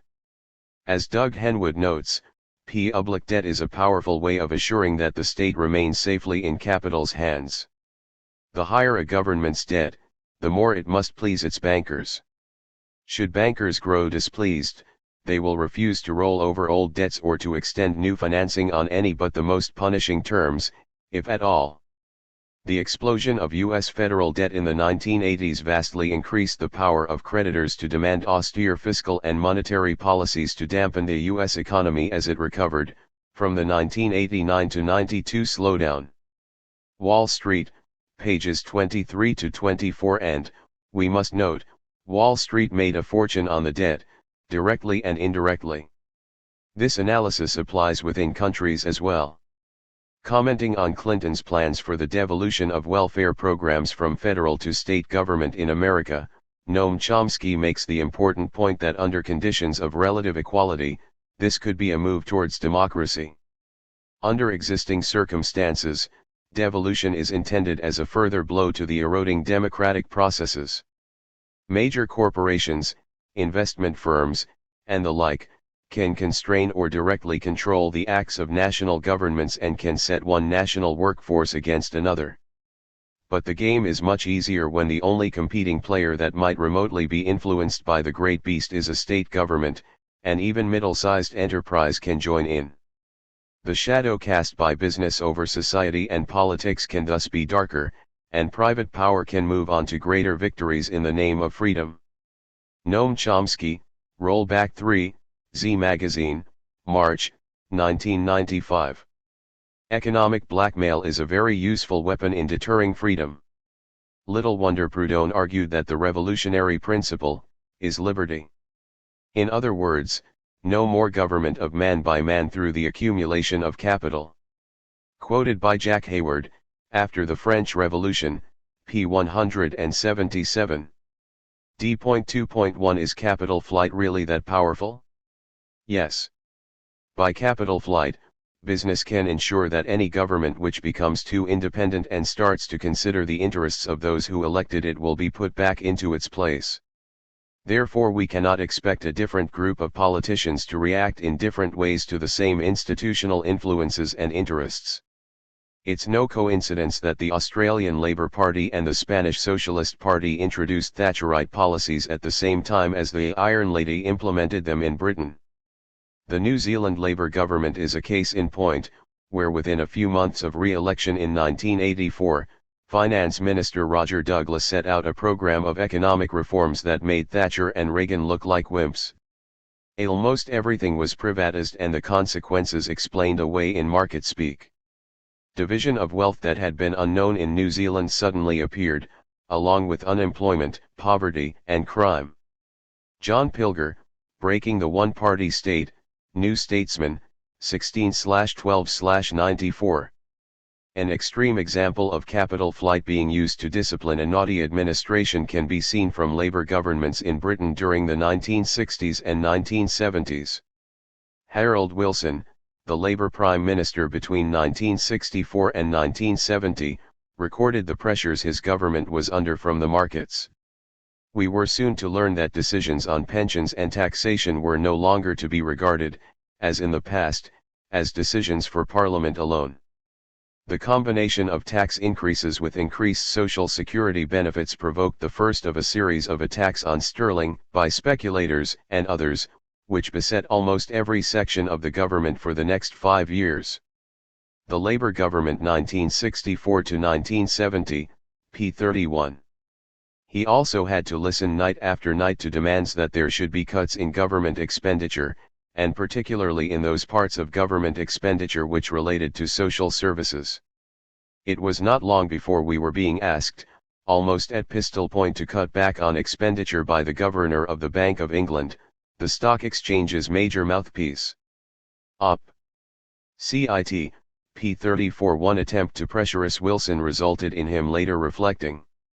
Not for the first time, I said that we had now reached the situation where a newly elected government with a mandate from the people was being told, not so much by the Governor of the Bank of England but by international speculators, that the policies on which we had fought the election could not be implemented, that the government was to be forced into the adoption of Tory policies to which it was fundamentally opposed. The Governor confirmed that that was, in fact, the case. Op. Cit. p. 37. Only the bluff of threatening to call another general election allowed Wilson to win that particular battle, but his government was constrained. It implemented only some of the reforms it had won the election on, while implementing many more policies which reflected the wishes of the capitalist class, for example, attempts to shackle the rank and file of the unions. A similar process was at work against the 1974 to 1979 Labour government. In January 1974, the FT index for the London Stock Exchange stood at 500 points. In February, the miners went on strike, forcing Heath, the Tory Prime Minister, to hold, and lose, a general election. The new Labour government, which included some left-wingers in its cabinet, talked about nationalising the banks and much heavy industry. In August, 1974, Tony Benn announced plans to nationalize the shipbuilding industry. By December, the FT index had fallen to 150 points. John Casey, the 70s, The Heavy Stuff, number 3, P21. By 1976 the Treasury was spending $100 million a day buying back its own money on the markets to support the pound. The Times, October 6, 76. The Times 27/5/76 noted that the further decline in the value of the pound has occurred despite the high level of interest rates. D. Ehler said that selling pressure against the pound was not heavy or persistent, but there was an almost total lack of interest amongst buyers. The drop in the pound is extremely surprising in view of the unanimous opinion of bankers, politicians, and officials that the currency is undervalued. While there was much talk of private armies and military intervention, this was not needed. As anarchist John Casey argues, the ruling class chose to play the economic card. They decided to subdue the rogue Labor administration by pulling the financial plugs out of the economy. This resulted in the stock market and the pound plummeting. This was a much neater solution than bullets and forced the Wilson government to clean up the mess by screwing the working class with public spending cuts and a freeze on wage claims. The whole process of economic sabotage was neatly engineering through third parties like dealers in the currency markets. Op. Cit. P23. The Labour government, faced with the power of international capital, ended up having to receive a temporary bailing out by the IMF, which imposed a package of cuts and controls, to which Labour's response was, in effect, "We'll do anything you say," as one economist described it. The social costs of these policies were disastrous, with unemployment rising to the then unheard of height of 1 million. And let's not forget that they cut expenditure by twice the amount the IMF were promised in an attempt to appear business-friendly.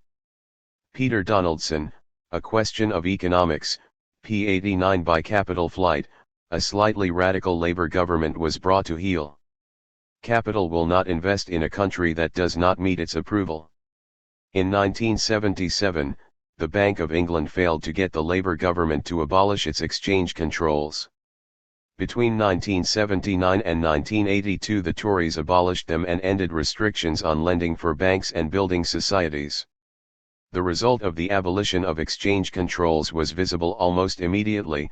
Capital hitherto invested in the UK began going abroad. In The Guardian of September 21, 1981, Victor Keegan noted that figures published last week by the Bank of England show that pension funds are now investing 25% of their money abroad, compared with almost nothing a few years ago, and there has been no investment at all, net, by unit trusts in the UK since exchange controls were abolished.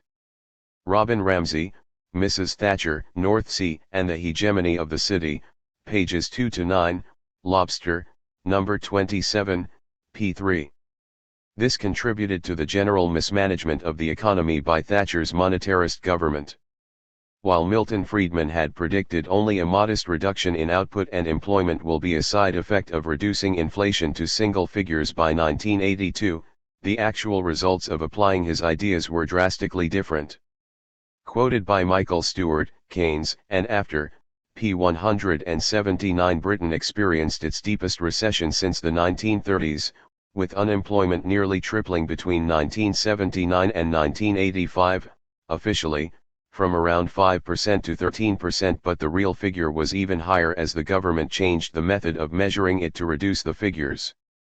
Total output fell by 2.5% in 1980 and another 1.5% in 1981. By 1984 manufacturing investment was still 30% lower in 1979. Stewart, Op. Cit. p. 180. Poverty and inequality soared as unemployment and state repression broke the back of the labor movement and working class resistance. Eventually, capital returned to the UK as Thatcher's government had subdued a militant working class, shackled the trade unions by law and made the welfare state difficult to live on. it reversed many of the partial gains from previous struggles and ended a situation where people had enough dignity not to accept any job offered or put up with an employer's authoritarian practices. These factors created inflexibility in the labor market, so that the working class had to be taught a lesson in good economics, in part, ironically, by mismanaging the economy by applying neoclassical dogmas in their monetarist form. Needless to say, the situation in the 21st century has become worse. There has been a huge rise in international borrowing, in international capital markets since the liberalization moves of the 1970s, and a significant increase in foreign penetration of national central government bond markets.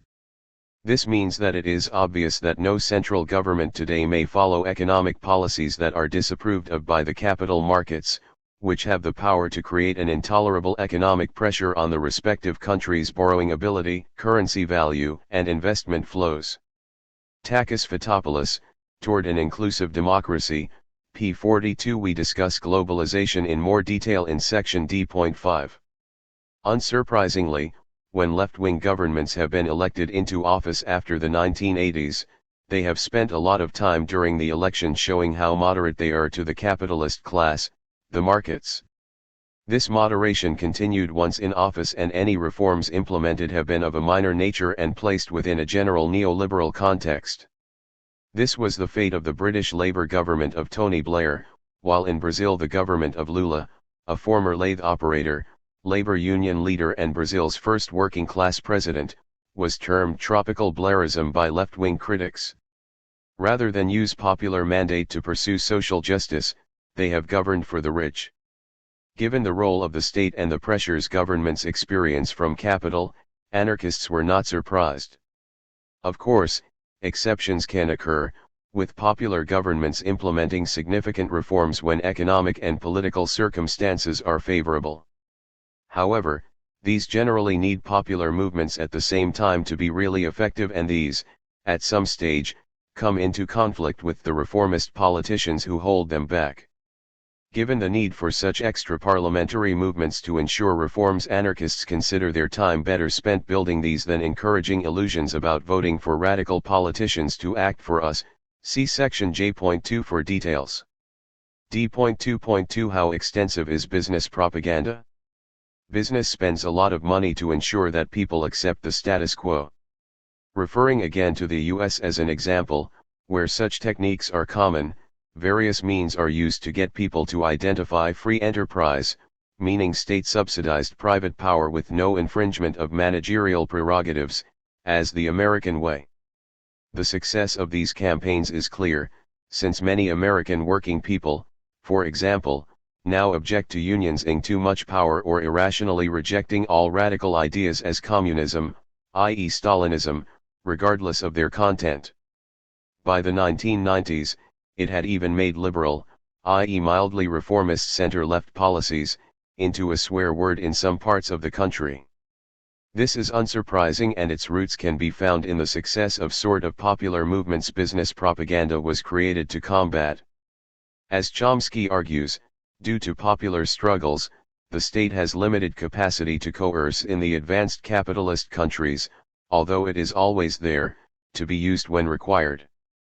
This meant that elite groups, the business world, state managers, and so on, recognized early on that they are going to have to develop massive methods of control of attitude and opinion, because you cannot control people by force anymore, and therefore you have to modify their consciousness so that they don't perceive that they are living under conditions of alienation, oppression, subordination, and so on.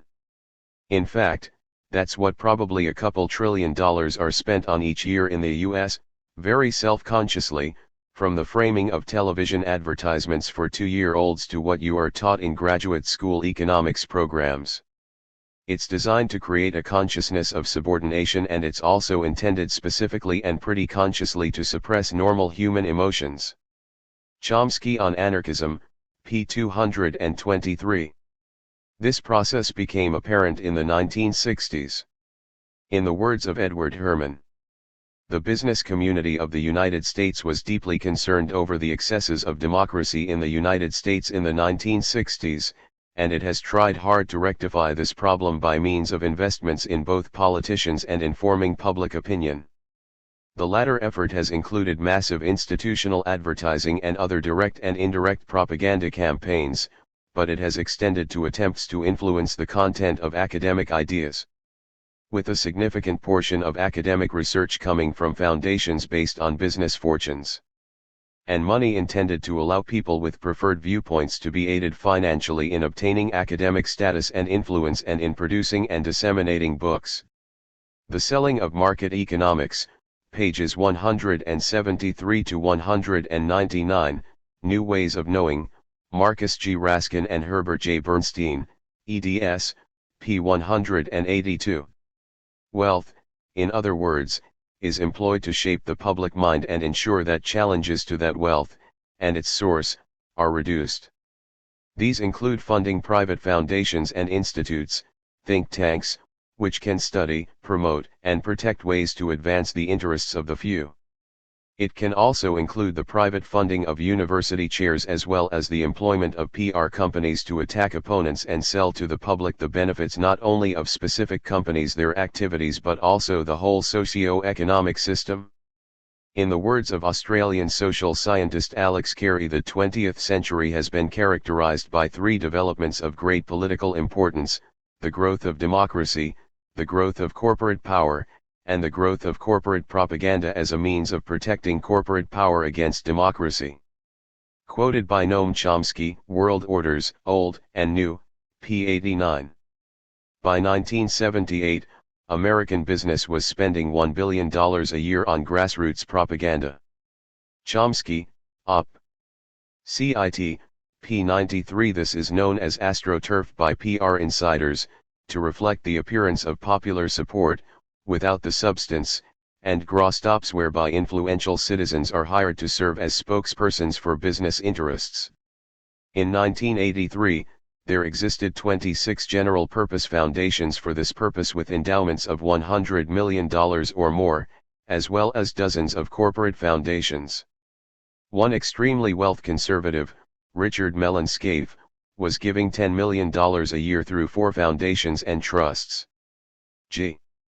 William Domhoff, Who Rules America Now, p. 92 and p. 94. These, along with media power, ensure that force, always an inefficient means of control, is replaced by, to use a term associated with Noam Chomsky, the manufacture of consent, the process whereby the limits of acceptable expression are defined by the wealthy. Various institutions are used to get big business's message across. For example, the Joint Council on Economic Education, ostensibly a charitable organization, funds economic education for teachers and provides books, pamphlets, and films as teaching aids. In 1974, 20,000 teachers participated in its workshops. The aim is to induce teachers to present corporations in an uncritical light to their students. Funding for this propaganda machine comes from the American Bankers Association, AT&T, the Sears Roebuck Foundation and the Ford Foundation. As Domhoff points out, AILT-Hawkett and other bodies like it has not been able to bring about active acceptance of all power elite policies and perspectives, on economic or other domestic issues. It has been able to ensure that opposing opinions have remained isolated, suspect, and only partially developed. Op. Cit. pages 103 to 4. In other words, unacceptable ideas are marginalized, the limits of expression defined, and all within a society apparently based on the free marketplace of ideas. This process has been going on for some time. For example, in April 1947, the Advertising Council announced a $100 million campaign to use all media to sell the American economic system as they conceived it to the American people. The program was officially described as a major project of educating the American people about the economic facts of life. Corporations started extensive programs to indoctrinate employees, the leading business journal Fortune reported, subjected their captive audiences to courses in economic education and testing them for commitment to the free enterprise system that is, Americanism. A survey conducted by the American Management Association, AMA, found that many corporate leaders regarded propaganda and economic education as synonymous, holding that we want our people to think right. And that some employers view it as a sort of battle of loyalties, with the unions a rather unequal battle, given the resources available. These huge PR campaigns employed the media, cinema, and other devices to identify free enterprise, meaning state-subsidized private power with no infringement on managerial prerogatives, as the American way, threatened by dangerous subversives. Noam Chomsky, Op. Cit. Pages 89 to 90 and p. 89. By 1995, $10 billion was considered a conservative estimate on how much money was spent on public relations. The actual amount is unknown, as PR industry, and their clients, of course, carefully conceals most of its activities from public view. This invisibility is part of a deliberate strategy for manipulating public opinion and government policy. The net effect is that the wealth of large corporations, business associations, and governments is used to outmaneuver, overpower, and outlast true citizen reformers. In other words, making the world safe from democracy. John Stauber and Sheldon Rampton, Toxic Sludge is Good for You, p. 13, p. 14 and p. 13. The public relations industry, as Chomsky notes, is a means by which the oppressors instill their assumptions as the perspective from which you should look at the world, and is done extremely consciously. Propaganda and the Public Mind, p. 166. The effects of this business propaganda are felt in all other aspects of life, ensuring that while the U.S. business class is extremely class-conscious, the rest of the American population considers class a swear word. It does have an impact. The rise of, say, supply-side economics in the late 1970s can be attributed to the sheer power of its backers rather than its intellectual or scientific merit, which, even in terms of mainstream economics, were slim. Much the same can be said for monetarism and other discredited free market dogmas. Hence the usual targets for these campaigns: taxes, regulation of business, welfare, for the poor, not for business, union corruption, when facing organizing drives, and so on. All, of course, wrapped up in populist rhetoric which hides the real beneficiaries of the policies, for example, tax cut campaigns which strangely fail to mention that the elite will benefit most, or entirely, from the proposed legislation. Ironically, the apparent success of this propaganda machine shows the inherent contradiction in the process. Spin and propaganda, while influential, cannot stop people experiencing the grim consequences when the business agenda is applied. While corporate propaganda has shaped the American political scene significantly to the right since the 1970s, it cannot combat the direct experience of stagnating wages, autocratic bosses, environmental degradation, economic insecurity, and wealth polarization indefinitely. The actual objective reality of neoliberal capitalism will always come into glaring contrast with the propaganda used to justify and extend it. Hence the rising budgets for these activities cannot counteract the rising unease the American people feel about the direction their country is taking. The task of anarchists is to help the struggle, in America and across the globe, by which they can take their country and lives back from the elite. D.3 How does wealth influence the mass media? In a word, massively. This, in turn, influences the way people see the world and, as a result, the media is a key means by which the general population come to accept, and support, the arrangements of the social, economic, and political order. The media, in other words, are vigilant guardians protecting privilege from the threat of public understanding and participation. This process ensures that state violence is not necessary to maintain the system, as more subtle means are required, the manufacture of consent, and deceiving the masses with necessary illusions. Noam Chomsky, Necessary Illusions, pages 13 to 4 and p. 19. The media, in other words, are a key means of ensuring that the dominant ideas within society are those of the dominant class. Noam Chomsky has helped develop a detailed and sophisticated analysis of how the wealthy and powerful use the media to propagandize in their own interests behind a mask of objective news reporting.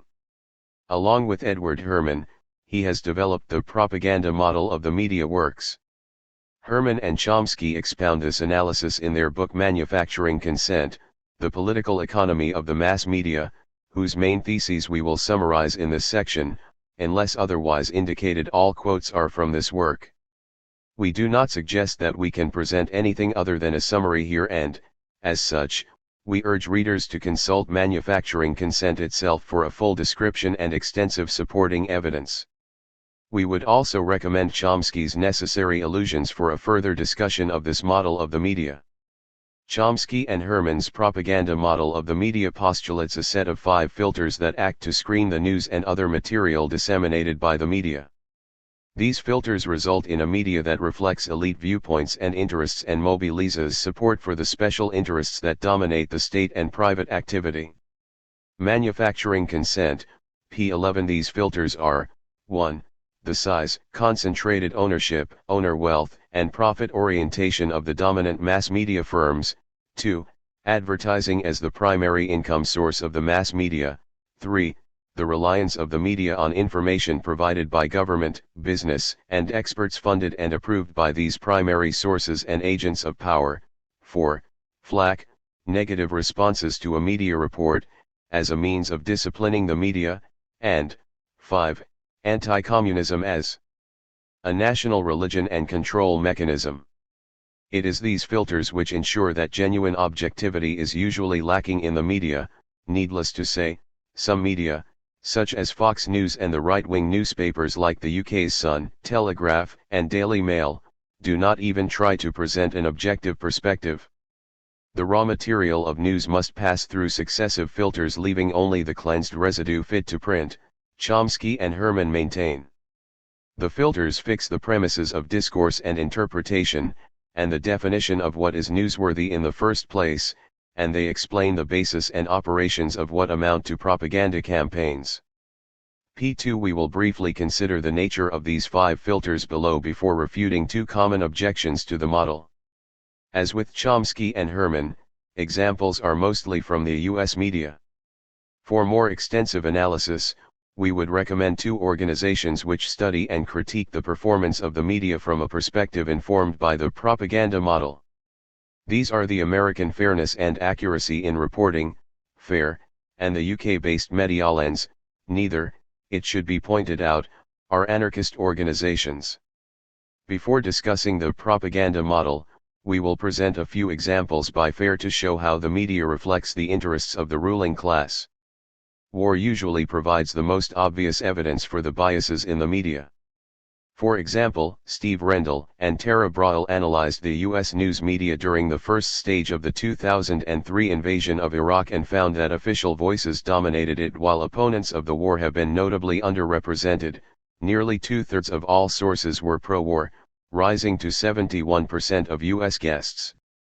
Anti-war voices were a mere 10% of all sources, but just 6% of non-Iraqi sources and 3% of U.S. sources. Thus viewers were more than 6 times as likely to see a pro-war source as one who was anti-war. With U.S. guests alone, the ratio increases to 25-1. Unsurprisingly, official voices, including current and former government employees, whether civilian or military, dominated network newscasts, 63% of overall sources. Some analysts did criticize certain aspects of the military planning, but such the rare criticisms were clearly motivated by a desire to see U.S. military efforts succeed. While dissent was quite visible in America, the networks largely ignored anti-war opinion. FAIR found that just 3% of U.S. sources represented or expressed opposition to the war, in spite of the fact more than 1 in 4 Americans opposed it. In summary, none of the networks offered anything resembling proportionate coverage of anti-war voices. Amplifying officials, squelching dissent, extra. May/June 2003. This perspective is common during wartime, with the media's rule of thumb being, essentially, that to support the war is to be objective, while to be anti-war is to carry a bias. The media repeats the sanitized language of the state, relying on official sources to inform the public. Truth-seeking independence was far from the media agenda, and so they made it easier for governments to do what they always do, that is lie. Rather than challenge the agenda of the state, the media simply foisted them onto the general population. Genuine criticism only starts to appear when the costs of a conflict become so high that elements of the ruling class start to question tactics and strategy. Until that happens, any criticism is minor, and within a generally pro-war perspective, and the media acts essentially as the fourth branch of the government rather than a fourth estate. The Iraq War, it should be noted, was an excellent example of this process at work. Initially, the media simply amplified elite needs, uncritically reporting the Bush administration's pathetic evidence of Iraqi WMD, which quickly became exposed as the nonsense it was. Only when the war became too much of a burden did critical views start being heard, and then only in a context of being supportive of the goals of the operation. This analysis applies as much to domestic issues. For example, Janine Jackson reported how most of the media fell in step with the Bush administration's attempts in 2006 to trumpet a booming U.S. economy in the face of public disbelief. As she notes, there were obvious reasons for the majority of Americans' dissent. Most American households are not, in fact, seeing their economic fortunes improve. GDP is up, but virtually all the growth has gone into corporate profits and the incomes of the highest economic brackets. Wages and incomes for average workers, adjusted for inflation, are down in recent years. The median income for non-elderly households is down 4.8% since 2000, the poverty rate is rising, as is the number of people in debt. Yet rather than confront these realities, and explore the implications of the White House's efforts to deny them, most mainstream media instead assisted the Bush team's PR by themselves feigning confusion over the gap between the official view and the public mood. They did so by presenting the majority of Americans' understanding of their own economic situation as somehow disconnected from reality, ascribed to pessimism, ignorance, or irrationality. But why these ordinary workers, representing the majority of households, should not be considered the arbiters of whether or not the economy is good is never explained. Barring a few exceptions, the media did not reflect the concerns of average salaried workers at least as much as those of the investor class. Needless to say, which capitalist economists were allowed space to discuss their ideas, progressive economists did not. Good news. The rich get richer. Lack of applause for falling wages is media mystery, extra, March/April 2006. Given the nature and role of the media, this reporting comes as no surprise. We stress again, before continuing, that this is a summary of Herman's and Chomsky's thesis, and we cannot hope to present the wealth of evidence and argument available in either manufacturing consent or necessary illusions. We recommend either of these books for more information on and evidence to support the propaganda model of the media. Unless otherwise indicated, all quotes in this section of the FAQ are from Herman and Chomsky's Manufacturing Consent. D.3.1 How does the structure of the media affect its content? Even a century ago, the number of media with any substantial outreach was limited by the large size of the necessary investment, and this limitation has become increasingly effective over time. As in any well-developed market, this means that there are very effective natural barriers to entry into the media industry. Due to this process of concentration, the ownership of the major media has become increasingly concentrated in fewer and fewer hands. As Ben Bagdikian stresses in his 1987 book Media Monopoly, the 29 largest media systems account for over half of the output of all newspapers, and most of the sales and audiences in magazines, broadcasting, books, and movies. The top tier of these, somewhere between 10 and 24 systems along with the government and wire services, defines the news agenda and supplies much of the national and international news to the lower tiers of the media, and thus for the general public.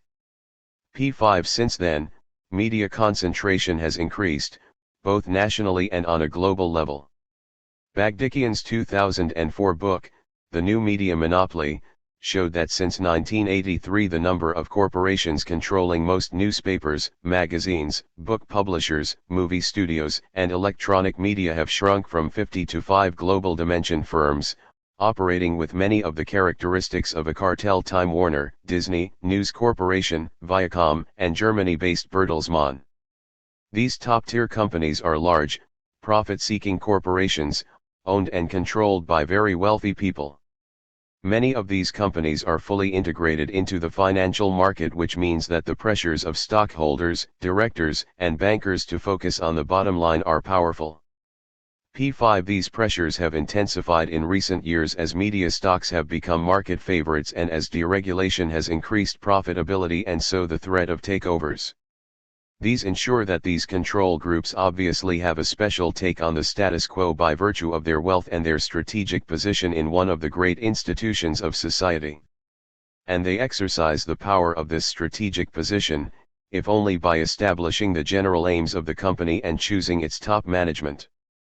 P8. The media giants have also diversified into other fields. For example, GE and Westinghouse, both owners of major television networks, are huge, diversified multinational companies heavily involved in the controversial areas of weapons production and nuclear power.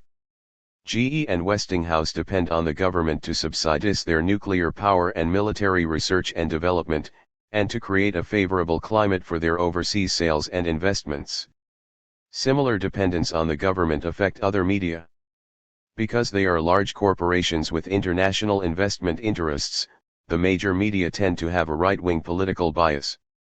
In addition, members of the business class own most of the mass media, the bulk of which depends for their existence on advertising revenue, which in turn comes from private business.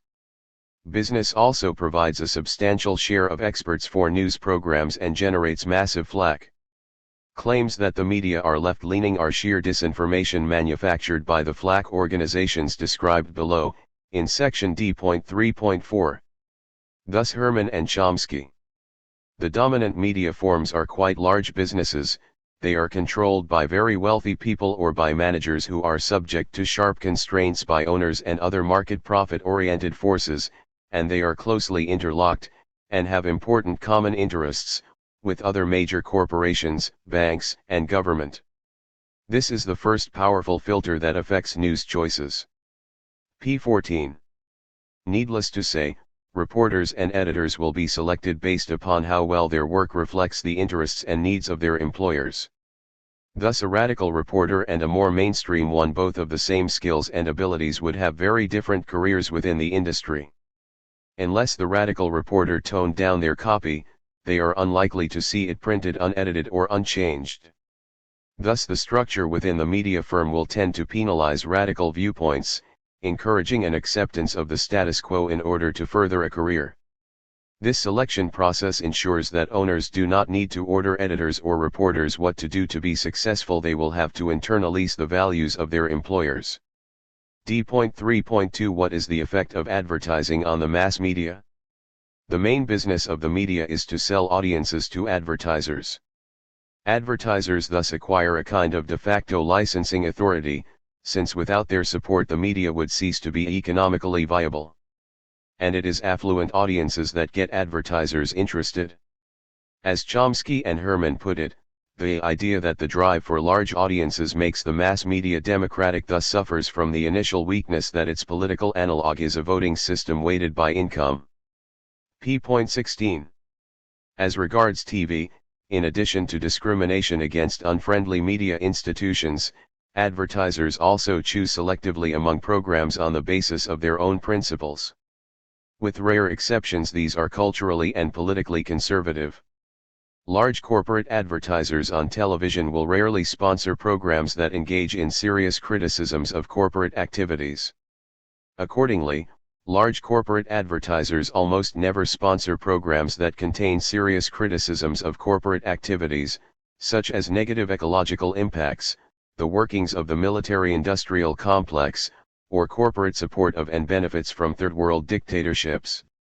This means that TV companies learn over time that such programs will not sell and would have to be carried at a financial sacrifice, and that, in addition, they may offend powerful advertisers. More generally, advertisers will want to avoid programs with serious complexities and disturbing controversies that interfere with the buying mood. P17. Political discrimination is therefore structured into advertising allocations by wealthy companies with an emphasis on people with money to buy. In addition, many companies will always refuse to do business with ideological enemies and those whom they perceive as damaging their interests. Thus overt discrimination adds to the force of the voting system weighted by income. This has had the effect of placing working class and radical papers at a serious disadvantage. Without access to advertising revenue, even the most popular paper will fold or price itself out of the market. Chomsky and Herman cite the British pro-labor and pro-union Daily Herald as an example of this process.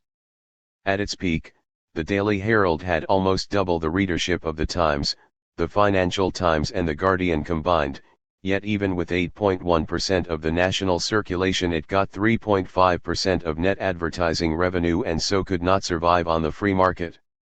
As Herman and Chomsky note, a mass movement without any major media support, and subject to a great deal of active press hostility, suffers a serious disability, and struggles against grave odds.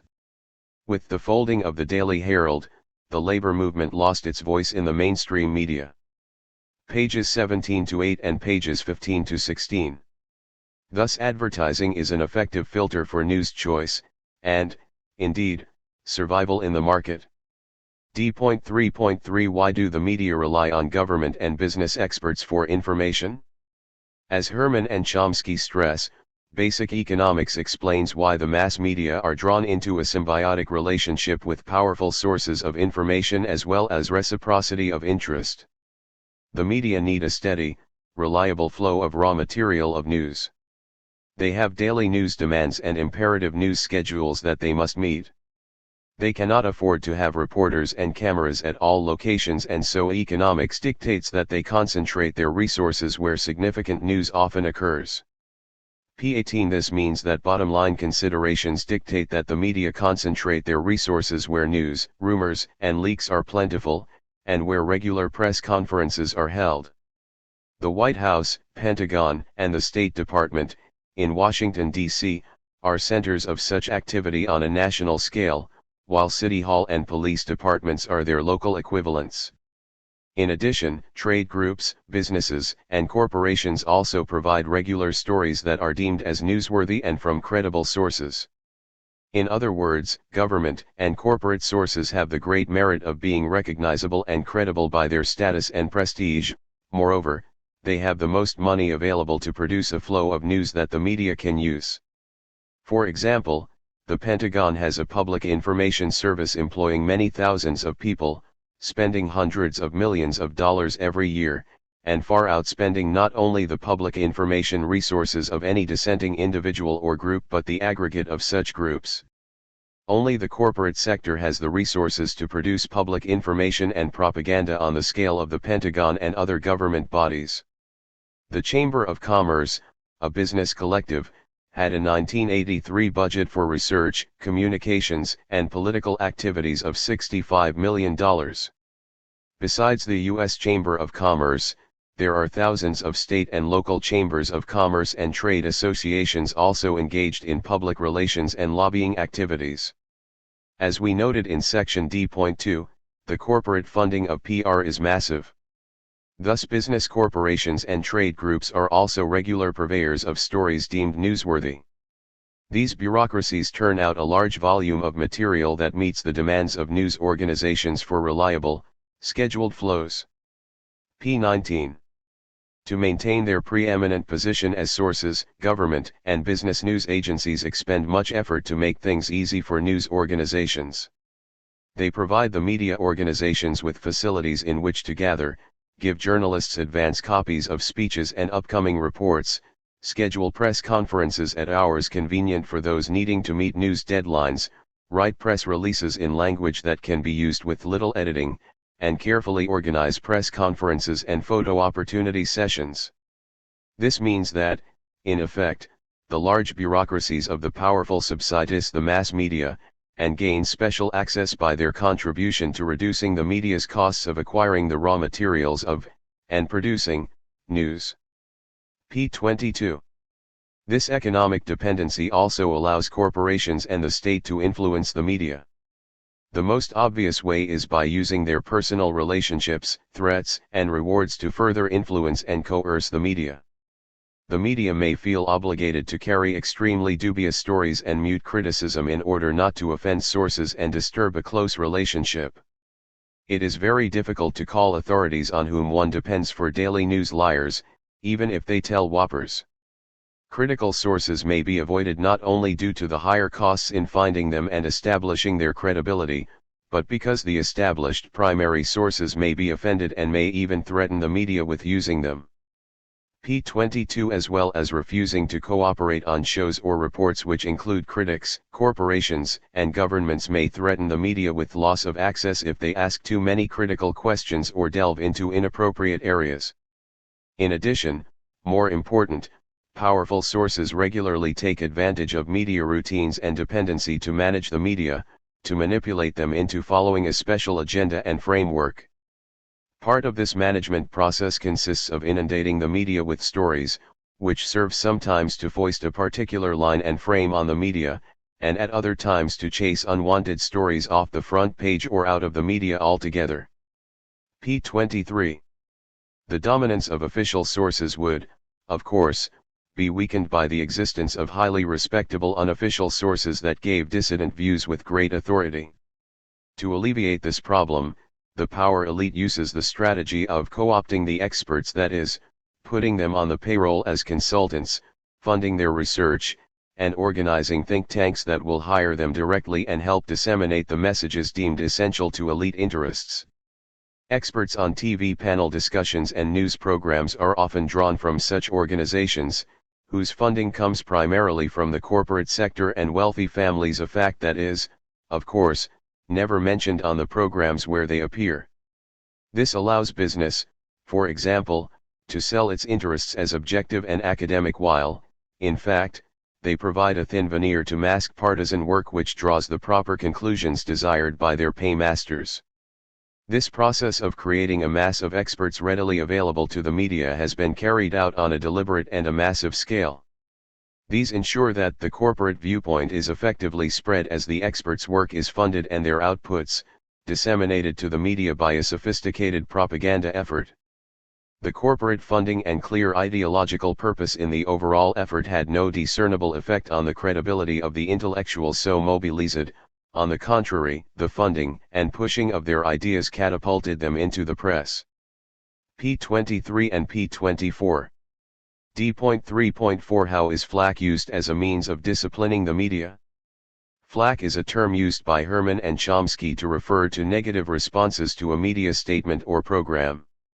Such responses may be expressed as phone calls, letters, telegrams, email messages, petitions, lawsuits, speeches, bills before Congress, or other modes of complaint, threat, or punishment.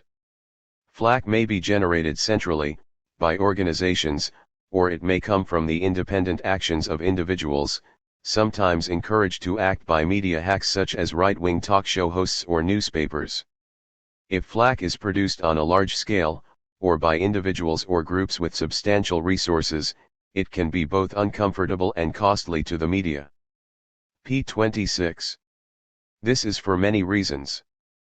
Positions need to be defended within and out with an organization, sometimes in front of legislatures and, perhaps, in the courts. Advertisers are very concerned to avoid offending constituencies who might produce flack, and their demands for inoffensive programming exerts pressure on the media to avoid certain kinds of facts, positions, or programs that are likely to call forth flack. This can have a strong deterrence factor, with media organizations avoiding certain subjects and sources simply to avoid having to deal with the inevitable flack they will receive from the usual sources. The ability to produce flack is related to power, as it is expensive to generate on scale which is actually effective. p. 26. Unsurprisingly, this means that the most effective flack comes from business and government who have the funds to produce it on a large scale. The government itself is a major producer of flak, regularly assailing, threatening, and correcting the media, trying to contain any deviations from the established line in foreign or domestic policy. However, the right wing plays a major role in deliberately creating flak. For example, during the 1970s and 1980s, the corporate community sponsored the creation of such institutions as the American Legal Foundation, the Capital Legal Foundation, the Media Institute, the Center for Media and Public Affairs, and Accuracy in Media, AIM, which may be regarded as organizations designed for the specific purpose of producing flak. Freedom House is an older U.S. organization which had a broader design but whose flak-producing activities became a model for the more recent organizations. The Media Institute, for instance, was set up in 1972 and is funded by wealthy corporate patrons, sponsoring media monitoring projects, conferences, and studies of the media. The main focus of its studies and conferences has been the alleged failure of the media to portray business accurately and to give adequate weight to the business point of view, but it also sponsors works which expose alleged left-wing bias in the mass media. p. 28 and pages 27-8. And, it should be noted, while the flak machines steadily attack the media treats them well. They receive respectful attention, and their propagandistic role and links to a large corporate program are rarely mentioned or analyzed. p. 28. Indeed, such attacks are often not unwelcome, first because response is simple or superfluous, and second, because debate over this issue helps entrench the belief that the media are independent and objective, with high standards of professional integrity and openness to all reasonable views, which is quite acceptable to established power and privilege, even to the media elites themselves, who are not averse to the charge that they may have gone too far in pursuing their cantankerous and obstreperous ways in defiance of orthodoxy and power. Ultimately, such flak can only be understood as a demand that the media should not even reflect the range of debate over tactical questions among the dominant elites, but should serve only those segments that happen to manage the state at a particular moment. And should do so with proper enthusiasm and optimism about the causes noble by definition in which state power is engaged. Chomsky, Necessary Illusions, p. 13 and p. 11. D.3.5 Why is anti-communism used as control mechanism? The final filter which Herman and Chomsky discuss is the ideology of anti-communism. Communism is of course regarded as the ultimate evil by the corporate rich, since the ideas of collective ownership of productive assets threatens the very root of their class position and superior status. As the concept is fuzzy, it can be widely applied and can be used against anybody advocating policies that threaten property interests. p. 29 Hence the attacks on Third World nationalists as socialists and the steady expansion of communism to apply to any form of socialism, social democracy, reformism, trade unionism, or even liberalism, i.e. any movement which aims to give workers more bargaining power or allow ordinary citizens more voice in public policy decisions. Hence the ideology of anti-communism has been very useful, because it can be used to discredit anybody advocating policies regarded as harmful to corporate interests. It also helps to divide the left and labor movements, justifies support for pro-US fascist regimes abroad as lesser evils than communism, and discourages liberals from opposing such regimes for fear of being branded as heretics from the national religion. This process has been aided immensely by the obvious fact that the communist regimes, i.e. Stalinist dictatorships, have been so terrible. Since the collapse of the USSR and related states in 1989, the utility of anti-communism has lost some of its power. Of course, there are still a few official communist enemy states, like North Korea, Cuba, and China, but these are not quite the threat the USSR was. North Korea and Cuba are too impoverished to threaten the world's only superpower. That so many Americans think that Cuba was ever a threat says a lot about the power of propaganda. China is problematic, as Western corporations now have access to, and can exploit, its resources, markets and cheap labor. As such, criticism of China will be moot, unless it starts to hinder U.S. corporations or become too much of an economic rival. So we can still expect, To some degree, abuses or human rights violations in these countries are systematically played up by the media while similar abuses in client states are downplayed or ignored. Chomsky and Herman refer to the victims of abuses in enemy states as worthy victims, while victims who suffer at the hands of U.S. clients or friends are unworthy victims. Stories about worthy victims are often made the subject of sustained propaganda campaigns, to score political points against enemies. For example, if the government of corporate community and the media feel that a story is useful as well as dramatic, they focus on it intensively and use it to enlighten the public. This was true, for example, of the shooting down by the Soviets of the Korean airliner KAL-007 in early September 1983, which permitted an extended campaign of denigration of an official enemy and greatly advanced Reagan administration arms plans. In sharp contrast, the shooting down by Israel of a Libyan civilian airliner in February 1973 led to no outcry in the West, no denunciations for cold-blooded murder, and no boycott. This difference in treatment was explained by the New York Times precisely on the grounds of utility. No useful purpose is served by an acrimonious debate over the assignment of blame for the downing of a Libyan airliner in the Sinai Peninsula last week. There was a very useful purpose served by focusing on the Soviet act, and a massive propaganda campaign ensued. p. 32. As noted, since the end of the Cold War, anti-communism has not been used as extensively as it once was to mobilize support for elite crusades. Other enemies have to be found, and so the drug war or anti-terrorism now often provide the public with official enemies to hate and fear. Thus the drug war was the excuse for the Bush administration's invasion of Panama, and fighting narco-terrorists has more recently been the official reason for shipping military hardware and surveillance equipment to Mexico, where it's actually being used against the Zapatista rebels in Chiapas, whose uprising is threatening to destabilize the country and endanger U.S. investments. After September 11, terrorism became the key means of forcing support for policies. The mantra "you are either with us or with the terrorists" was used to bolster support and reduce criticism for both imperial adventures as well as a whole range of regressive domestic policies. Whether any of these new enemies will prove to be as useful as anti-communism remains to be seen. It is likely, particularly given how communism has become so vague as to include liberal and social democratic ideas, that it will remain the bogeyman of choice, particularly as many within the population both at home and abroad continue to support left-wing ideas and organizations. Given the track record of neoliberalism across the globe, being able to tar its opponents as communists will remain a useful tool.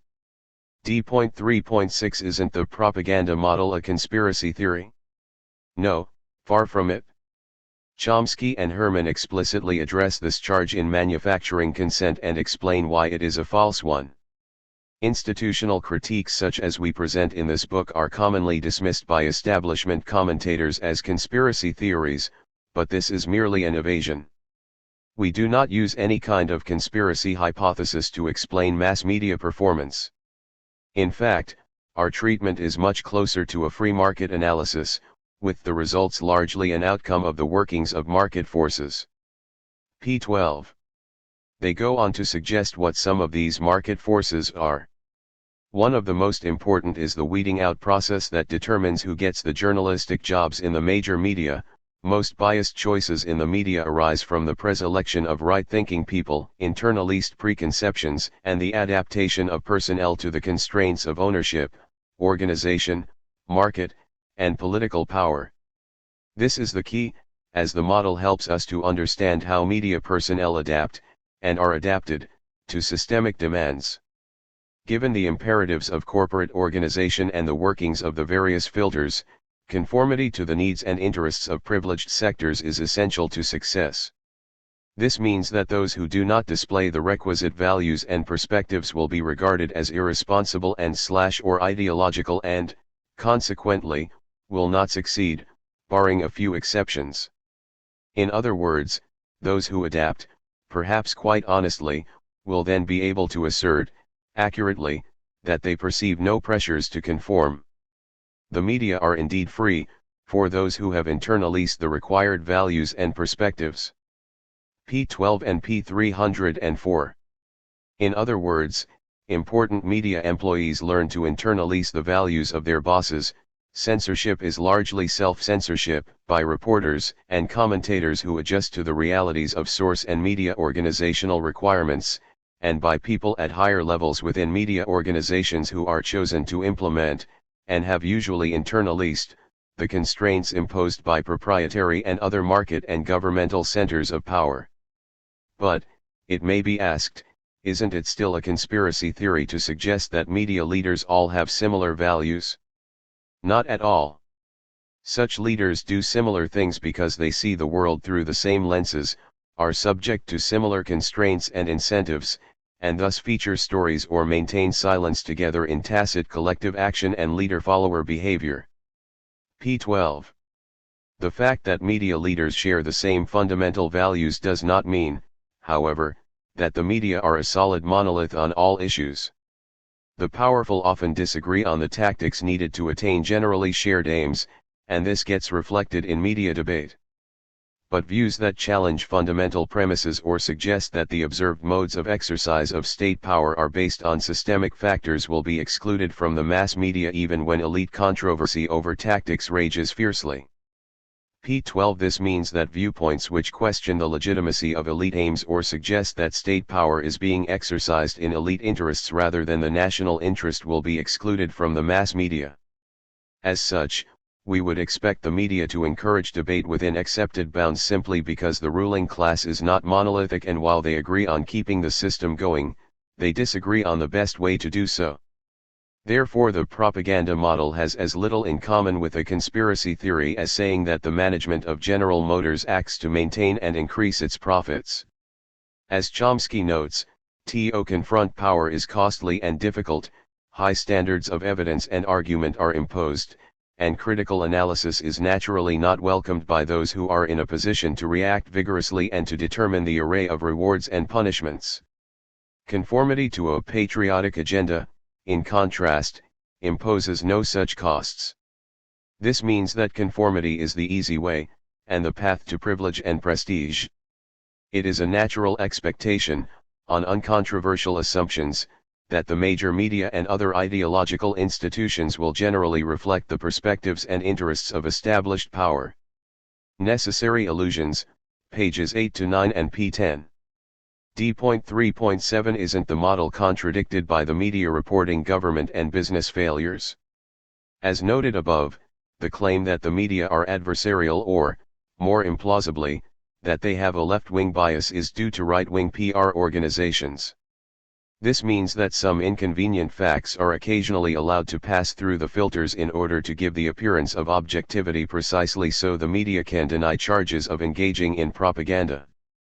As Chomsky and Herman put it, the naturalness of these processes, with inconvenient facts allowed sparingly and within the proper framework of assumptions, and fundamental dissent virtually excluded from the mass media, but permitted in a marginalist press, makes for a propaganda system that is far more credible and effective in putting over a patriotic agenda than one with official censorship.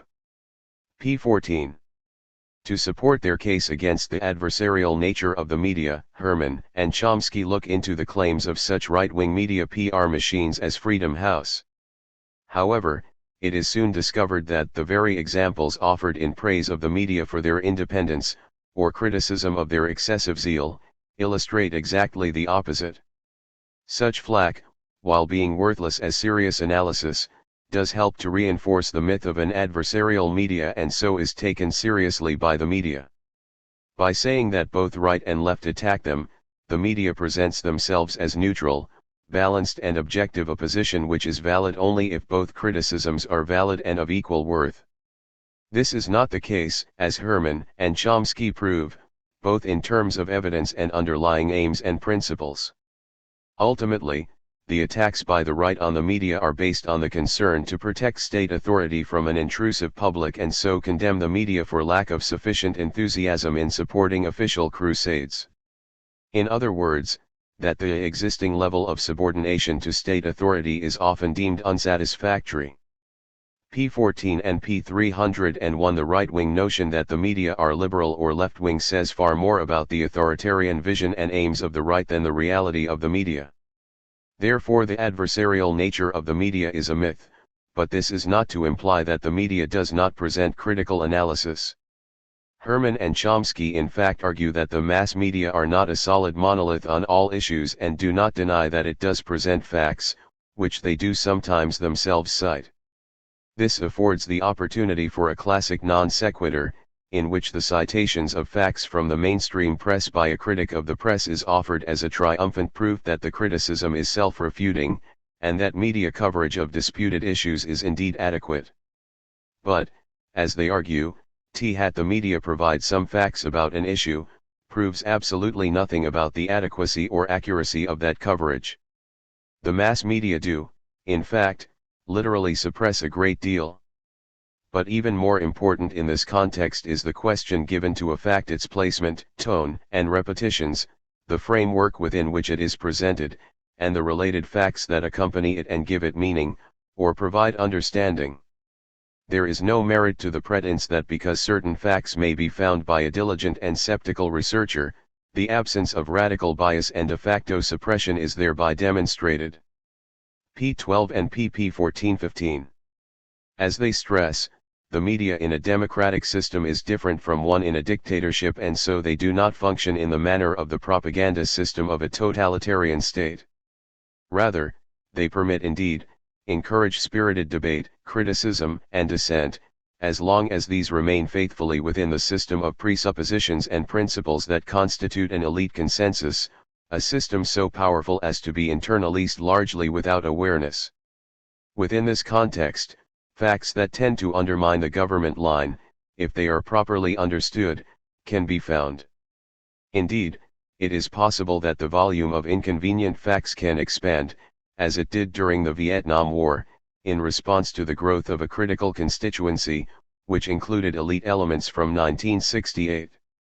Even in this exceptional case, however, it was very rare for news and commentary to find their way into the mass media if they failed to conform to the framework of established dogma, postulating benevolent U.S. aims, the United States responding to aggression and terror, etc.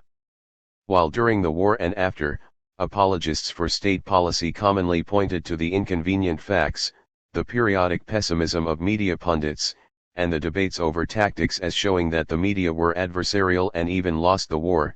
In fact, these allegations are ludicrous. P302 and P14. A similar process, it should be noted, occurred during the invasion and occupation of Iraq. To summarize, as Chomsky notes, what is essential is the power to set the agenda. This means that debate cannot be stilled, and indeed, in a properly functioning system of propaganda, it should not be, because it has a system reinforcing character if constrained within proper bounds. What is essential is to set the bounds firmly. Controversy may rage as long as it adheres to the presuppositions that define the consensus of elites, and it should furthermore be encourages within these bounds, this helping to establish these doctrines as the very condition of thinkable thought while reinforcing the belief that freedom reigns. Necessary illusions, p. 48. D.4. What is the relationship between capitalism and the ecological crisis? Environmental damage has reached alarming proportions. Almost daily there are new upwardly revised estimates of the severity of global warming, ozone destruction, topsoil loss, oxygen depletion from the clearing of rainforests, acid rain, toxic wastes and pesticide residues in food and water, the accelerating extinction rate of natural species, etc., etc. Almost all scientists now recognize that global warming may soon become irreversible, with devastating results for humanity.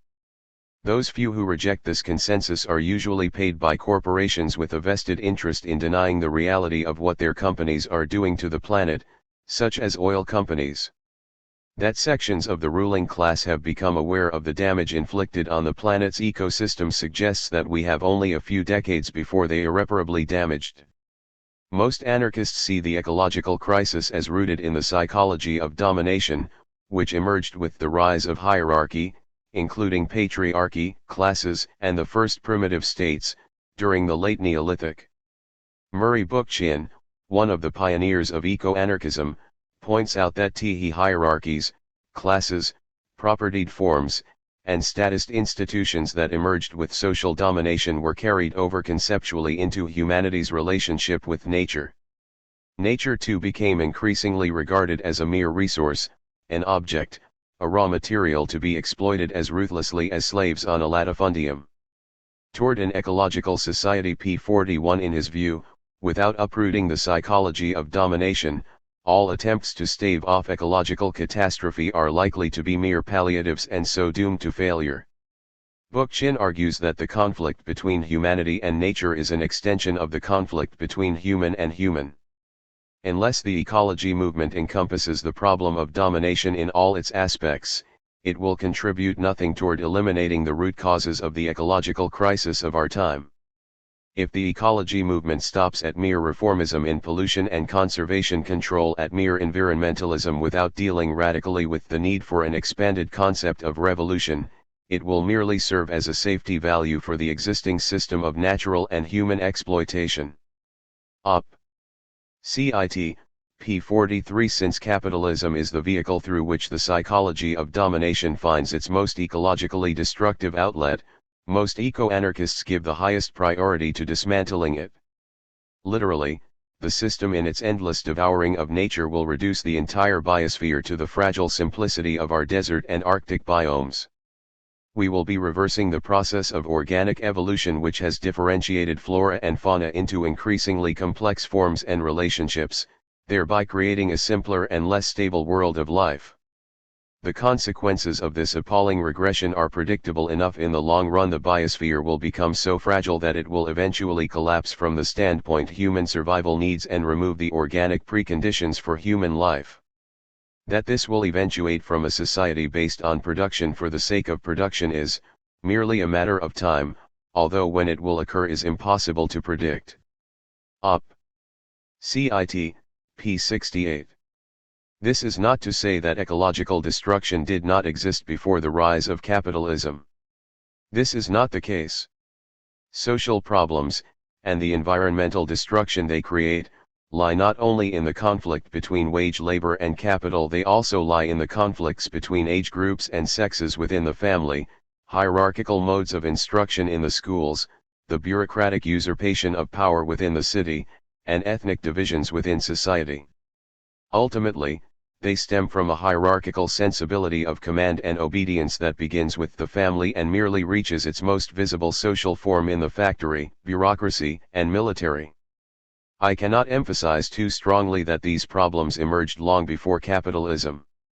However, capitalism is the dominant economic form today, and so the modern urban crisis largely reflects the divisions that capitalism has produced between society and nature. Op. Cit.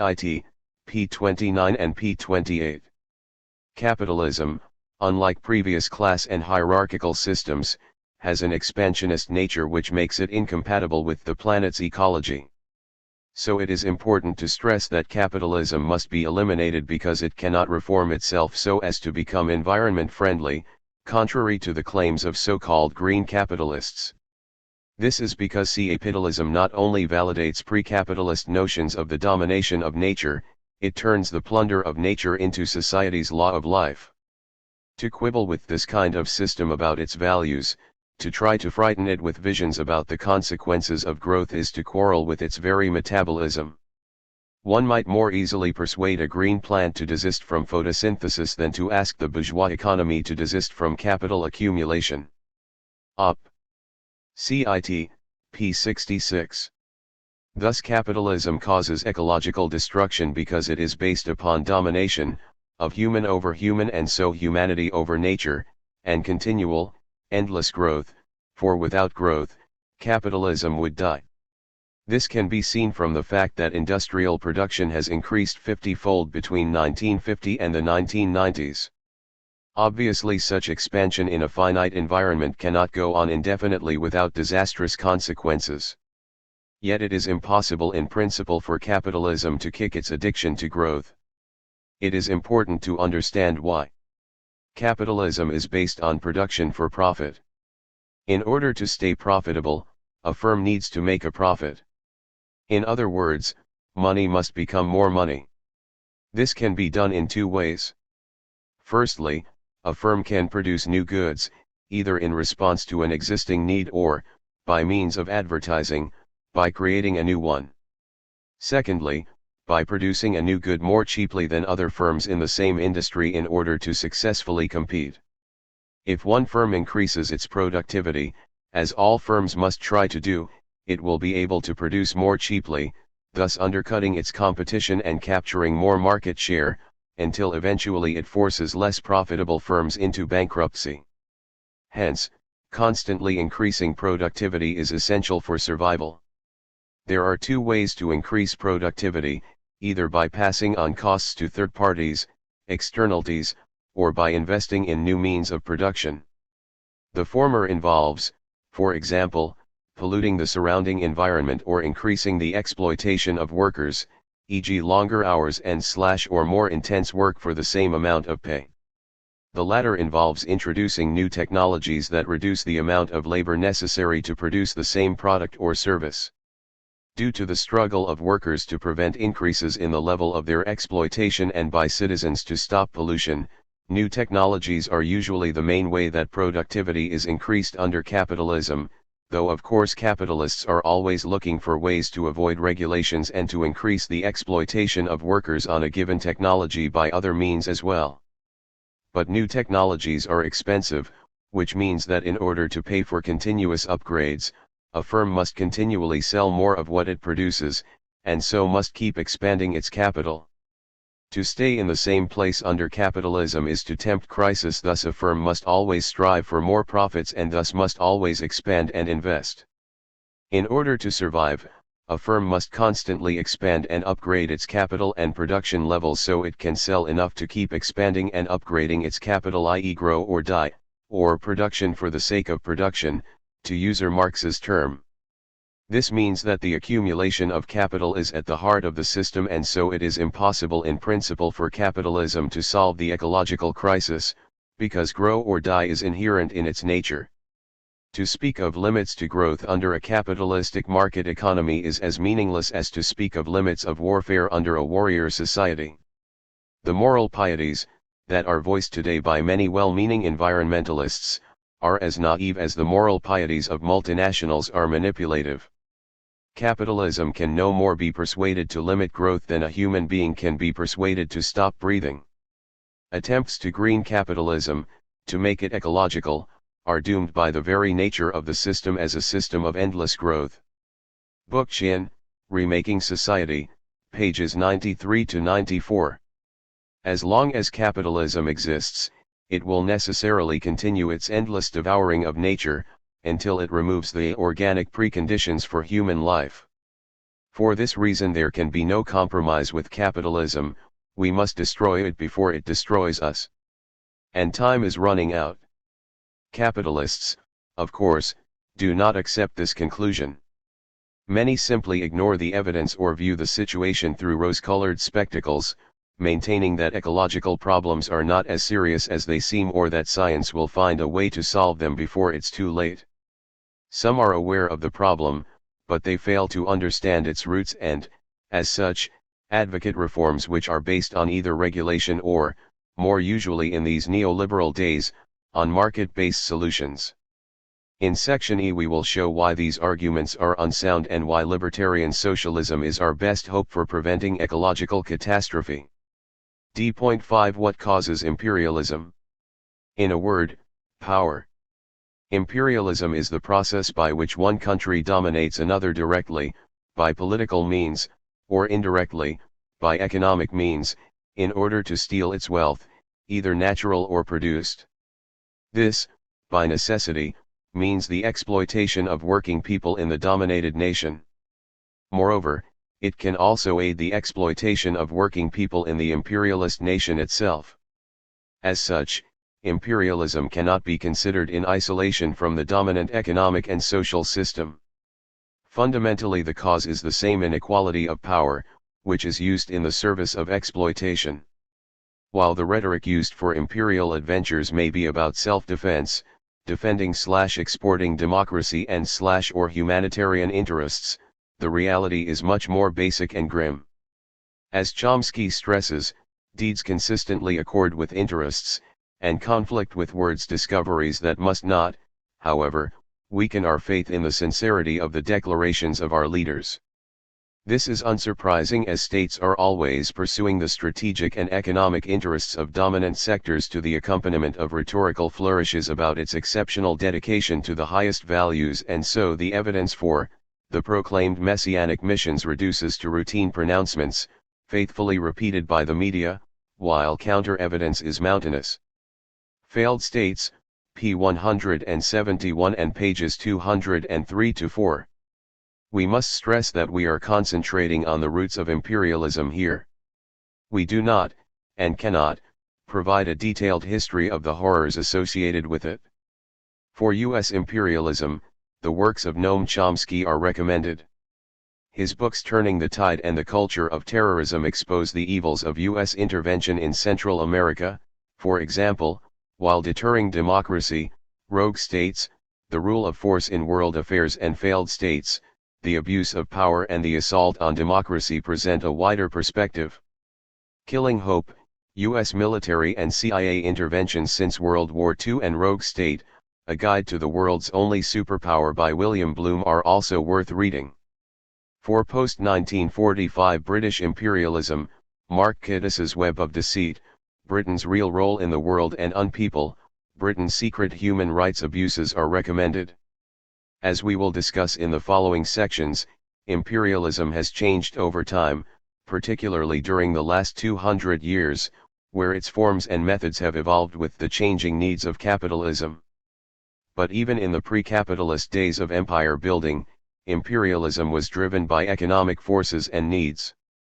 In order to make one state secure, in order to increase the wealth available to the state, its ruling bureaucracy and its associated ruling class, it had to be based on a strong economy and have a sufficient resource base for the state and ruling elite to exploit, both in terms of human and natural resources. By increasing the area controlled by the state, one increased the wealth available. States by their nature, like capital, are expansionist bodies, with those who run them always wanting to increase the range of their power and influence. This can be seen from the massive number of wars that have occurred in Europe over the last 500 years. This process began as nation-states were created by kings declaring lands to be their private property, regardless of the wishes of those who actually lived there. Moreover, this conflict did not end when monarchies were replaced by more democratic forms of government. As Bakunin argued, we find wars of extermination, wars among races and nations, wars of conquest, wars to maintain equilibrium, political and religious wars, wars waged in the name of great ideas. Patriotic wars for greater national unity. And what do we find beneath all that, beneath all the hypocritical phrases used in order to give these wars the appearance of humanity and right? Always the same economic phenomenon, the tendency on the part of some to live and prosper at the expense of others. All the rest is mere humbug. The ignorant and naive, and the fools are entrapped by it, but the strong men who direct the destinies of the state know only too well that underlying all those wars there is only one motive: pillage, the seizing of someone else's wealth and the enslavement of someone else's labor. The Political Philosophy of Bakunin, p. 170.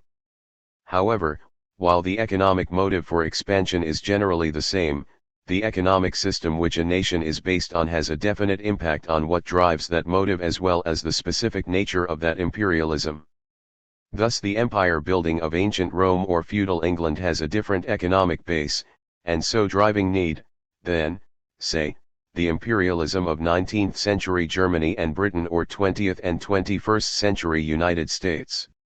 Here we will focus mainly on modern capitalist imperialism as it is the most relevant one in the modern world. Capitalism, by its very nature, is growth-based and so is characterized by the accumulation and concentration of capital. Companies must expand in order to survive competition in the marketplace. This, inevitably, sees a rise in international activity and organization as a result of competition over markets and resources within a given country. By expanding into new markets in new countries, a company can gain an advantage over its competitors as well as overcome limited markets and resources in the home nation. In Bakunin's words, just as capitalist production and banking speculation, which in the long run swallows up that production, must, under the threat of bankruptcy, ceaselessly expand at the expense of the small financial and productive enterprises which they absorb, must become universal, monopolistic enterprises extending all over the world, so this modern and necessarily military state is driven on by an irrepressible urge to become a universal state. Hegemony is only a modest manifestation possible under the circumstances, of this unrealizable urge inherent in every state. And the first condition of this hegemony is the relative impotence and subjection of all the neighboring states. Op. Cit. p. 210. Therefore, economically and politically, the imperialistic activities of both capitalist and state capitalist, i.e. the Soviet Union and other socialist nations, comes as no surprise. Capitalism is inevitably imperialistic, and so capitalism and imperialism form a veritable trinity. To quote Dutch pacifist syndicalist Bart de Ligt, the conquest of violence, p. 64, the growth of big business is such that it can no longer function purely within the national market, and so they have to expand internationally to gain advantage in and survive. This, in turn, requires the home state of the corporations also to have global reach in order to defend them and to promote their interests. Hence the economic basis for modern imperialism, with the capitalistic interests of the various countries fighting for the foreign markets and compete with each other there, and when they get into trouble about concessions and sources of profit, they call upon their respective governments to defend their interests, to protect the privileges and dividends of some capitalist in a foreign country. Alexander Berkman, What is Anarchism? p. 31. Thus a capitalist class needs the power of nation-states not only to create internal markets and infrastructure but also to secure and protect international markets and opportunities in a world of rivals and their states. As power depends on profits within capitalism, this means that modern imperialism is caused more by economic factors than purely political considerations, although, obviously, this factor does play a role. Imperialism serves capital by increasing the pool of profits available for the imperialistic country in the world market as well as reducing the number of potential competitors. As Kropotkin stressed, capital knows no fatherland, and if high profits can be derived from the work of Indian coolies whose wages are only one half of those of English workmen or women, or even less, capital will migrate to India, as it has gone to Russian, although its migration may mean starvation for Lancashire. Fields, Factories, and Workshops, p. 57. Therefore, capital will travel to where it can maximize its profits regardless of the human or environmental costs at home or abroad. This is the economic base for modern imperialism, to ensure that any trade conducted benefits the stronger party more than the weaker one. Whether this trade is between nations or between classes is irrelevant. The aim of imperialism is to give business an advantage on the market. By traveling to where labor is cheap and the labor movement weak, usually thanks to dictatorial regimes, environmental laws few or non-existent, and little stands in the way of corporate power, capital can maximize its profits. Moreover, the export of capital allows a reduction in the competitive pressures faced by companies in the home markets, at least for short periods. This has two effects. Firstly, the industrially developed nation, or, more correctly corporation based in that nation, can exploit less developed nations. In this way, the dominant power can maximize for itself the benefits created by international trade. If, as some claim, trade always benefits each party, then imperialism allows the benefits of international trade to accrue more to one side than the other. Secondly, it gives big business more weapons to use to weaken the position of labor in the imperialist nation.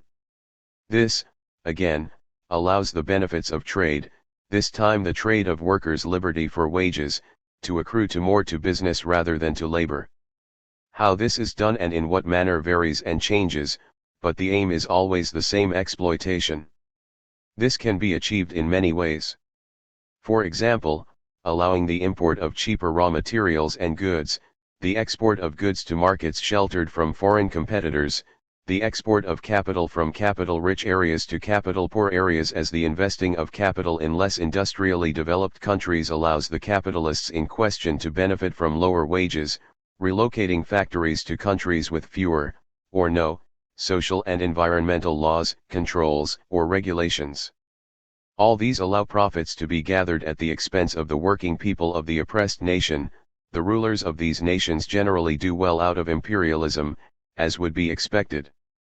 The initial source of exported capital is, of course, the exploitation of labor at home, but it is exported to less developed countries where capital is scarcer and the price of land, labor, and raw materials cheaper. These factors all contribute to enlarging profit margins.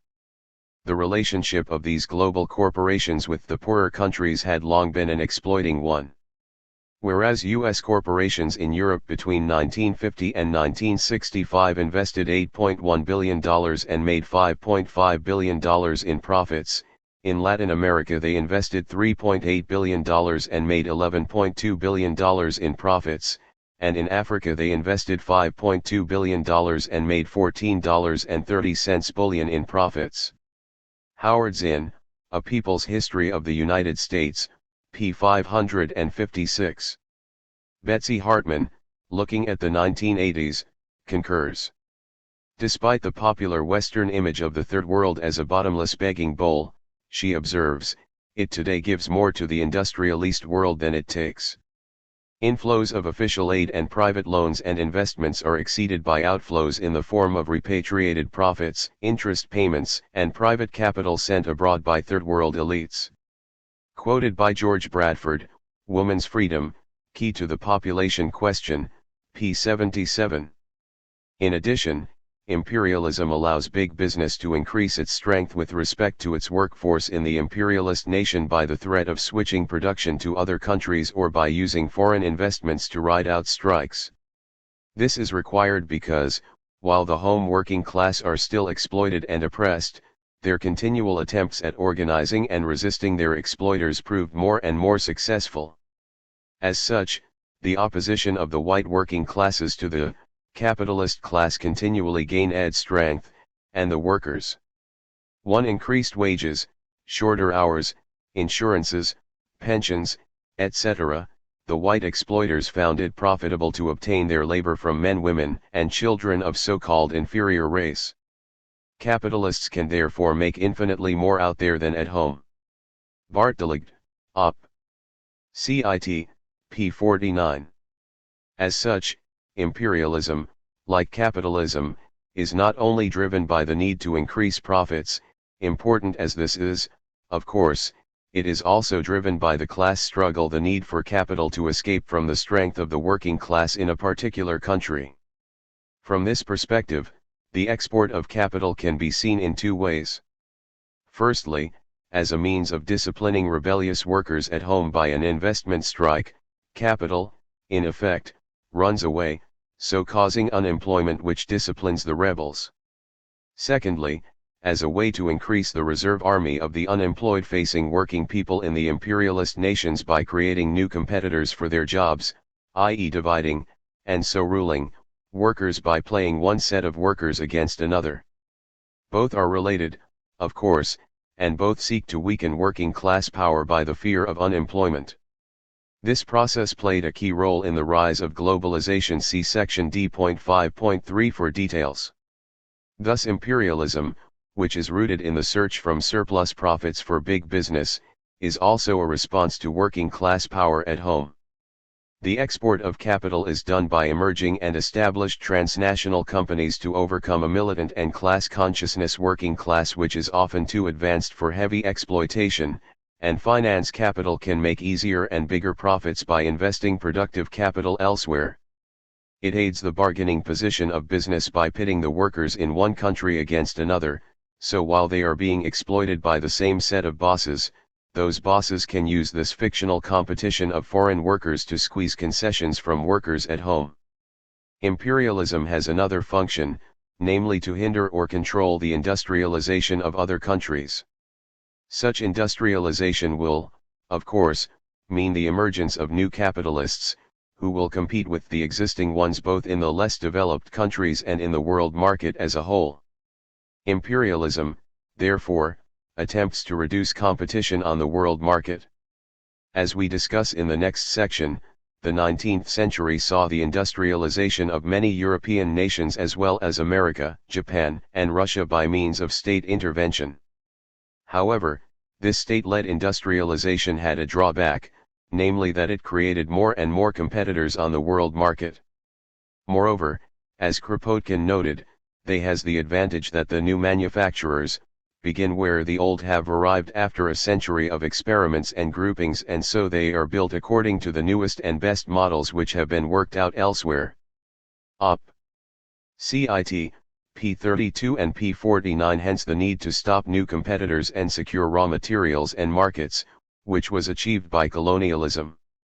Industries of all kinds decentralize and are scattered all over the globe, and everywhere a variety, an integrated variety, of trades grows.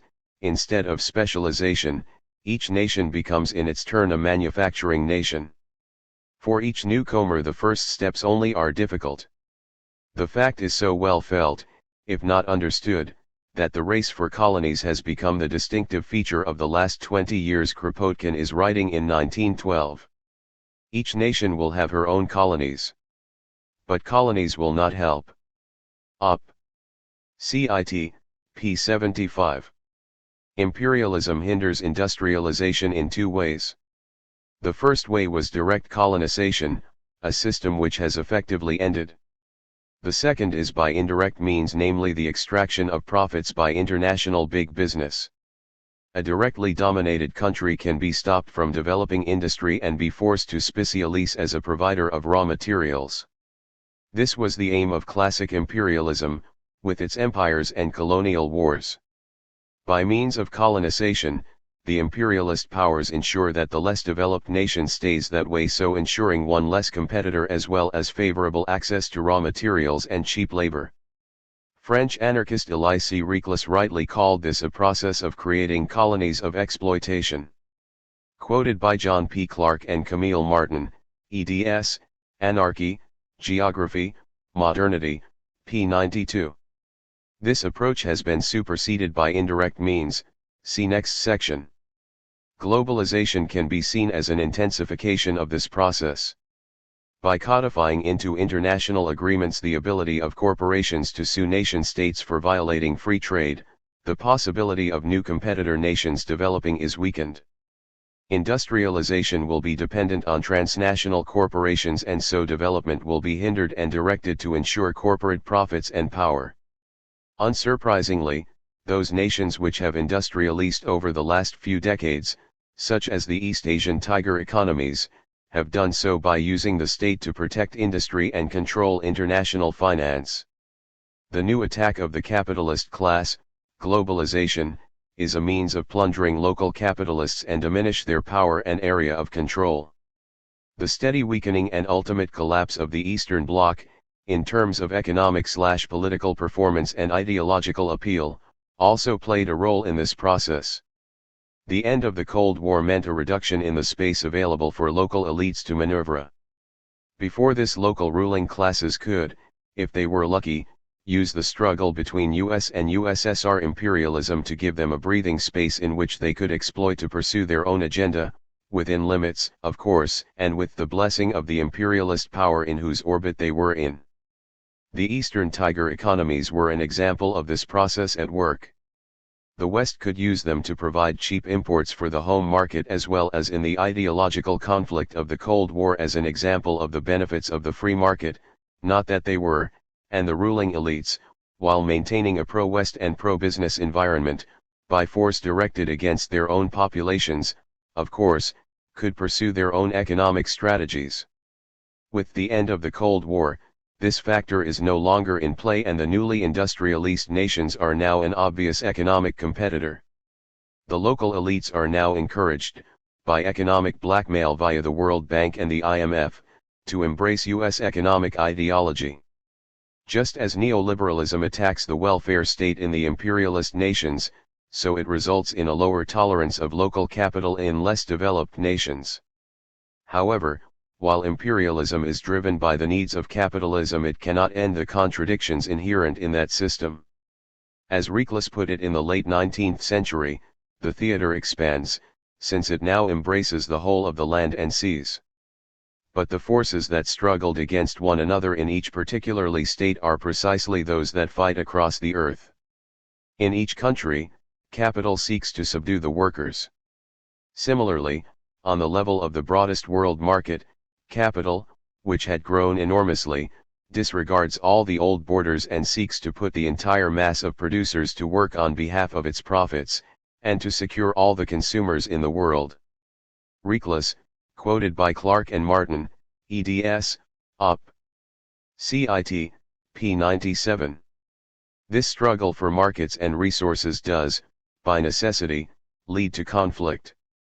This may be the wars of conquest required to initially dominate an economically backward nation, such as the US invasion of the Philippines, the conquest of Africa by West European states, and so on, or maintain that dominance once it has been achieved, such as the Vietnam War, the Algerian War, the Gulf War and so on.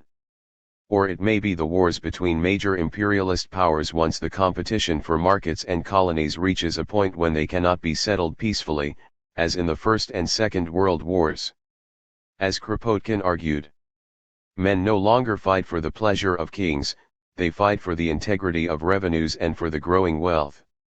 For the benefit of the barons of high finance and industry. Political preponderance is quite simply a matter of economic preponderance in international markets. What Germany, France, Russia, England, and Austria are all trying to win is not military preponderance, it is economic domination.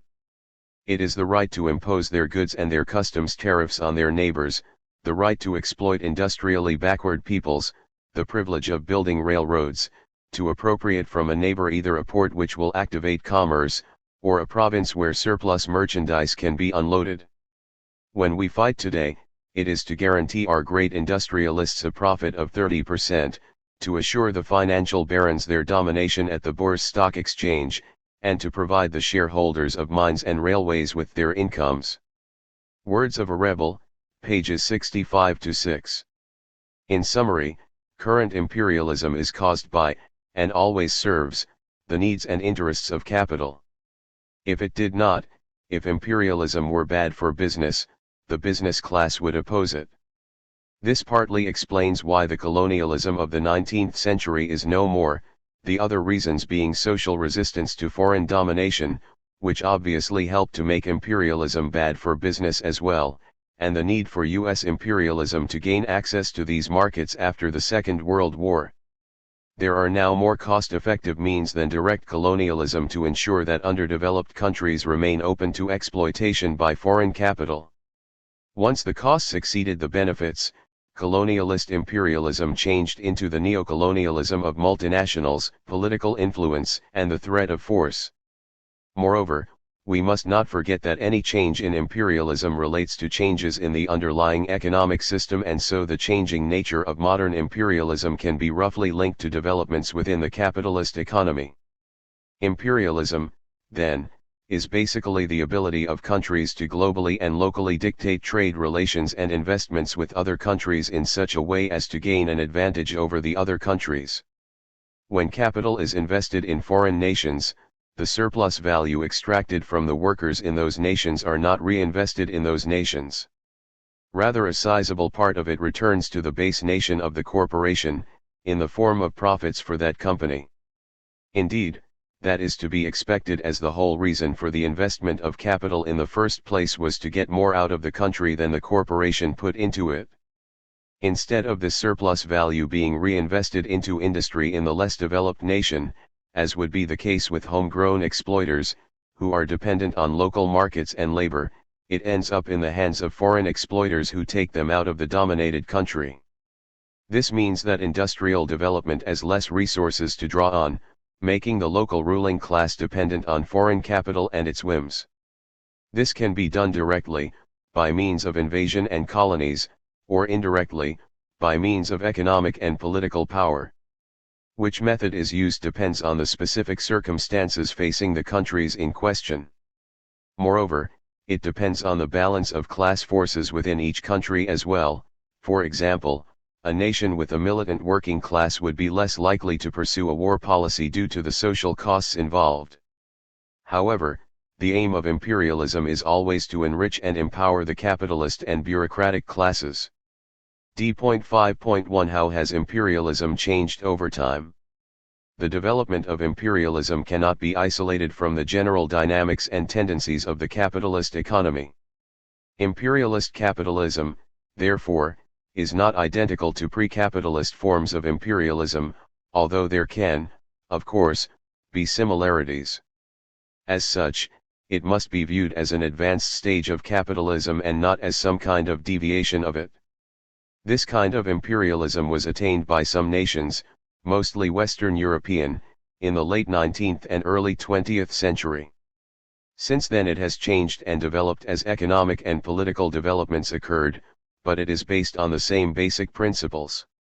As such, it is useful to describe the history of capitalism in order to fully understand the place imperialism holds within it, how it has changed, what functions it provides and, consequently, how it may change in the future. Imperialism has important economic advantages for those who run the economy. As the needs of the business class change, the forms taken by imperialism also change. We can identify three main phases: classic imperialism, i.e. conquest, indirect, economic, imperialism, and globalization. We will consider the first two in this section and globalization in section D.5.3. However, for all the talk of globalization in recent years, it is important to remember that capitalism has always been an international system, that the changing forms of imperialism reflect this international nature, and that the changes within imperialism are in response to developments within capitalism itself. Capitalism has always been expansive. Under mercantilism, for example, the free market was nationalist within the nation-state, while state aid was used to skew international trade on behalf of the home elite and favor the development of capitalist industry. This meant using the centralist state, and its armed might, to break down internal barriers and customs which hindered the free flow of goods, capital and, ultimately, labor. We should stress this as the state has always played a key role in the development and protection of capitalism. The use of the state to, firstly, protect infant capitalist manufacturing and, secondly, to create a free market, i.e. free from the customs and interference of society, should not be forgotten, particularly as this second, internal, role is repeated externally through imperialism. Needless to say, this process of internal imperialism within the country by the ruling class by means of the state was accompanied by extensive violence against the working class, also see section F.8. So, state intervention was used to create and ensure capital's dominant position at home by protecting it against foreign competition and the recently dispossessed working class. This transition from feudal to capitalist economy enjoyed the active promotion of the state authorities, whose increasing centralization ran parallel with the growing strength and size of merchant capital. It also needed a powerful state to protect its international trade, to conquer colonies and to fight for control over the world market. The absolutist state was used to actively implant, help and develop capitalist trade and industry. The first industrial nation was Britain. After building up its industrial base under mercantilism and crushing its rivals in various wars, it was in an ideal position to dominate the international market. It embraced free trade as its unique place as the only capitalist/industrialist nation in the world market meant that it did not have to worry about competition from other nations. Any free exchange between unequal traders will benefit the stronger party. Thus Britain could achieve domination in the world market by means of free trade. This meant that goods were exported rather than capital. Faced with the influx of cheap, mass-produced goods, existing industry in Europe and the Americas faced ruin. As economist Nicholas Calder notes, the arrival of cheap factory-made English goods did cause a loss of employment and output of small-scale industry, the artisanate, both in European countries, where it was later offset by large-scale industrialization brought about by protection, and even more in India and China, where it was no so offset. Further essays on applied economics, p. 238. The existing industrial base was crushed, industrialization was aborted and unemployment rose. These countries faced two possibilities: turn themselves into providers of raw materials for Britain or violate the principles of the market and industrialize by protectionism. In many nations of Western Europe, soon to be followed by the USA and Japan, the decision was simple. Faced with this competition, these countries utilized the means by which Britain had industrialized state protection. Tariff barriers were raised, state aid was provided and industry revived sufficiently to turn these nations into successful competitors of Britain. This process was termed by Kropotkin as the consecutive development of nations, although he underestimated the importance of state aid in this process. No nation, he argued, would let itself become specialized as the provider of raw materials or the manufacturer of a few commodities, but would diversify into many different lines of production. Obviously no national ruling class would want to see itself be dependent on another, and so industrial development was essential, regardless of the wishes of the general population. Thus a nation in such a situation tries to emancipate herself from her dependency, and rapidly begins to manufacture all those goods she used to import. Fields, factories, and workshops, p. 49 and p. 32. Protectionism may have violated the laws of neoclassical economics, but it proved essential for industrialization. While, as Kropotkin argued, protectionism ensured the high profits of those manufacturers who do not improve their factories and chiefly rely upon cheap labor and long hours, it also meant that these profits would be used to finance industry and develop an industrial base. Op. Cit. p. 41. Without this state aid, it is doubtful that these countries would have industrialized. As Calder notes, all the present developed or industrialized countries established their industries through import substitution by means of protective tariffs and or differential subsidies. Op. Cit. p. 127. Within the industrializing country, the usual process of competition driving out competitors continued. More and more markets became dominated by big business, although, as Kropotkin stressed, without totally eliminating smaller workshops within an industry and even creating more around them. Indeed, as Russian anarchist G.P. Maximov stressed, the specific character of imperialism is the concentration and centralization of capital in syndicates, trusts and cartels, which have a decisive voice, not only in the economic and political life of their countries, but also in the life of the nations of the world as a whole. Program of Anarcho-Syndicalism, p. 10. The modern multinational and transnational corporations are the latest expression of this process. Simply put, the size of big business was such that it had to expand internationally as their original national markets were not sufficient, and to gain further advantages over their competitors. Faced with high tariff barriers and rising international competition, industry responded by exporting capital as well as finished goods. This export of capital was an essential way of beating protectionism, and even reap benefits from it, and gain a foothold in foreign markets. Protective duties have no doubt contributed towards attracting German and English manufacturers to Poland and Russia. Kropotkin, Op. Cit. p. 41. In addition, it allowed access to cheap labor and raw materials by placing capital in foreign lands. As part of this process, colonies were seized to increase the size of friendly markets and, of course, allow the easy export of capital into areas with cheap labor and raw materials.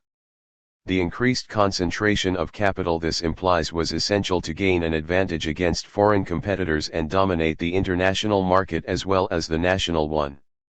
This form of imperialism, which arose in the late 19th century, was based on the creation of larger and larger businesses and the creation of colonies across the globe by the industrialist nations. Direct conquest had the advantage of opening up more of the planet for the capitalist market, thus leading to more trade and exploitation of raw materials and labor. This gave a massive boost to both the state and the industries of the invading country in terms of new profits, so allowing an increase in the number of capitalists and other social parasites that could exist in the developed nation. As Kropotkin noted at the time, British, French, Belgian and other capitalists, by means of the ease with which they exploit countries which themselves have no developed industry, today control the labor of hundreds of millions of those people in Eastern Europe, Asia, and Africa. The result is that the number of those people in the leading industrialist countries of Europe who live off the work of others doesn't gradually decrease at all. Far from it. Anarchism and Syndicalism, Black Flag, number 210, p. 26. As well as gaining access to raw materials, imperialism allows the dominating nation to gain access to markets for its goods. By having an empire, products produced at home can be easily dumped into foreign markets with less developed industry, undercutting locally produced goods and consequently destroying the local economy, and so potential competitors, along with the society and culture based on it. Empire building is a good way of creating privileged markets for one's goods. By eliminating foreign competition, the imperialist nation's capitalists can charge monopoly prices in the dominated country, so ensuring high profit margins for capitalist business. This adds with the problems associated with the overproduction of goods. The workmen being unable to purchase with their wages the riches they are producing, industry must search for new markets elsewhere, amidst the middle classes of other nations. It must find markets, in the East, in Africa, anywhere. It must increase, by trade, the number of its serfs in Egypt, in India, on the Congo. But everywhere it finds competitors in other nations which rapidly enter into the same line of industrial development. And wars, continuous wars, must be fought for the supremacy in the world market, wars for the possession of the East, wars for getting possession of the seas, wars for the right of imposing heavy duties on foreign merchandise. Kropotkin, Anarchism, pages 55-6. This process of expansion into non-capitalist areas also helps capital to weather both the subjective and objective economic pressures upon it which cause the business cycle. See section C.7 for more details. As wealth looted from less industrially developed countries is exported back to the home country, profit levels can be protected both from working class demands and from any relative decline in surplus value production caused by increased capital investment. See section C.2 for more on surplus value. In fact, the working class of the imperialist country could receive improved wages and living conditions as the looted wealth was imported into the country, and that meant that the workers could fight for, and win, improvements that otherwise would have provoked intense class conflict. And as the sons and daughters of the poor emigrated to the colonies to make a living for themselves on stolen land, the wealth extracted from those colonies helped to overcome the reduction in the supply of labor at home, which would increase its market price. This loot also helps reduce competitive pressures on the nation's economy. Of course, these advantages of conquest cannot totally stop the business cycle nor eliminate competition, as the imperialistic nations soon discovered. Therefore, the classic form of imperialism based on direct conquest and the creation of colonies had numerous advantages for the imperialist nations and the big business which their states represented. These dominated nations were, in the main, pre-capitalist societies. The domination of imperialist powers meant the importation of capitalist social relationships and institutions into them, so provoking extensive cultural and physical resistance to these attempts of foreign capitalists to promote the growth of the free market. However, peasants, artisans and tribal peoples' desires to be left alone was never respected, and civilization was forced upon them for their own good. As Kropotkin realized, force is necessary to continually bring new uncivilized nations under the same conditions of wage labor. Anarchism and anarchist communism, p. 53. Anarchist George Bradford also stresses this, arguing that we should remember that, historically, colonialism, bringing with it an emerging capitalist economy and wage system, destroyed the tradition economies in most countries. By substituting cash crops and monoculture for forms of sustainable agriculture, it destroyed the basic land skills of the people whom it reduced to plantation workers. How deep is deep ecology?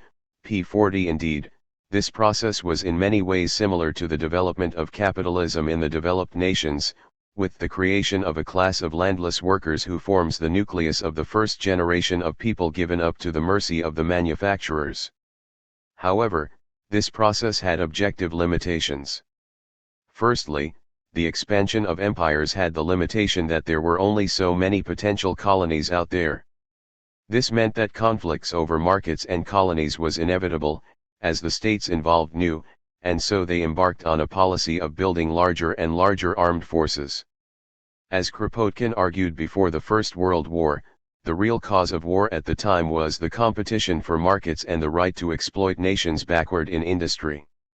Quoted by Martin Miller, Kropotkin, p. 225. Secondly, the creation of trusts, the export of goods and the import of cheap raw materials cannot stop the business cycle nor buy off the working class indefinitely, i.e. the excess profits of imperialism will never be enough to grant more and more reforms and improvements to the working class in the industrialist world. Thus the need to overcome economic slumps propelled business to find new ways of dominating the market, up to and including the use of war to grab new markets and destroy rivals. Moreover, war was a good way of side-tracking class conflict at home which, let us not forget, had been reaching increasingly larger, more militant and more radical levels in all the imperialist nations. See John Zerzan's Origins and Meaning of WWI in his Elements of Refusal. Thus this first phase of imperialism began as the growing capitalist economy started to reach the boundaries of the nationalist market created by the state within its own borders. Imperialism was then used to expand the area that could be colonized by the capital associated with a given nation-state. This stage ended, however, once the dominant powers had carved up the planet into different spheres of influence and there was nowhere left to expand into. In the competition for access to cheap raw materials and foreign markets, nation-states came into conflict with each other. As it was obvious that a conflict was brewing, the major European countries tried to organize a balance of power. This meant that armies were built and navies created to frighten other countries and so deter war. Unfortunately, these measures were not enough to counter the economic and power processes at play. Armies equipped to the teeth with weapons, with highly developed instruments of murder and backed by military interests, have their own dynamic interests, as Goldman put it. Red Emma Speaks, p. 353. War did break out, a war over empires and influence, a war, it was claimed, that would end all wars. As we now know, of course, it did not, because it did not fight the root cause of modern wars, capitalism. After the First World War, the identification of nation-state with national capital became even more obvious, and can be seen in the rise of extensive state intervention to keep capitalism going. For example, the rise of fascism in Italy and Germany and the efforts of national governments in Britain and the USA to solve the economic crisis of the Great Depression. However, these attempts to solve the problems of capital did not work. The economic imperatives at work before the First World War had not gone away. Big business still needed markets and raw materials, and the statification of industry under fascism only aided to the problems associated with imperialism. Another war was only a matter of time, and when it came, most anarchists, as they had during the First World War, opposed both sides and called for revolution. The present struggle is one between rival imperialisms and for the protection of vested interests. The workers in every country, belonging to the oppressed class, have nothing in common with these interests and the political aspirations of the ruling class. Their immediate struggle is their emancipation. Their front line is the workshop and factory, not the Maginot Line where they will just rot and die, whilst their masters at home pile up their ill-gotten gains. War Commentary, quoted Mark Shipway, Anti-Parliamentary Communism, p. 170. After the Second World War, the European countries yielded to pressure from the USA and national liberation movements and granted many former countries independence, often after intense conflict. As Kropotkin predicted, such social movements were to be expected, for with the growth of capitalism the number of people with an interest in the capitulation of the capitalist state system also increases. Anarchism and Syndicalism, Op. Cit. p. 26. Unfortunately, these liberation movements transformed mass struggle from a potential struggle against capitalism into movements aiming for independent capitalist nation-states, see section D.7. Not, we must stress, that the USA was being altruistic in its actions. Independence for colonies weakened its rivals as well as allowing US capital access to those markets. This process reflected capital expanding even more beyond the nation-state into multinational corporations. The nature of imperialism and imperialistic wars changed accordingly. In addition, the various successful struggles for national liberation ensured that imperialism had to change itself in face of popular resistance. These two factors ensured that the old form of imperialism was replaced by a new system of neocolonialism in which newly independent colonies are forced, via political and economic pressure, to open their borders to foreign capital. If a state takes up a position which the imperial powers consider bad for business, action will be taken, from sanctions to outright invasion. Keeping the world open and free for capitalist exploitation has been America's general policy since 1945. It springs directly from the expansion requirements of private capital and so cannot be fundamentally changed. However, it was also influenced by the shifting needs resulting from the new political and economic order and the rivalries existing between imperialist nations, particularly those of the Cold War. As such, which method of intervention and the shift from direct colonialism to neocolonialism, and any anomalies, can be explained by these conflicts. Within this basic framework of indirect imperialism, many developing nations did manage to start the process of industrializing. Partly in response to the Great Depression, some former colonies started to apply the policies used so successfully by imperialist nations like Germany and America in the previous century.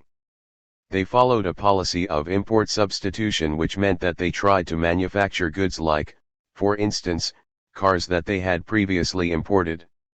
Without suggesting this sort of policy offered a positive alternative, it was, after all, just local capitalism. It did have one big disadvantage for the imperialist powers: it tended to deny them both markets and cheap raw materials. The current turn towards globalization was used to break these policies. As such, whether a nation pursued such policies was dependent on the costs involved to the imperialist power involved. So instead of direct rule over less developed nations, which generally proved to be too costly, both economically and politically, indirect forms of domination were now preferred. These are rooted in economic and political pressure rather than the automatic use of violence, although force is always an option and is resorted to if business interests are threatened. This is the reality of the expression the international community. It is code for imperialist aims for Western governments, particularly the US and its junior partner, the UK. As discussed in section D.2.1, economic power can be quite effective in pressuring governments to do what the capitalist class desire even in advanced industrial countries. This applies even more so to so-called developing nations. In addition to the stick of economic and political pressure, the imperialist countries also use the carrot of foreign aid and investment to ensure their aims. This can best be seen when Western governments provide lavish funds to developing states, particularly petty right-wing despots, under the pseudonym foreign aid. Hence the all-too-common sight of US presidents supporting authoritarian, indeed, dictatorial, regimes while at the same time mouthing nice platitudes about liberty and progress. The purpose of this foreign aid, noble-sounding rhetoric about freedom and democracy aside, is to ensure that the existing world order remains intact and that US corporations have access to the raw materials and markets they need.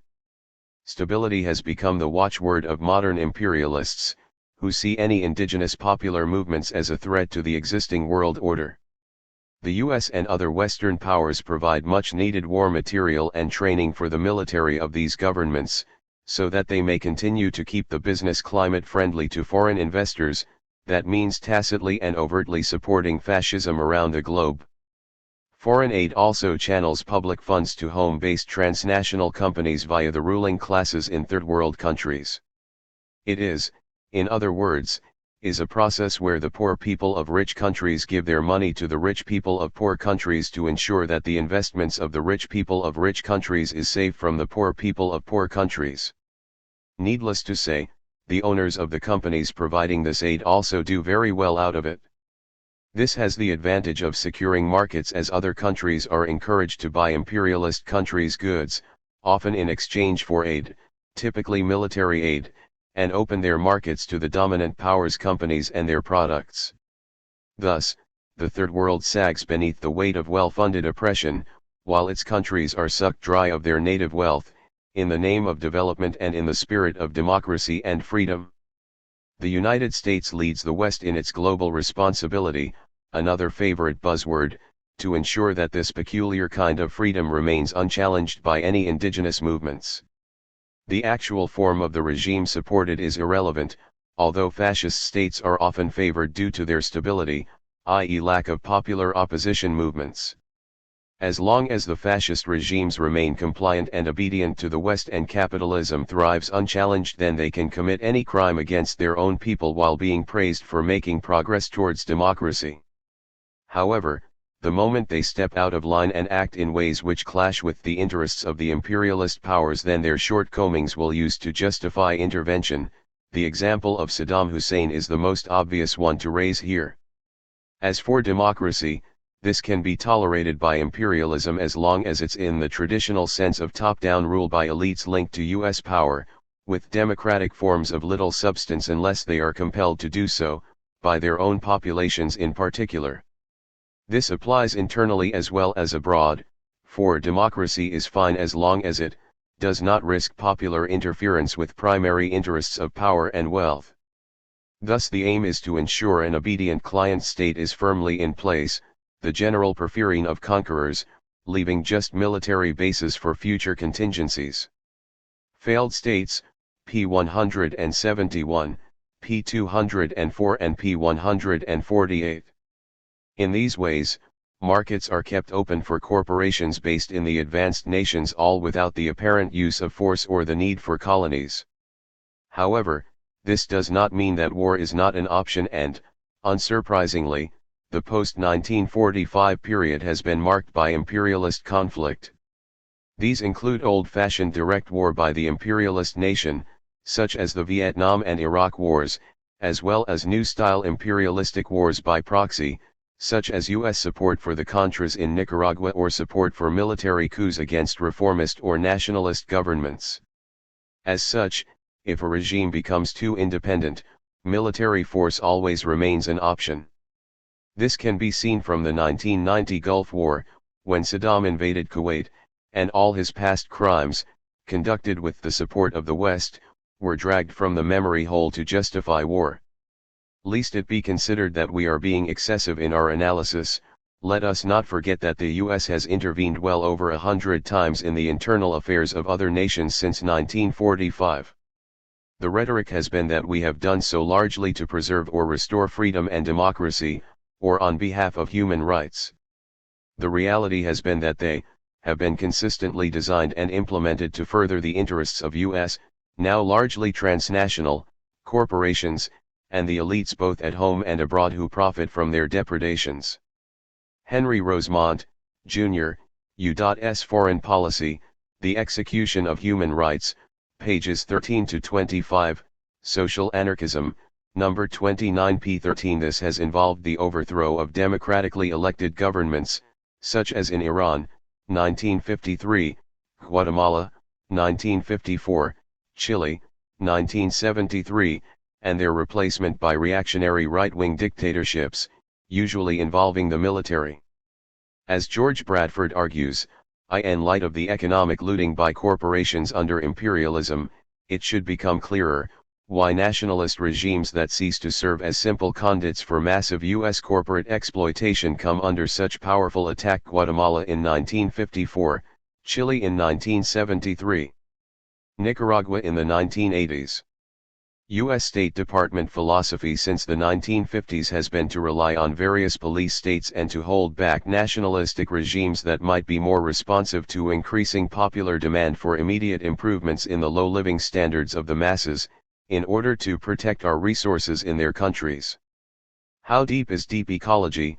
p. 62.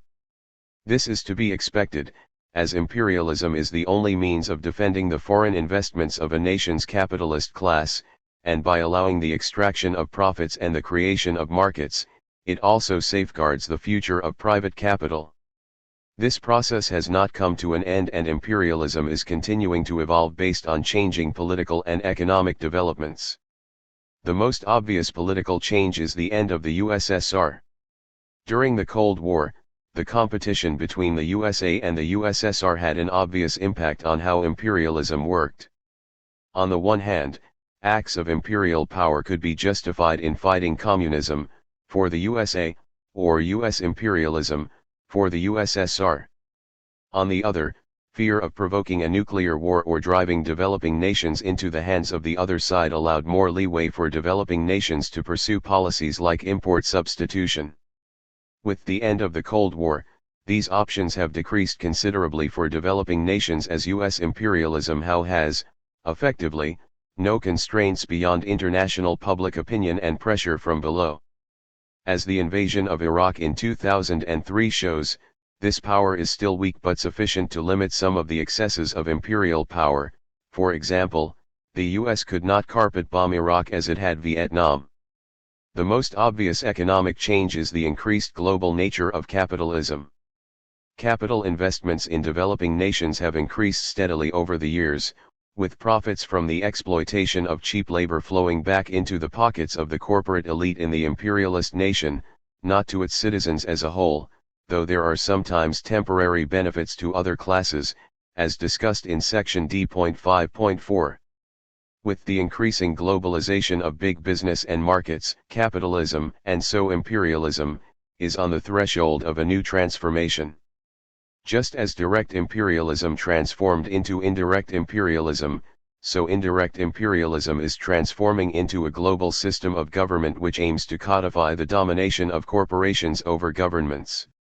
This process is often called globalization, and we discuss it in section D.5.3. First, however, we need to discuss non-private capitalist forms of imperialism associated with the Stalinist regimes, and we do that in the next section. D.5.2 Is imperialism just a product of private capitalism?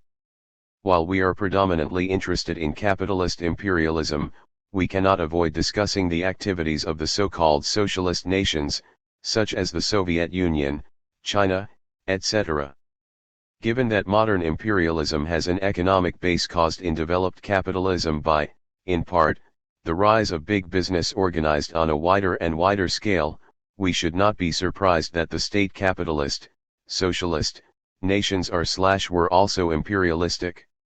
As the state capitalist system expresses the logical endpoint of capital concentration, the one big firm, the same imperialistic pressures that apply to big business and its state will also apply to the state capitalist nation.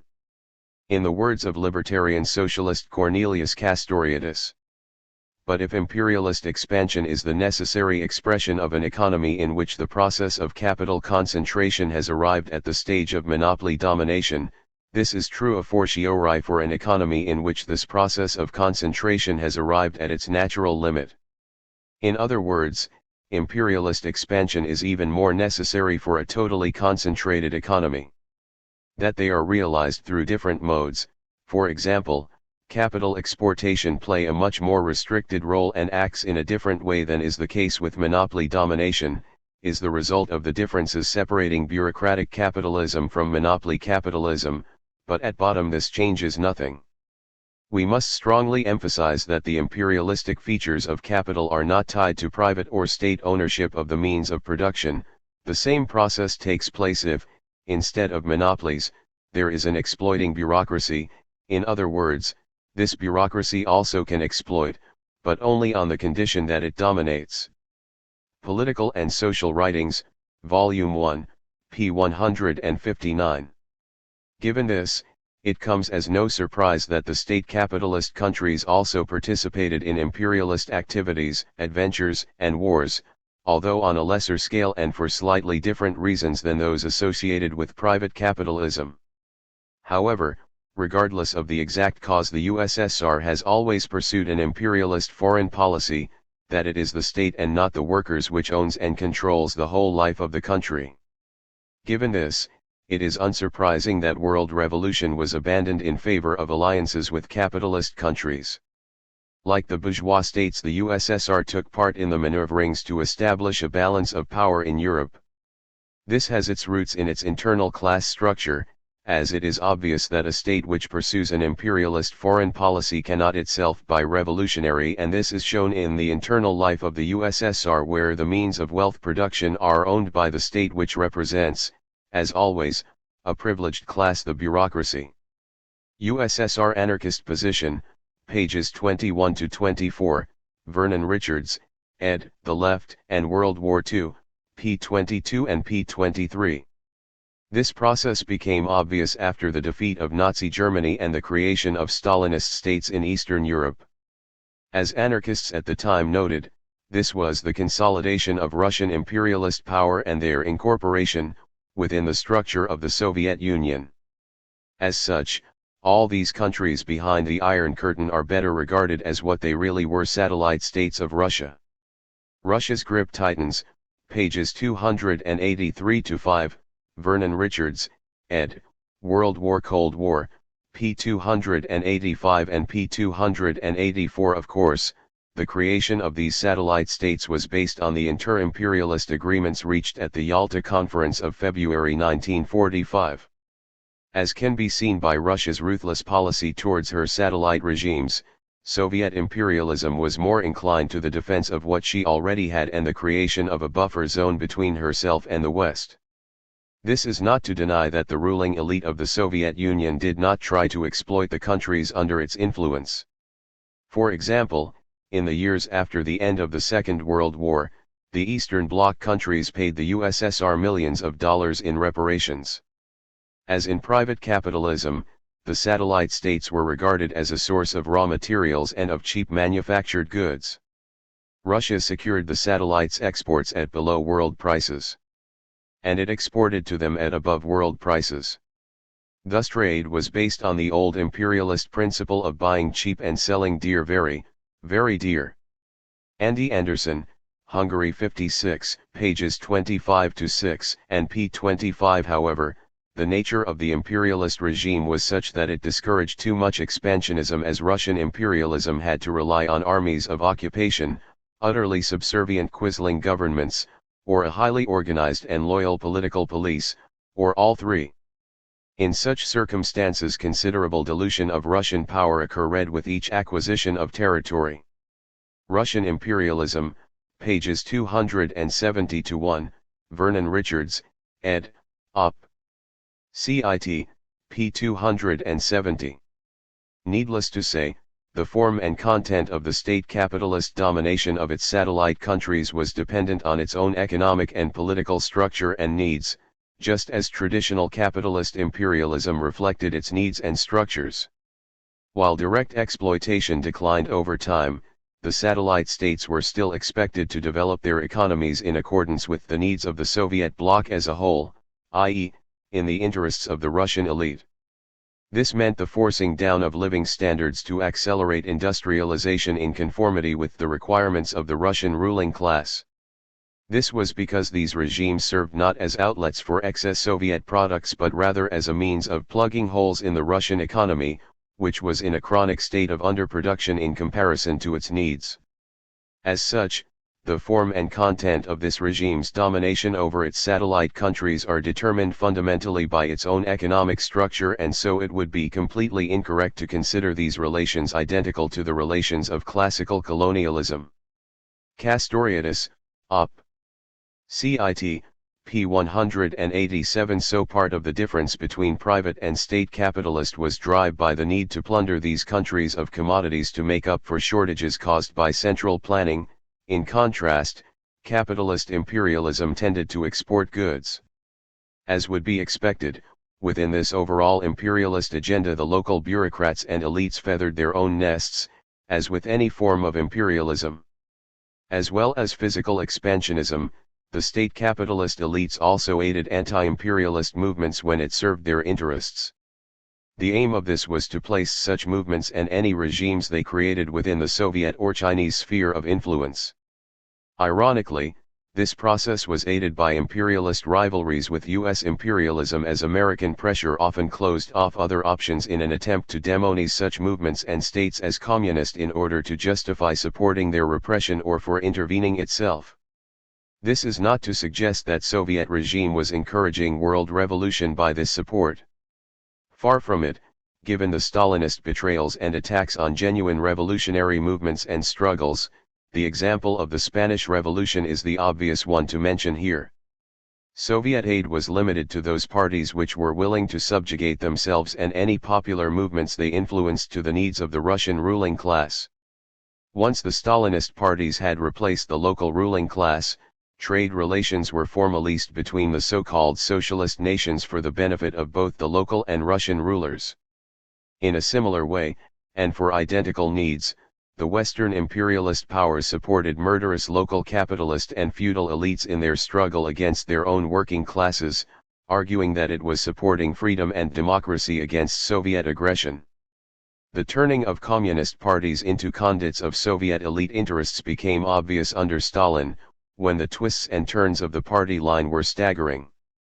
However, it actually started under Lenin and Trotsky, and almost from the beginning the Communist International, Comintern, served primarily not as an instrument for world revolution, but as an instrument of Russian foreign policy. This explains the most bewildering changes of policy and political somersaults it imposed on its member parties. Ultimately, the allegedly revolutionary aims of the Comintern stood in contrast to the diplomatic relations of the Soviet Union with other countries. Marie-Louise Bernieri, Neither East Nor West, p. 64 and p. 63. As early as 1920, the Dutch Council communist Anton Pannekoek was arguing that the Comintern opposition to anti-parliamentarian was rooted in the needs of the Soviet Republic for peaceful trade with the rest of the world. This meant that the Comintern's policies were driven by the political needs of Soviet Russia. After Word to World Revolution and Communist Tactics, D.A. Smart, ed. Pannekoek and Gorder's Marxism, p. 143 and p. 144. This is to be expected, as the regime had always been state capitalist, and so the policies of the Comintern were based on the interests of a state capitalist regime. Therefore, imperialism is not limited to states based on private capitalism. The state capitalist regimes have also been guilty of it.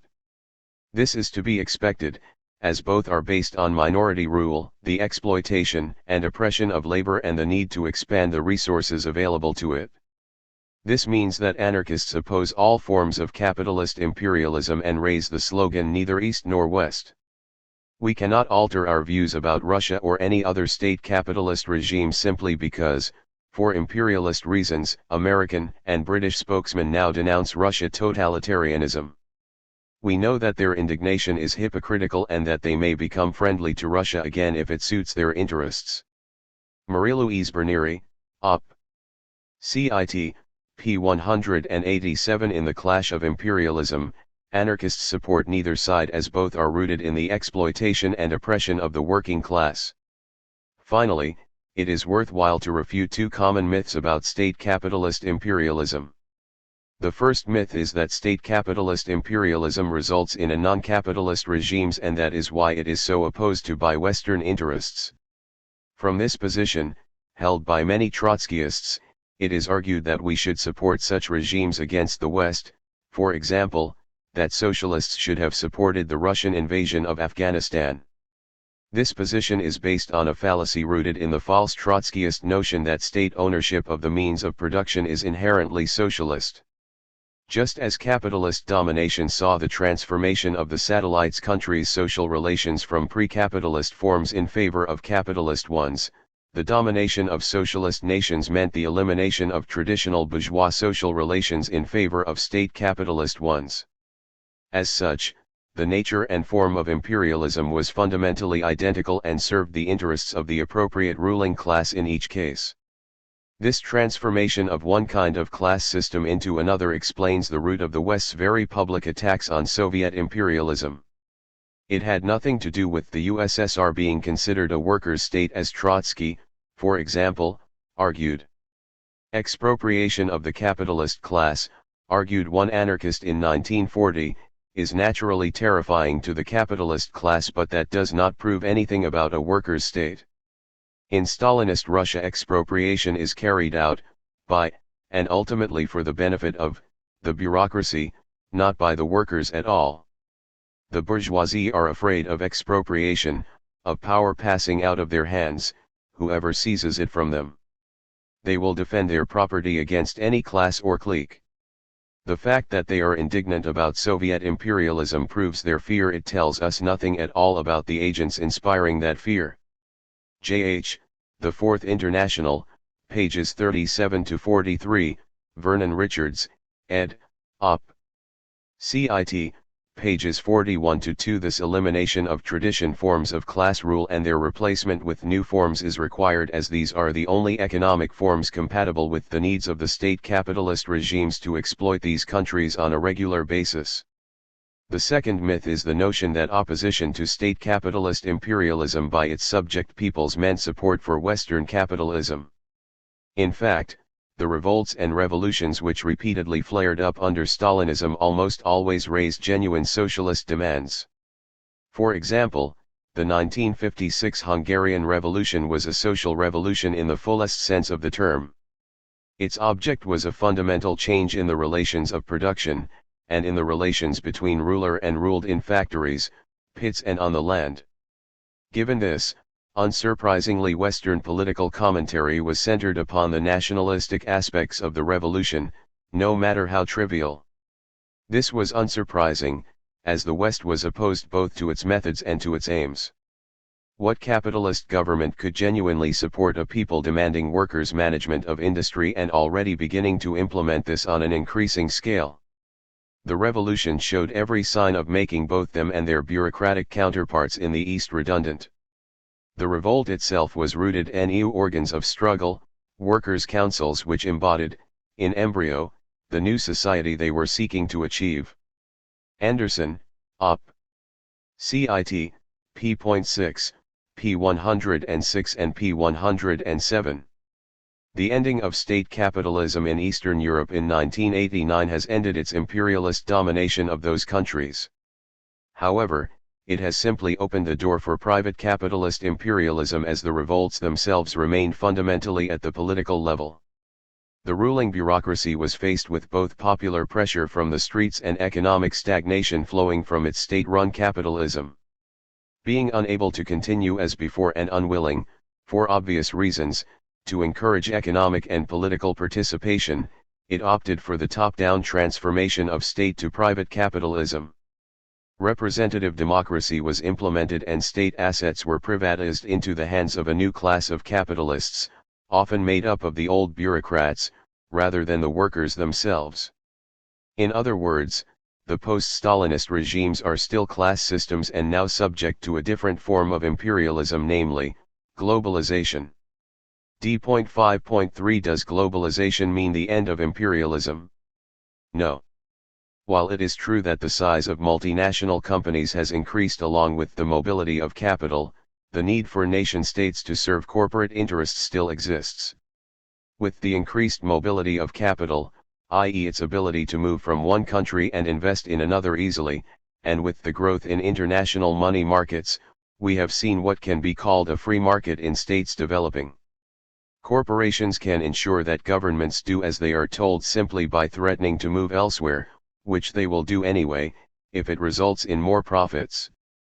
Therefore, as Howard Zinn stresses, it's very important to point out that globalization is in fact imperialism, and that there is a disadvantage to simply using the term globalization in a way that plays into the thinking of people at the World Bank and journalists who are agog at globalization. They just can't contain their joy at the spread of American economic and corporate power all over the world. It would be very good to puncture that balloon and say this is imperialism. Bush drives us into Bakunin's arms. Globalization is, like the forms of imperialism that preceded it, a response to both objective economic forces and the class struggle. Moreover, like the forms that came before, it is rooted in the economic power of corporations based in a few developed nations and political power of the states that are the home base of these corporations. These powers influence international institutions and individual countries to pursue neoliberal policies, the so-called Washington Consensus of free market reforms, associated with globalization. Globalization cannot be understood unless its history is known. The current process of increasing international trade, investment, and finance markets started in the late 60s and early 1970s. Increased competition from a rebuilt Europe and Japan challenged U.S. domination combined with working-class struggle across the globe to leave the capitalist world feeling the strain. Dissatisfaction with factory and office life combined with other social movements, such as the women's movement, anti-racist struggles, anti-war movements and so on, which demanded more than capitalism could provide. The Near Revolution in France, 1968, is the most famous of these struggles, but it occurred all across the globe.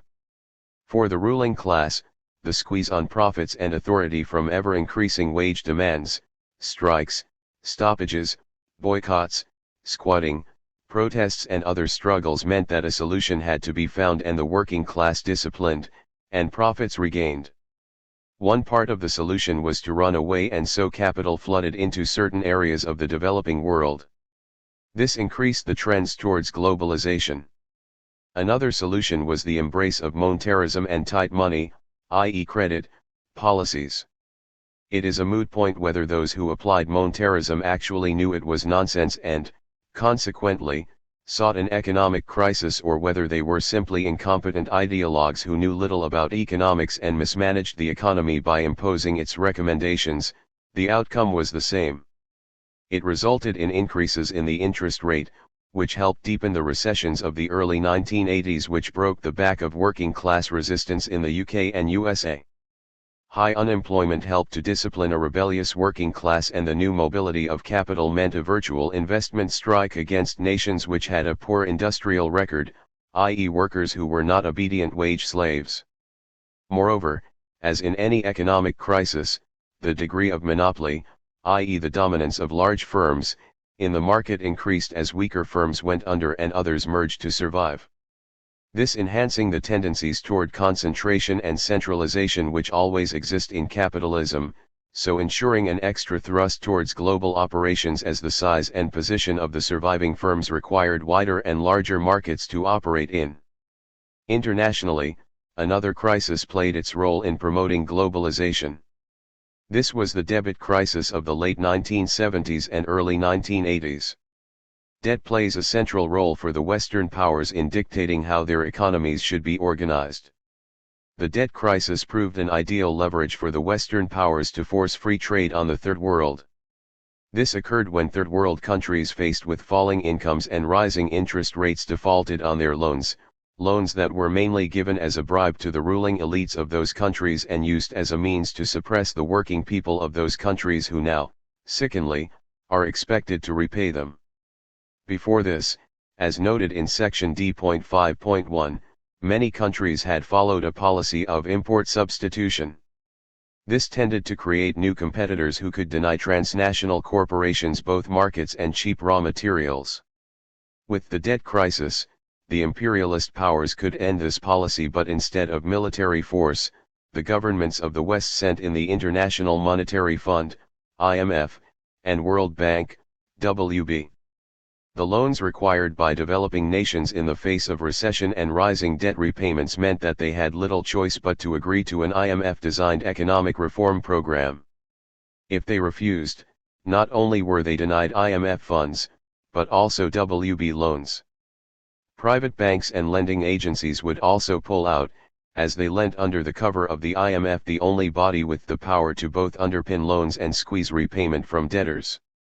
These policies meant introducing austerity programs which, in turn, meant cutting public spending, freezing wages, restricting credit, allowing foreign multinational companies to cherry-pick assets at bargain prices, and passing laws to liberalize the flow of capital into and out of the country.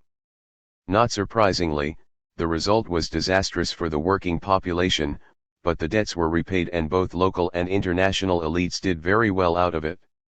So while workers in the West suffered repression and hardship, the fate of the working class in the developing world was considerably worse. Leading economist Joseph Stiglitz worked in the World Bank and described some of dire consequences of these policies. He notes how the neoliberalism the IMF and WB imposed has, too often, not been followed by the promised growth, but by increased misery, and workers lost their jobs being forced into poverty or been hit by a heightened sense of insecurity if they remained in work. For many it seems closer to an unmitigated disaster. He argues that part of the problem is that the IMF and WB have been taken over by true believers in capitalism and apply market fundamentalism in all cases. Thus, they became the new missionary institutions of free market ideology through which these ideas were pushed on reluctant poor countries. Their policies were based on an ideology market fundamentalism that required little, if any, consideration of a country's particular circumstances and immediate problems. IMF economists could ignore the short-term effects their policies might have on a country, content in the belief in the long run the country would be better off, a position which many working class people there rejected by rioting and protest. In summary, globalization as it has been practiced has not lived up to what its advocates promised it would accomplish. In some cases it has not even resulted in growth, but when it has not brought benefits to all. The net effect of the policies set by the Washington Consensus had all too often been to benefit the few at the expense of the many, the well-off at the expense of the poor.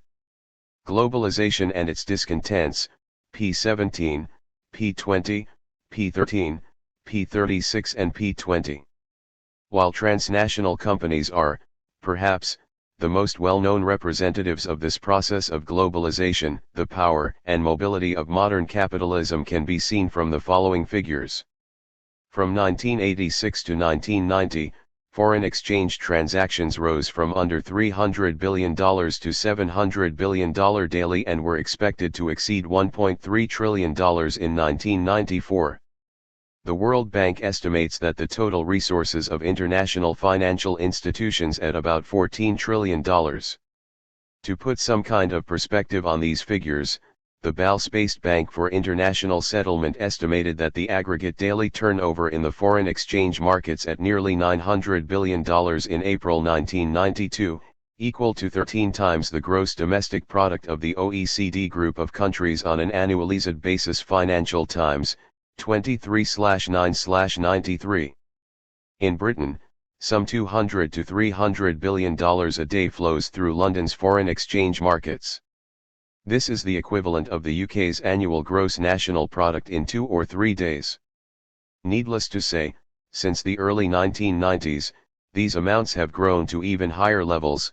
Daily currency transactions have risen from a mere $80 billion in 1980 to $1.26 billion in 1995. In proportion to world trade, this trading in foreign exchange rose from a ration of 10:1 to nearly 70:1. Mark Weiss brought, globalization for whom? Little wonder that a Financial Times special supplement on the IMF stated that wise governments realize that the only intelligent response to the challenge of globalization is to make their economies more acceptable. CIT. More acceptable to business, that is, not their populations. As Chomsky put it, free capital flow creates what's sometimes called a virtual parliament of global capital, which can exercise veto power over government policies that it considers irrational. That means things like labor rights, or educational programs, or health, or efforts to stimulate the economy, or, in fact, anything that might help people and not profits, and therefore irrational in the technical sense. Rogue states, pages 212-3. This means that under globalization, states will compete with each other to offer the best deals to investors and transnational companies, such as tax breaks, union busting, no pollution controls, and so forth. The effects on the country's ordinary people will be ignored in the name of future benefits, Not so much pie in the sky when you die, more like pie in the future, maybe, if you are nice and do what you are told. For example, such an acceptable business climate was created in Britain, where market forces have deprived workers of rights in the name of competition.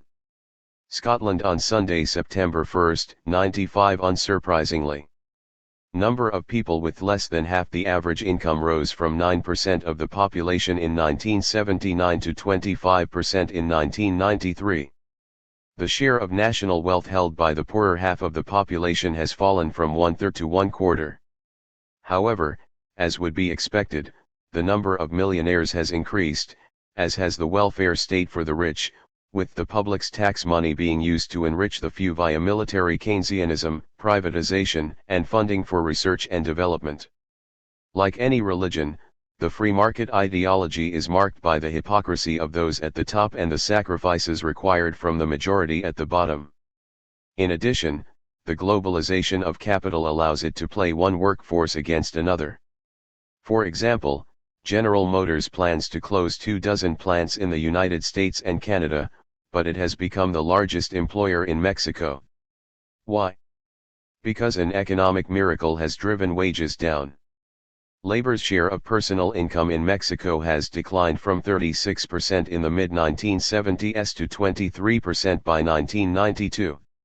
Elsewhere, General Motors opened a $690 million assembly plant in the former East Germany. Why? Because their workers are willing to work longer hours than their pampered colleagues in Western Germany, as the Financial Times put it, at 40% of the wage and with few benefits. Noam Chomsky, World Orders, Old and New, p. 160. This mobility is a useful tool in the class war. There has been a significant impact of NAFTA on strike breaking. About half of union organizing efforts are disrupted by employer threats to transfer production abroad, for example. The threats are not idle. When such organizing drives succeed, employers close the plant in whole or in part at triple the pre-NAFTA rate, about 15% of the time. Plant closing threats are almost twice as high in more mobile industries, e.g. manufacturing versus construction. Rogue states, pages 139 to 40. This process is hardly unique to America, and takes place all across the world, including in the developing world itself. This process has increased the bargaining power of employers and has helped to hold wages down, while productivity has increased. In the US, the share of national income going to corporate profits increased by 3.2 percentage points between 1989 and 1998. This represents a significant redistribution of the economic pie. Mark Weisbrod, Op. CIT. Hence the need for international workers' organization and solidarity, as anarchists have been arguing since Bakunin. The Political Philosophy of Bakunin, pages 305 to 8.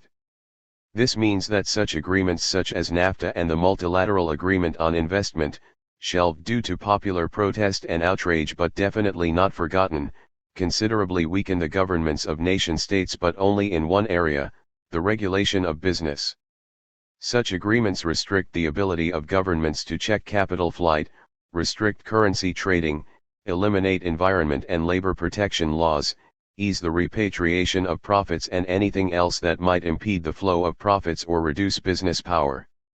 Indeed, under NAFTA, corporations can sue governments if they think the government is hindering its freedom on the market. Disagreements are settled by unelected panels outside the control of democratic governments. Such agreements represent an increase in corporate power and ensure that states can only intervene when it suits corporations, not the general public. The ability of corporations to sue governments was enshrined in Chapter 11 of NAFTA. In a small town in the Mexican state of San Luis Potosí, a California firm, Metalclad, a commercial purveyor of hazardous wastes, bought an abandoned dump site nearby. It proposed to expand on the dump site and use it to dump toxic waste material. The people in the neighborhood of the dump site protested. The municipality, using powers delegated to it by the state, rezoned the site and forbid Metalclad to extend its land holdings. Metalclad, under Chapter 11 of NAFTA, then sued the Mexican government for damage to its profit margins and balance sheet as a result of being treated unequally by the people of San Luis Potosí. A trade panel, convened in Washington, agreed with the company. Naomi Klein, Fences and Windows, pages 56 to 59. In Canada, the Ethel Corporation sued when the government banned its gasoline additive as a health hazard. The government settled out of court to prevent a public spectacle of a corporation overruling the nation's parliament. NAFTA and other free trade agreements are designed for corporations and corporate rule. Chapter 11 was not enshrined in the NAFTA in order to make a better world for the people of Canada, any more than for the people of San Luis Potosí, but, instead, for the capitalist elite. This is an inherently imperialist situation, which will justify further intervention in the developing nations by the US and other imperialist nations, either through indirect military aid to client regimes or through outright invasion, depending on the nature of the crisis of democracy, a term used by the Trilateral Commission to characterize popular uprisings and a politicizing of the general public. However, force is always required to protect private capital. Even a globalist capitalist company still requires a defender. After all, at the international level, US corporations need the government to ensure that target countries are safe for investment, no movements for freedom and democracy, that loans will be repaid, contracts kept, and international law respected, but only when it is useful to do so. Henry Rosemont, Jr., Op. Cit. p. 18. For the foreseeable future, America seems to be the global rent-a-cop of choice, particularly as many of the largest corporations are based there. It makes sense for corporations to pick and choose between states for the best protection, blackmailing their citizens to pay for the armed forces via taxes. It is, in other words, similar to the process at work within the US when companies move to states which promise the most favorable laws. For example, New Jersey repealed its antitrust law in 1891-2 and amended its corporation law in 1896 to allow companies to be as large as they liked, to operate anywhere and to own other corporations. This drew corporations to it until Delaware offered even more freedoms to corporate power until other states offered similar laws. In other words, competed for revenue by writing laws to sell to corporations, and the mobility of corporations meant that they bargained from a superior position. Globalization is simply this process on a larger scale, as capital will move to countries whose governments supply what it demands, and punish those which do not. Therefore, far from ending imperialism, globalization will see it continue, but with one major difference: the citizens in the imperialist countries will see even fewer benefits from imperialism than before, while, as ever, still having to carry the costs. So, in spite of claims that governments are powerless in the face of global capital, we should never forget that state power has increased drastically in one area: in state repression against its own citizens. No matter how mobile capital is, it still needs to take concrete form to generate surplus value. Without wage salves, capital would not survive.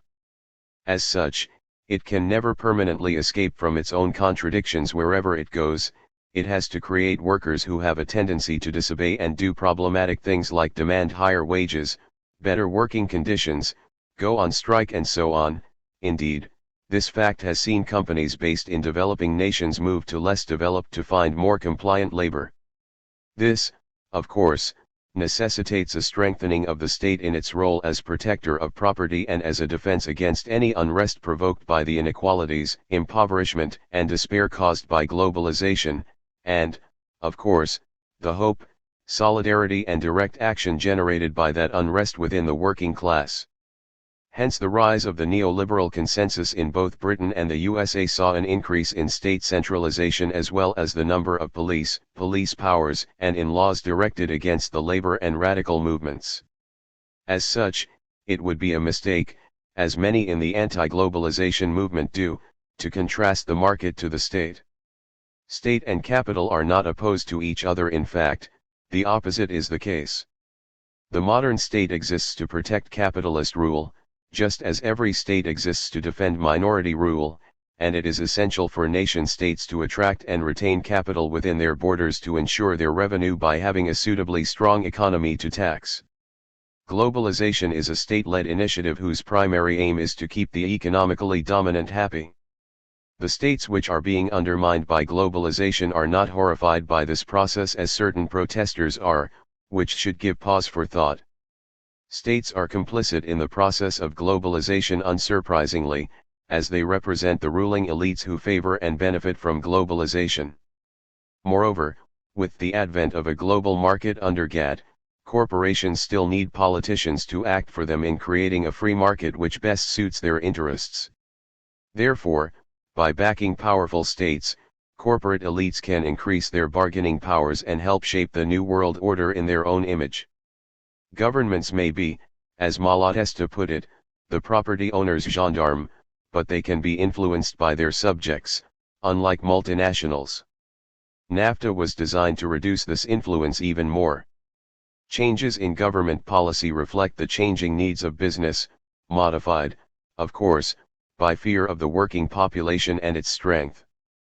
Which explains globalization, the need for capital to strengthen its position vis-a-vis labor by pitting one labor force against and our next step, namely to strengthen and globalise working class resistance. Only when it is clear that the costs of globalization in terms of strikes, protests, boycotts, occupations, economic instability, and so on is higher than potential profits will business turn away from it. Only international working class direct action and solidarity will get results.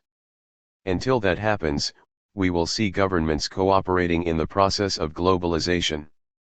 So, for better or for worse, globalization has become the latest buzzword to describe the current stage of capitalism, and so we shall use it here.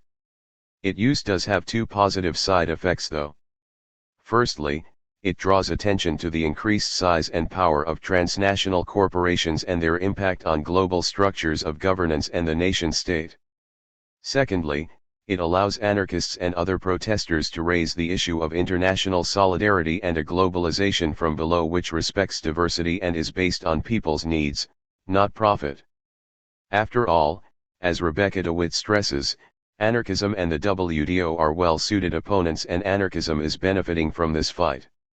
The WTO is practically the epitome of an authoritarian structure of power to be fought against. People came to Seattle because they knew that it was wrong to let a secret body of officials make policies unaccountable to anyone except themselves. A non-elected body, the WTO is attempting to become more powerful than any national government. For anarchism, the focus of global capitalism couldn't be more ideal. An anarchist response to Seattle, pages 5 to 12, Social Anarchism, number 29, p. 6. To sum up, globalization will see imperialism change as capitalism itself changes. The need for imperialism remains, as the interests of private capital still need to be defended against the dispossessed. All that changes is that the governments of the imperialistic nations become even more accountable to capital and even less to their populations. D.5.4 What is the relationship between imperialism and the social classes within capitalism? The two main classes within capitalist society are, as we indicated in section B.7, the ruling class and the working class. The gray area between these two classes is sometimes called the middle class. As would be expected, different classes have different positions in society and, therefore, different relationships with imperialism. Moreover, we have to also take into account the differences resulting from the relative positions of the nations in question in the world economic and political systems. The ruling class in imperialist nations will not have identical interests as those in the dominated ones, for example. As such, our discussion will have indicate these differences as well. The relationship between the ruling class and imperialism is quite simple. It is in favor of it when it supports its interests and when the benefits outweigh the costs. Therefore, for imperialist countries, the ruling class will always be in favor of expanding their influence and power as long as it pays. If the costs outweigh the benefits, of course, sections of the ruling class will argue against imperialist adventures and wars, as, for example, elements of the US elite did when it was clear that they would lose both the Vietnam War and, perhaps, the class war at home by continuing it. There are strong economic forces at work as well. Due to capital's need to grow in order to survive and compete on the market, find new markets and raw materials, it needs to expand, as we discussed in section D.5. Consequently, it needs to conquer foreign markets and gain access to cheap raw materials and labor. As such, a nation with a powerful capitalist economy will need an aggressive and expansionist foreign policy, which it achieves by buying politicians, initiating media propaganda campaigns, funding right-wing think tanks, and so on, as previously described. Thus the ruling class benefits from, and so usually supports, imperialism only, we stress. When the costs outweigh the benefits will we see members of the elite oppose it. Which, of course, explains the elite's support for what is termed globalization. Needless to say, the ruling class has done very well over the last few decades. For example, in the US, the gaps between rich and poor and between the rich and middle income reaching their widest point on record in 1997, from the Congressional Budget Office Study on Historic Effective Tax Rates 1979 to 1997. The top 1% saw their after-tax incomes rise by $414,200 between 1979 to 97, the middle fifth by $3,400 and the bottom fifth fell by $100. The benefits of globalization are concentrated at the top, as is to be expected. Indeed, almost all of the income gains from economic growth between 1989 and 1998 accrued to the top 5% of American families. Needless to say, the local ruling classes of the dominated nations may not see it that way. While, of course, local ruling classes do extremely well from imperialism, they need not like the position of dependence and subordination they are placed in. Moreover, the steady stream of profits leaving the country for foreign corporations cannot be used to enrich local elites even more. Just as the capitalist dislikes the state or a union limiting their power or taxing/reducing their profits, so the dominated nation's ruling class dislikes imperialist domination and will seek to ignore or escape it whenever possible. This is because every state, insofar as it wants to live not only on paper and not merely by sufferance of its neighbors, but to enjoy real independence inevitably must become a conquering state. Bakunin, Op. Cit.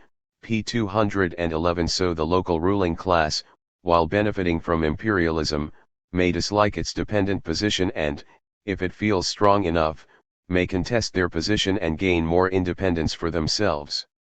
Many of the post-war imperialist conflicts were of this nature, with local elites trying to disentangle themselves from an imperialist power. Similarly, many conflicts, either fought directly by imperialist powers or funded indirectly by them, were the direct result of ensuring that a nation trying to free itself from imperialist domination did not serve as a positive example for other satellite nations. Which means that local ruling classes can come into conflict with imperialist ones. These can express themselves as wars of national liberation, for example, or just as normal conflicts, such as the First Gulf War. As competition is at the heart of capitalism, we should not be surprised that sections of the international ruling class disagree and fight each other. The relationship between the working class and imperialism is more complex.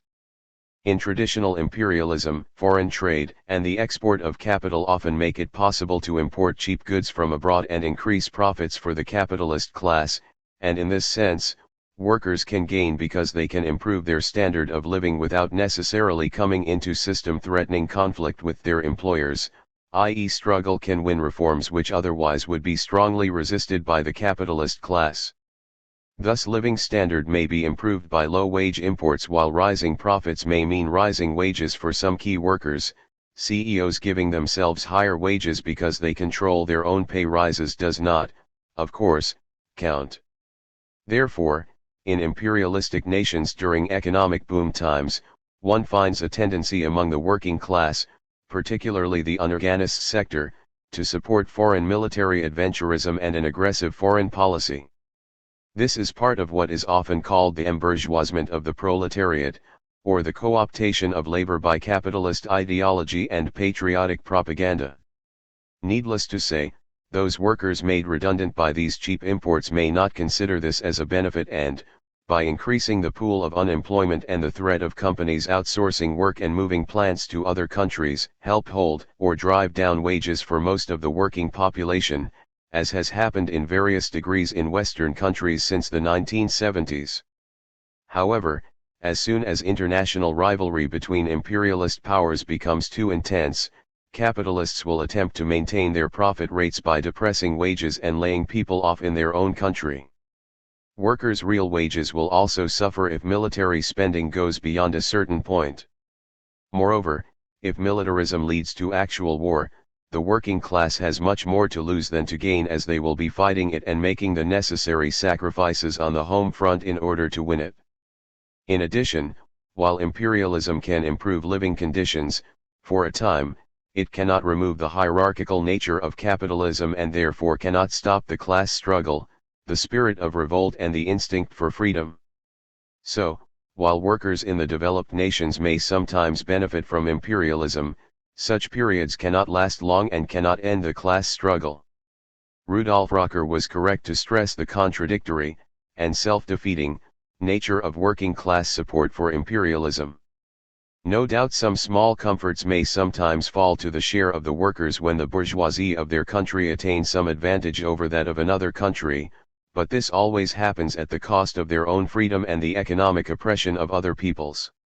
The worker participates to some extent in the profits which, without effort on their part, fall into the laps of the bourgeoisie of his country from the unrestrained exploitation of colonial peoples, but sooner or later there comes the time when these people too wake up, and he has to pay all the more dearly for the small advantages he has enjoyed. Small gains arising from increased opportunity of employment and higher wages may accrue to the workers in a successful state from the carving out of new markets at the cost of others, but at the same time their brothers on the other side of the border have to pay for them by unemployment and the lowering of the standards of labor. The result is an ever-widening rift in the international labor movement. By this rift the liberation of the workers from the yoke of wage slavery is pushed further and further into the distance. As long as the worker ties up his interests with those of the bourgeoisie of his country instead of with his class, he must logically also take in his stride all the results of that relationship. He must stand ready to fight the wars of the possessing classes for the retention and extension of their markets, and to defend any injustice they may perpetrate on other people. Only when the workers in every country shall come to understand clearly that their interests are everywhere the same, and out of this understanding learn to act together, will the effective basis be laid for the international liberation of the working class. Anarcho-syndicalism, p. 71. Ultimately, any collaboration of workers and employers can only result in the workers being condemned to eat the crumbs that fall from the rich man's table. Rocker, Op. Cit. Pages 70-1. This applies to both the imperialist and the satellite state, of course. Moreover, as imperialism needs to have a strong military force available for it, and as a consequence it required militarism at home. This has an impact at home in that resources which could be used to improve the quality of life for all are funneled towards producing weapons, and profits for corporations. Moreover, militarism is directed not only at external enemies, but also against those who threaten elite rule at home. We discuss militarism in more detail in section D.8.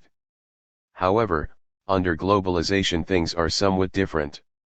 With the increase in world trade and the signing of free trade agreements like NAFTA, the position of workers in the imperialist nations need not improve.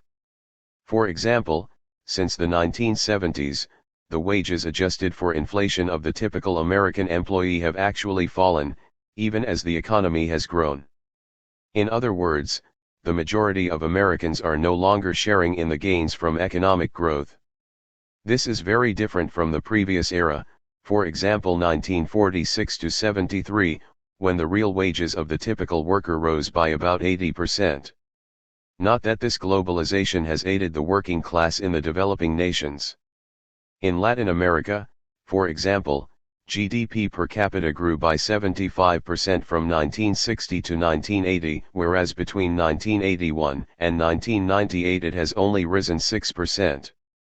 Mark Weisbrod, Dean Baker, Robert Naiman, and Hila Nita, growth may be good for the poor, but are IMF and World Bank policies good for growth? As Chomsky noted, to the credit of the Wall Street Journal, it points out that there's a but. Mexico has a stellar reputation, and it's an economic miracle, but the population is being devastated. There's been a 40% drop in purchasing power since 1994. The poverty rate is going up and is in fact rising fast. The economic miracle wiped out, they say, a generation of progress. Most Mexicans are poorer than their parents. Other sources reveal that agriculture is being wiped out by us subsidized agricultural imports. Manufacturing wages have declines about 20%, general wages even more. In fact, NAFTA is a remarkable success. It's the first trade agreement in history that succeeded in harming the populations of all three countries involved. That's quite an achievement. In the US, the medium income, half above, half below, for families has gotten back now to what it was in 1989, which is below what it was in the 1970s. Rogue States, pages 98 to 9 and p. 213. An achievement which was predicted. But, of course, while occasionally admitting that globalization may harm the wages of workers in developed countries, it is argued that it will benefit those in the developing world. It is amazing how open to socialist arguments capitalists and their supporters are, as long as it's not their income being redistributed. As can be seen from NAFTA, this did not happen. Faced with cheap imports, agriculture and local industry would be undermined, increasing the number of workers seeking work, so forcing down wages as the bargaining power of labor is decreased. Combine this with governments which act in the interests of capital, as always, and force the poor to accept the costs of economic austerity and back business attempts to break unions and workers' resistance, then we have a situation where productivity can increase dramatically while wages fall behind, either relatively or absolutely. As has been the case in both the USA and Mexico, for example. This reversal has had much to do with changes in the global rules of the game, which have greatly favored corporations and weakened labor. Unsurprisingly, the North American Union movement has opposed NAFTA and other treaties which empower business over labor. Therefore, the position of labor within both imperialist and dominated nations can be harmed under globalization, so ensuring international solidarity and organization have a stronger reason to be embraced by both sides. This should not come as a surprise, however, as the process towards globalization was accelerated by intensive class struggle across the world and was used as a tool against the working class, see last section. It is difficult to generalize about the effects of imperialism on the middle class, i.e. professionals, self-employed, small business people, peasants, and so on, not middle-income groups, who are usually working class. Some groups within this strata stand to gain, others to lose, in particular, peasants who are impoverished by cheap imports of food. This lack of common interests and a common organizational base makes the middle class unstable and susceptible to patriotic sloganeering, vague theories of national or racial superiority, or fascist scapegoating of minorities for society's problems. For this reason, the ruling class finds it relatively easy to recruit large sectors of the middle class to an aggressive and expansionist foreign policy, through media propaganda campaigns. Since many in organized labor tends to perceive imperialism as being against its overall best interests, and thus usually opposes it, the ruling class is able to intensify the hostility of the middle class to the organized working class by portraying the latter as unpatriotic and unwilling to sacrifice for the national interest. Sadly, the trade union bureaucracy usually accepts the patriotic message, particularly at times of war, and often collaborates with the state to further imperialistic interests. This eventually brings them into conflict with the rank and file, whose interests are ignored even more than usual when this occurs. To summarize, the ruling class is usually pro-imperialism as long as it is in their interests, i.e. the benefits outweigh the costs. The working class, regardless of any short-term benefit its members may gain, end up paying the costs of imperialism by having to fight its wars and pay for the militarism it produces. So, under imperialism, like any form of capitalism, the working class will pay the bill required to maintain it. This means that we have a real interest in ending it, particularly as under globalization the few benefits that used to accrue to us are much less. D.6 Are anarchists against nationalism? Yes, anarchists are opposed to nationalism in all its forms. British anarchists Stuart Christie and Albert Meltzer simply point out the obvious: as a nation implies a state, it is not possible to be a nationalist and an anarchist. The Floodgates of Anarchy, p. 59 fn. To understand this position, we must first define what anarchists mean by nationalism. For many people, it is just the natural attachment to home, the place one grew up. Nationality, as Bakunin noted, is a natural and social fact, as every people and the smallest folk unit has its own character, its own specific mode of existence, its own way of speaking, feeling, thinking, and acting, and it is this idiosyncrasy that constitutes the essence of nationality.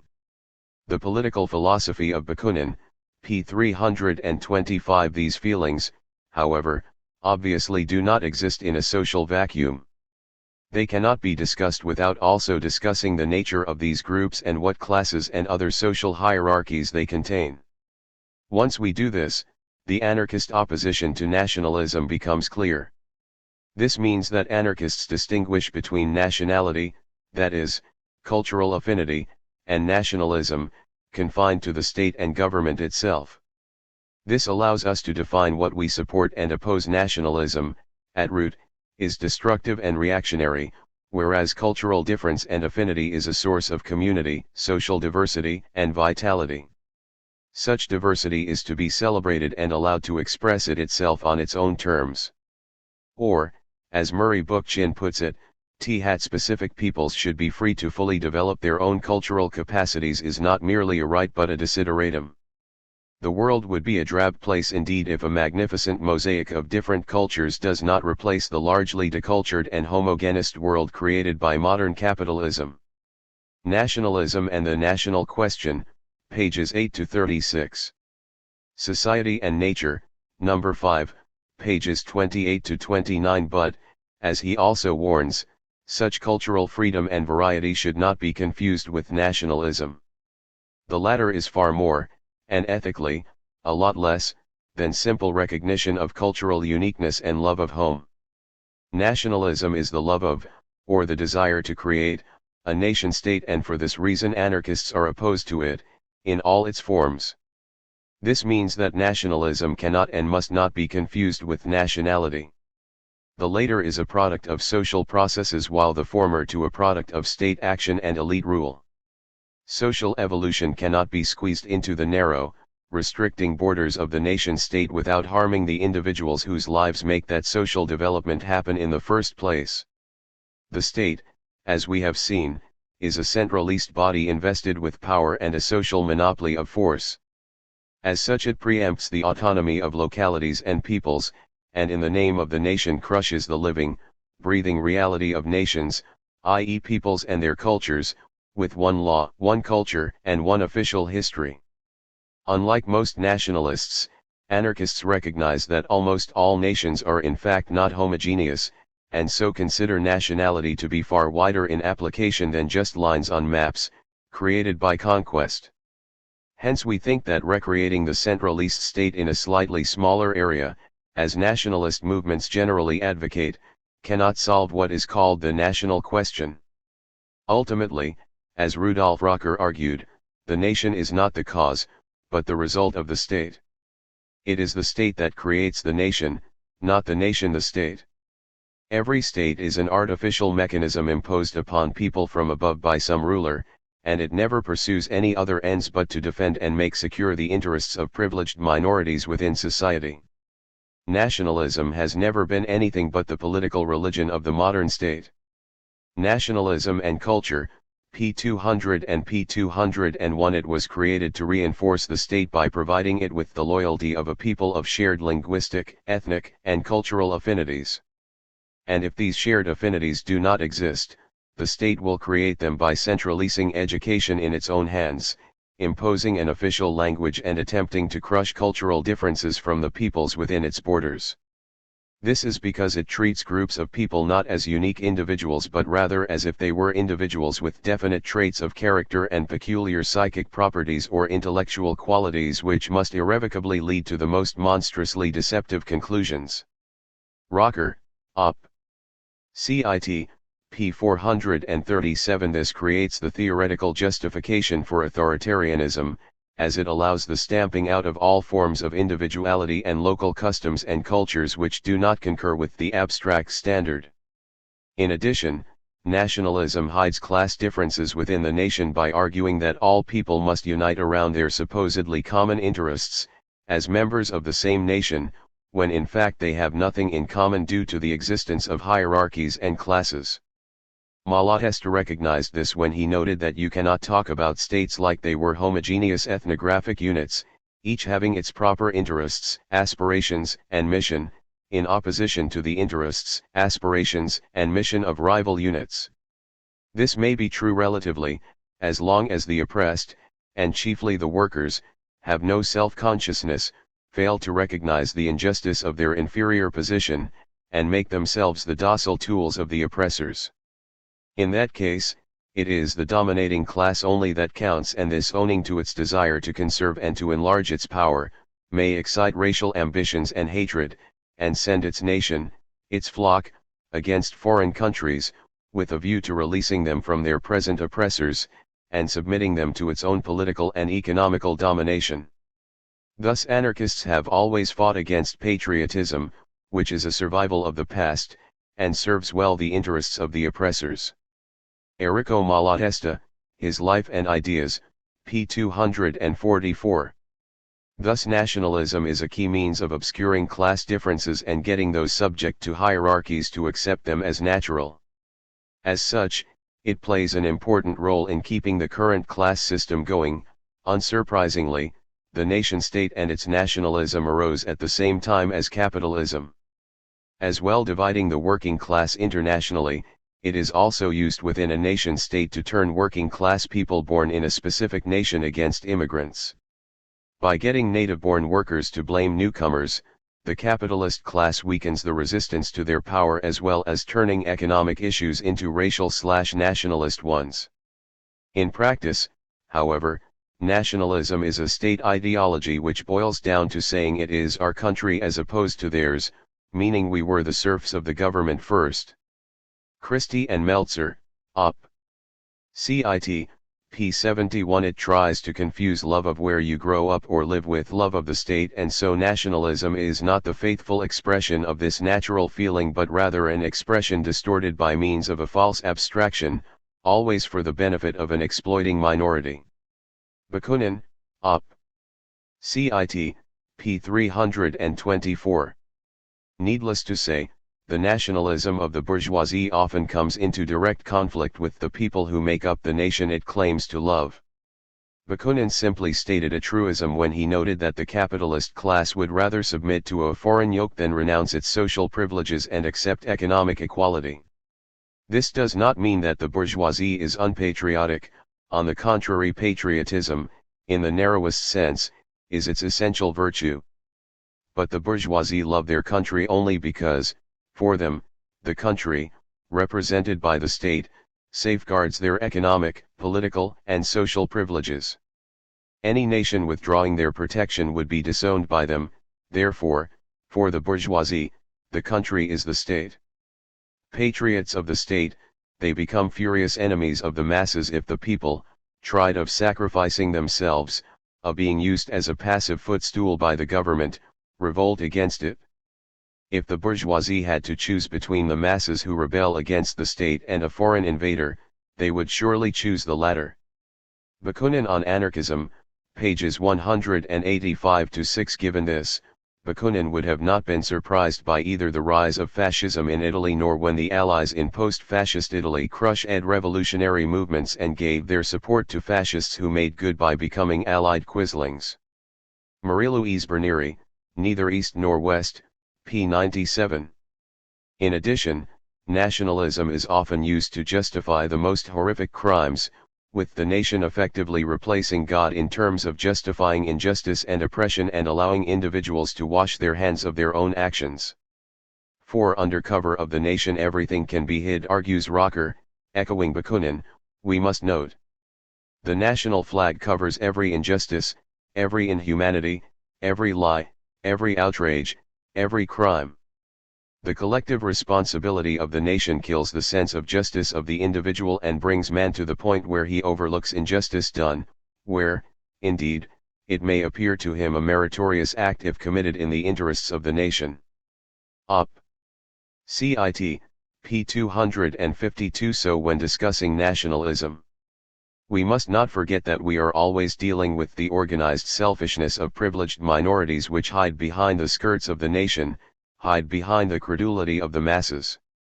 We speak of national interests, national capital, national spheres of interest, national honor and national spirit, but we forget that behind all this there are hidden merely the selfish interests of power-loving politicians and money-loving businessmen for whom the nation is a convenient cover to hide their personal greed and their schemes for political power from the eyes of the world. Rocker, Op. Cit. Pages 252-3. Hence we see the all too familiar sight of successful national liberation movements replacing foreign oppression with a home-based one. Nationalist governments introduce the worst features of the very empires from which oppressed peoples have tried to shake loose. Not only do they typically reproduce state machines that are as oppressive as the ones that colonial powers imposed on them, but they reinforce those machines with cultural, religious, ethnic, and xenophobic traits that are often used to foster regional and even domestic hatreds and sub-imperialisms. Bookchin, Op. Cit. p. 30. This is unsurprising as nationalism delivers power to local ruling classes as it relies on taking state power. As a result, nationalism can never deliver freedom to the working class, the vast majority of a given nation, as its function is to build a mass support base for local elites angry with imperialism for blocking their ambitions to rule and exploit their nation and fellow country people. In fact, nationalism is no threat to capitalism or even to imperialism. It replaces imperialist domination with local elite and foreign oppression and exploitation with native versions. That sometimes the local elites, like imperial ones, introduce reforms which benefit the majority does not change the nature of the new regimes, although this does potentially bring them into conflict with imperialist powers. As Chomsky notes, for imperialism the threat is not nationalism, but independent nationalism, which focuses on the needs of the population, not merely the wealthy sectors and the foreign investors to whom they are linked. Subservient nationalism that does not succumb to these heresies is quite welcome, and it is quite willing to deal with them if they are willing to sell the country to the foreign master, as third world elites, including now those in much of Eastern Europe, are often quite willing to do, since they may greatly benefit even as their countries are destroyed. Nationalism and the New World Order, pages 1-7, Society and Nature, number 5, pages 4-5. However, independent nationalism is like social democracy in imperialist countries in that it may, at best, reduce the evils of the class system and social hierarchies, but it never gets rid of them. At worst, it creates new classes and hierarchies clustered around the state bureaucracy. Anarchists oppose nationalism in all its forms as harmful to the interests of those who make up a given nation and their cultural identities. As Rocker put it, peoples and groups of peoples have existed long before the state put in its appearance and develop without the assistance of the state. They are only hindered in their natural development when some external power interferes by violence with their life and forces it into patterns which it has not known before.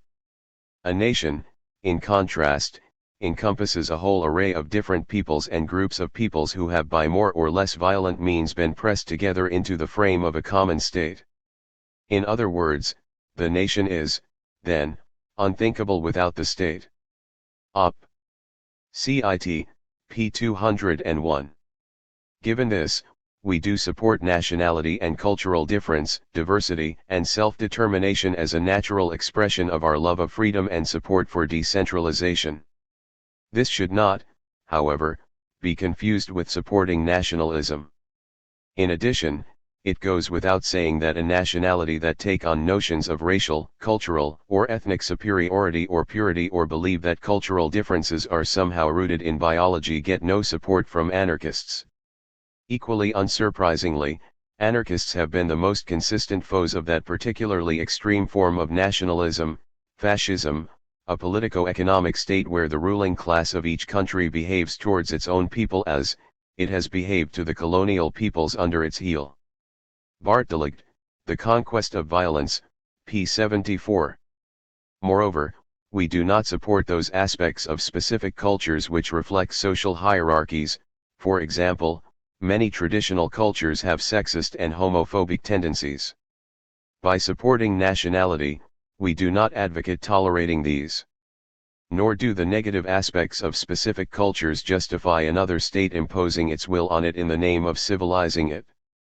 As history shows, such humanitarian intervention is just a mask for justifying imperialist conquest and exploitation, and it rarely works, as cultural change has to flow from below, by the actions of the oppressed themselves, in order to be successful. In opposition to nationalism, anarchists are proud of being internationalists. We seek the end of all oppression and of all exploitation, and so aim to awaken a consciousness of the antagonism of interests between dominators and dominated, between exploiters and workers, and to develop the class struggle inside each country, and the solidarity among all workers across the frontiers, as against any prejudice and any passion of either race or nationality. Malatesta, Op. Cit. p. 244. We must stress that anarchists, being opposed to all forms of exploitation and oppression, are against a situation of external domination where the one country dominates the people and territory of another country, i.e., imperialism. See section D.5. This flows from our basic principles as true internationalism will never be attained except by the independence of each nationality, little or large, compact or disunited, just as anarchy is in the independence of each individual. If we say no government of man over man, how can we permit the government of conquered nationalities by the conquering nationalities? Kropotkin, quoted by Martin A. Miller, Kropotkin, p. 231. As we discuss in the next section, while rejecting nationalism, anarchists do not necessarily oppose national liberation struggles against foreign domination. D.7 Are anarchists opposed to national liberation struggles? Obviously, given the anarchist analysis of imperialism discussed in section D.5, anarchists are opposed to imperialism and wars it inevitably causes. Likewise, as noted in the last section, we are against any form of nationalism. Anarchists oppose nationalism just as much as they oppose imperialism. Neither offer a way to a free society. While we oppose imperialism and foreign domination and support decentralization, it does not mean that anarchists blindly support national liberation movements. In this section we explain the anarchist position on such movements. Anarchists, it should be stressed, are not against globalization or international links and ties as such. Far from it, we have always been internationalists and are in favor of globalization from below, one that respects and encourages diversity and difference while sharing the world. However, we have no desire to live in a world turned bland by corporate power and economic imperialism. As such, we are opposed to capitalist trends which commodify culture as it commodifies social relationships. We want to make the world an interesting place to live in, and that means opposing both actual, i.e. physical, political, and economic, imperialism as well as the cultural and social forms of it. However, this does not mean that anarchists are indifferent to the national oppression inherent within imperialism. Far from it. Being opposed to all forms of hierarchy, anarchists cannot be in favor of a system in which a country dominates another. The Cuban anarchists spoke for all of us when they stated that they were against all forms of imperialism and colonialism, against the economic domination of peoples, against military pressure to impose upon peoples political and economic system foreign to their national cultures, customs, and social systems. We believe that among the nations of the world, the small are as worthy as the big. Just as we remain enemies of national states because each of them hold its own people in subjection, so also are we opposed to the superstates that utilize their political, economic, and military power to impose their rapacious systems of exploitation on weaker countries. As against all forms of imperialism, we declare for revolutionary internationalism, for the creation of great confederations of free peoples for their mutual interests, for solidarity and mutual aid. Quoted by Sam Dolgoff, The Cuban Revolution, A Critical Perspective, p. 138. It is impossible to be free while dependent on the power of another. If the capital one uses is owned by another country, one is in no position to resist the demands of that country. If you are dependent on foreign corporations and international finance to invest in your nation, then you have to do what they want, and so the ruling class will suppress political and social opposition to please their backers as well as maintain themselves in power. To be self-governing under capitalism, a community or nation must be economically independent. The centralization of capital implied by imperialism means that power rests in the hands of a few others, not with those directly affected by the decisions made by that power. This power allows them to define and impose the rules and guidelines of the global market, forcing the many to follow the laws the few make. Thus capitalism soon makes a decentralized economy, and so a free society, impossible. As such, anarchists stress decentralization of industry and its integration with agriculture, see section I.3.8, within the context of socialization of property and workers' self-management of production. Only this can ensure that production meets the needs of all rather than the profits of a few. Moreover, anarchists also recognize that economic imperialism is the parent of cultural and social imperialism. As Takis Fotopoulos argues, the marketization of culture and the recent liberalization and deregulation of markets have contributed significantly to the present cultural homogenization, with traditional communities and their cultures disappearing all over the world and people converted to consumers of a mass culture produced in the advanced capitalist countries and particularly the USA. Towards an inclusive democracy, p. 40 equally, we are aware, to quote Chomsky, that racism is inherent in imperial rule and that it is inherent in the relation of domination that imperialism is based on. Imperial ambitions, p. 48. It is this context which explains the anarchist position on national liberation struggles. While we are internationalists, we are against all forms of domination and oppression including national ones. This means that we are not indifferent to national liberation struggles. Quite the opposite. In the words of Bakunin, fatherland and nationality are, like individuality, each a natural and social fact, physiological and historical at the same time, neither of them is a principle.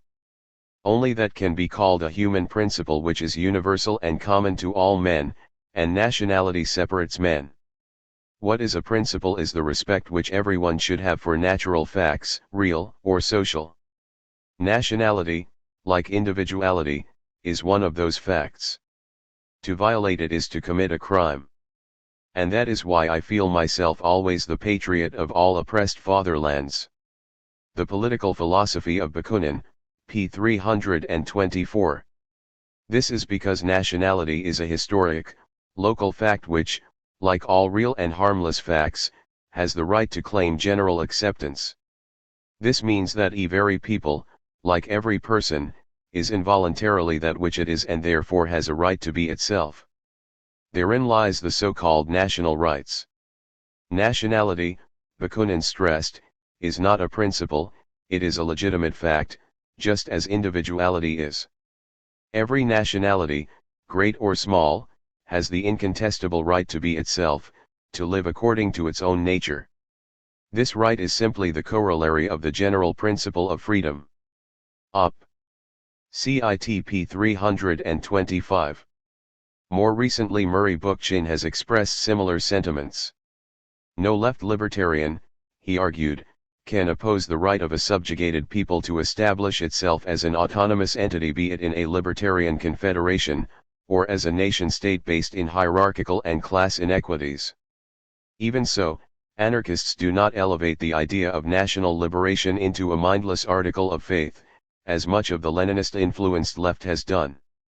We do not call for support for the oppressed nation without first inquiring into what kind of society a given national liberation movement would likely produce. To do so, as Bookchin points out, would be to support national liberation struggles for instrumental purposes, merely as a means of weakening imperialism, which leads to a condition of moral bankruptcy as socialist ideas become associated with the authoritarian and statist goals of the anti-imperialist dictatorships in liberated nations. But to oppose an oppressor is not equivalent to calling for support for everything formerly colonist nation-states do. Nationalism and the National Question, pages 8 to 36, Society and Nature, number 5, p. 31, p. 25, p. 29 and p. 31. This means that anarchists oppose foreign oppression and are usually sympathetic to attempts by those who suffer it to end it. This does not mean that we necessarily support national liberation movements as such. After all, they usually desire to create a new state, but we cannot sit back and watch one nation oppress another and so act to stop that oppression, by, for example, protesting against the oppressing nation and trying to get them to change their policies and withdraw from the oppressed nation's affairs. Nor does it mean we are uncritical of specific expressions of nationality and popular cultures. Just as we are against sexist, racist and homophobic individuals and seek to help them change their attitudes, we are also opposed to such traits within peoples and cultures and urge those who are subject to such popular prejudices to change them by their own efforts with the practical and moral solidarity of others. Any attempt to use state force to end such discrimination rarely works and is often counterproductive as it entrenches such opinions. Needless to say, justifying foreign intervention or occupation by appeals to end such backward cultural traits is usually hypocritical in the extreme and masks more basic interests. An obvious example is the Christian and Republican right and its use of the position of women in Afghanistan to bolster support for the invasion of 2001, the site of the American Taliban discovering the importance of feminism in other countries. Of course was surreal but not unexpected given the needs of the moment and their basis in reasons of state. The reason for this critical attitude to national liberation struggles is that they usually counterpoise the common interests of the nation to those of a foreign oppressor and assume that class and social hierarchies, i.e. internal oppression, are irrelevant.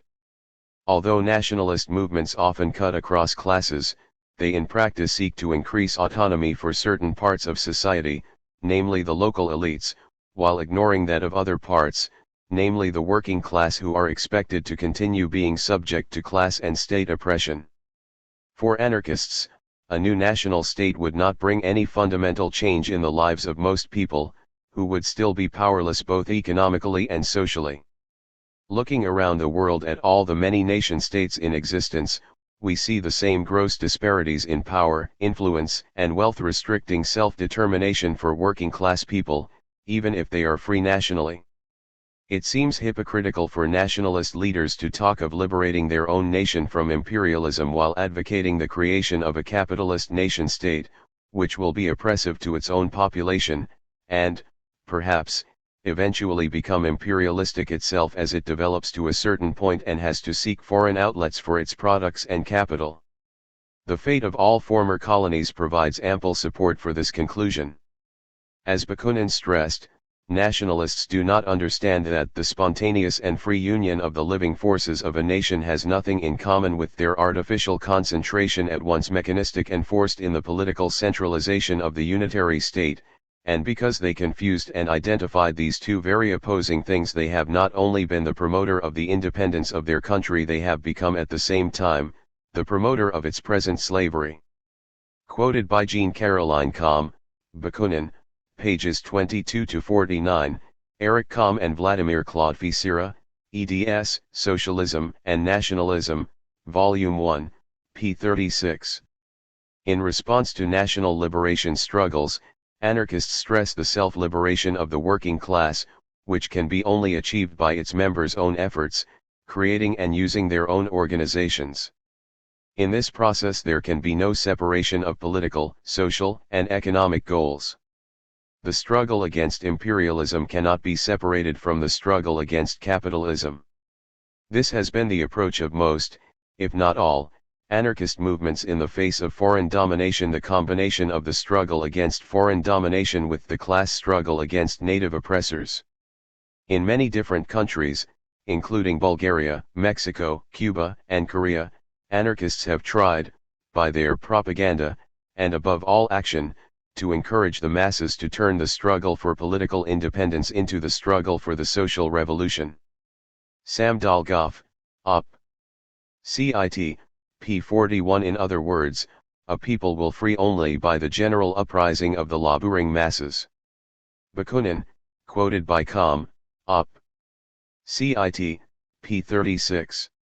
History has shown the validity of this argument, as well as the fears of Mexican anarchist Ricardo Flores Magón, that it is the duty of all the poor to work and to struggle to break the chains that enslave us. To leave the solution of our problems to the educated and the rich classes is to voluntarily put ourselves in the grasp of their claws. For a simple change of rulers is not a fount of liberty, and any revolutionary program that doesn't contain a clause concerning the taking of the lands and workplaces by the people is a program of the ruling classes, who will never struggle against their own interests. Dreams of Freedom, p. 142 and p. 293. As Kropotkin stressed, the failure of all nationalist movements lies in this curse, that the economic question remains on the side. In a word, it seems to me that in each national movement we have a major task, to set forth the question of nationalism on an economic basis and carry out agitation against serfdom and other forms of exploitation at one with the struggle against oppression by foreign nationality. Quoted by Martin A. Miller, Kropotkin, p. 230. Moreover, we should point out that anarchists in imperialist countries have also opposed national oppression by both words and deeds. For example, the prominent Japanese anarchist Kodo Koshuzi was framed and executed in 1910 after campaigning against Japanese expansionism. In Italy, the anarchist movement opposed Italian expansionism into Eritrea and Ethiopia in the 1880s and 1890s, and organized a massive anti-war movement against the 1911 invasion of Libya. In 1909, the Spanish anarchists organized a mass strike against intervention in Morocco. More recently, anarchists in France struggled against two colonial wars, in Indochina and Algeria. In the late 50s and early 60s, anarchists worldwide opposed U.S. aggression in Latin America and Vietnam, without, we must note, supporting the Cuban and Vietnamese Stalinist regimes, opposed the Gulf War, during which most anarchists raised the call of no war but the class war, as well as opposing Soviet imperialism. In practice, national liberation movements are full of contradictions between the way the rank and file sees progress being made, and their hopes and dreams, and the wishes of their ruling class members/leaders. The leadership will always resolve this conflict in favor of the future ruling class, at best paying lip service to social issues by always stressing that addressing them must be postponed to after the foreign power has left the country. That makes it possible for individual members of these struggles to realize the limited nature of nationalism and break from these politics towards anarchism. At times of major struggle and conflict, this contradiction will become very apparent, and at this stage it is possible that large numbers may break from nationalism in practice, if not in theory, by pushing the revolt into social struggles and changes. In such circumstances, theory may catch up with practice and nationalist ideology rejected in favor of a wider concept of freedom, particularly if an alternative that addresses these concerns exists. Providing that anarchists do not compromise our ideals, such movements against foreign domination can be wonderful opportunities to spread our politics, ideals, and ideas, and to show up the limitations and dangers of nationalism itself and present a viable alternative. For anarchists, the key question is whether freedom is for abstract concepts like the nation or for the individuals who make up the nationality and give it life. Oppression must be fought on all fronts, within nations and internationally, in order for working class people to gain the fruits of freedom. Any national liberation struggle which bases itself on nationalism is doomed to failure as a movement for extending human freedom. Thus anarchists refuse to participate in national liberation fronts, they participate in class fronts which may or may not be involved in national liberation struggles. The struggle must spread to establish economic, political, and social structures in the liberated territories, based on federalist and libertarian organizations.